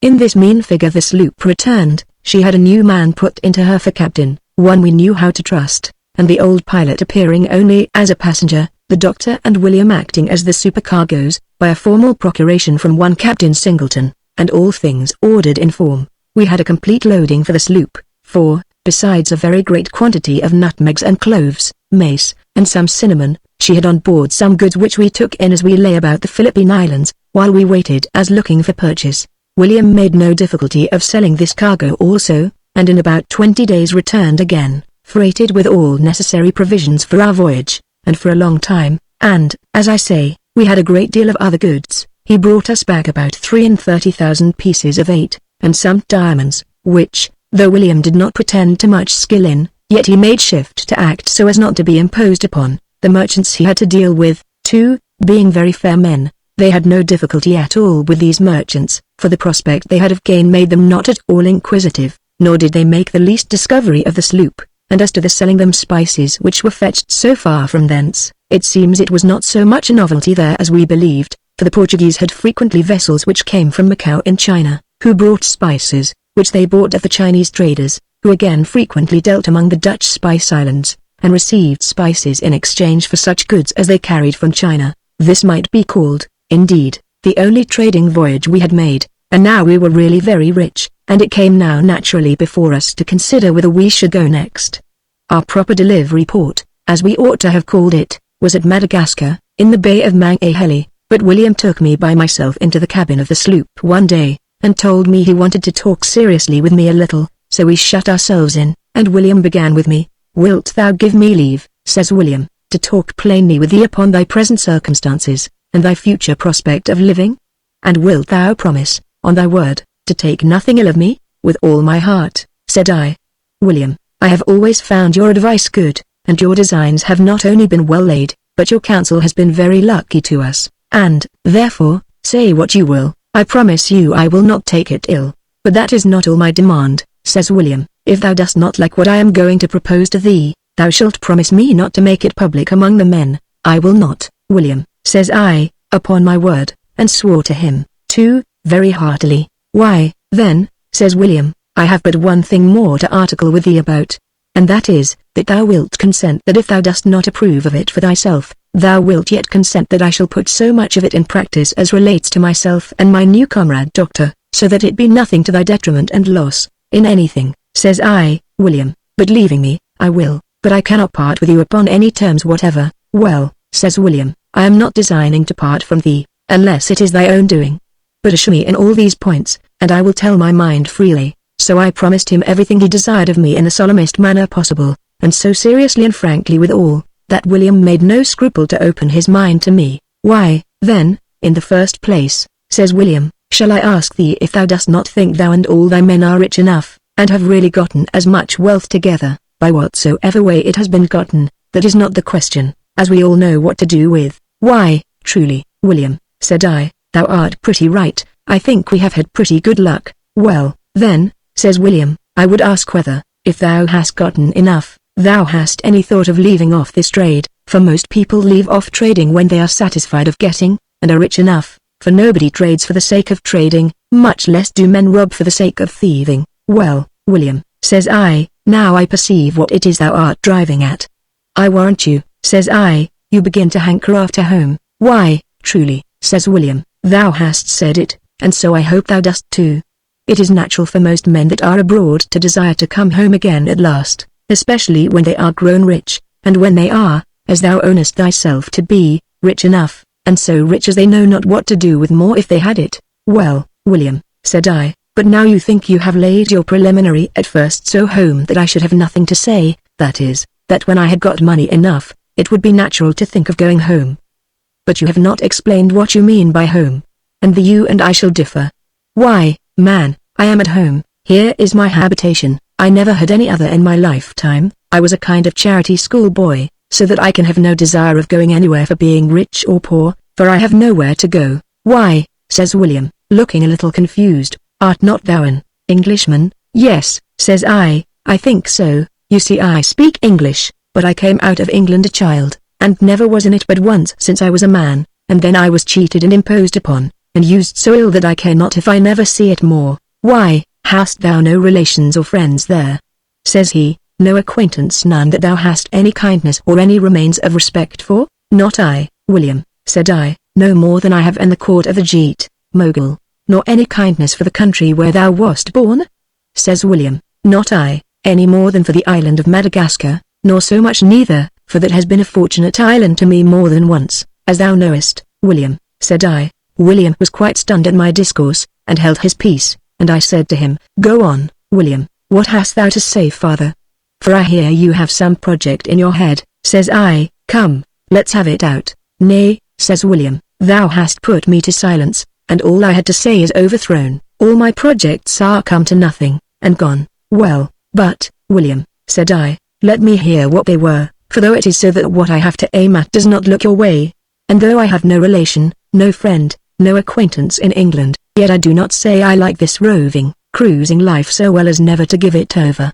Let me hear if thou canst propose to me anything beyond it. Certainly, friend, says William, very gravely, there is something beyond it, and lifting up his hands, he seemed very much affected, and I thought I saw tears stand in his eyes, but I, that was too hardened a wretch to be moved with these things, laughed at him. What? Says I, you mean death, I warrant you, don't you? That is beyond this trade. Why, when it comes,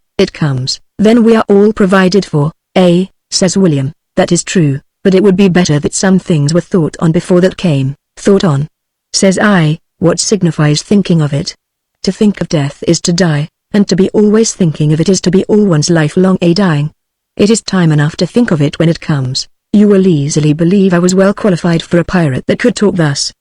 But let me leave it upon record, for the remark of other hardened rogues like myself, my conscience gave me a pang that I never felt before when I said, what signifies thinking of it? And told me I should one day think of these words with a sad heart, but the time of my reflection was not yet come, so I went on. Says William very seriously, I must tell thee, friend, I am sorry to hear thee talk so. They that never think of dying, often die without thinking of it. I carried on the jesting way a while farther, and said, prithee, do not talk of dying, how do we know we shall ever die? And began to laugh. I need not answer thee to that, says William, it is not my place to reprove thee, who art commander over me here, but I would rather thou wouldest talk otherwise of death, it is a coarse thing. Say anything to me, William, said I will take it kindly. I began now to be very much moved at his discourse. Says William, tears running down his face, it is because men live as if they were never to die, that so many die before they know how to live. But it was not death that I meant when I said that there was something to be thought of beyond this way of living. Why,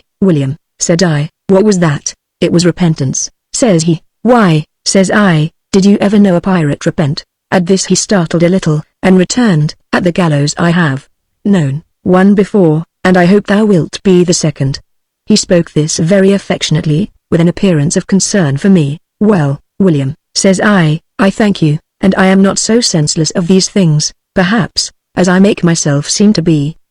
But come, let me hear your proposal. My proposal, says William, is for thy good as well as my own. We may put an end to this kind of life, and repent, and I think the fairest occasion offers for both, at this very time, that ever did, or ever will, or, indeed, can happen again. Look you, William, says I, let me have your proposal for putting an end to our present way of living first, for that is the case before us, and you and I will talk of the other afterwards." "I am not so insensible," said I, "as you may think me to be. But let us get out of this hellish condition we are in first." "Nay," says William, "thou art in the right there, we must never talk of repenting while we continue pirates." "Well," says I, "William, that's what I meant, for if we must not reform, as well as be sorry for what is done, I have no notion what repentance means. Indeed, at best I know little of the matter. But the nature of the thing seems to tell me that the first step we have to take is to break off this wretched course, and I'll begin there with you, with all my heart."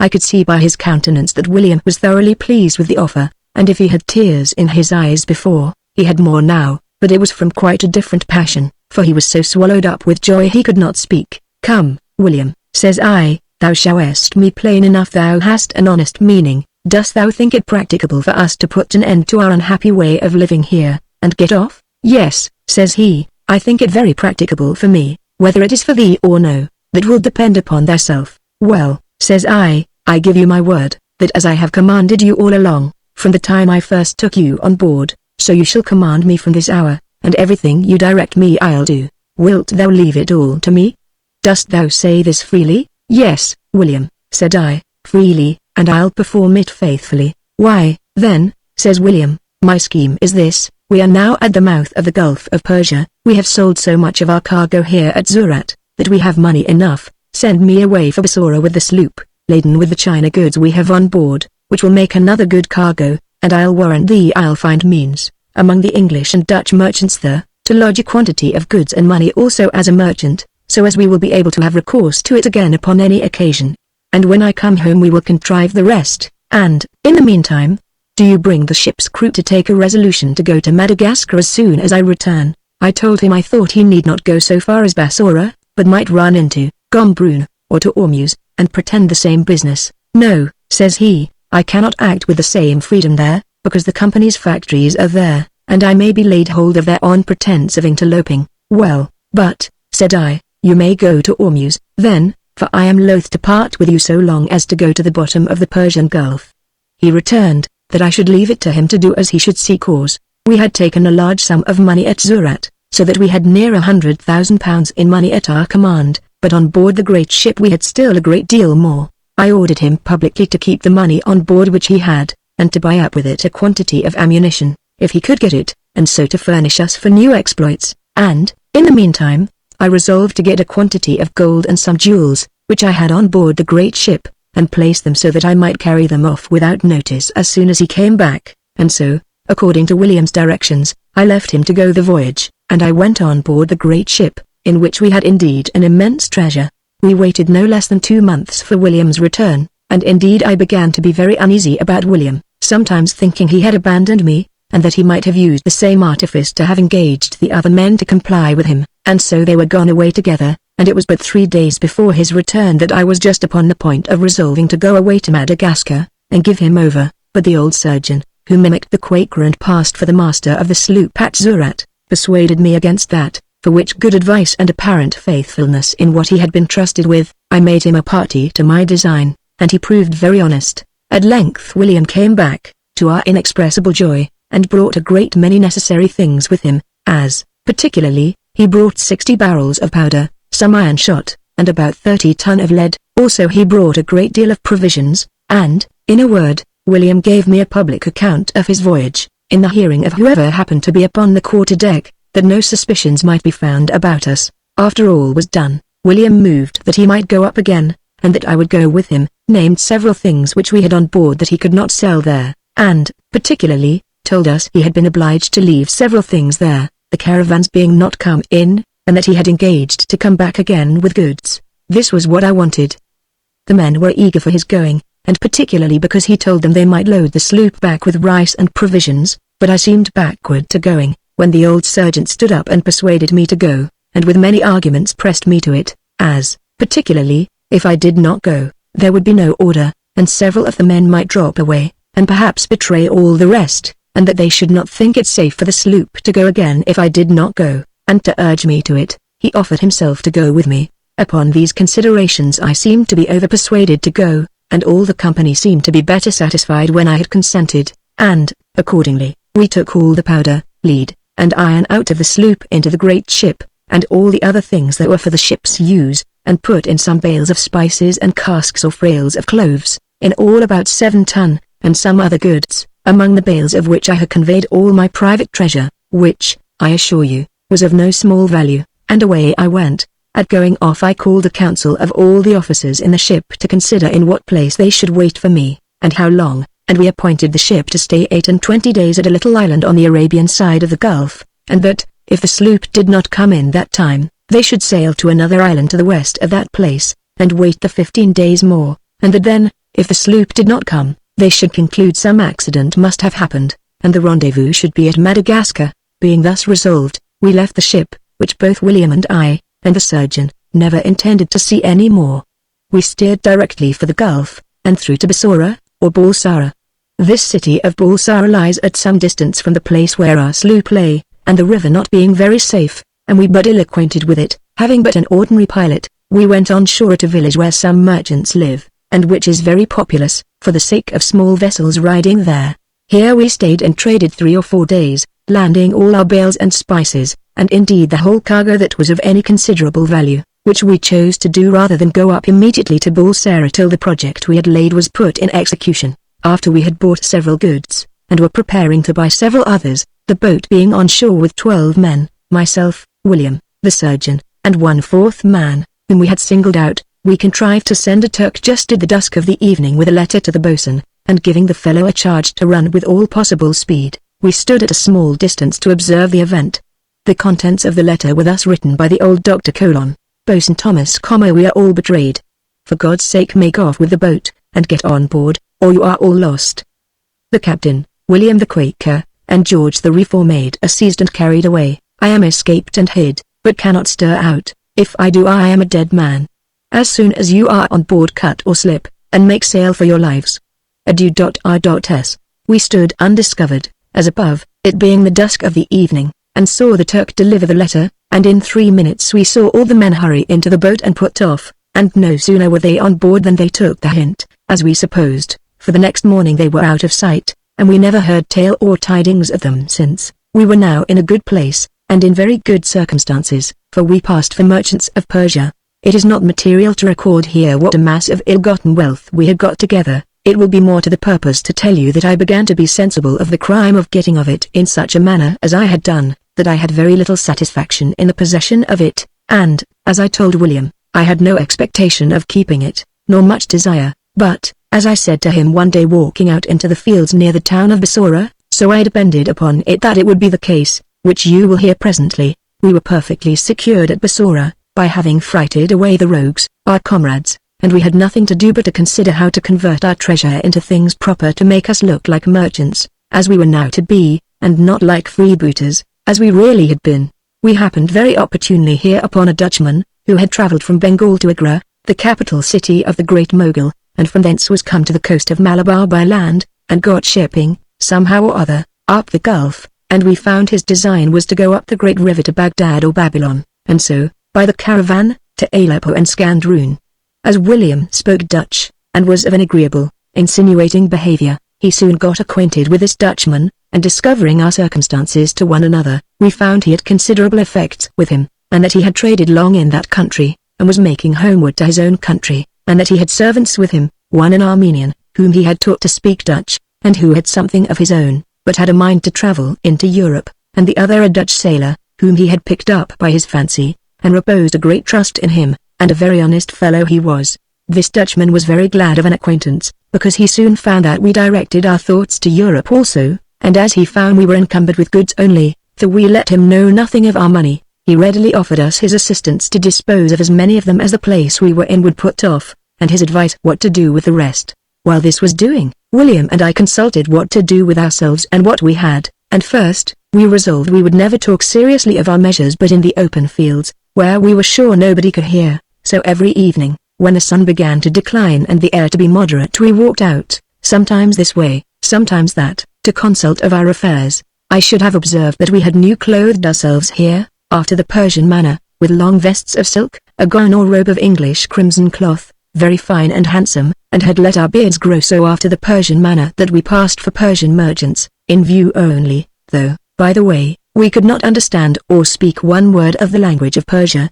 or indeed of any other but English and Dutch, and of the latter I understood very little. However, the Dutchman supplied all this for us, and as we had resolved to keep ourselves as retired as we could, though there were several English merchants upon the place, yet we never acquainted ourselves with one of them, or exchanged a word with them, by which means we prevented their inquiry of us now, or their giving any intelligence of us, if any news of our landing here should happen to come, which, it was easy for us to know, was possible enough, if any of our comrades fell into bad hands, or by many accidents which we could not foresee. It was during my being here, for here we stayed near 2 months, that I grew very thoughtful about my circumstances, not as to the danger, neither indeed were we in any, but were entirely concealed and unsuspected, but I really began to have other thoughts of myself, and of the world, than ever I had before. William had struck so deep into my unthinking temper with hinting to me that there was something beyond all this, that the present time was the time of enjoyment, but that the time of account approached, that the work that remained was gentler than the labor past, viz., repentance, and that it was high time to think of it. I say these, and such thoughts as these, engrossed my hours, and, in a word, I grew very sad. As to the wealth I had, which was immensely great, it was all like dirt under my feet. I had no value for it, no peace in the possession of it, no great concern about me for the leaving of it. William had perceived my thoughts to be troubled and my mind heavy and oppressed for some time, and one evening, in one of our cool walks, I began with him about the leaving our effects. William was a wise and wary man, and indeed all the prudentials of my conduct had for a long time been owing to his advice, and so now all the methods for preserving our effects, and even ourselves, lay upon him, and he had been telling me of some of the measures he had been taking for our making homeward, and for the security of our wealth, when I took him very short. "Why, William," says I, "dost thou think we shall ever be able to reach Europe with all this cargo that we have about us?"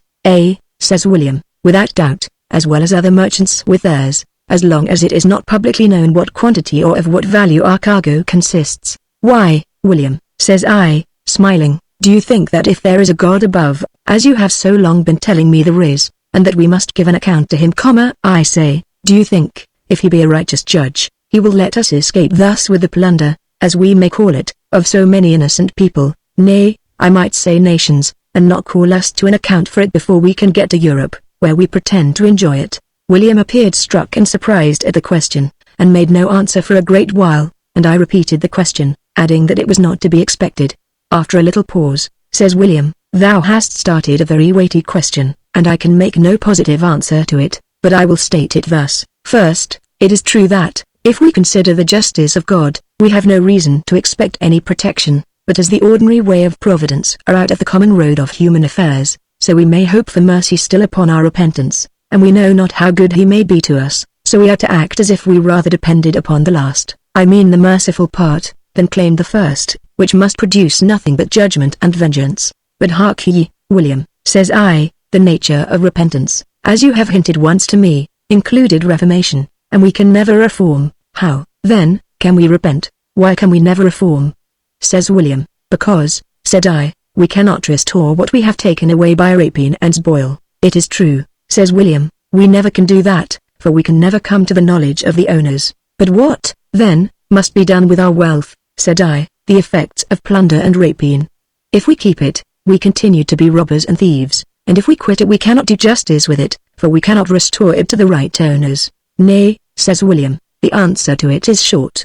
To quit what we have, and do it here, is to throw it away to those who have no claim to it, and to divest ourselves of it, but to do no right with it, whereas we ought to keep it carefully together, with a resolution to do what right with it we are able, and who knows what opportunity Providence may put into our hands to do justice, at least, to some of those we have injured. So we ought, at least, to leave it to him and go on. As it is, without doubt our present business is to go to some place of safety, where we may wait his will. This resolution of William was very satisfying to me indeed, as, the truth is, all he said, and at all times, was solid and good, and had not William thus, as it were, quieted my mind, I think, verily, I was so alarmed at the just reason I had to expect vengeance from heaven upon me for my ill-gotten wealth, that I should have run away from it as the devil's goods, that I had nothing to do with, that did not belong to me, and that I had no right to keep, and was in certain danger of being destroyed for. However, William settled my mind to more prudent steps than these, and I concluded that I ought,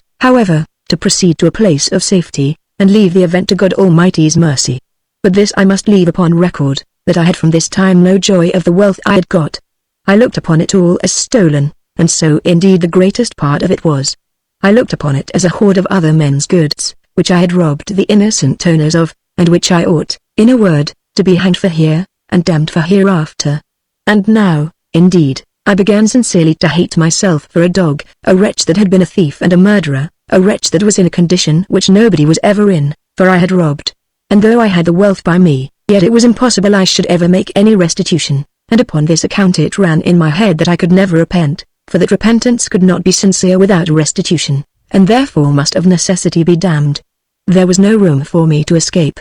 I went about with my heart full of these thoughts, little better than a distracted fellow, in short, running headlong into the dreadfulest despair, and premeditating nothing but how to rid myself out of the world, and, indeed, the devil, if such things are of the devil's immediate doing, followed his work very close with me, and nothing lay upon my mind for several days but to shoot myself into the head with my pistol. I was all this while in a vagrant life, among infidels, Turks, pagans, and such sort of people. I had no minister, no Christian to converse with but poor William. He was my ghostly father or confessor, and he was all the comfort I had. As for my knowledge of religion, you have heard my history. You may suppose I had not much, and as for the word of God, I do not remember that I ever read a chapter in the Bible in my lifetime. I was little Bob at Singleton, and went to school to learn my Testament. However, it pleased God to make William the Quaker everything to me. Upon this occasion, I took him out one evening, as usual, and hurried him away into the fields with me,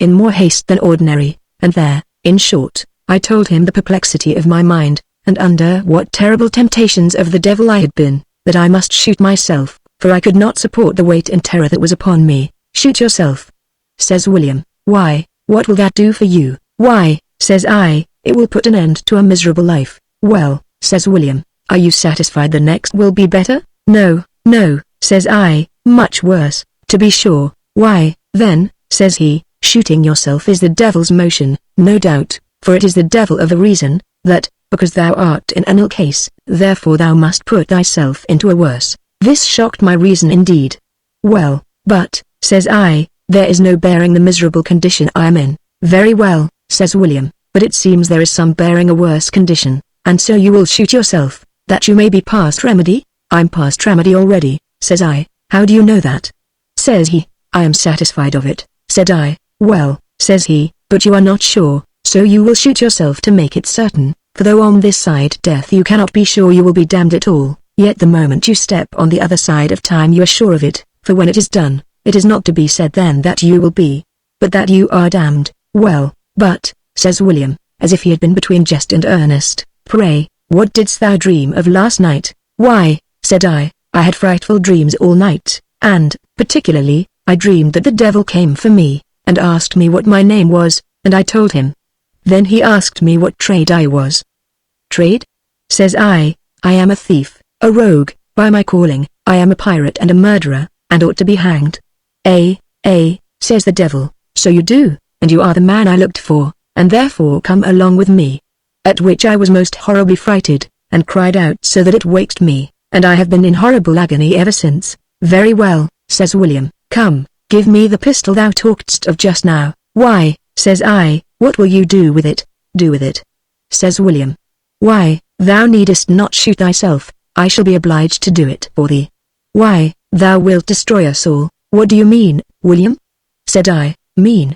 Said he, nay, what didst thou mean, to cry out aloud in thy sleep, I am a thief, a pirate, a murderer, and ought to be hanged? Why, thou wilt ruin us all. 'Twas well the Dutchman did not understand English. In short, I must shoot thee, to save my own life. Come, come, says he, give me thy pistol. I confess this terrified me again another way, and I began to be sensible that, if anybody had been near me to understand English, I had been undone. The thought of shooting myself forsook me from that time, and I turned to William. You disorder me extremely, William, said I. Why, I am never safe, nor is it safe to keep me company. What shall I do? I shall betray you all. Come, come, friend Bob, says he, I'll put an end to it all, if you will take my advice. How's that? Said I. Why, only, says he, that the next time thou talkest with the devil, thou wilt talk a little softlier, or we shall be all undone, and you too. This frighted me, I must confess, and allayed a great deal of the trouble of mind I was in.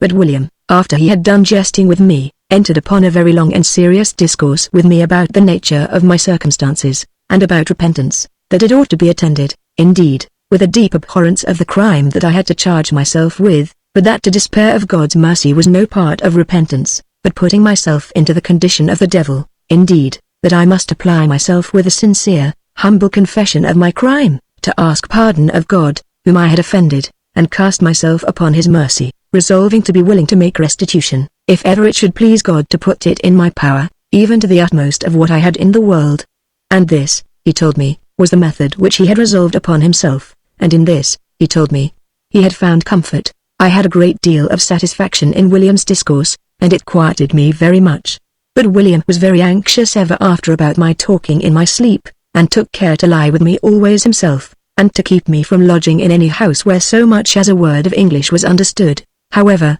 there was not the like occasion afterward, for I was much more composed in my mind, and resolved for the future to live a quite different life from what I had done.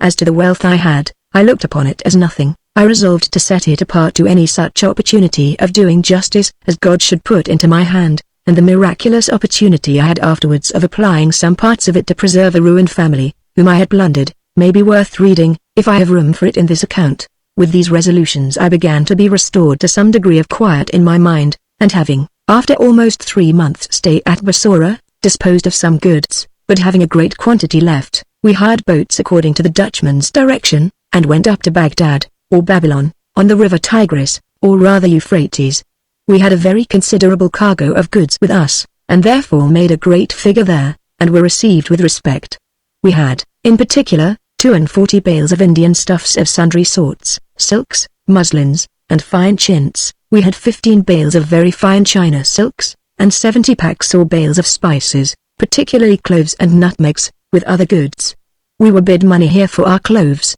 but the Dutchman advised us not to part with them, and told us we should get a better price at Aleppo, or in the Levant, so we prepared for the caravan. We concealed having any gold or pearls as much as we could, and therefore sold 3 or 4 bales of China silks and Indian calicoes, to raise money to buy camels and to pay the customs which are taken at several places, and for our provisions over the deserts. I travelled this journey, careless to the last degree of my goods or wealth, believing that, as I came by it all by rapine and violence, God would direct that it should be taken from me again in the same manner, and, indeed, I think I might say I was very willing it should be so. But, as I had a merciful protector above me, so I had a most faithful steward, counselor, partner, or whatever I might call him, who was my guide, my pilot, my governor, my everything, and took care both of me and of all we had, and though he had never been in any of these parts of the world, yet he took the care of all upon him, and in about 59 days we arrived from Bassorah, at the mouth of the river Tigris or Euphrates, through the desert, and through Aleppo to Alexandria, or, as we call it, Scandrune, in the Levant. Here William and I, and the other 2, our faithful comrades, debated what we should do, and here William and I resolved to separate from the other 2, they resolving to go with the Dutchman into Holland, by the means of some Dutch ship which lay then in the road. William and I told them we resolved to go and settle in the Mora, which then belonged to the Venetians. It is true we acted wisely in it not to let them know whither we went, seeing we had resolved to separate, but we took our old doctor's directions how to write to him in Holland, and in England, that we might have intelligence from him on occasion, and promised to give him an account how to write to us, which we afterwards did, as may in time be made out. We stayed here some time after they were gone, till at length, not being thoroughly resolved whither to go till then, a Venetian ship touched at Cyprus, and put in at Scandrune to look for freight home. We took the hint, and bargaining for our passage, and the freight of our goods, we embarked for Venice, where, in 22 days, we arrived safe, with all our treasure, and with such a cargo, take our goods and our money and our jewels together, as, I believed, was never brought into the city by 2 single men, since the state of Venice had a being. We kept ourselves here incognito for a great while, passing for 2 Armenian merchants still,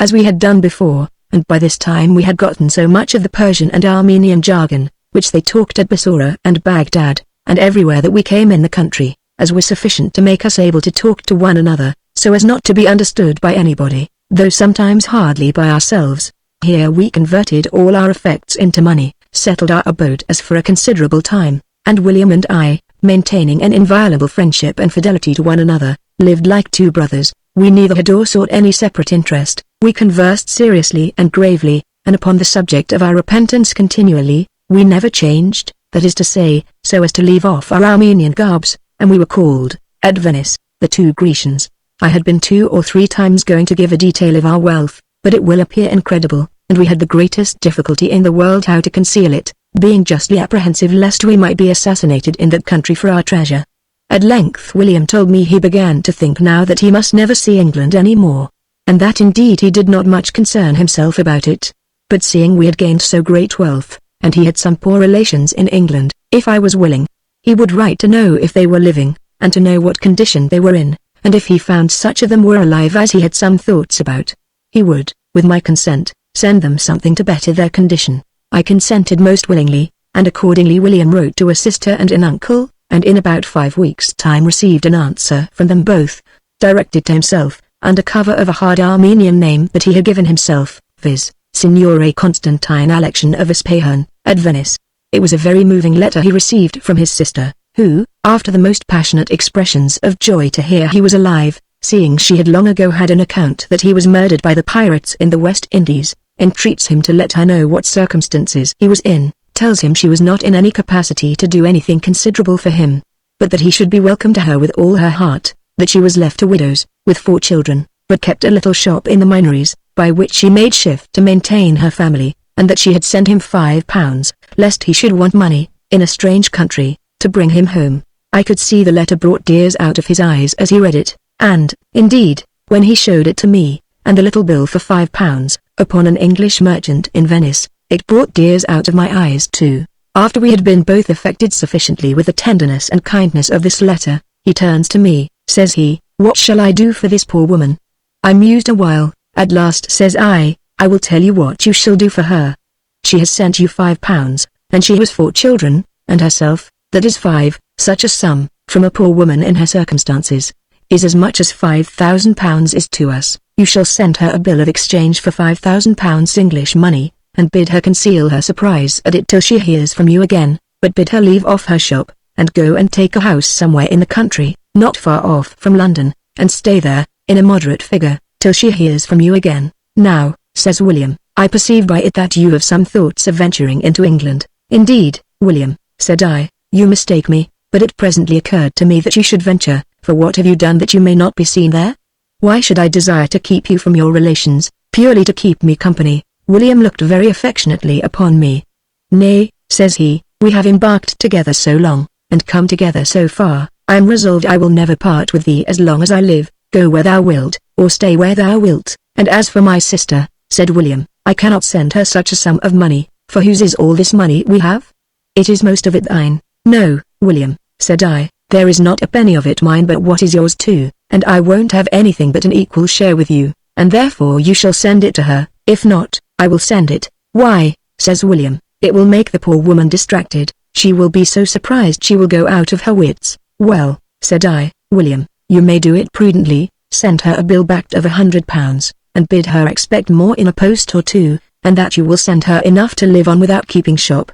and then send her more. Accordingly William sent her a very kind letter, with a bill upon a merchant in London for £160, and bid her comfort herself with the hope that he should be able in a little time to send her more. About 10 days after, he sent her another bill of £540, and a post or 2 after, another for £300. Making in all £1,000, and told her he would send her sufficient to leave off her shop, and directed her to take a house as above. He waited then till he received an answer to all the 3 letters, with an account that she had received the money, and, which I did not expect, that she had not let any other acquaintance know that she had received a shilling from anybody, or so much as that he was alive, and would not till she had heard again. When he showed me this letter, well, William, said I, this woman is fit to be trusted with life or anything. Send her the rest of the £5,000, and I'll venture to England with you, to this woman's house, whenever you will. In a word, we sent her £5,000 in good bills, and she received them very punctually,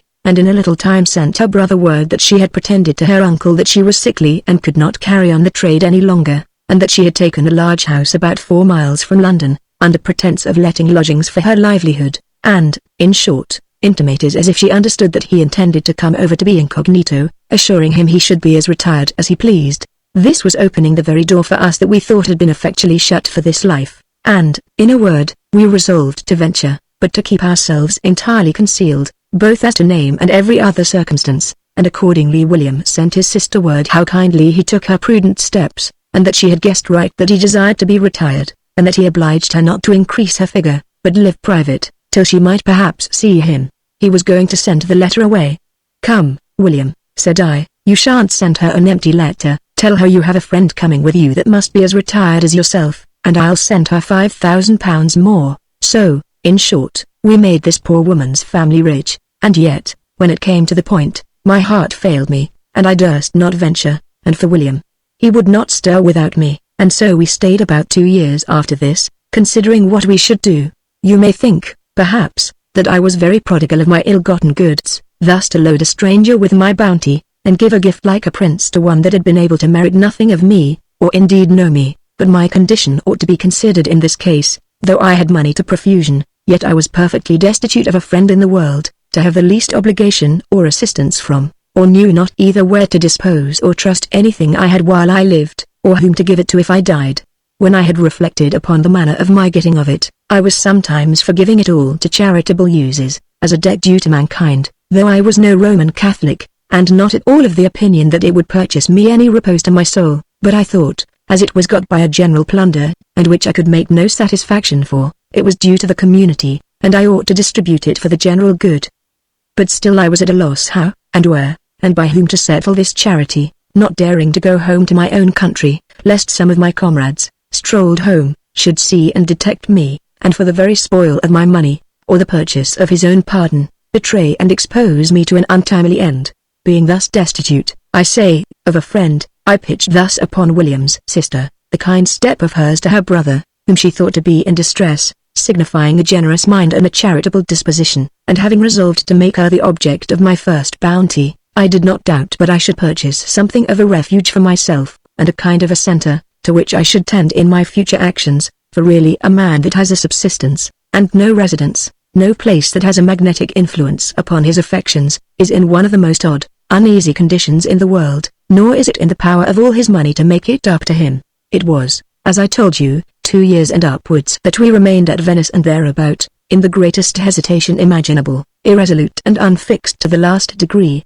William's sister importuned us daily to come to England, and wondered we should not dare to trust her, whom we had to such a degree obliged to be faithful, and in a manner lamented her being suspected by us. At last I began to incline, and I said to William, "Come, brother William," said I, for ever since our discourse at Bassorah I called him brother, "if you will agree to 2 or 3 things with me, I'll go home to England with all my heart." Says William, "Let me know what they are." "Why, first," says I, "you shall not disclose yourself to any of your relations in England but your sister know, not one. Secondly, we will not shave off our mustachios or beards, for we had all along worn our beards after the Grecian manner, nor leave off our long vests, that we may pass for Grecians and foreigners. Thirdly, that we shall never speak English in public before anybody, your sister excepted. Fourthly, that we will always live together and pass for brothers." William said he would agree to them all with all his heart, but that the not speaking English would be the hardest, but he would do his best for that too. So, in a word, we agreed to go from Venice to Naples, where we converted a large sum of money into bales of silk, left a large sum in a merchant's hands at Venice, and another considerable sum at Naples, and took bills of exchange for a great deal too, and yet we came with such a cargo to London as few American merchants had done for some years, for we loaded in 2 ships 73 bales of thrown silk, besides 13 bales of wrought silks, from the Duchy of Milan, shipped at Genoa, with all which I arrived safely, and some time after I married my faithful protectress, William's sister, with whom I am much more happy than I deserve. And now, having so plainly told you that I am come to England, after I have so boldly owned what life I have led abroad, it is time to leave off, and say no more for the present, lest some should be willing to inquire too nicely after your old friend Captain Bob.